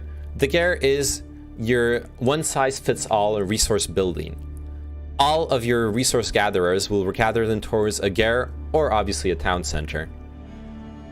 That is why the Ger here has all the different research trees, whether it's mining, wood cutting, or farming. Collapsed. The Ovu is the unique building that concerns stone cutting. It must be built on a stone outcropping. It harvests stone over time without workers, and you can only have one Ovu at a time. Constructing a new Ovu will destroy the prior one. It has a bunch of unique research specific to the Mongols. Superior building mobility, increasing the Khan's signal arrow duration by 5 seconds and range by 2 tiles. That the Khan's signal arrow is a buff that the Khan gives to the entire army and an AoE around it. Increasing the raid income for igniting enemy buildings. Increasing torch damage of your infantry and cavalry so you can ignite buildings more easily. And finally, adding a stone bounty for igniting buildings. Collapsed. As well as the Ovu has an influence. Buildings constructed within the influence of an Ovu are able to double produce units or research improved versions of tech. Expanded, collapsed, expanded. So here we see their unique cavalry, in that they get the early horsemen starting already in the Dark Age. And we should normally see an early lancer here, but we don't for some reason. Why is that? I think this is a mistake in the tech tree. There should be an early lancer here in the Feudal Age. Collapsed. Expanded. Maybe a bug. Nothing special in the dock. Their landmarks are either the Deer Stones. They provide the Yam Speed Aura, which has to do with the Yam network technology, which honestly, I don't know what it does. I looked at it, and I still don't understand it. Expanded. Where is it? Expanded. I found it earlier. Or you can build the Silver Tree, which acts as a market. It can build traders 50% faster and at a reduced cost. Expanded. Collapsed. Finally, the Pasture, instead of farms, is a unique building that generates sheep. Which is great, because it's the only way to generate sheep. It will be your main food source. Main renewable food source, that is. Collapsed. Going into the Expanded. Collapsed. Feudal Age, the landmarks you have are either the Kurultai, which allows you when the Khan is nearby, the Kurultai heals all nearby damaged units and provides a 25% damage bonus for 30 seconds, which is a great defensive bonus. I doubt you'll be able to build this building offensively, though, to benefit from the damage bonus. The 30 seconds damage bonus, you could, if you build it halfway to your enemy, you can probably use it for an attack. Or you can build a step readout, which acts as a gear. Gold dropped off at this landmark is increased by 50%. So a beefed up gold mine. Collapsed. Then you have the prayer tent, which is your monastery. The castle age landmarks are either the white stupa, which acts as an ovu and produces 240 stone per minute without a stone outcropping, so greatly buffs your stone production. Or you can build the Kaganate Palace, which spawns a cavalry army of horsemen, mangudai, or lancers every 90 seconds. Expanded. That will allow you to have a much bigger army production. Collapsed. I would love to go over the YAM network really quick, but I don't remember where it was. Collapsed. So I think collapsed. I think you're gonna have to play around with it yourself once you get there. The can. Oh yeah, I haven't mentioned the. Oh yeah, the mangudai. They're a mounted archer. We can see them here in the archery range. Confounding mobile ranged cavalry that can fire while moving. So obviously you're supposed to micro them and kite your enemies while moving them around. But they have a low weapon range, so a mistaken micro, a mistaken kiting can cost you your entire troops. And the Khan, as I said, it's a unique unit that will provide a buff to your entire army around it when it fires the signal arrow. Civilization combo buff. Civilization main menu. Learn tech trees. Close button. The Russ. Okay, bye Melon. The Russ have a civilization bonuses. They generate gold and increase bounty when killing animals. Higher bounty provides additional food income from all sources. They get an early night available in the feudal age, stronger palisades with twice as much health. They can construct hunting cabins, which are improved mills that produce scouts and generate gold from nearby forests. They can construct wooden fortresses, improved outposts with additional health and garrison slots, and their fishing ships don't have to return to a dock to drop off food. Finally, their influence is that lumber camps built within the influence of a wooden fortress return 20% more wood. And they have a bunch of unique units that we'll go into. So as you can see, they are very focused on the concept of getting your food through hunting.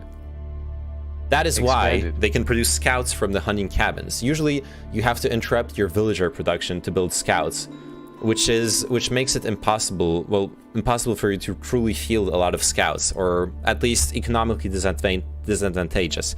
You should be producing a lot of villagers.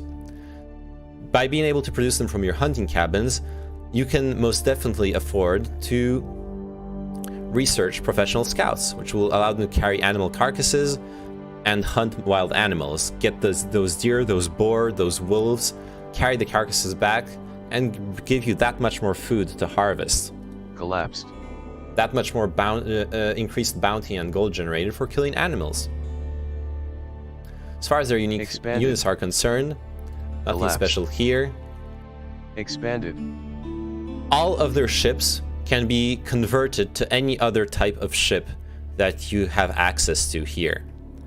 So your Lodya fishing boat can be converted into a Lodya transport ship, can be converted into a Lodya trade ship, converted into a Lodya attack ship, converted into a Lodya demolition ship, and back and forth. That is obviously very, very special. Collapsed.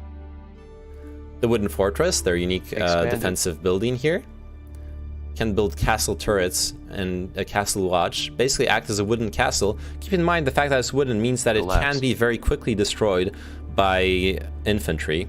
You can just throw fire at it. Finally, to finish off the unique expanded units, we have horse archers, which aren't unique, but they're special. Another unit you can kite with, like with the Mongols. And the Streltsy. Most powerful ranged infantry with reasonable melee capabilities, increased rate of fire while stationary, high damage, lower cost than hand cannoneer, but slow movement speed. They basically have machine guns. Oh, and another unique unit, the warrior monk. They have the only monks that can fight, even though they have low damage. But what that means is that they can not only pick up relics, convert enemy units, and capture sacred sites, they can improve the combat capabilities of nearby units after they attack. As you can see, they cast a blessing on the units around them. Collapsed. Now for the landmarks. Collapsed. In the Dark Age, you have the Kremlin. Acts as a wooden fortress that comes with arrow slits, castle turret, and castle watch technologies already built in. Great early game defensive structure or offensive structure. You can build the Golden Gate, which allows the exchange of resources at a favorable rate. Generates an additional exchange every minute. In the Feudal Age, you can build the High Trade House, generating gold like a hunting cabin with the value increased by 200%, spawns deer that you can keep on hunting and collect bounty from, and obviously your villagers can drop food off at this building. Or you can build an Abbey of the Trinity, which acts as a monastery, producing warrior monks at half the cost and containing unique religious technologies. Collapsed. Finally, in the Castle Age, your landmarks will be either a Spasskaya Tower, which acts as a keep with all weapon emplacements already in place and increased health, or a High Armory, which decreases the cost of siege engines in nearby siege workshops by 20% and contains unique siege engine technologies, which are the Wandering Town, ram damage increased by 100%, setup and teardown speed of trebuchets and mangonels is instant, reducing the reload time of bombars by 25%, or increasing the range of spring gulls by 1.5 tiles. Very, very powerful, unique researches. Civilization combo box. Civilization combo box. Delhi Sultanate. The Delhi Sultanate 7 of 8 is selected. Has a civilization bonuses that they can gather from berry bushes 25% faster, but cannot gather from boar. They have access to a unique unit in the Dark Age, the Scholar. All technology is free, but completes at a much slower rate. Scholars accelerate research speed. Infantry units are able to construct defenses, and fishing ships are equipped with an archer. For influence, buildings constructed within the influence of a mosque benefit from faster research speed based on how many scholars are garrisoned. So what are those scholars? What are those mosques? The mosques are the unique religious building that produces the scholars. Expanded. The scholars are their Dark Age monks. That TTS is the... you'll see. The scholars are their... Fuck, I shouldn't have responded. Anyway, it's accessibility UI speech, yeah. The scholars are this faction's monk that you can access in the Dark Age. They can heal, but most importantly, like they said, they can accelerate your research, as well as accelerate production once you have this research. Allow scholars to garrison military buildings, boosting production speed by 100%. They can have improved sight range, improved movement speed, and offer a buff to the units they heal, 50% attack speed for 3 seconds. Collapsed. They are central to this faction, obviously, as research is central to the game. The other expanded, collapsed, unique units that you get with this faction, which are really, really cool, are the elephants. From the archery range, starting in the Castle Age, you'll be able to get a Tower War Elephant, a powerful ranged cavalry that can fire while moving. High health, mounted with powerful archers, capable of attacking stone walls. However, it is slow and extremely expensive, 400 food and 600 gold. Its expanded converse, non-ranged converse, in the stable is the War Elephant. It is obviously melee, high health and armor, mounted with an advanced spearman, and also capable of attacking stone walls, and also slow. Very effective against cavalry, siege weapons, walls, and buildings. They both have unique research associated with each other. The ranged elephant can be upgraded to have elite crossbowmen as riders, and the War Elephant can be upgraded to have extra armor, which will also apply to the Tower War elephants. Collapsed. Collapsed. The landmarks. In the Dark Age, your two landmarks are going to be the Tower of Victory. Melee and ranged infantry who move near this landmark permanently gain about 15% attack speed. I think that's going to be my go-to landmark. Dome of the Faith produces scholars, however, at 50% cost from the landmark, which is also really powerful because you will be producing a lot of scholars.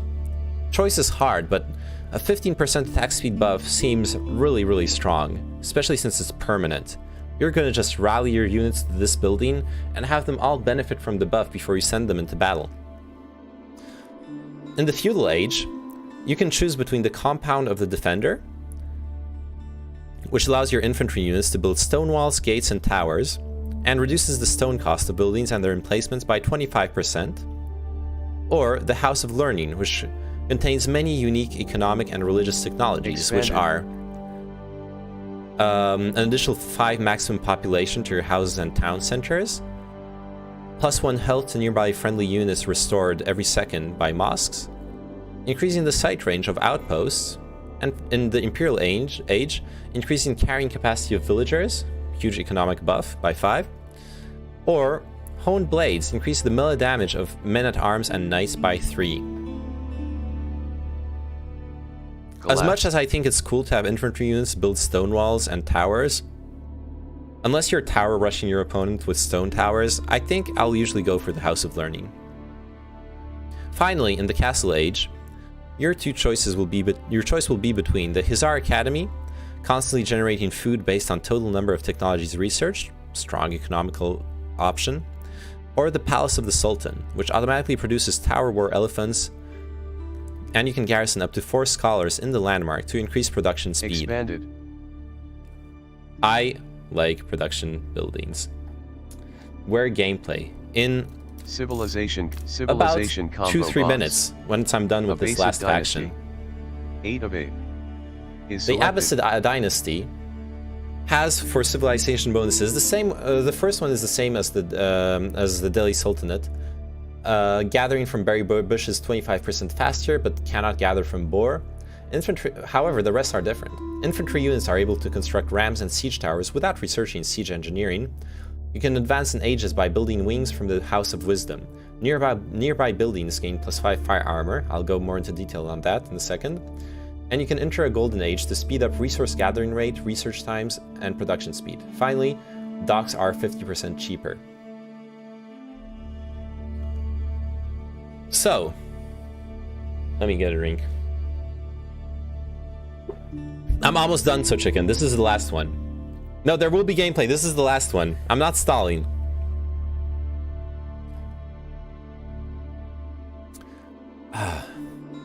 This faction is another one that is unique and hard to play, simply because you will not be teching up through the ages the same way you did with the other factions. You'll build only one House of Wisdom, one landmark, and that your House of Wisdom will be adjacent. You will build other buildings adjacent to your House of Wisdom. The adjacency of those other buildings will allow you to add wings to the House of Wisdom. Every wing built will allow you to advance the age of your empire. So it is very SimCity focused. You will have to be able to plan ahead how you're going to arrange your buildings around your House of Wisdom in order to get the most out of this empire. And I think that is the main challenge of it. Then obviously for your build order, you are going to have to determine whether you build the culture wing, the economic wing, the military wing, or the trade wing first. They each have their unique tech tree of research, which at every age offers you an option, a very powerful research that is flavorally related to the wing you built. For the culture wing, preservation of knowledge, reducing the cost of all technology by 30%, healing nearby units by 2 health every 1 second, and finally in the Imperial Age, allowing imams to convert units without holding a relic, but as long as you only target a single unit. The economic wing allows you to reduce the production cost of villagers by 50%, improving their gathering rate from farms by 15%, and finally, allowing them to drop off 8% more resources. The military wing improves the armor, allows your camels to improve the armor of nearby infantry by 1. Allows your camel riders shields that improve their melee armor by 3. And finally, increases the health of all infantry by 15%. And the last but not least, the trade wing, which allows you spice rows, increasing the gold income from traders by 30%, and granting 5 armor to traders and trade ships. And finally, in the Imperial Age, traders also return with a secondary resource. This resource is 25% the base gold value and is set at the market. You also get several research that is unrelated to a specific wing. The phalanx, increasing the attack range of spearmen, increasing the movement speed of camel units, increasing the armor of camel units, and composite bows, reducing the reload time of archers. Collapsed. You notice there was a lot of mentions of camels. Those are indeed the unique unit of the Abbasid dynasty. In the archery range, we see the camel archer, starting in the feudal age. Highly mobile and durable ranged unit, effective against all cavalry. Bonus damage versus spearmen, which is very, very unique. Having a cavalry unit that is good against spearmen. And it causes enemy cavalry to deal less damage. And in the stable, starting in the castle age, you can build camel riders. They do bonus damage to cavalry, and they, just as the camel archers, they cause enemy cavalry to deal less damage. It's really powerful against enemy cavalry. Expanded, collapsed. And that is it. I hope you enjoyed the little expose of all the factions, and I hope you're gonna have fun playing Age of Empires 4. Please like and subscribe if you enjoyed this content. There will be more Age of Empires content coming very, very soon. Thank you. Bye-bye. All right. Okay, I scuffed it a little bit, but Booker, you're gonna just have to fix that in post-production, okay? You're gonna have to do some fucking editing. 50 minutes? That lasted 50 fucking minutes? Jesus Christ. I was talking fast, dude. Just fix it for it. I was talking fast. I was like, I don't know.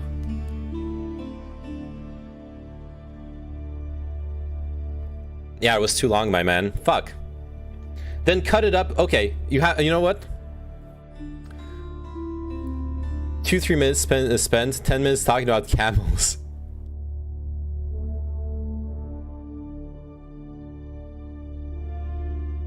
Yeah, I have time, no worries. You know what, fuck it. Like, if it's a 30-50 minute video, publish a 30-50 minute video. It's either that or making like a separate video for every faction. Cut it up, speed the video out 2 times, make it 20 minutes. Yeah. No, if it's because it goes over every faction, it's not a problem. Alright, let's fucking play. Multiplayer page. I'm so sorry for I subjected this. You to this again. Unchecked. I love the fucking... No, every faction, then timestamp. Oh yeah, timestamping them. That's a great idea. Alright, let's search for game. Wait. No, we're not searching for game. I need to cancel. For a quick match Yo, tab. Kino. Okay, who wants to play? We can play 3v3, 2v2, 3v3, 4v4. Anyone wants to play with me? Fix your chat. Oh yeah, let's put chat back up again. Absolutely. Streams chat and the chat box. Boom, let's go. Alright, who's got the game? Kino, you want to play still? Are you still around? Who else wants to play? Couchard, you are the only one who bought the game. No, I'm not the only one. Is the name on tutorial over? Yeah, it's over.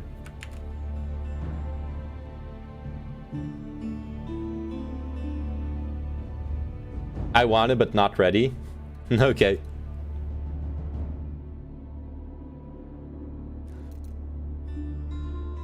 All right. I'm gonna... Okay, fine. I'm gonna queue a 1v1 and... saying you want to, but not ready. All right, rip. And I don't see Kino responding, so... I guess he fell asleep during my TED talk. Searching for a quick match. Alright, I'm just gonna search a 1v1. I got the game, but could you go over the factions real quick? Yeah, I'll just go over the factions real quick. Searching no for worries. a quick match.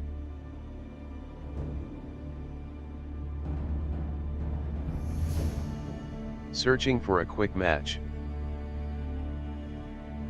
The Age of Empire MMO was the best. What? There wasn't... No, was there an... There was an Age of Empire MMO? No fucking way. I never heard about that. When was that? Searching for a quick match.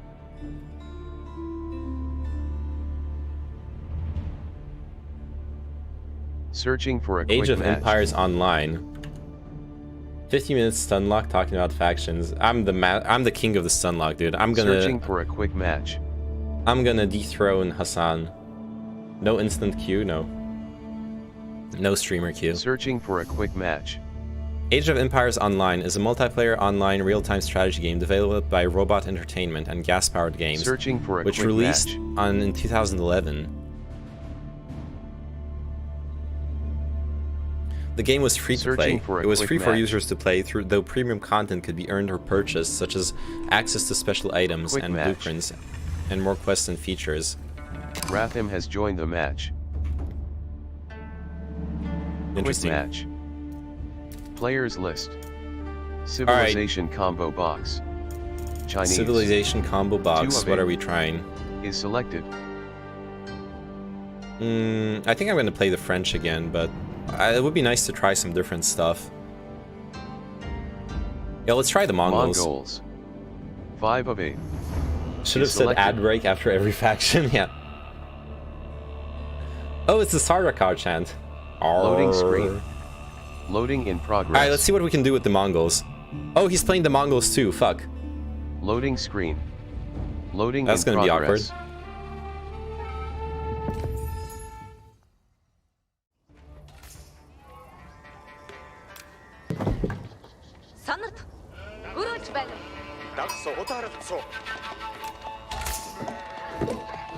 Come on.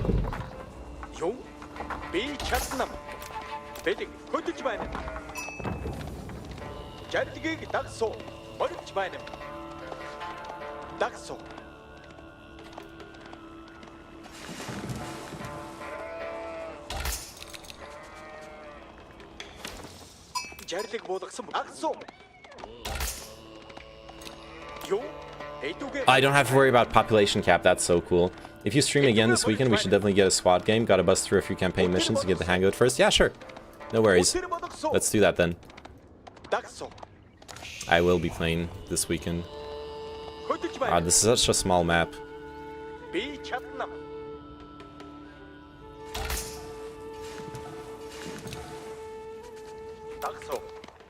So.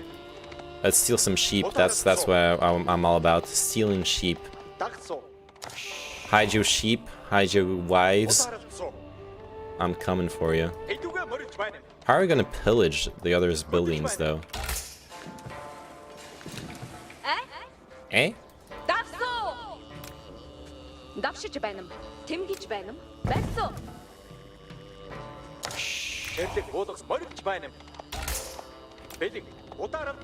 Oh fuck. Look at this. Oh no, I can't steal the sheep like that. I thought I could. But he has so many sheep, how come? Probably because he didn't like go straight for my base. Yeah, that's okay. I'll gather sheep like along this line.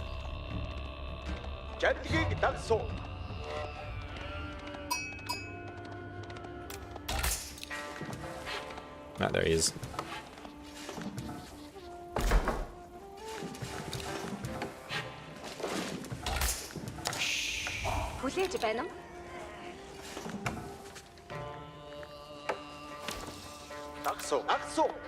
Ah, 2 sheep here. 3 sheep. Nice. You started AoE 4 without me. Because you weren't responding. It's okay. I'm gonna play fast, and then we're gonna play together. No worries, Kino. This game's gonna be quick. I'm gonna go for like some super aggro bullshit.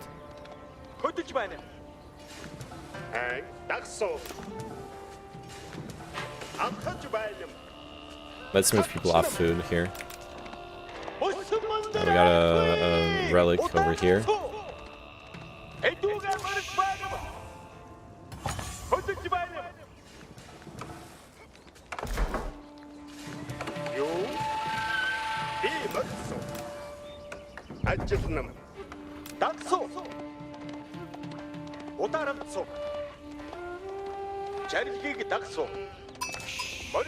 Okay, got some stone down here, some more gold, more sheep.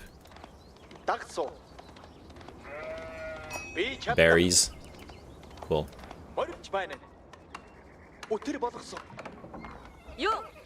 Yo.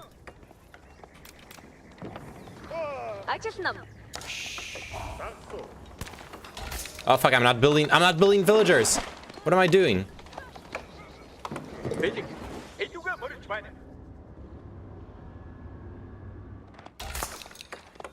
God, I'm terrible.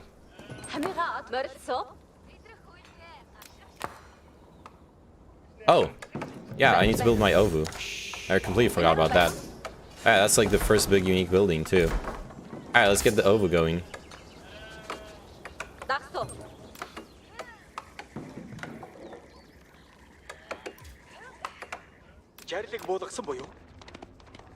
Alright, we got a sacred site here.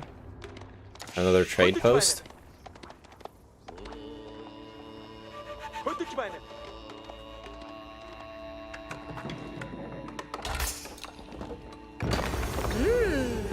Үлээж байна уу? Сэлгүүцэн морж байна уу?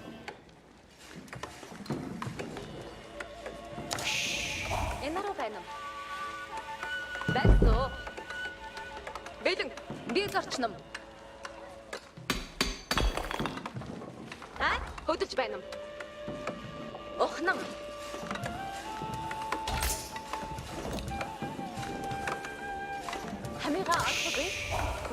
Alright, what do you need? A stable, yeah. We're gonna need a stable.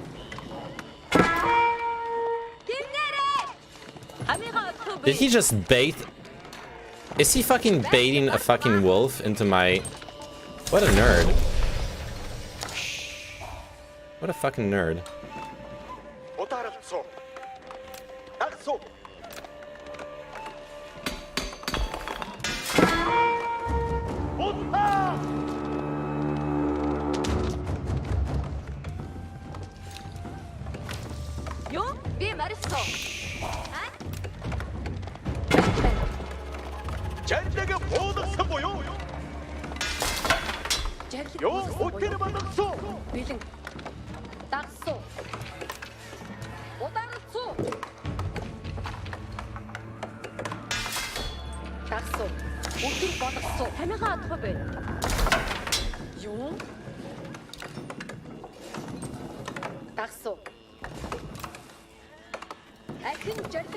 Alright, we're chilling.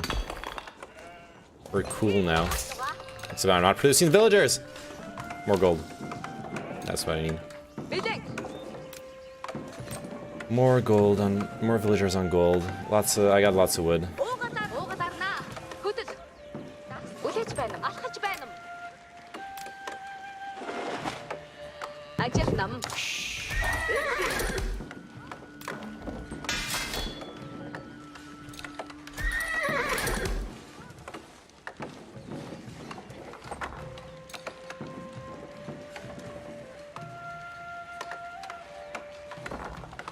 Alright, we're gonna double pump horsemen here.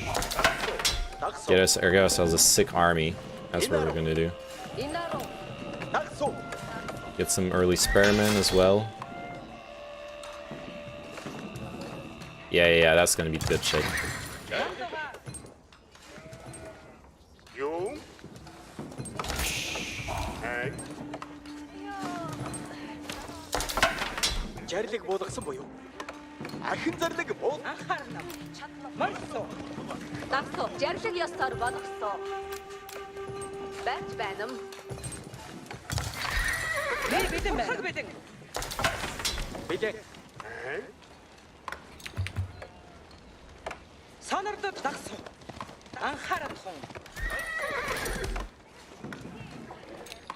Alright, what are we doing here? We are pumping horsemen. I need more food. I need so much more food. Why aren't you building? Told you to build this. God damn it. Okay.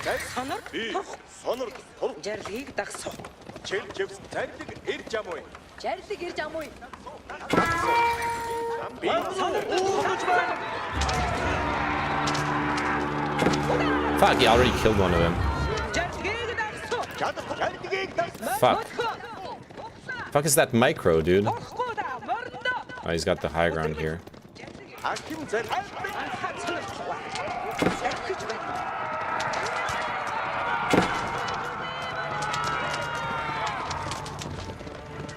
God damn it, he's decimating me.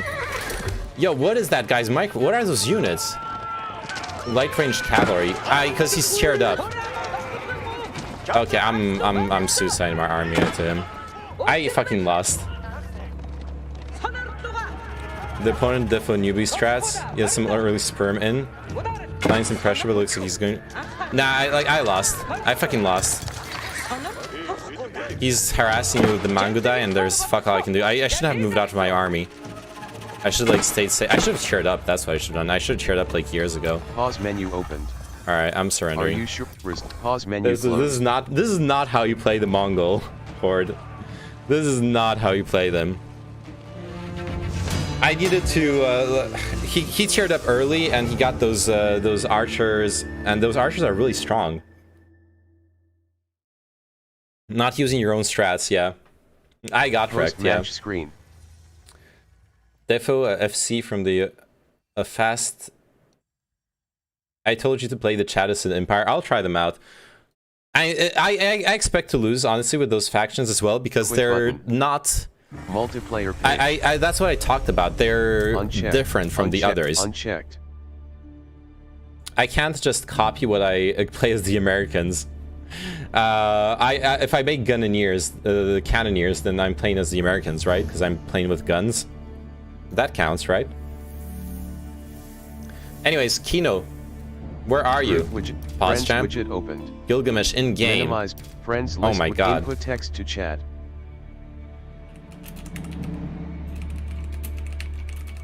Stapler, how long until you're done?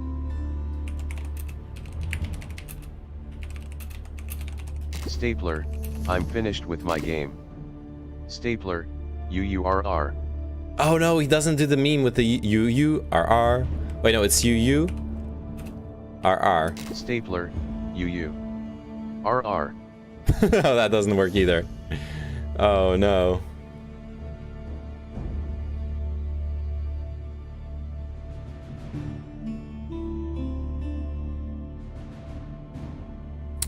Does Chinese work on the TTS? I don't know. Stapler, ni hao. That seems to work.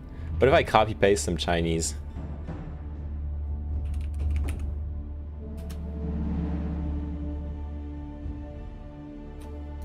Input text to chat. Stapler. Nope, it's not reading Chinese characters. That does not work. Absolutely not. Input text well, to I chat. had to try it. Rip. Input text what about to weird chat. characters? What about some French? Stapler, L.E. Calican. Ellie Calican. Le caleçon, he threaded Ellie Calican. Nice. Keto's like, what the fuck? Why is he spamming me? Channel selection. What's going on? Item 2 of 2. What about emotes? Oh yeah, Input text good idea. To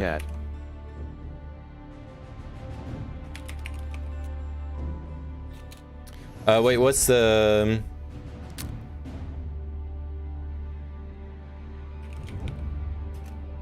Stapler, wheelchair symbol. Wheelchair symbol. Okay, that one works. Oh no, they work.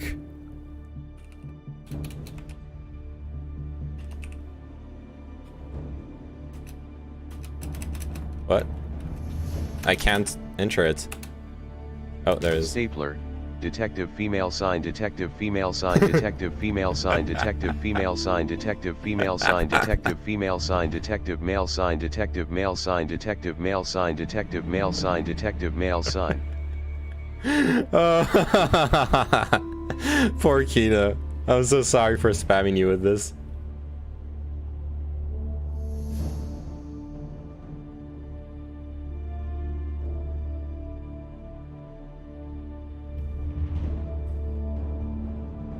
So I'm gonna spam you some more. What else can we throw in there?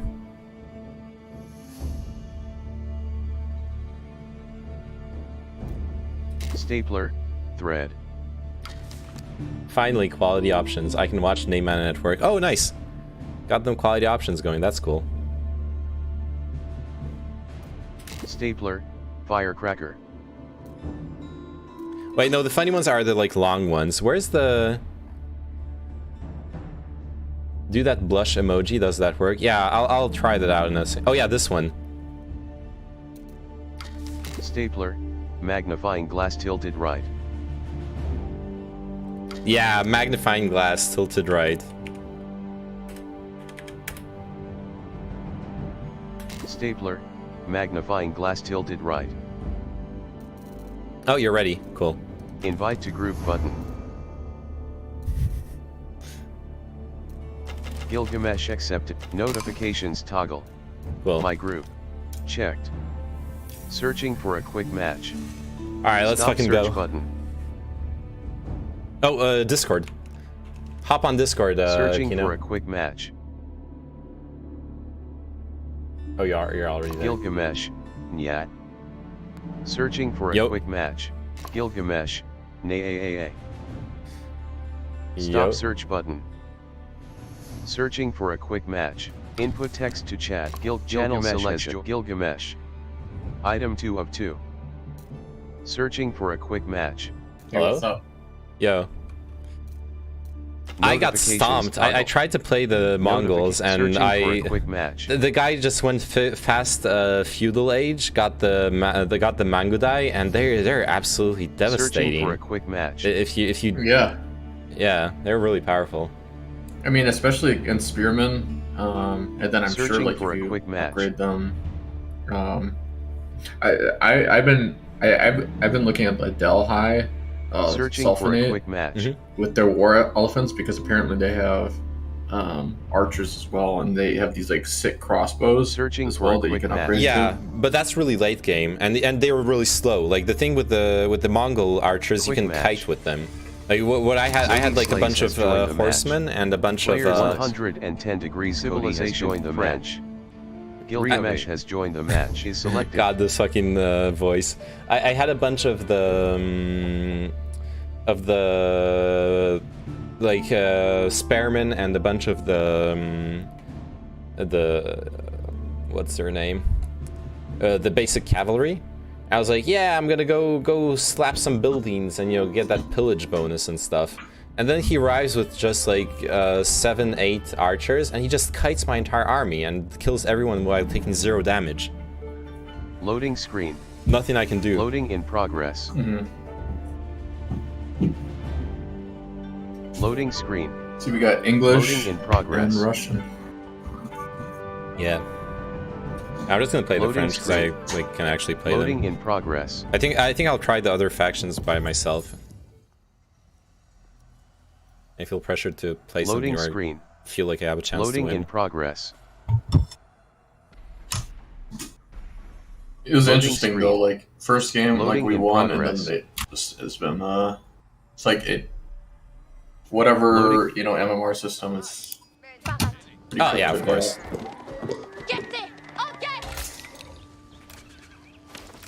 Explorer, cavallo. Si. Escolto. Bene, cavallo.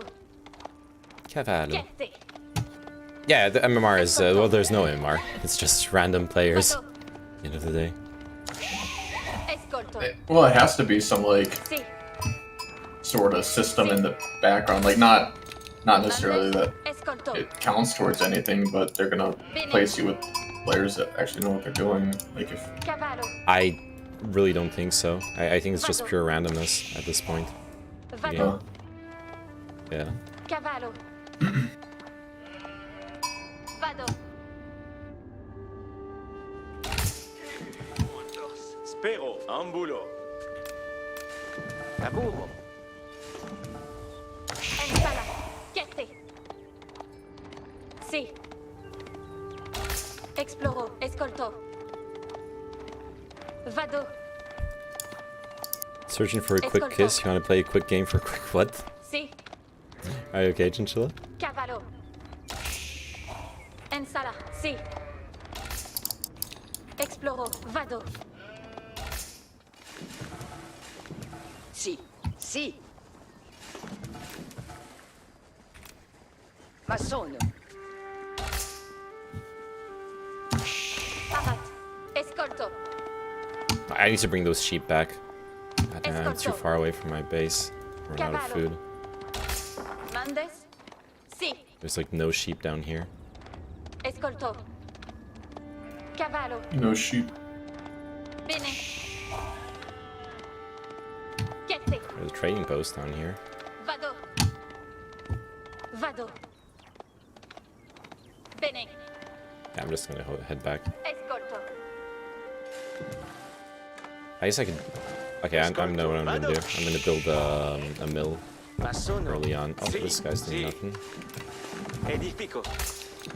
So I'm not building any villagers. Mandes? Si. Oh, nice. Collecting some more sheep along this way. Si. Oh yeah, stealing sheep from my opponent. That's what I wanted to do. Vado. What Civ did you play like back in AoE 2, or has it been? I haven't played AoE 2. I played the like as a kid. That's all. Was it kind of random when you played as a kid, or? Yeah, I just like did the campaigns. I used a lot of cheat codes. I never really learned to play like how we would learn to play as adults. You know what I mean? Si. Ensala. Assulto.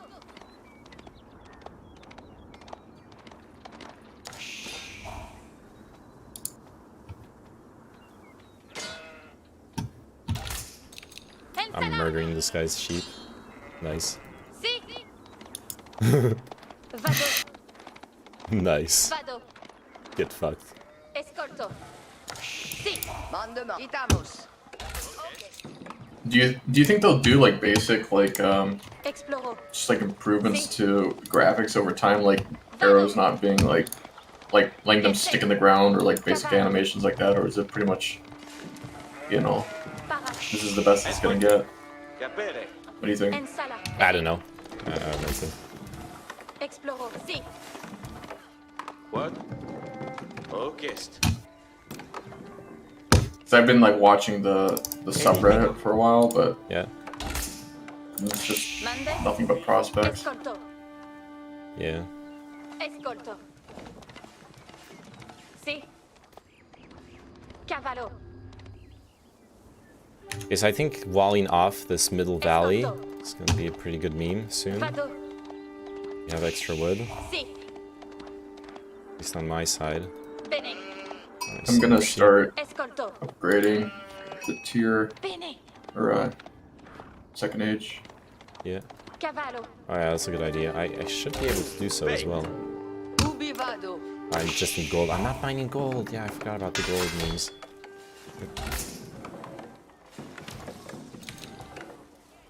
Escolti. Movas. Edifico. Escolto. Gold. Okay. Exploro. Vado. Si. Escolto.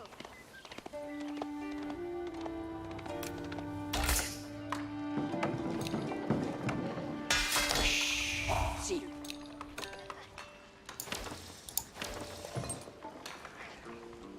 Mandes.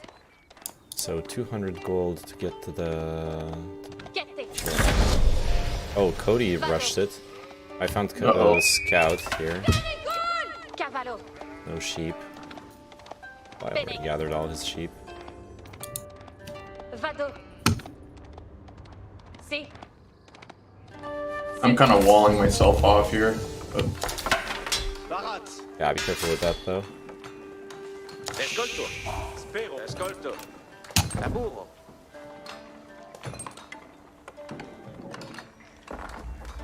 Parats.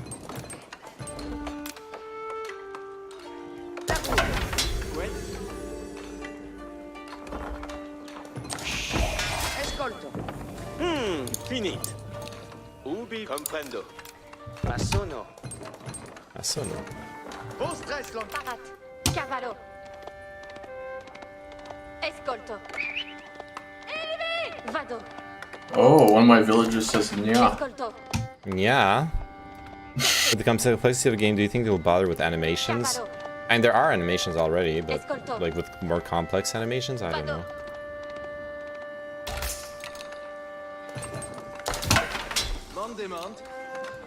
Ensala. Si.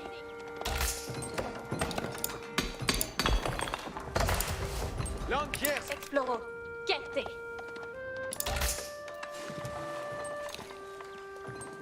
Mandes. Bene.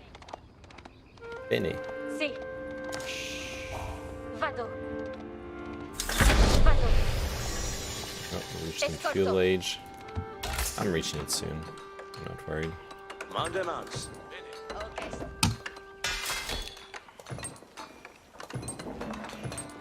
What? Poquedo. Rod. Edifico.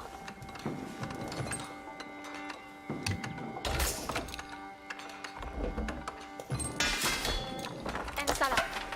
Vado.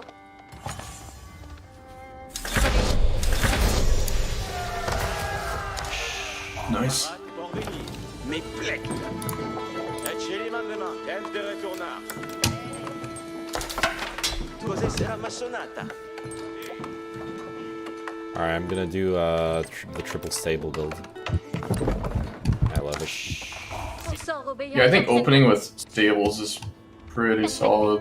Yeah, well, especially with the French, they have such a strong early game unit from the stable. It's amazing. Benefect. L'encaisse paratas. L'enquier m'écoute. Comprendo. Vale. Zito. Vale. Moneo. Are you getting attacked? Nah, it's fine. I killed two fucking horse tutors for nothing. Escolte bene. Escolte bene. Zito. I got fucked. Vado laborar.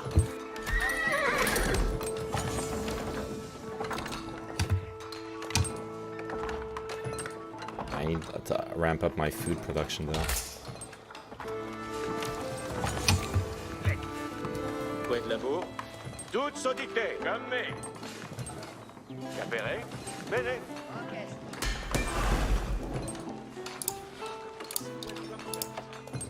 What's the most you can do? Is it like 3v3? Like 4v4. 4v4? Okay, this guy built the council hall. He's got a bunch of longbowmen. That's spooky. Okay, so Cav is good. Yeah. Well, he's playing English, so he was gonna make longbowmen. I think that was pretty obvious, but yeah. Comprendo. Laisse-moi sauver ici. Si.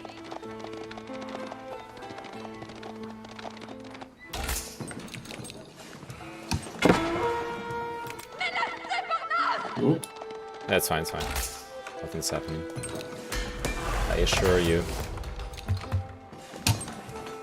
God, I need more food. I'm gonna take some workers off gold. Si, capo. Zito. Perfect. Idle villagers. Get back to work. Io ma sono la cosa. Ci sommes. Escolte bene. Buon lavoro. Anas la carna. Barrier, sígueme. Caval parat. Cavallo ici. Perfecté. Commandes. Bene. Corso. Cum grand course. Barats pour labourar. Buon lavoro. En linea orchestre. Buon lavoro. Benefect.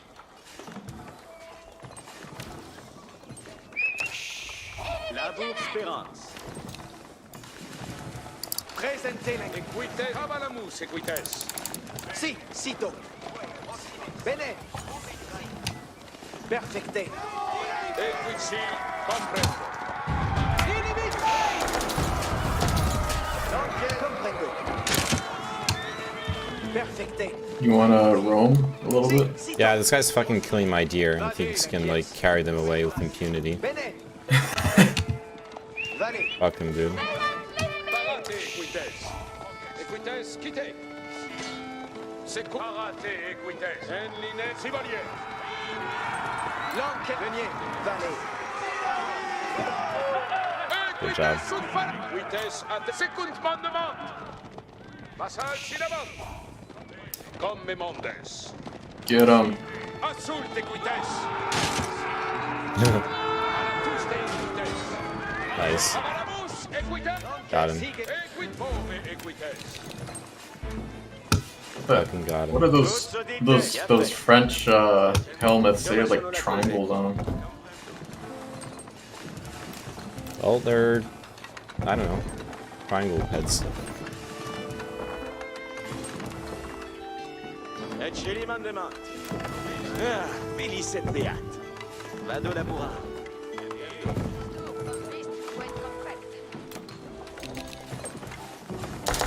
Equites avalamus equites. Presente gradé. En linea equites sunt paratos.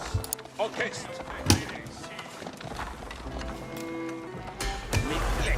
Me plect. Me plect. Parats pour la Movenskito. Anos la carne. Ici va tost. I need a lot more food and a lot more gold. I'm getting there. Quito. Cose sera ma sonata. Toutes sont différentes. Vamos, vale toutes. Cose sera massonata. Ratetera, bene. Si, bene.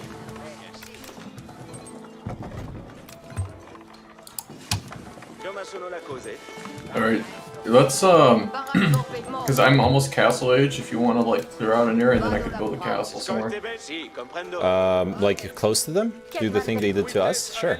I have a good army here, actually. Yeah. I think the guy southernmost is weak here. I think he's the one who's like, we killed like a bunch of his units and stuff, so I think like I don't know how to ping. Oh, this. It's got like a bunch of scouts. Scouts are dog shit units. Like we can blast them. Oh fuck. I'm gonna get a few villagers ready. What's with this padding? Oh my god. Eceli mandement. Vado labura. Eceli mandement. Suorbido, si. Oh, there's a wall. There's palisade here.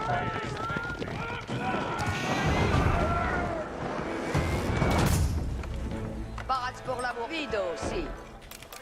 Cose sera ma. Escolte Ems de retournar. Si sommes. Vado labura. Toutes sont dit. Eceli man. Si, bene. Sono la cose. La bourse. Vamos, vale toutes. Are castles called just keeps? Yep, that is what they're called. Benefect.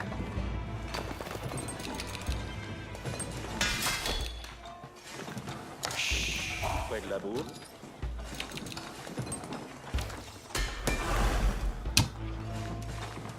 Eceli mandement. Comme mitrenka. Colonnes. Parade cette proms. Comme mitrenka. Oh, you're here. Nice. Yeah.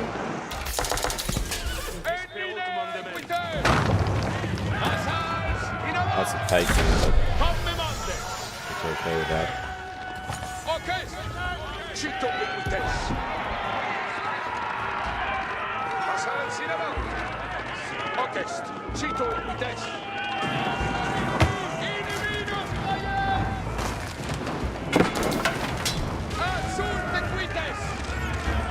I'm just pulling back. Yeah, bait him back, and then turn around and fuck up his archers, or his spearmen. I don't care.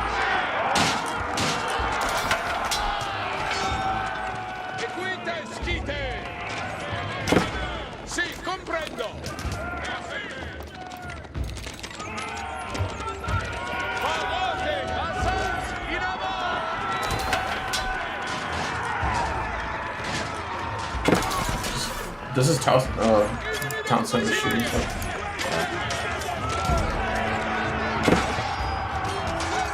Fuck up the archers. I got it.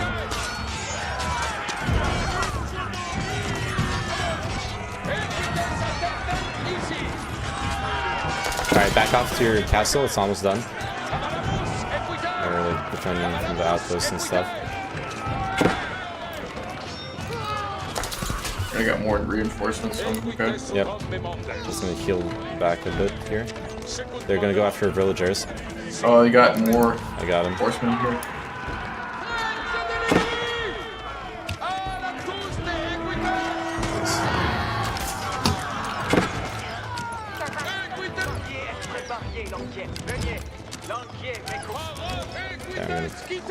Cool, we got it. Yeah, your castle's fucking up his town center.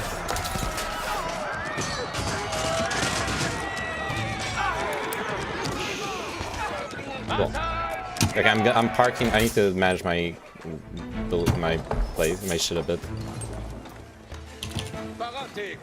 You can probably just garrison, maybe, right? Sure. Can you garrison in my building? I don't know.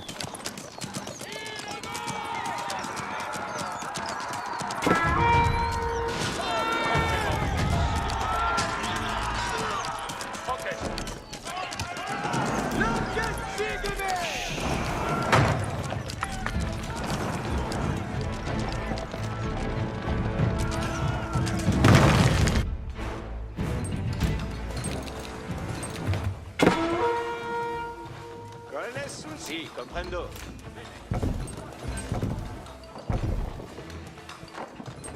Cos'è sarà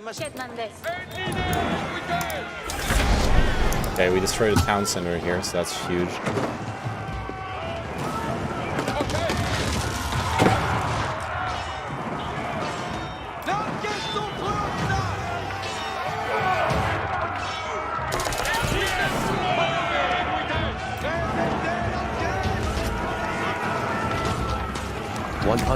Degrees Cody has been eliminated.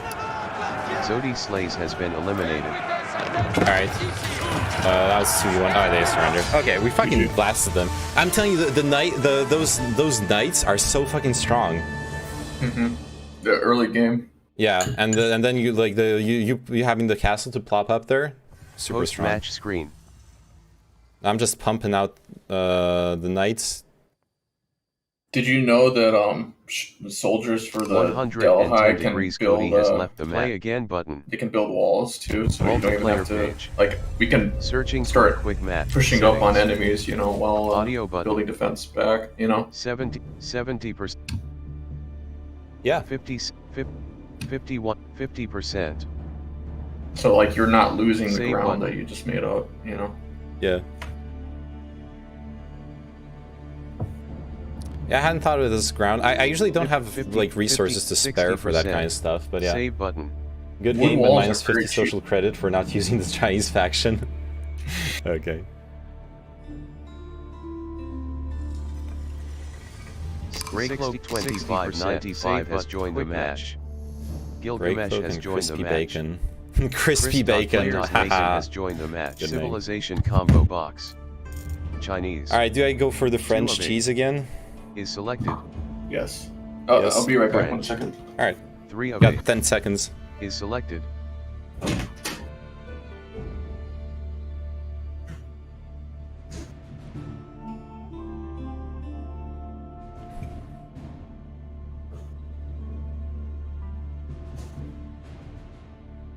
Loading screen. Loading in progress. Loading screen. Loading in progress. Alright, 10 seconds is all I need. Screen. Loading in progress. There. Loading screen. Loading in progress. Loading screen. Loading in progress. Capio. Mandes? Cavallo.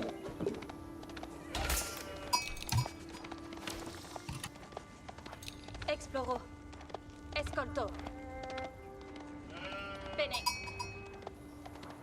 Sì. Vado. Chierte. Escocchiette.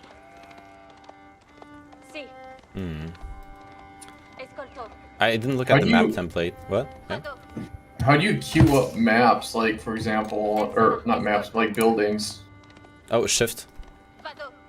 Okay.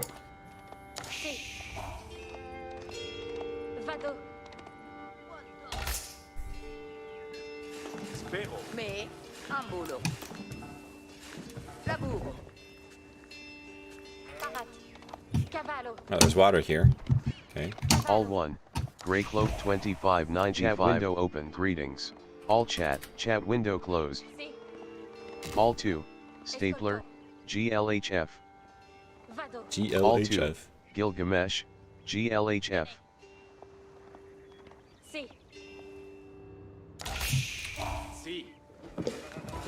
I shift. Oh my god. Okay, that's fine. Yeah, I learned back in StarCraft 2 that people who say good luck, have fun are the sweats. Yep.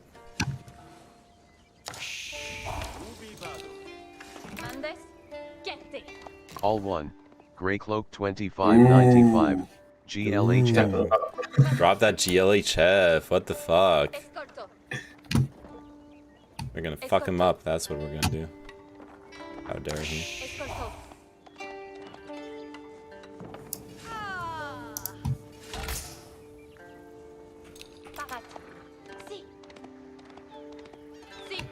Oh, that's your sheep.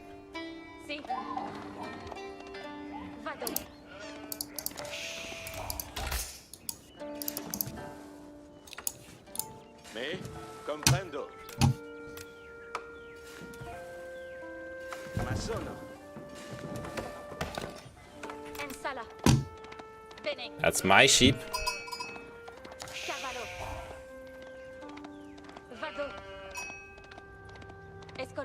What the hell is this map? It's a weird one.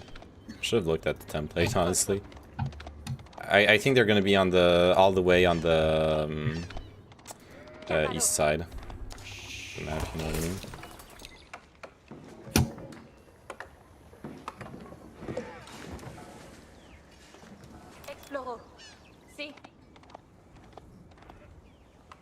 Ubi va orchest.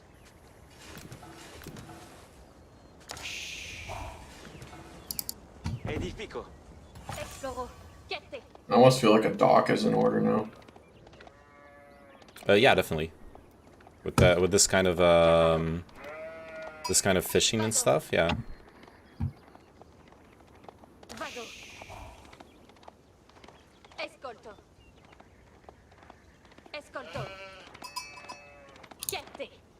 Damn, you missed some easy sheep over here.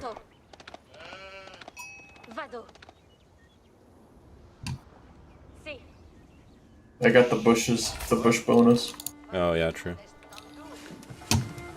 It'll literally carry you through to H2. Yeah.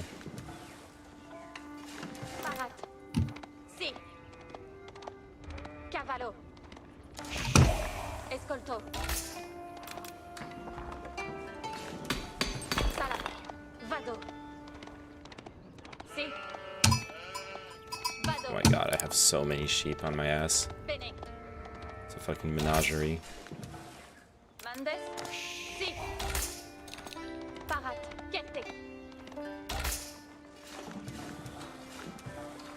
Escolto. Mason. No, oh, wait. Si.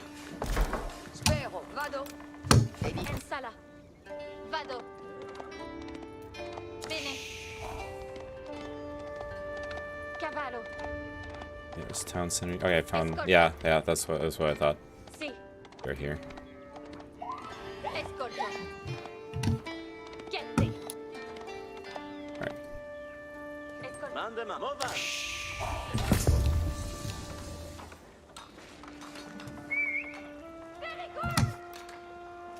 Escolte, quitamos.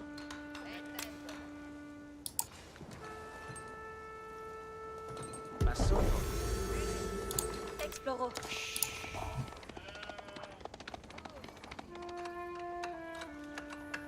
All 1. Grey Cloak 25. Give my sheets back. Chat window open. Back. All chat. My sheets now. Chat window closed. All 2, stapler, my sheeps now, happy face. Happy face.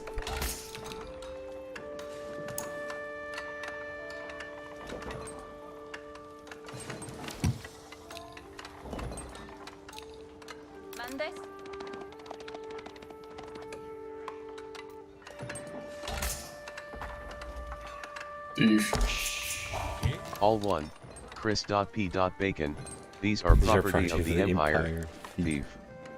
All 1, Grey Cloak 2595, thief.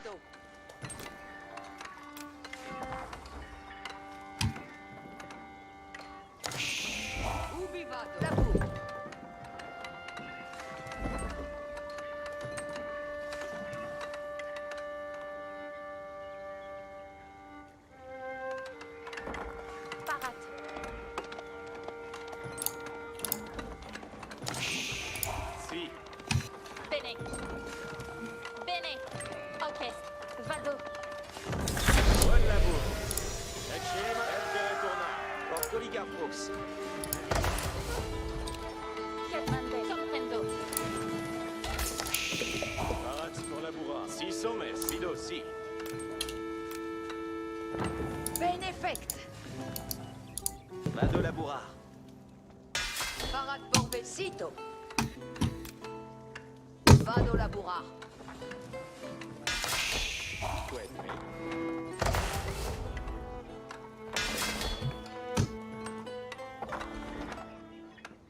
Okay, we on land we have basically the choke point of I don't know if you can call this a choke point. We can like rally our army up ahead. I don't know. Yeah. I don't know if this is gonna be a land game or a sea game, honestly. We should probably do like proxy buildings on. That's how we got defeated on this map the last time. Remember? Mm-hmm. Yeah, for those large distances, I think it's easier to throw down some proxy, so. Yeah. I don't know, it's too late. I built my unit production here, so. And if I build cavalry, then I can come fast, regardless, so. That'll work.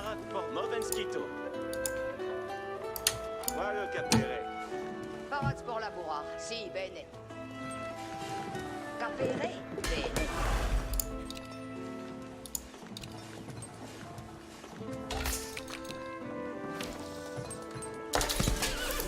Eccili morbido. Cose sarà massonata.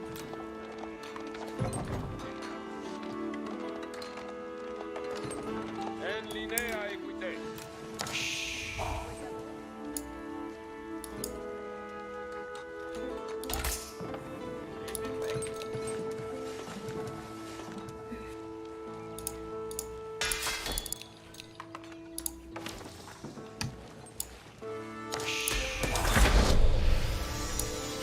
Alright, we hit the fuel age before both our enemies, so I think if we... No, I think they're already feudal, right? No, I haven't seen the message. They haven't hit feudal yet. Grey Cloak has, but not Chris Bacon. Oh, okay. Grey Cloak has, okay. I thought he hadn't. He was like, my sheep now, and then upgraded. Oh, I hadn't noticed because of the chat, I guess. Okay.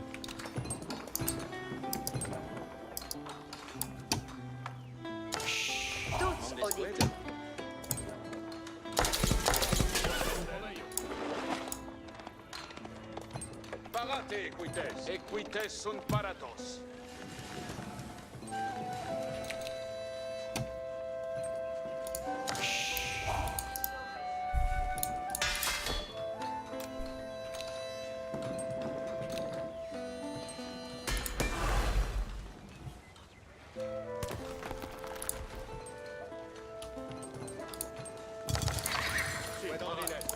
Equites audite.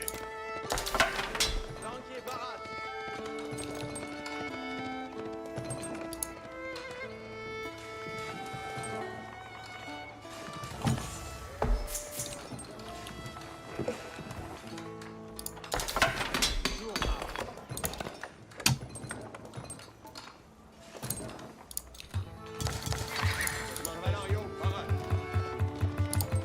Oh, I'm missing one food, come on. Faster, motherfucker. Oh, we should set up trading post. Oh yeah, true. True.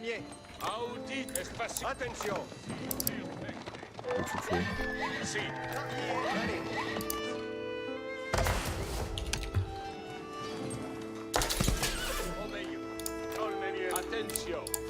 Novos ordines.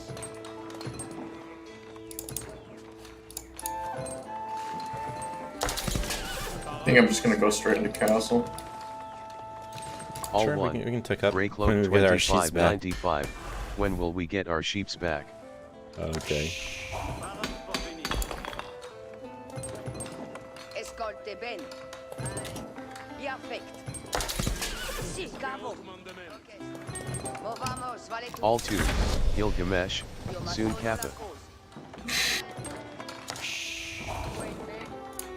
All 1. Grey Cloak 2595, THX. Cose sarà ma sonata. Io ma so. Attention. Dormez bien. Chevalier. Bon labour. Costard obéissance, si volé. Bon labour.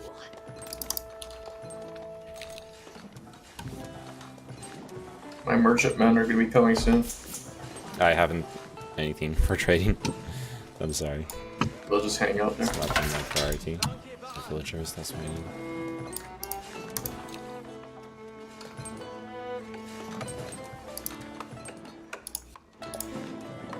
L'encaisse parata, l'encaisse soproion, sigue-me.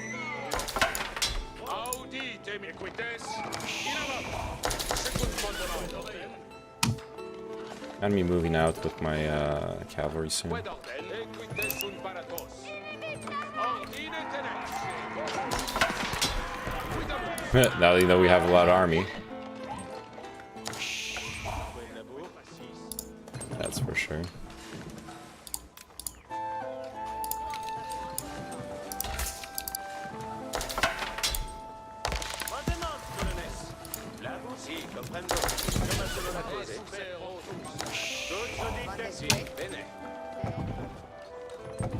Cos'è sarà massonata?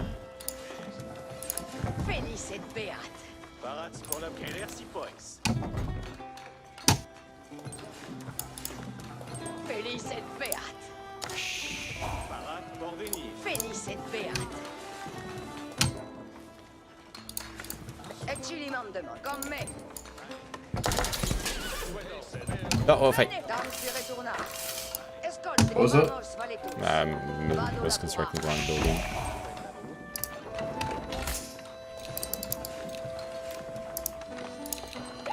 Ordine audite milites. Orchestre. Parier, l'encaisse parata. Attention. Novos ordines. Quitamus. L'encaisse perfect. Cavan parat. Labour spérance, y affect. Vado laborar. Yeah, I'm building a market to the south of my base. Labour spérance. Inerance. Movenskito. Escolte bene. Zitto. Oh shit. Cos'è sarà massonata? Just... You could probably go around to attack up here. Fight him. Oh, he didn't upgrade it to the arrows. The arrow means.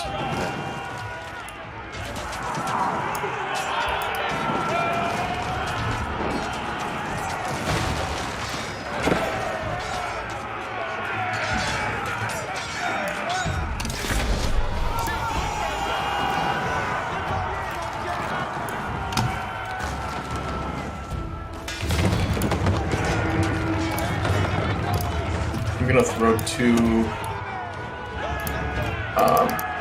stables up top because those elephants are gonna take forever to get up there. He's building really fucking stone walls here. What a mad lad. I'm gonna build some docks. Oh, he's just gonna grief. Maybe just take boats around.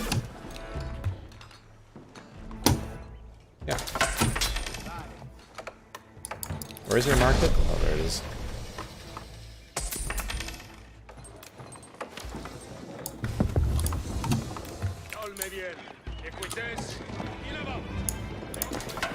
And this isn't griefing, this is a legit tactic, but yeah. Some docks. Or we can just build later on. Or, no, what we can do... We can build a siege tower. Just need more wood. That's what I need.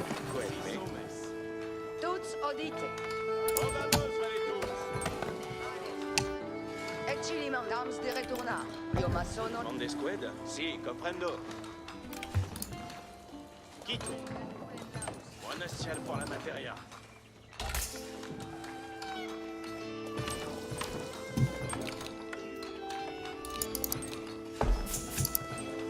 Attention, novos ordines. Pariez et prépariez l'enquête.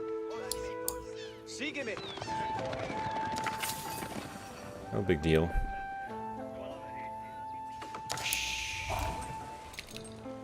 Si somes. Sito.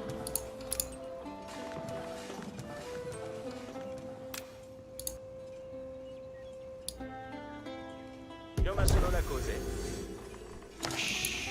Your trader guys, they aren't going to my market. Let me send them over. Quelli. Ascolta a me. Cos'è sarà massonata? Bene. Attention. Novos ordines. Est facile, cavalier. Oh, your fucking elephants are gonna blast those stone walls. Yeah, that's cool. Yeah. That fucking works. Hells yeah. Fuck him up, dude. Oh, that's some damage.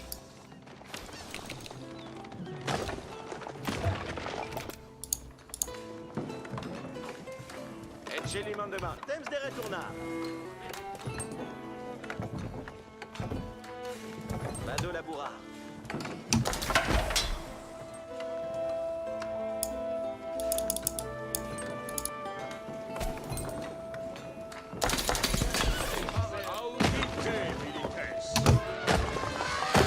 Oh, look at all those pikemen, though.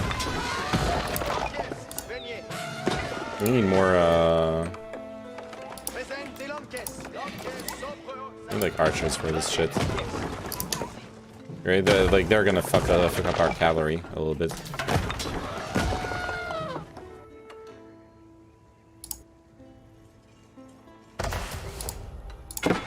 You ready for that shit? Shit. Yeah, move out. We charge in.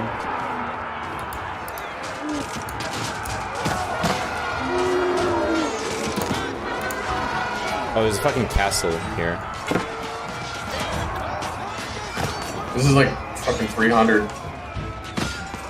Yep.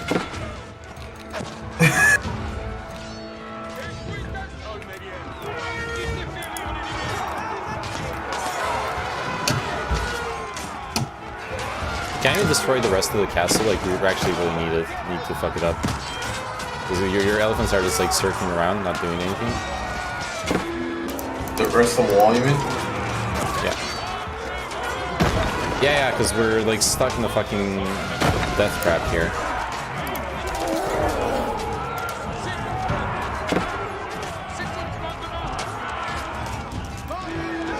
I'll go in.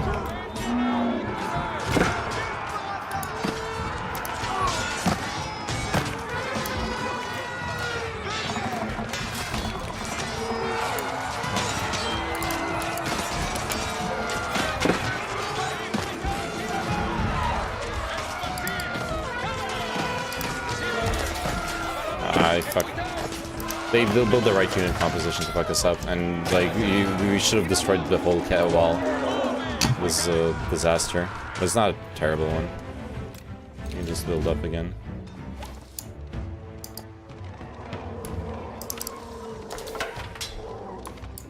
Maybe some chubby rally here.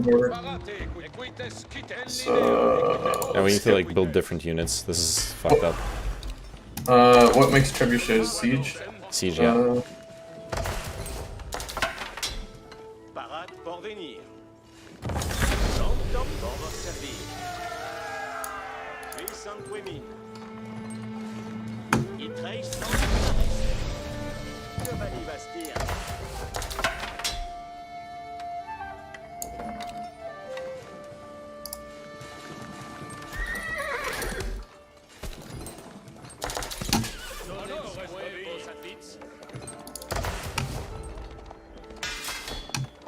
The thing is, I can heal up my units and just send them in again.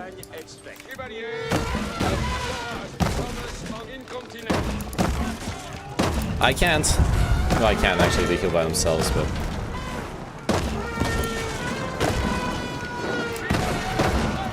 You get some trebuchets up in here.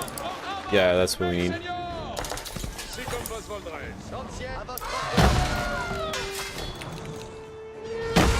Actually, man at arms. That's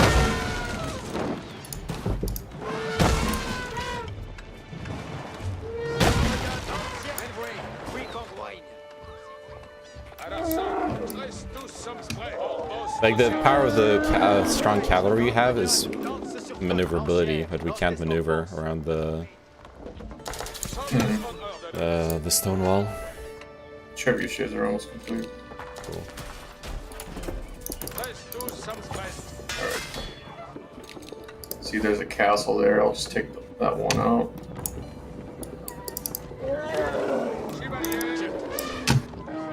You gotta first destroy the stone wall. Yeah. Ally under attack. Oh, there's one above on the high ground. They have a castle on the high ground. You see it? That's the one that I'm attacking. Oh yeah, yeah. You're gonna need more trebuchets. Like 2-3 is good. Yeah,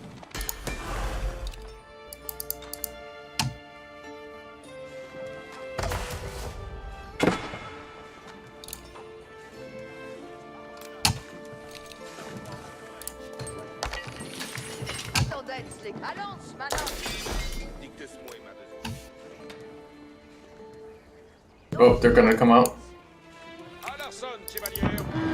Alright.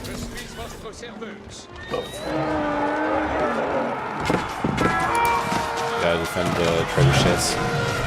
We're fucked. One of your trebuchets is not doing anything, by the way.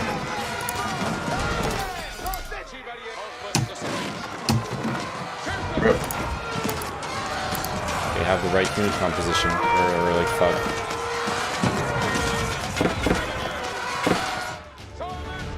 I didn't build the buildings to switch units, so I wasn't able to do what I should have done. Yeah, we lost this game. Rip. We could still come back, I think. I'm killing a lot of resources, so I can still like produce shit. Okay. I don't know, like we don't have to give up now, but I don't know how long we can. You have a dock that's not doing anything. Gotta fish. Or like do fishing boats and stuff. I don't even have a dock, so you know. Throw that back at me.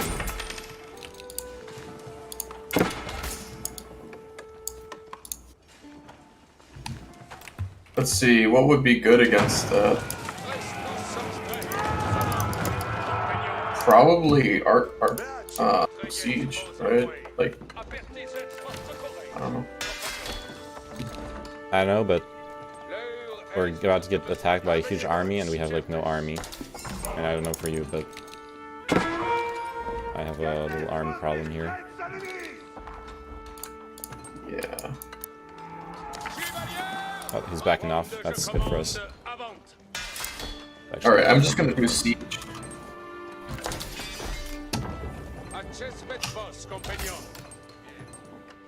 We need like a balanced army though. Thing.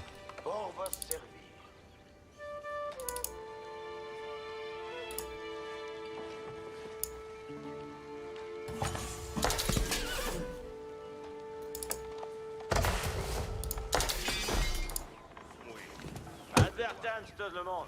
Allons ça, besoin à faire. Besoin à faire. Marchandise, pêche de fer. Voyez tout le monde.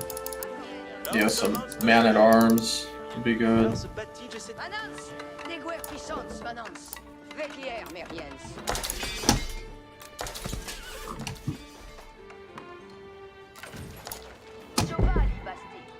Nah, actually, fuck that. You guys are gonna go here and build a dock. Pour vos servir.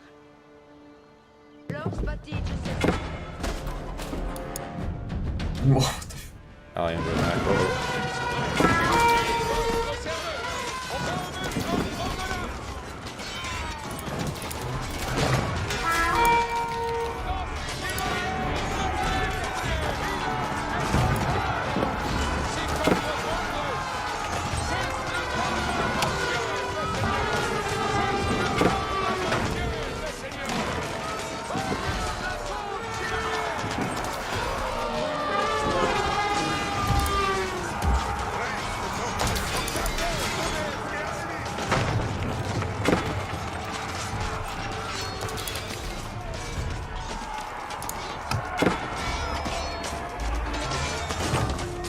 We're so fucked.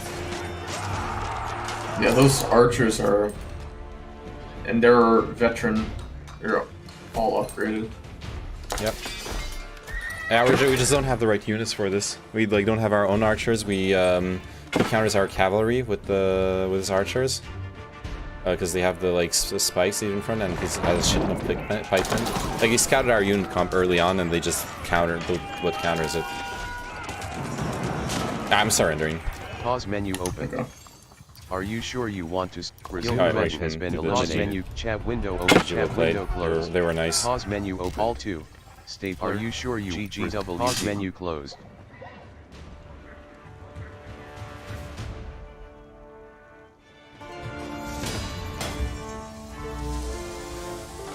Yeah, we should have built more balanced armies, and we shouldn't have sacrificed our army into that meat grinder in the wild. Like match screen. The elephants should have blasted the entire wall. But even then, we would have just died. I think. Multiple Gilgamesh's layer. We had a better army at that point than them, but not the right type of army. So. Stop search button. Wait, you left the group. Quick match tab. Group widget. I Friends widget again. opened. Friends. Gilgamesh online. Friends widget opened. Friends. Yeah. Friends list my group. Searching for a quick match. Stop search button. Yeah, I think I really need to like if I'm making that fast stable and all that, I really need to make the archery range, like a couple archery ranges, and pump out some a good stack of archers too. Yeah, it looks like, yeah, once you get rid of the pikemen, searching yeah, for you a quick counter match. those archers. Yeah. I don't know. It just seems like elephants are. Searching the for shitty a thing quick is that match. they're just so slow, so they're not really good at like ranged Sarkball has elephants. joined You the know? match. Yeah, you can't Gilgamesh kite or has anything joined the with them. match. Heil Sauce Alright, this map joined has the match. water in the middle, water in the corners, and then that's it. It's probably not like a C map, but oh fuck, I don't want to play the Chinese. Players list. Should I play the French? Civilization. Yeah, I'll play the combo French box. again. I need to figure out like French. 3 of 8. because yeah, like the games Selected. we won were the games where my knight's army comp doesn't get countered.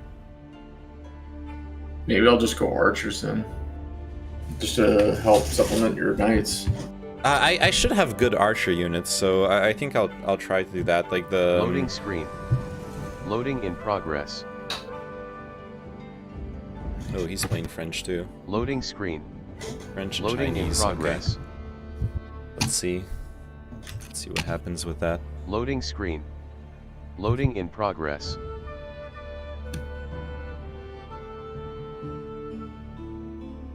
Loading screen. Loading in progress.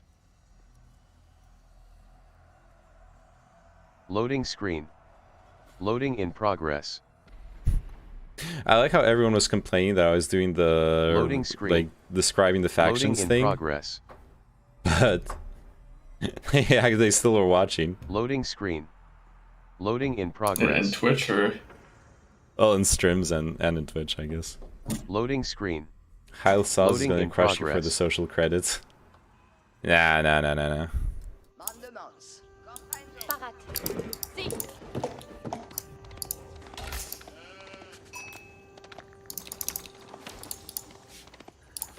Mandes. Vado. Let's see. Vado. Should be close to the water, Si. if I understand the layout of the map correctly. Bene. Kete. Kete.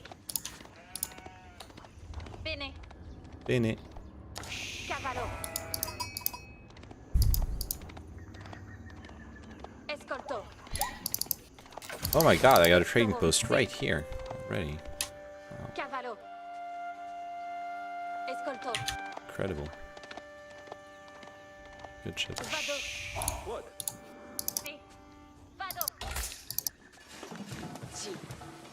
Spero. Procedo. Edifico. En sala. Escolto. Si.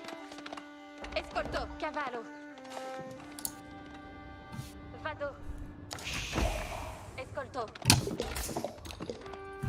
Esploro. Escolto. Cavallo. Si. Vado. Vado. Si. Si.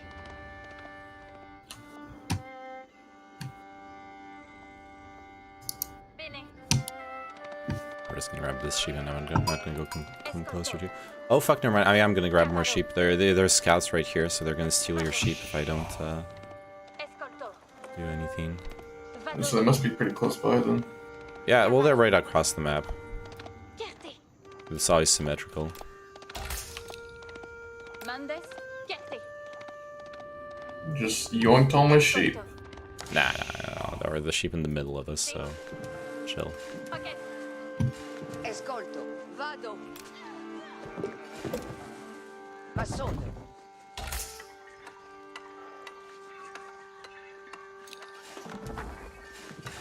Che? Sì. Escolto. Laburo. Parat.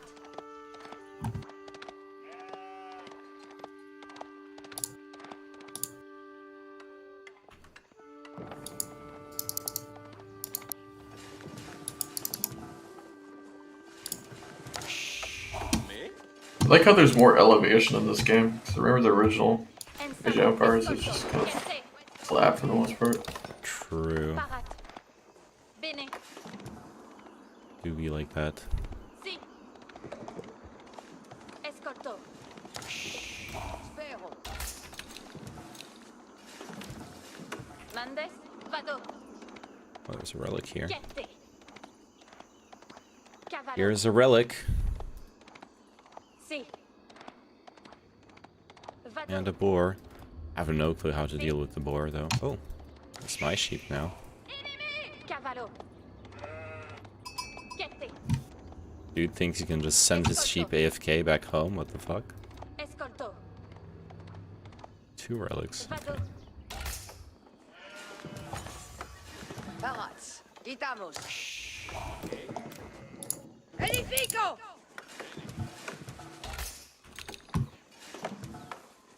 Esploro. Bene. I'm gonna seize. I'm sorry. Escolto. Si. Vado. Cavallo. Vado. Are you getting ready for feudal? Looks like, oh, you need gold. Slowly. Very slowly. Si.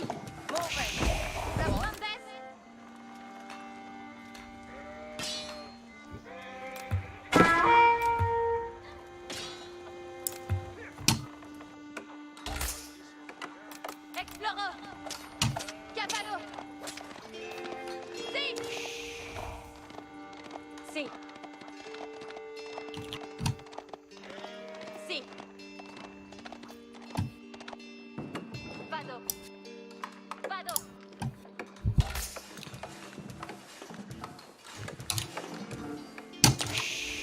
Ubi vado. Me. Orchest. Edifico.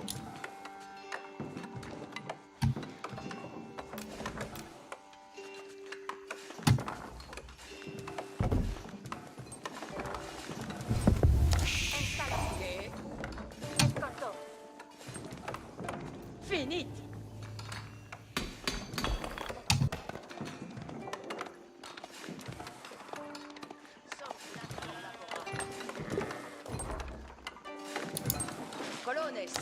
They got spearmen. What? They got spearmen? Yeah, they got some spearmen. Not coming my way, but well, look, how many are they actually massing them, or 3 or 4? What Just are you talking for about? defense. Just for defense, like 3 or 4.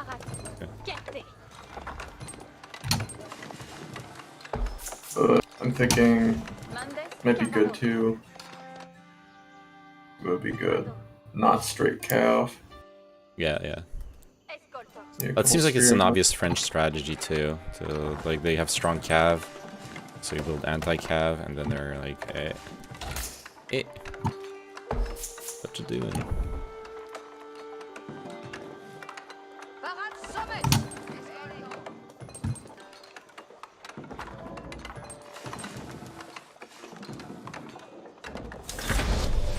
Yeah, I'll try to build a more balanced army this time. Sure. Exploro. Si. Si. Vado. Escolto.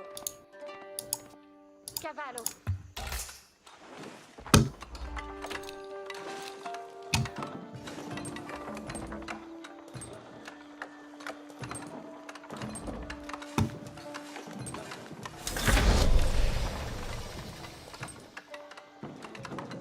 Sala.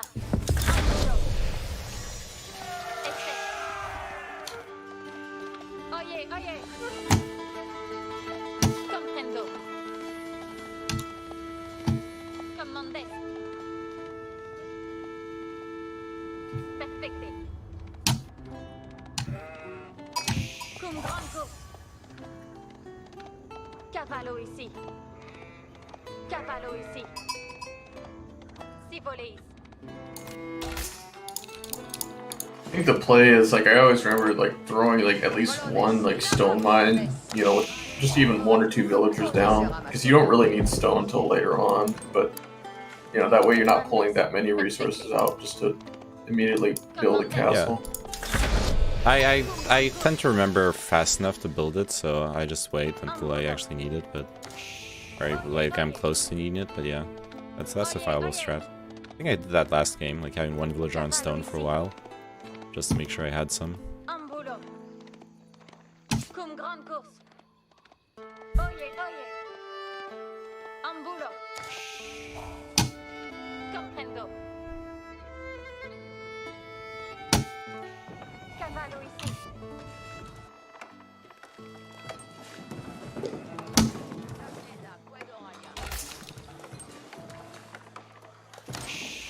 Si somes.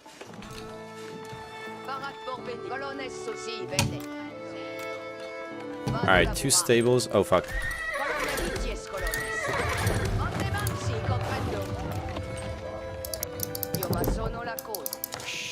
I'm gonna go with 2 stables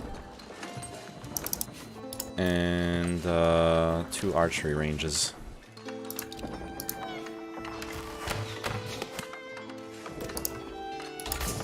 Bon labour. Sans obéissance. Colones parti. Perfect.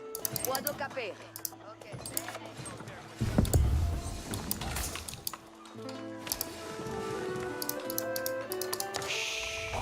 Colones parapido aussi.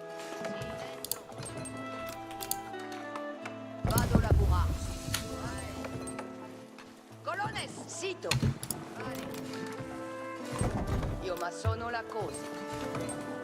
Colones requienti. Andemans, se chi es, colones. Retorno con materia.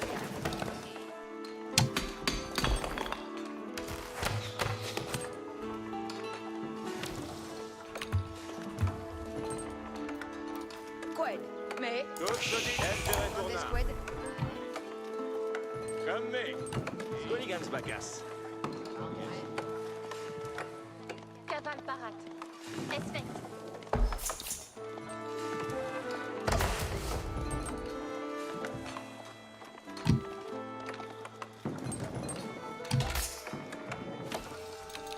What's your army looking like right now? 0 army, but I got production. But I can't really produce. I have I'm fucked on wood. My economy's not so good. I have too much food, which is kind of a good place to be. Having too much food, I mean. I'm okay with it.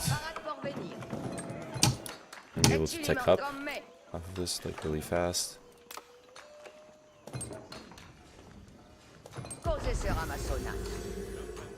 Which I'm gonna do just now.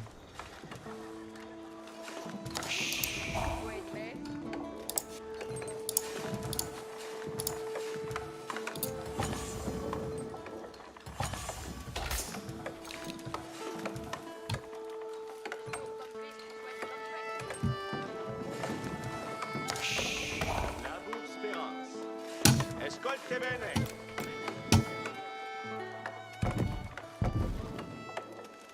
Vado laborar. Chied Manuel. Cum grand course. Buon lavoro. Ascolte bene.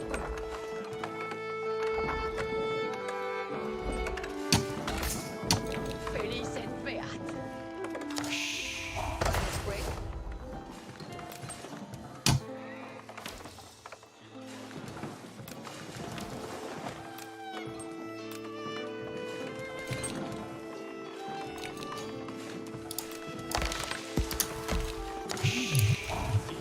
Parats pour laborar.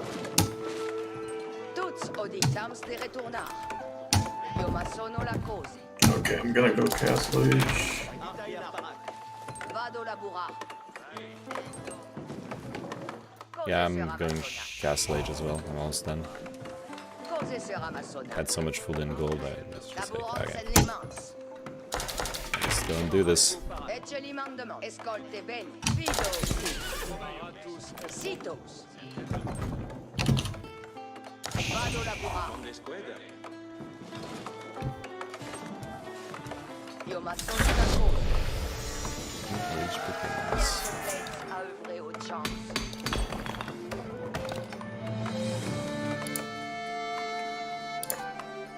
Besoigne à faire? Oyez, pour vos servir. Allons, c'est tout. Donnez vos obéis.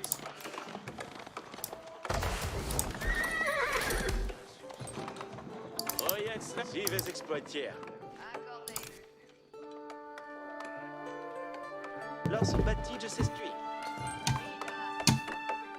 Advertens à votre commandement. Lors de von Snorf à l'air.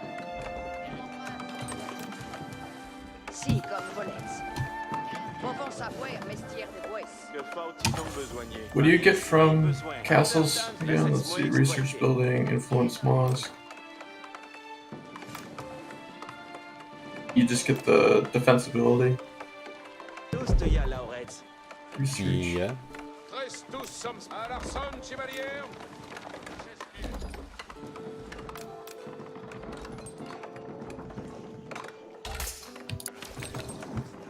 Oil, mestir des mouets. Manuel assouvi, comme Ali Bastir.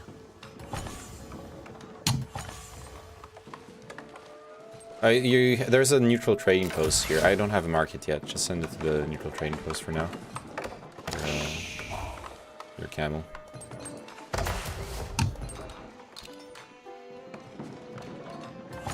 Archers, les commandes de demeurer, Spoinslat Tukoi. En besoin. Oyez, les ordonnances. Isn't it like the farther you are away from the train post, the more gold you get? Yep. Something like that. That is it.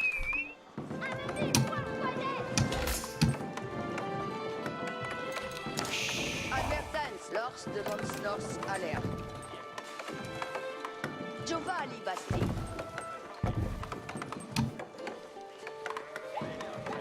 Got another trader guy who's doing nothing.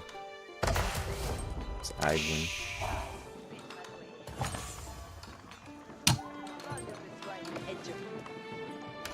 Gold.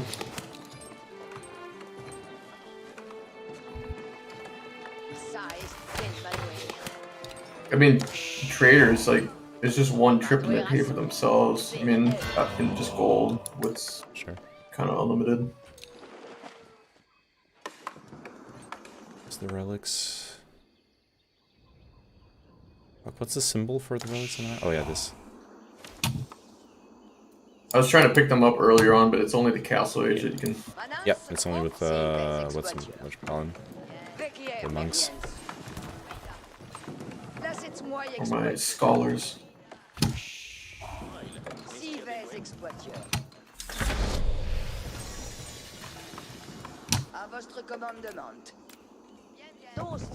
Okay, I'm ready to drop a castle, but I need to build up my Ari first.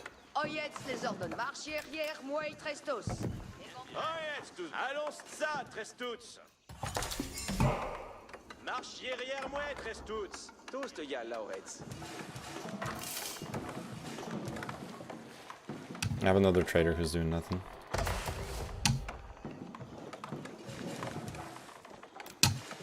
Traders these days. Yep.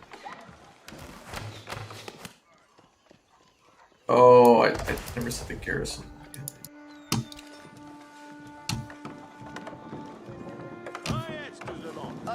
Allons, ça tresse tous. Lors bâti, je sais tu.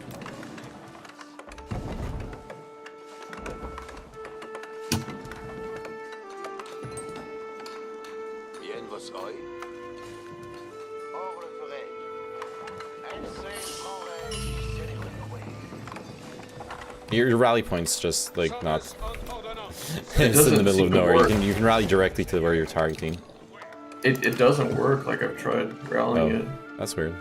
Weird. Yeah. Try again.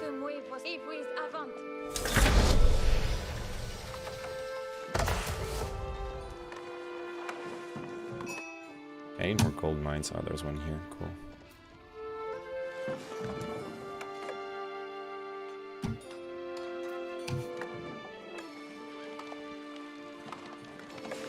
Reste suisse. Chevalière, reste forastière. Pour vos services. Voie ribège.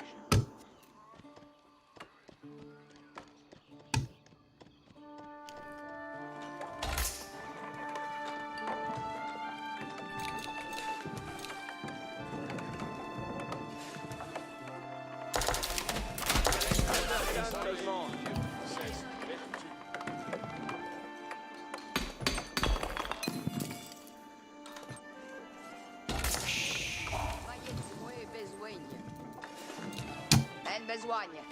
I trèche sens nul arrest. Non stia l'ores. Oyez les ordonnances. À votre commandement. Veillez à la ligne. Chevalière, reste tous samsprest.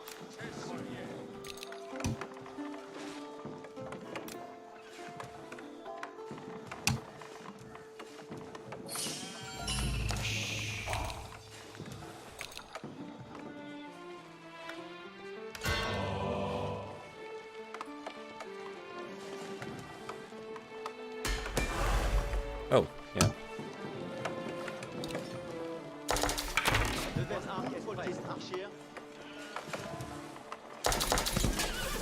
Alarson, chevalier, sommes on ordonnance. Pour votre service.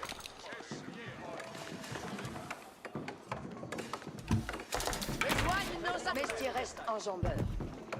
Lors bâti, je sais tu.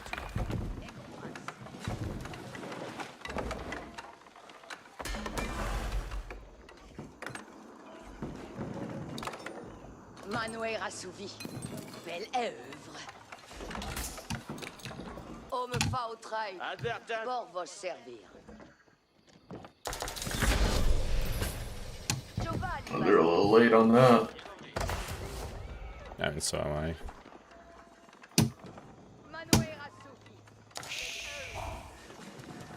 Ooh, siege and those elephants would be actually a pretty good combo. You know, slowly inching your way up.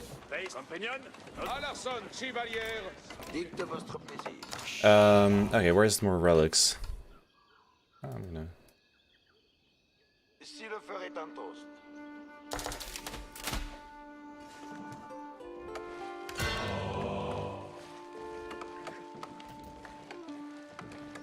Prest tous, sommes prest.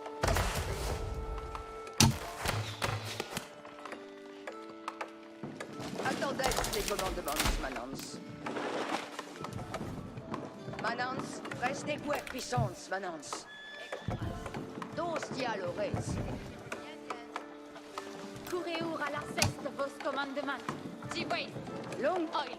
Perfect. À l'arson.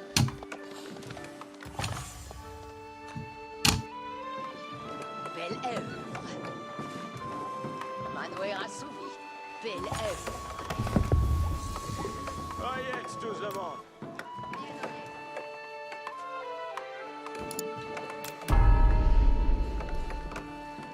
Lors ce bâti, s'estuie. Sommes en ordonnance. Ridet. Ici les commandements. Si veille.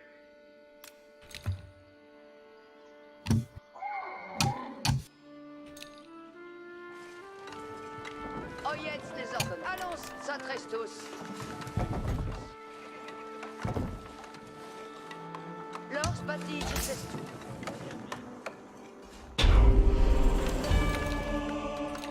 Besoin à faire? Si, comme volets. Là, c'est moi exploité. Oyez bien comme bacon. Annonce, à parmer. Pour vos servir. Vertu, quid ma voix. À parmer. Alright, I'm about ready to attack. Oh, you need to figure out what they have first. They're producing and shit, but I don't have that much army, honestly.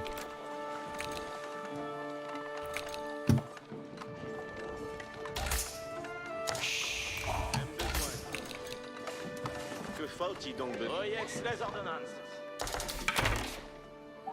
Si, comme volets.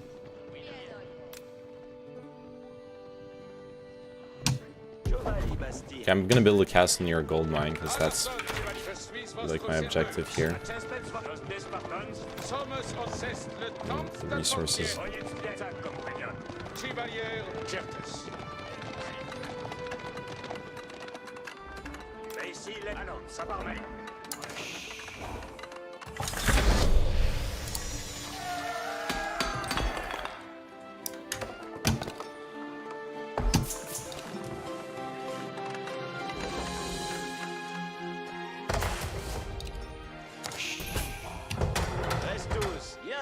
Reste tous avec moi.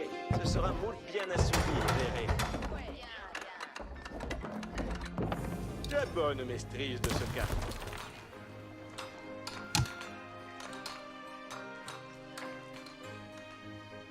Where can I get some stone as well? Oh yeah, there's some stone here. Qu'attendez-vous de moi? Advertant. À vos ordres. Si fais-je un continent. Je prends cure de ce manoir. Alright.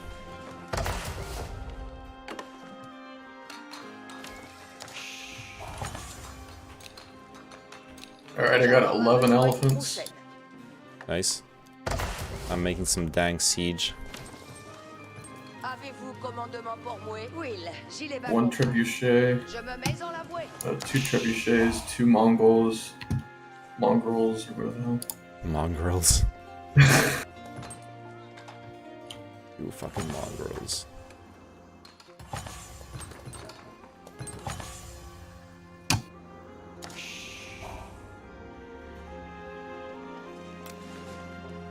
I'm finally building a market so we can do some trade.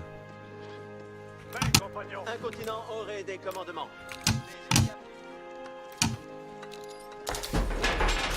Avez-vous commandement maintenant? Exploitons l'ouvrage.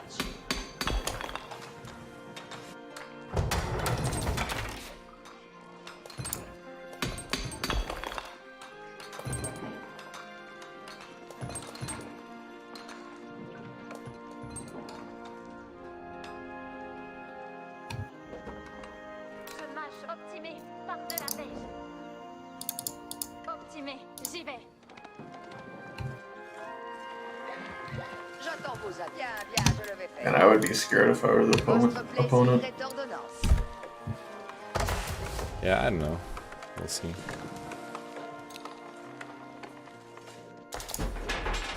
Quels sont vos... Oi, Girid. À part main, éveille. I'm kind of like running out of mines to exploit. Yeah. I was about to send my villagers over there, but then I think I just need You see that advanced castle I built? Literally just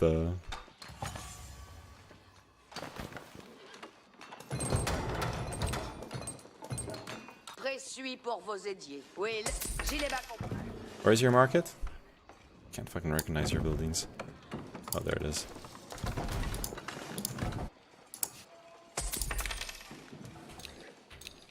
J'attends ma besogne prochaine. Si fait, je continue. Ce sera moult bien assouvi, verrez.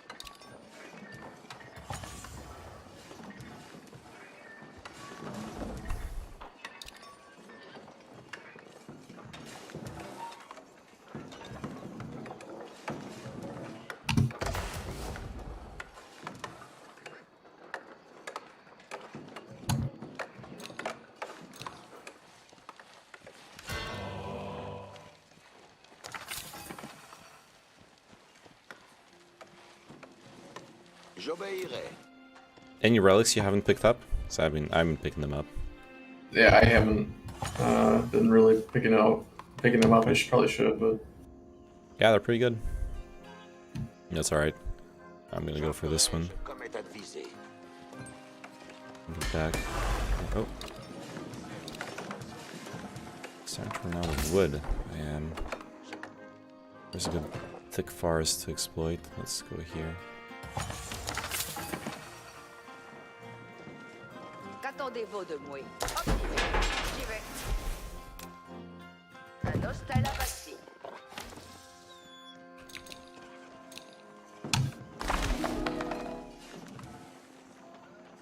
alright, I'm gonna start heading out. Oh, fucking wolf.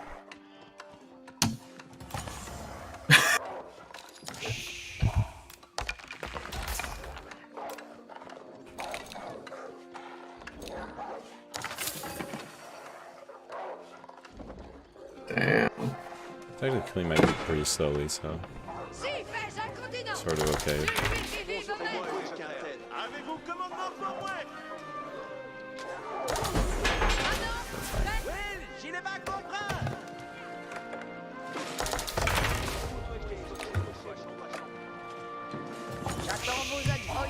Fuck, I need more stone sources. I'm gonna jack this big stone mine that's between us, okay? I'm sorry. That's fine.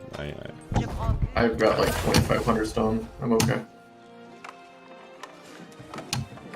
Trestus écoute les ordonnances. Autant couperait comme il en faut. Oh shit. I saw a villager.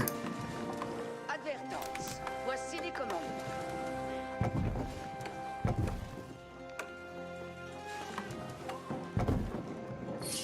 Oh, that sneaky little bastard building houses over here.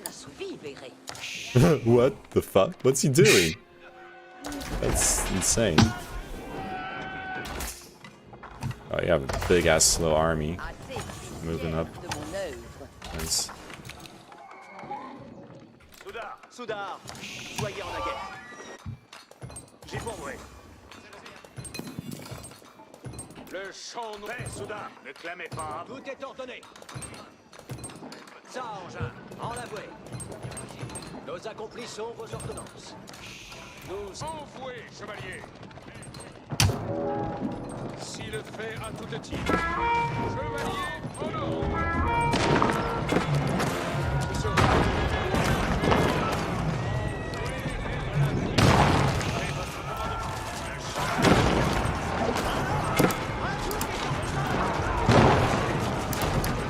Oh my god.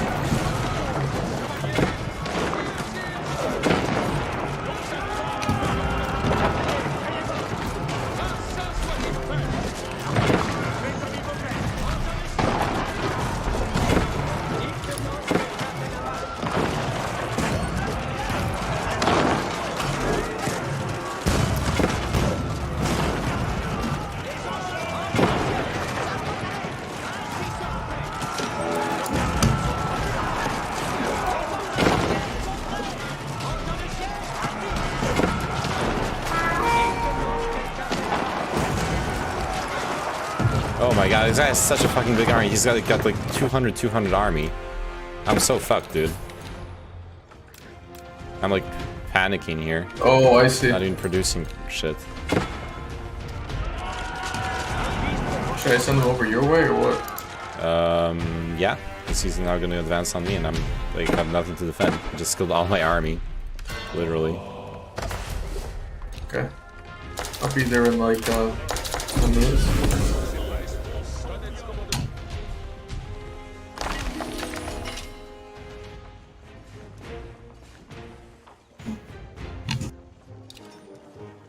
Fucking so hard, dude.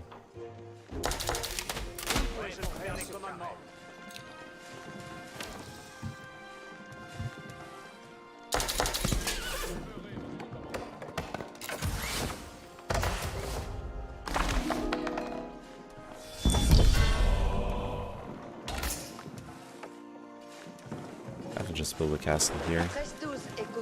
Do you need a castle to upgrade to Imperial Age? No, it's just gold. It's like there's no building requirements. Yeah, of course not. Reste sous, chevalier, on voit. Les arbalèstes sont à Cesmes.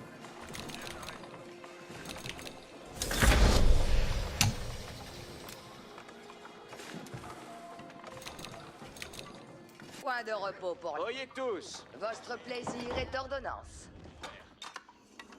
I have a resource problem here, honestly. Nous avons un port. Allez. Like we've mined everything out. We need to push out to get more resources or we're fucked. I can't build up my army without more resources. Yeah, I'm kind of locked on gold. Locked out. Like, this is now a bit late for that.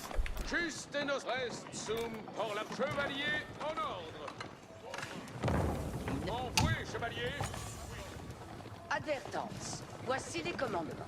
Les engins se meurent. Arbalétrier, j'ai pourvoué tout à tir. Alright, we're gonna go Imperial Age. Let's see.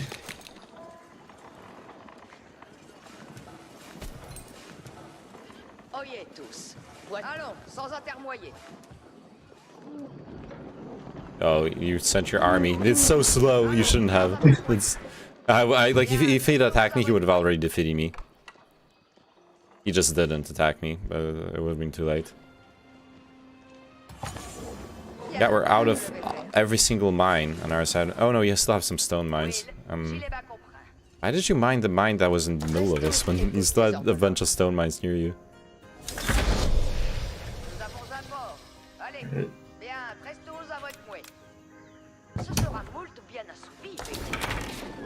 Yeah, are we pushing out with both our armies? Let's see here. I'm still remaking my army though. Okay. I guess, you know what, by the time you get close to him, I'll have like remade most of my army, so it's fine, right?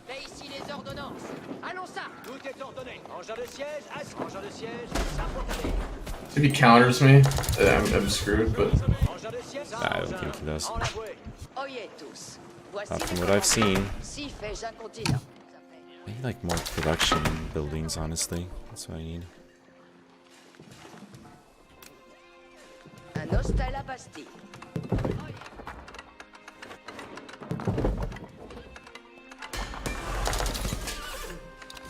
There's probably up on research as well. Yeah. Nous attendons Restsum pour juste notre peau. Envoué vers la victoire, mes seigneurs. Quel besoin?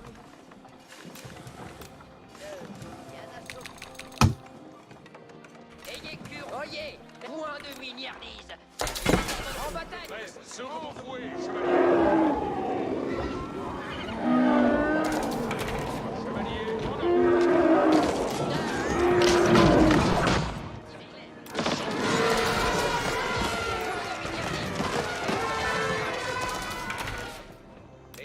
Les engins se meurent.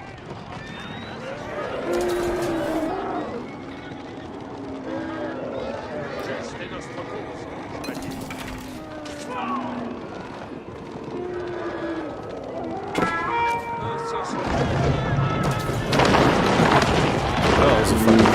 engines. What the fuck? We can fight this once your siege engines come.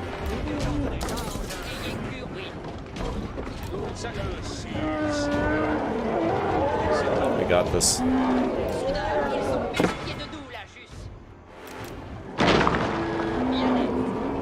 Don't send your elephants in. You can just break this shit with siege engines. I need some villagers to repair your siege engines. Like with your army, I mean.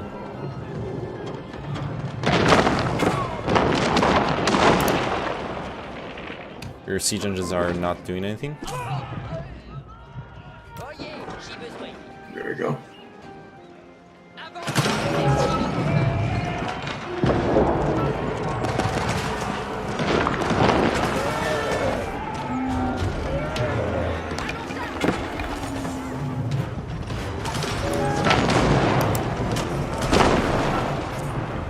Fuck this shit up, dude.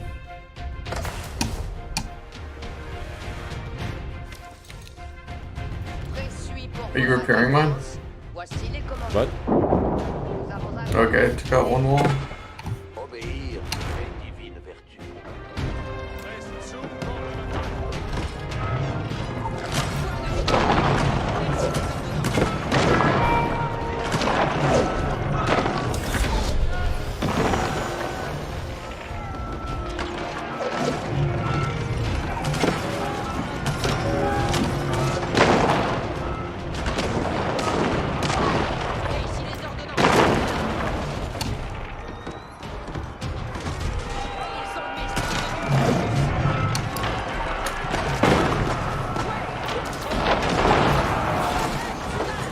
Knight help.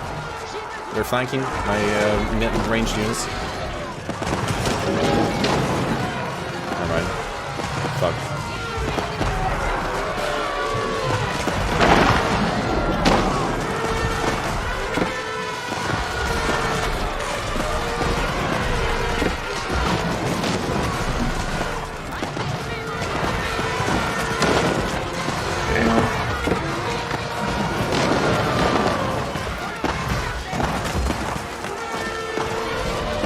I don't know if I like these elephants.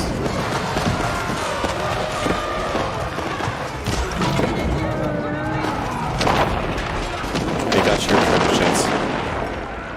Weren't able to protect them. It's fine, I got cannons. Stay here, stay here. Don't go away.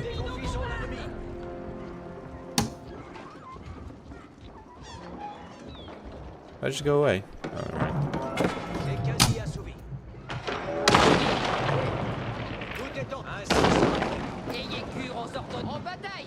I need your troops closer. I'm setting up siege engines.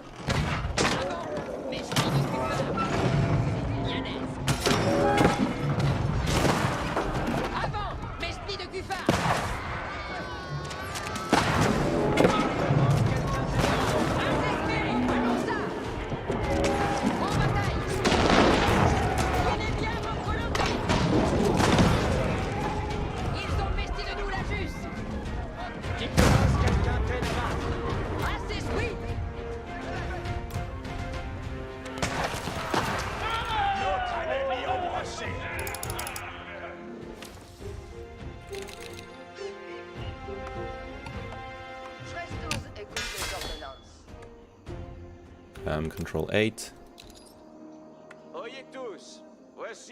All those villagers should go the fuck here. Nous attendons vos commandements. Envoyez vers la victoire.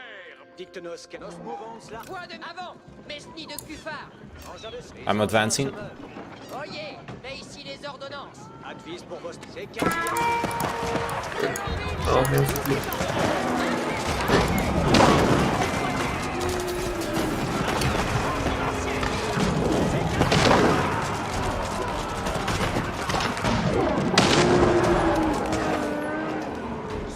Yeah, there's a lot of mangonels. Holy shit.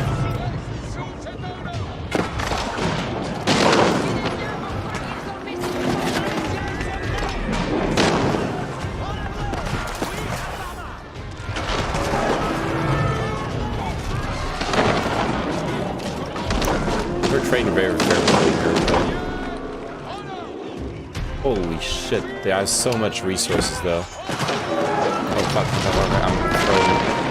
I'm throwing. It's so fucking hard. God, I sent my shit too far forward. Maybe we just back off a little bit. No. Don't give them ground. Don't give them ground. Keep the pressure up.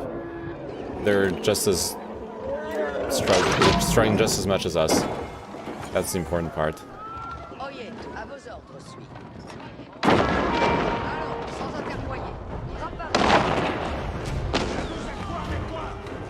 Just don't suicide troops in. Possible.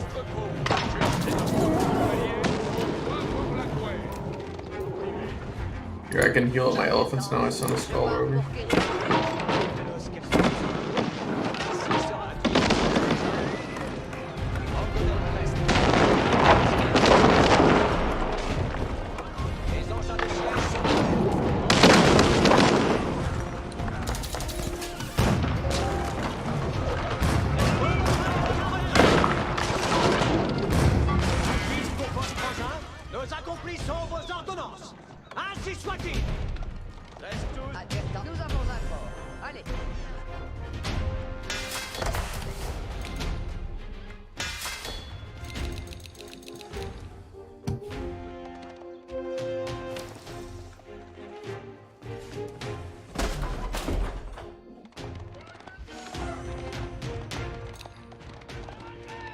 Okay, we need spring guilds to fuck up their siege engines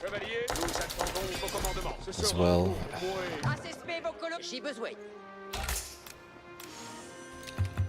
I'm out of gold. Fuck me. Mind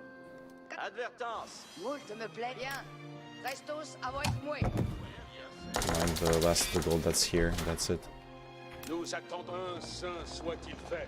Avez-vous ce commandement pour le Mangonel?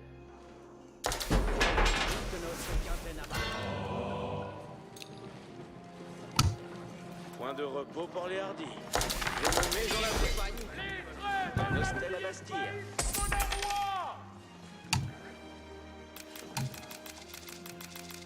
Une œuvre bien assourdie.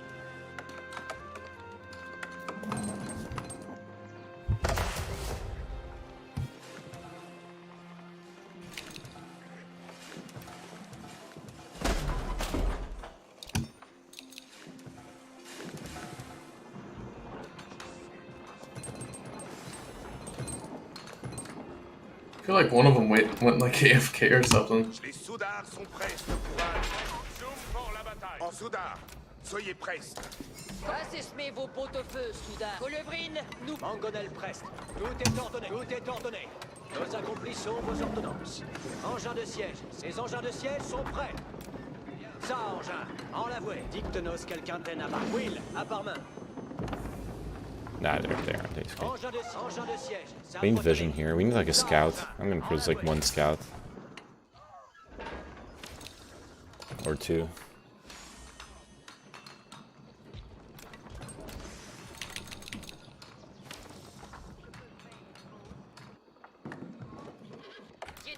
Écoutez les commandements, soudard. Allons ça. Tout est ordonné. Les engins de siège sont prêts.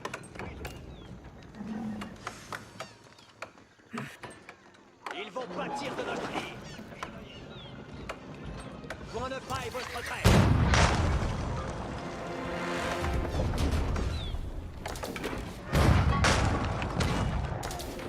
Oui, la balle est toute en engins de siège. Ça protège. Ainsi soit-il. Les engins se meuvent. So many fucking mangonels, like... I don't get it. I get it, it's like so many that it's like hard to deal with. We just need like anti-siege siege weapons, which I'm making.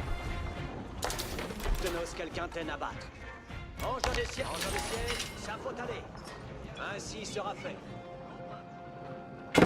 Quels sont vos commandes? Un par main, Yves. Les engins de siège sont prêts.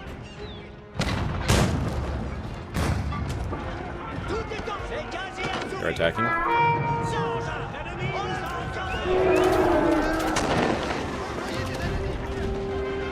Never mind.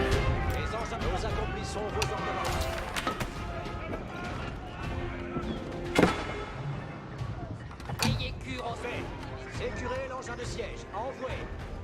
Soudard, fais ici les ordonnances. En bataille, Soudard. Ils sont mestiers de nous, là, juste. Advise pour votre engin. Engin de siège, assis. Ainsi soit-il. Les engins de siège sont tout est ordonné. Les engins se meuvent. Ictenos, quelqu'un peine à battre. C'est quasi assouvi. Engin de siège, assis. Will, à part main. Ça, engin.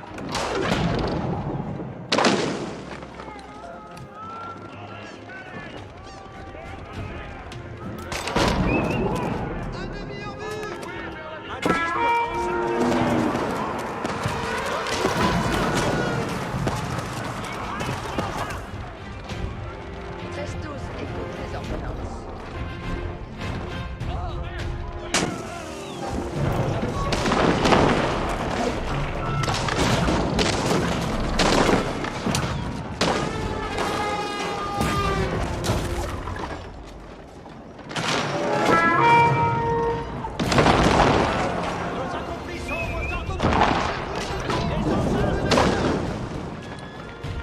Engin de siège, assis. Engin, c'est là.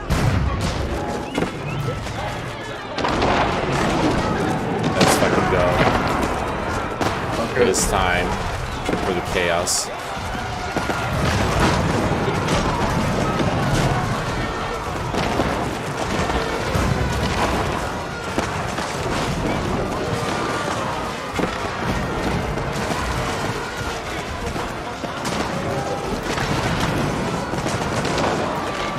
We're losing.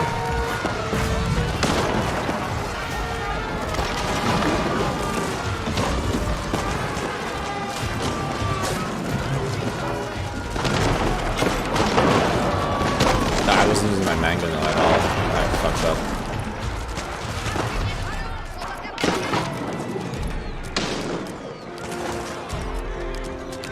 Oh my god, this game is going on way too long. They just have like a actual proper army. We're going in with like 40-50 supply of army, and then they have like 300 supply of army.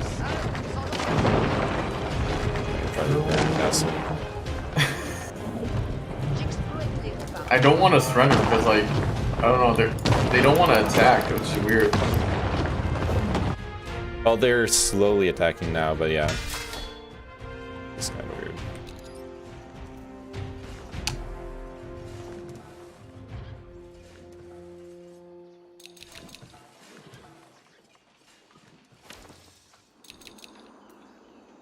I don't know, I'm fucking up on production, like my macros has fallen off super hard.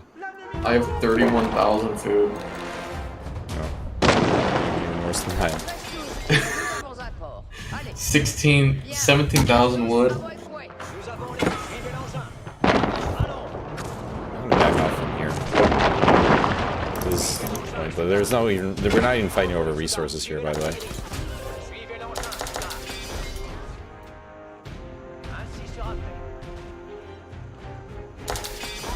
À votre plaisir. Certainement vais-je entreprendre. Les ordonnances sont la sus. Let's see.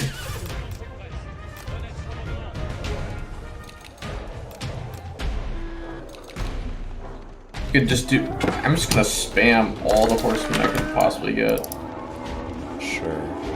Because it's just, but, yeah. Stone, or food and wood.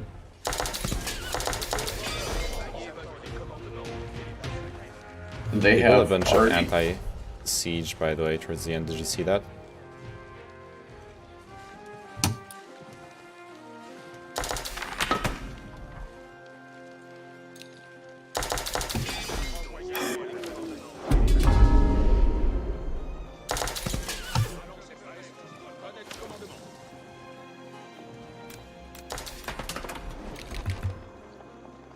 Yep, I'm out of gold. Let's sell some food.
Oh, fuck. I'm not ready to fight.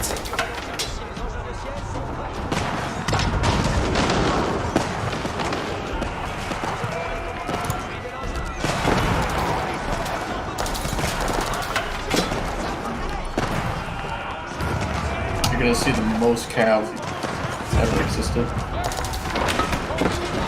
In the OE4.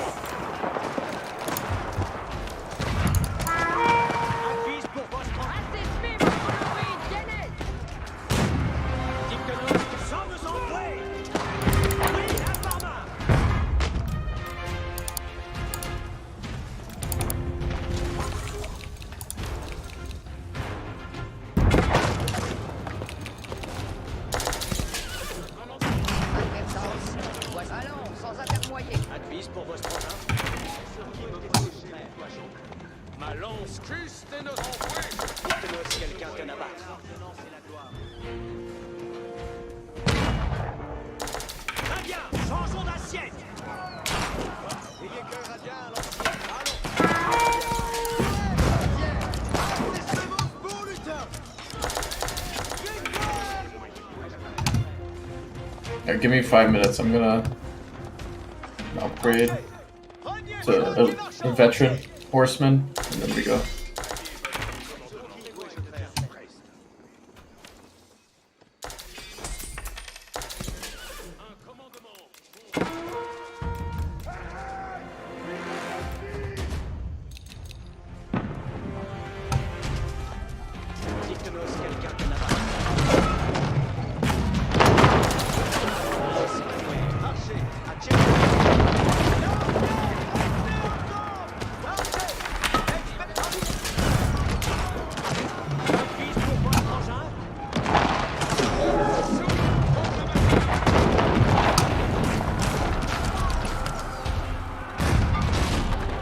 Alright, here we go.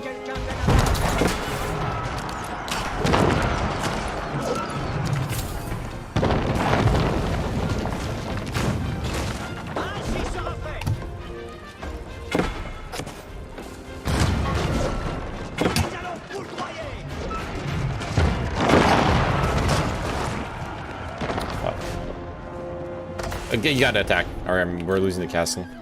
Sure.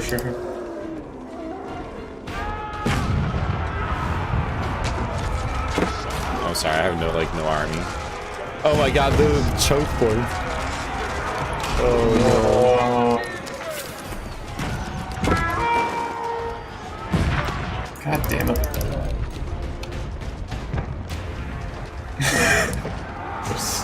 Your army's not attacking. No, like half your army is not attacking.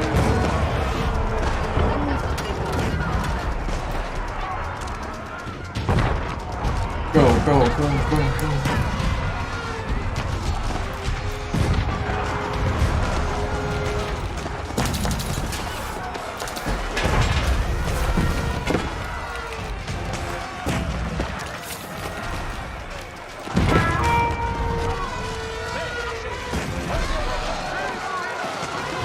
Oh my god, are we doing it? I think we are.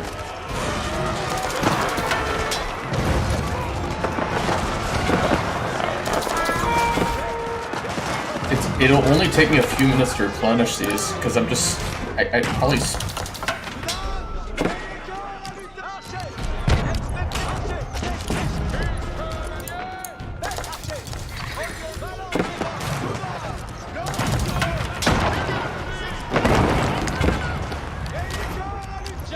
I need to not approach from that choke point though. Yeah, you need to go around it. It's terrible.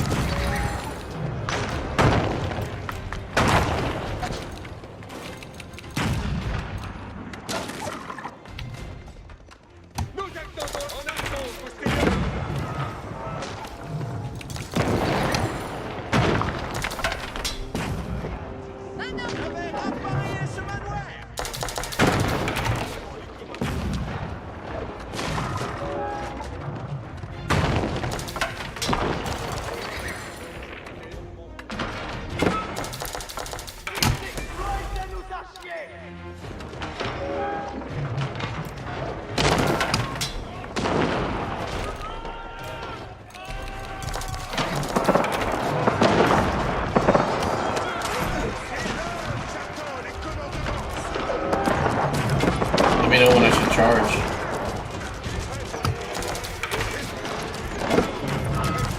Yeah, I don't know. I got 1 minute till my my horseman upgrade. I'm gonna hold off.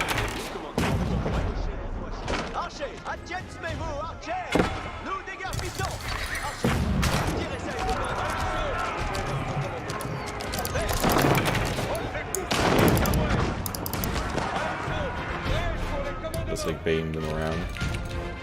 All I'm doing.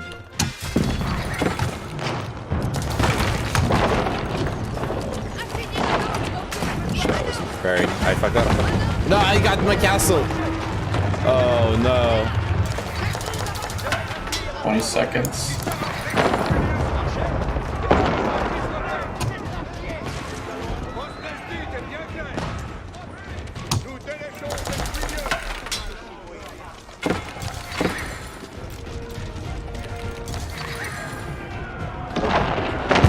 I'm ready. Let's go. I'm just gonna go straight for their archers.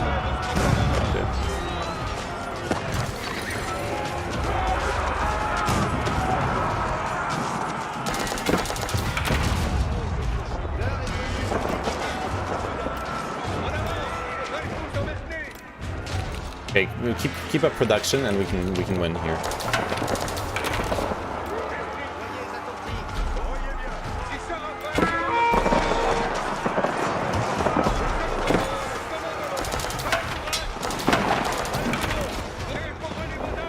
Don't even need to micro or anything.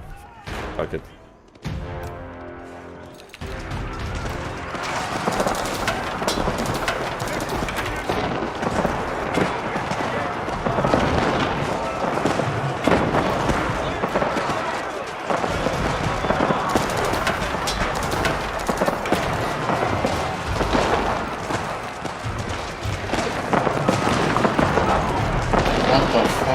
They just ball up these, Yeah, if we had a mangonel there, that would fuck them up so hard.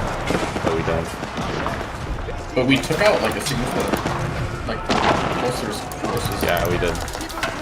And we're trading. They took out all our forces. Your reinforcements aren't going in! You have, like, 50 horses.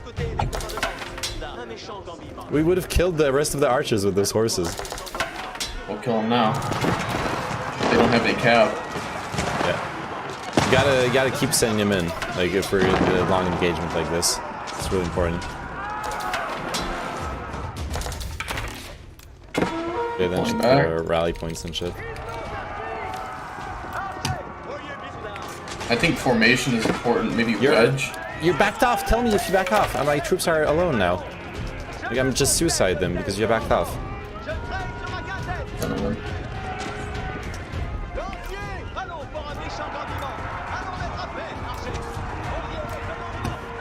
You're backing off now. You didn't tell me. Like I'm not necessarily watching, you know, the battle. I'm like moving and producing units. So you gotta communicate those things.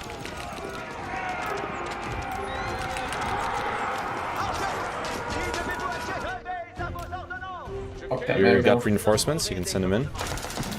Reinforce your army. I'm gonna send the garrison over here.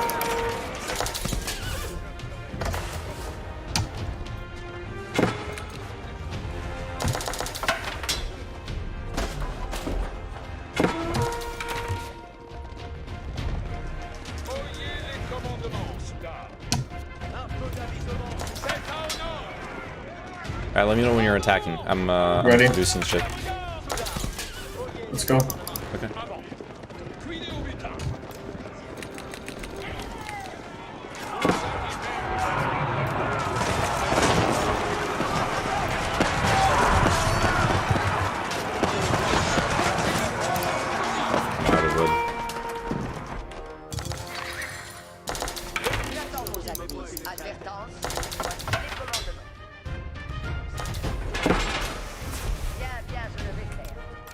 Rip. Ah, your army's died. Okay. I'm like, so reinforcements still over there. Okay. Just like. All right, let's see here. What do we do?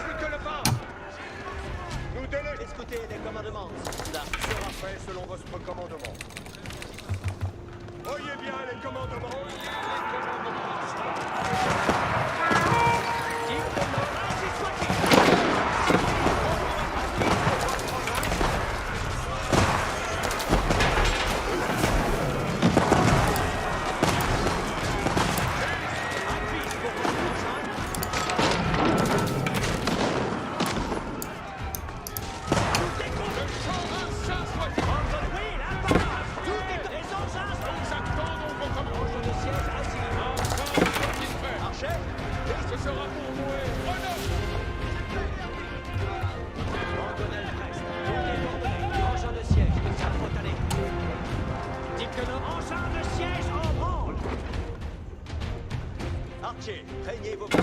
Increasing the means of production.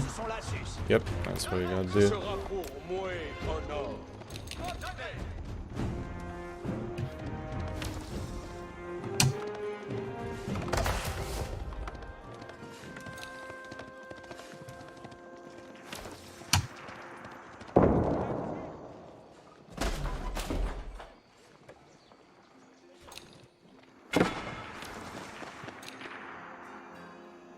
Trying to make more mangonels. They're like seem to be really pretty good against all his mass bullshit. How long is this game going on? Fucking forever.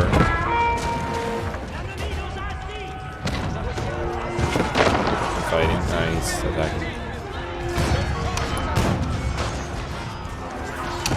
I need your troops in.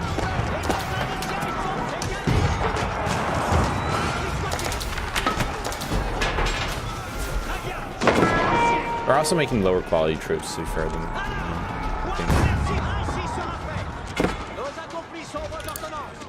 oh no, my cannon. Pay attention. Nice. Oh, you're backing off? I'm backing off. Yeah. I don't want to get baited into. I think we could have kept pushing. I don't know. Okay, I just doubled my production. Okay.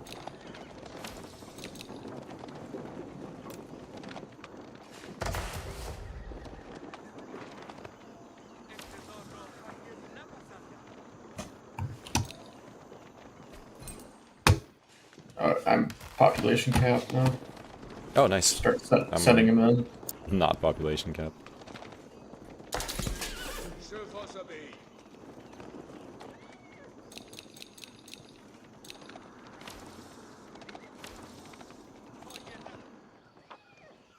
In fact,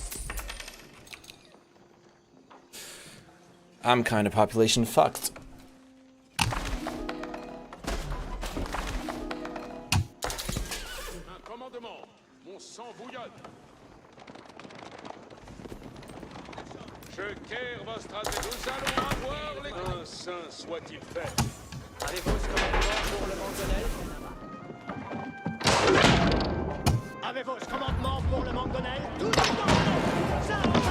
Taking him back.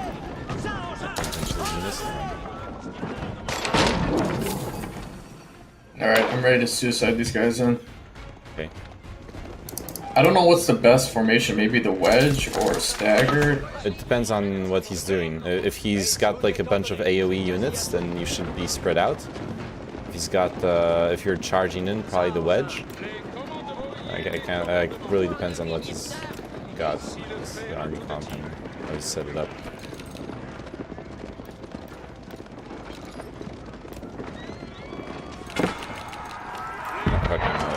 Sorry.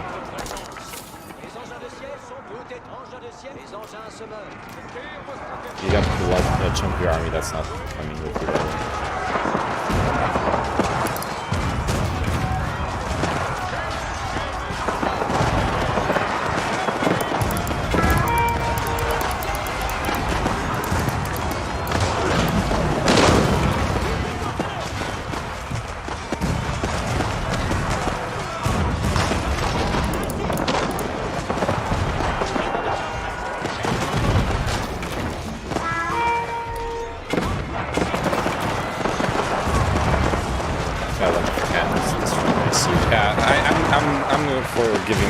game. It's lasted forever.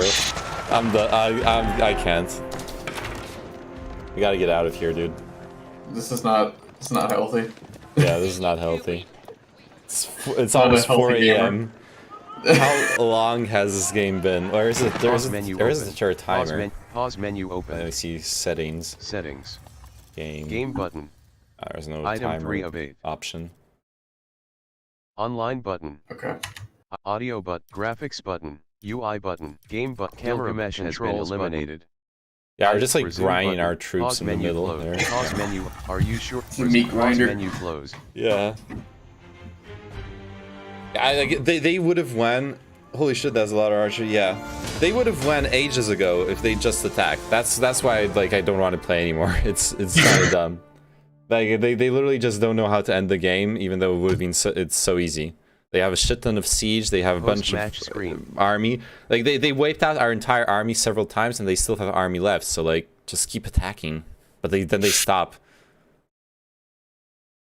100 or an hour and 10 minutes, huh? An hour and 10. Oh, what the fuck? An hour and yeah. It didn't feel like that. It didn't feel like that. I had fun. I had fun that game. It didn't feel like but yeah. But we stopped at a good time. Any more and I would have gotten crazy. Yeah, let me look at the military count. Statistics combo box. Yeah, I never maxed out. 3 of 9. We like started fighting them, and I was yeah, they like got a super high army count, and I was nowhere near where I should be. 3 of 4. See those like sawtooths? I'm just like suiciding in, like. Yeah.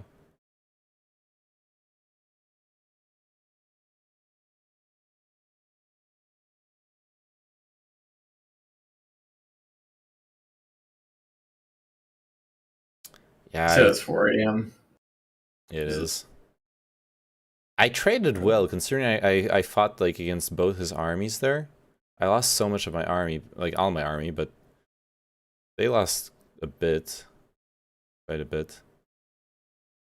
I had the production to ramp back up, but yeah. I don't know. I just never I just never maxed out my population is the problem. I mean, we could have probably maybe attacked them from the other side, but yeah, there's a million things we could have done as well on that side, for sure. Played a bit more tactical. Right. No, we had to win the meat grinder. That was the point of honor. It was a cool game though. Thanks for the game. Mm-hmm. I'm probably good for a little bit. I need to Heilsaz has left the match. Detox. Yeah. When did I hit H4? I don't see it in the chart. Statistics combo box. Total unit count. Statistics combo box. Score. 9 of 9. Is selected. See, 8 rustlers, 15 viewers. So are those like Twitch viewers or? Yeah, those are Twitch viewers. Once I was blind, now I see. Dog coins are the way. What the fuck?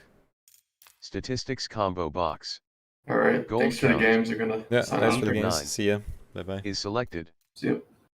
Quit button. Oh god. Gilgamesh's layer has left your group 348. That was a good game, but oh my god.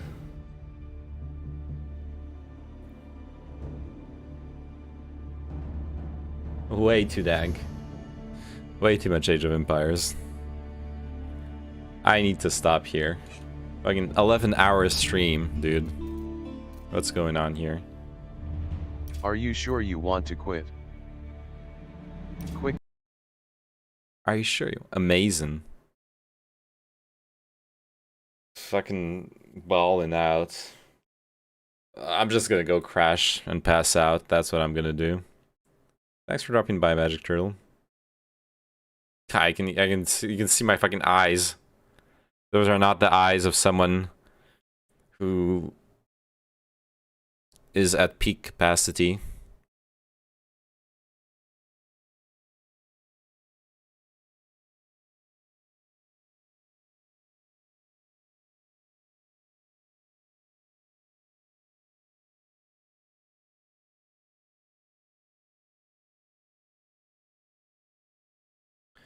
Man, this Age of Empires MMO thing, it's hella weird.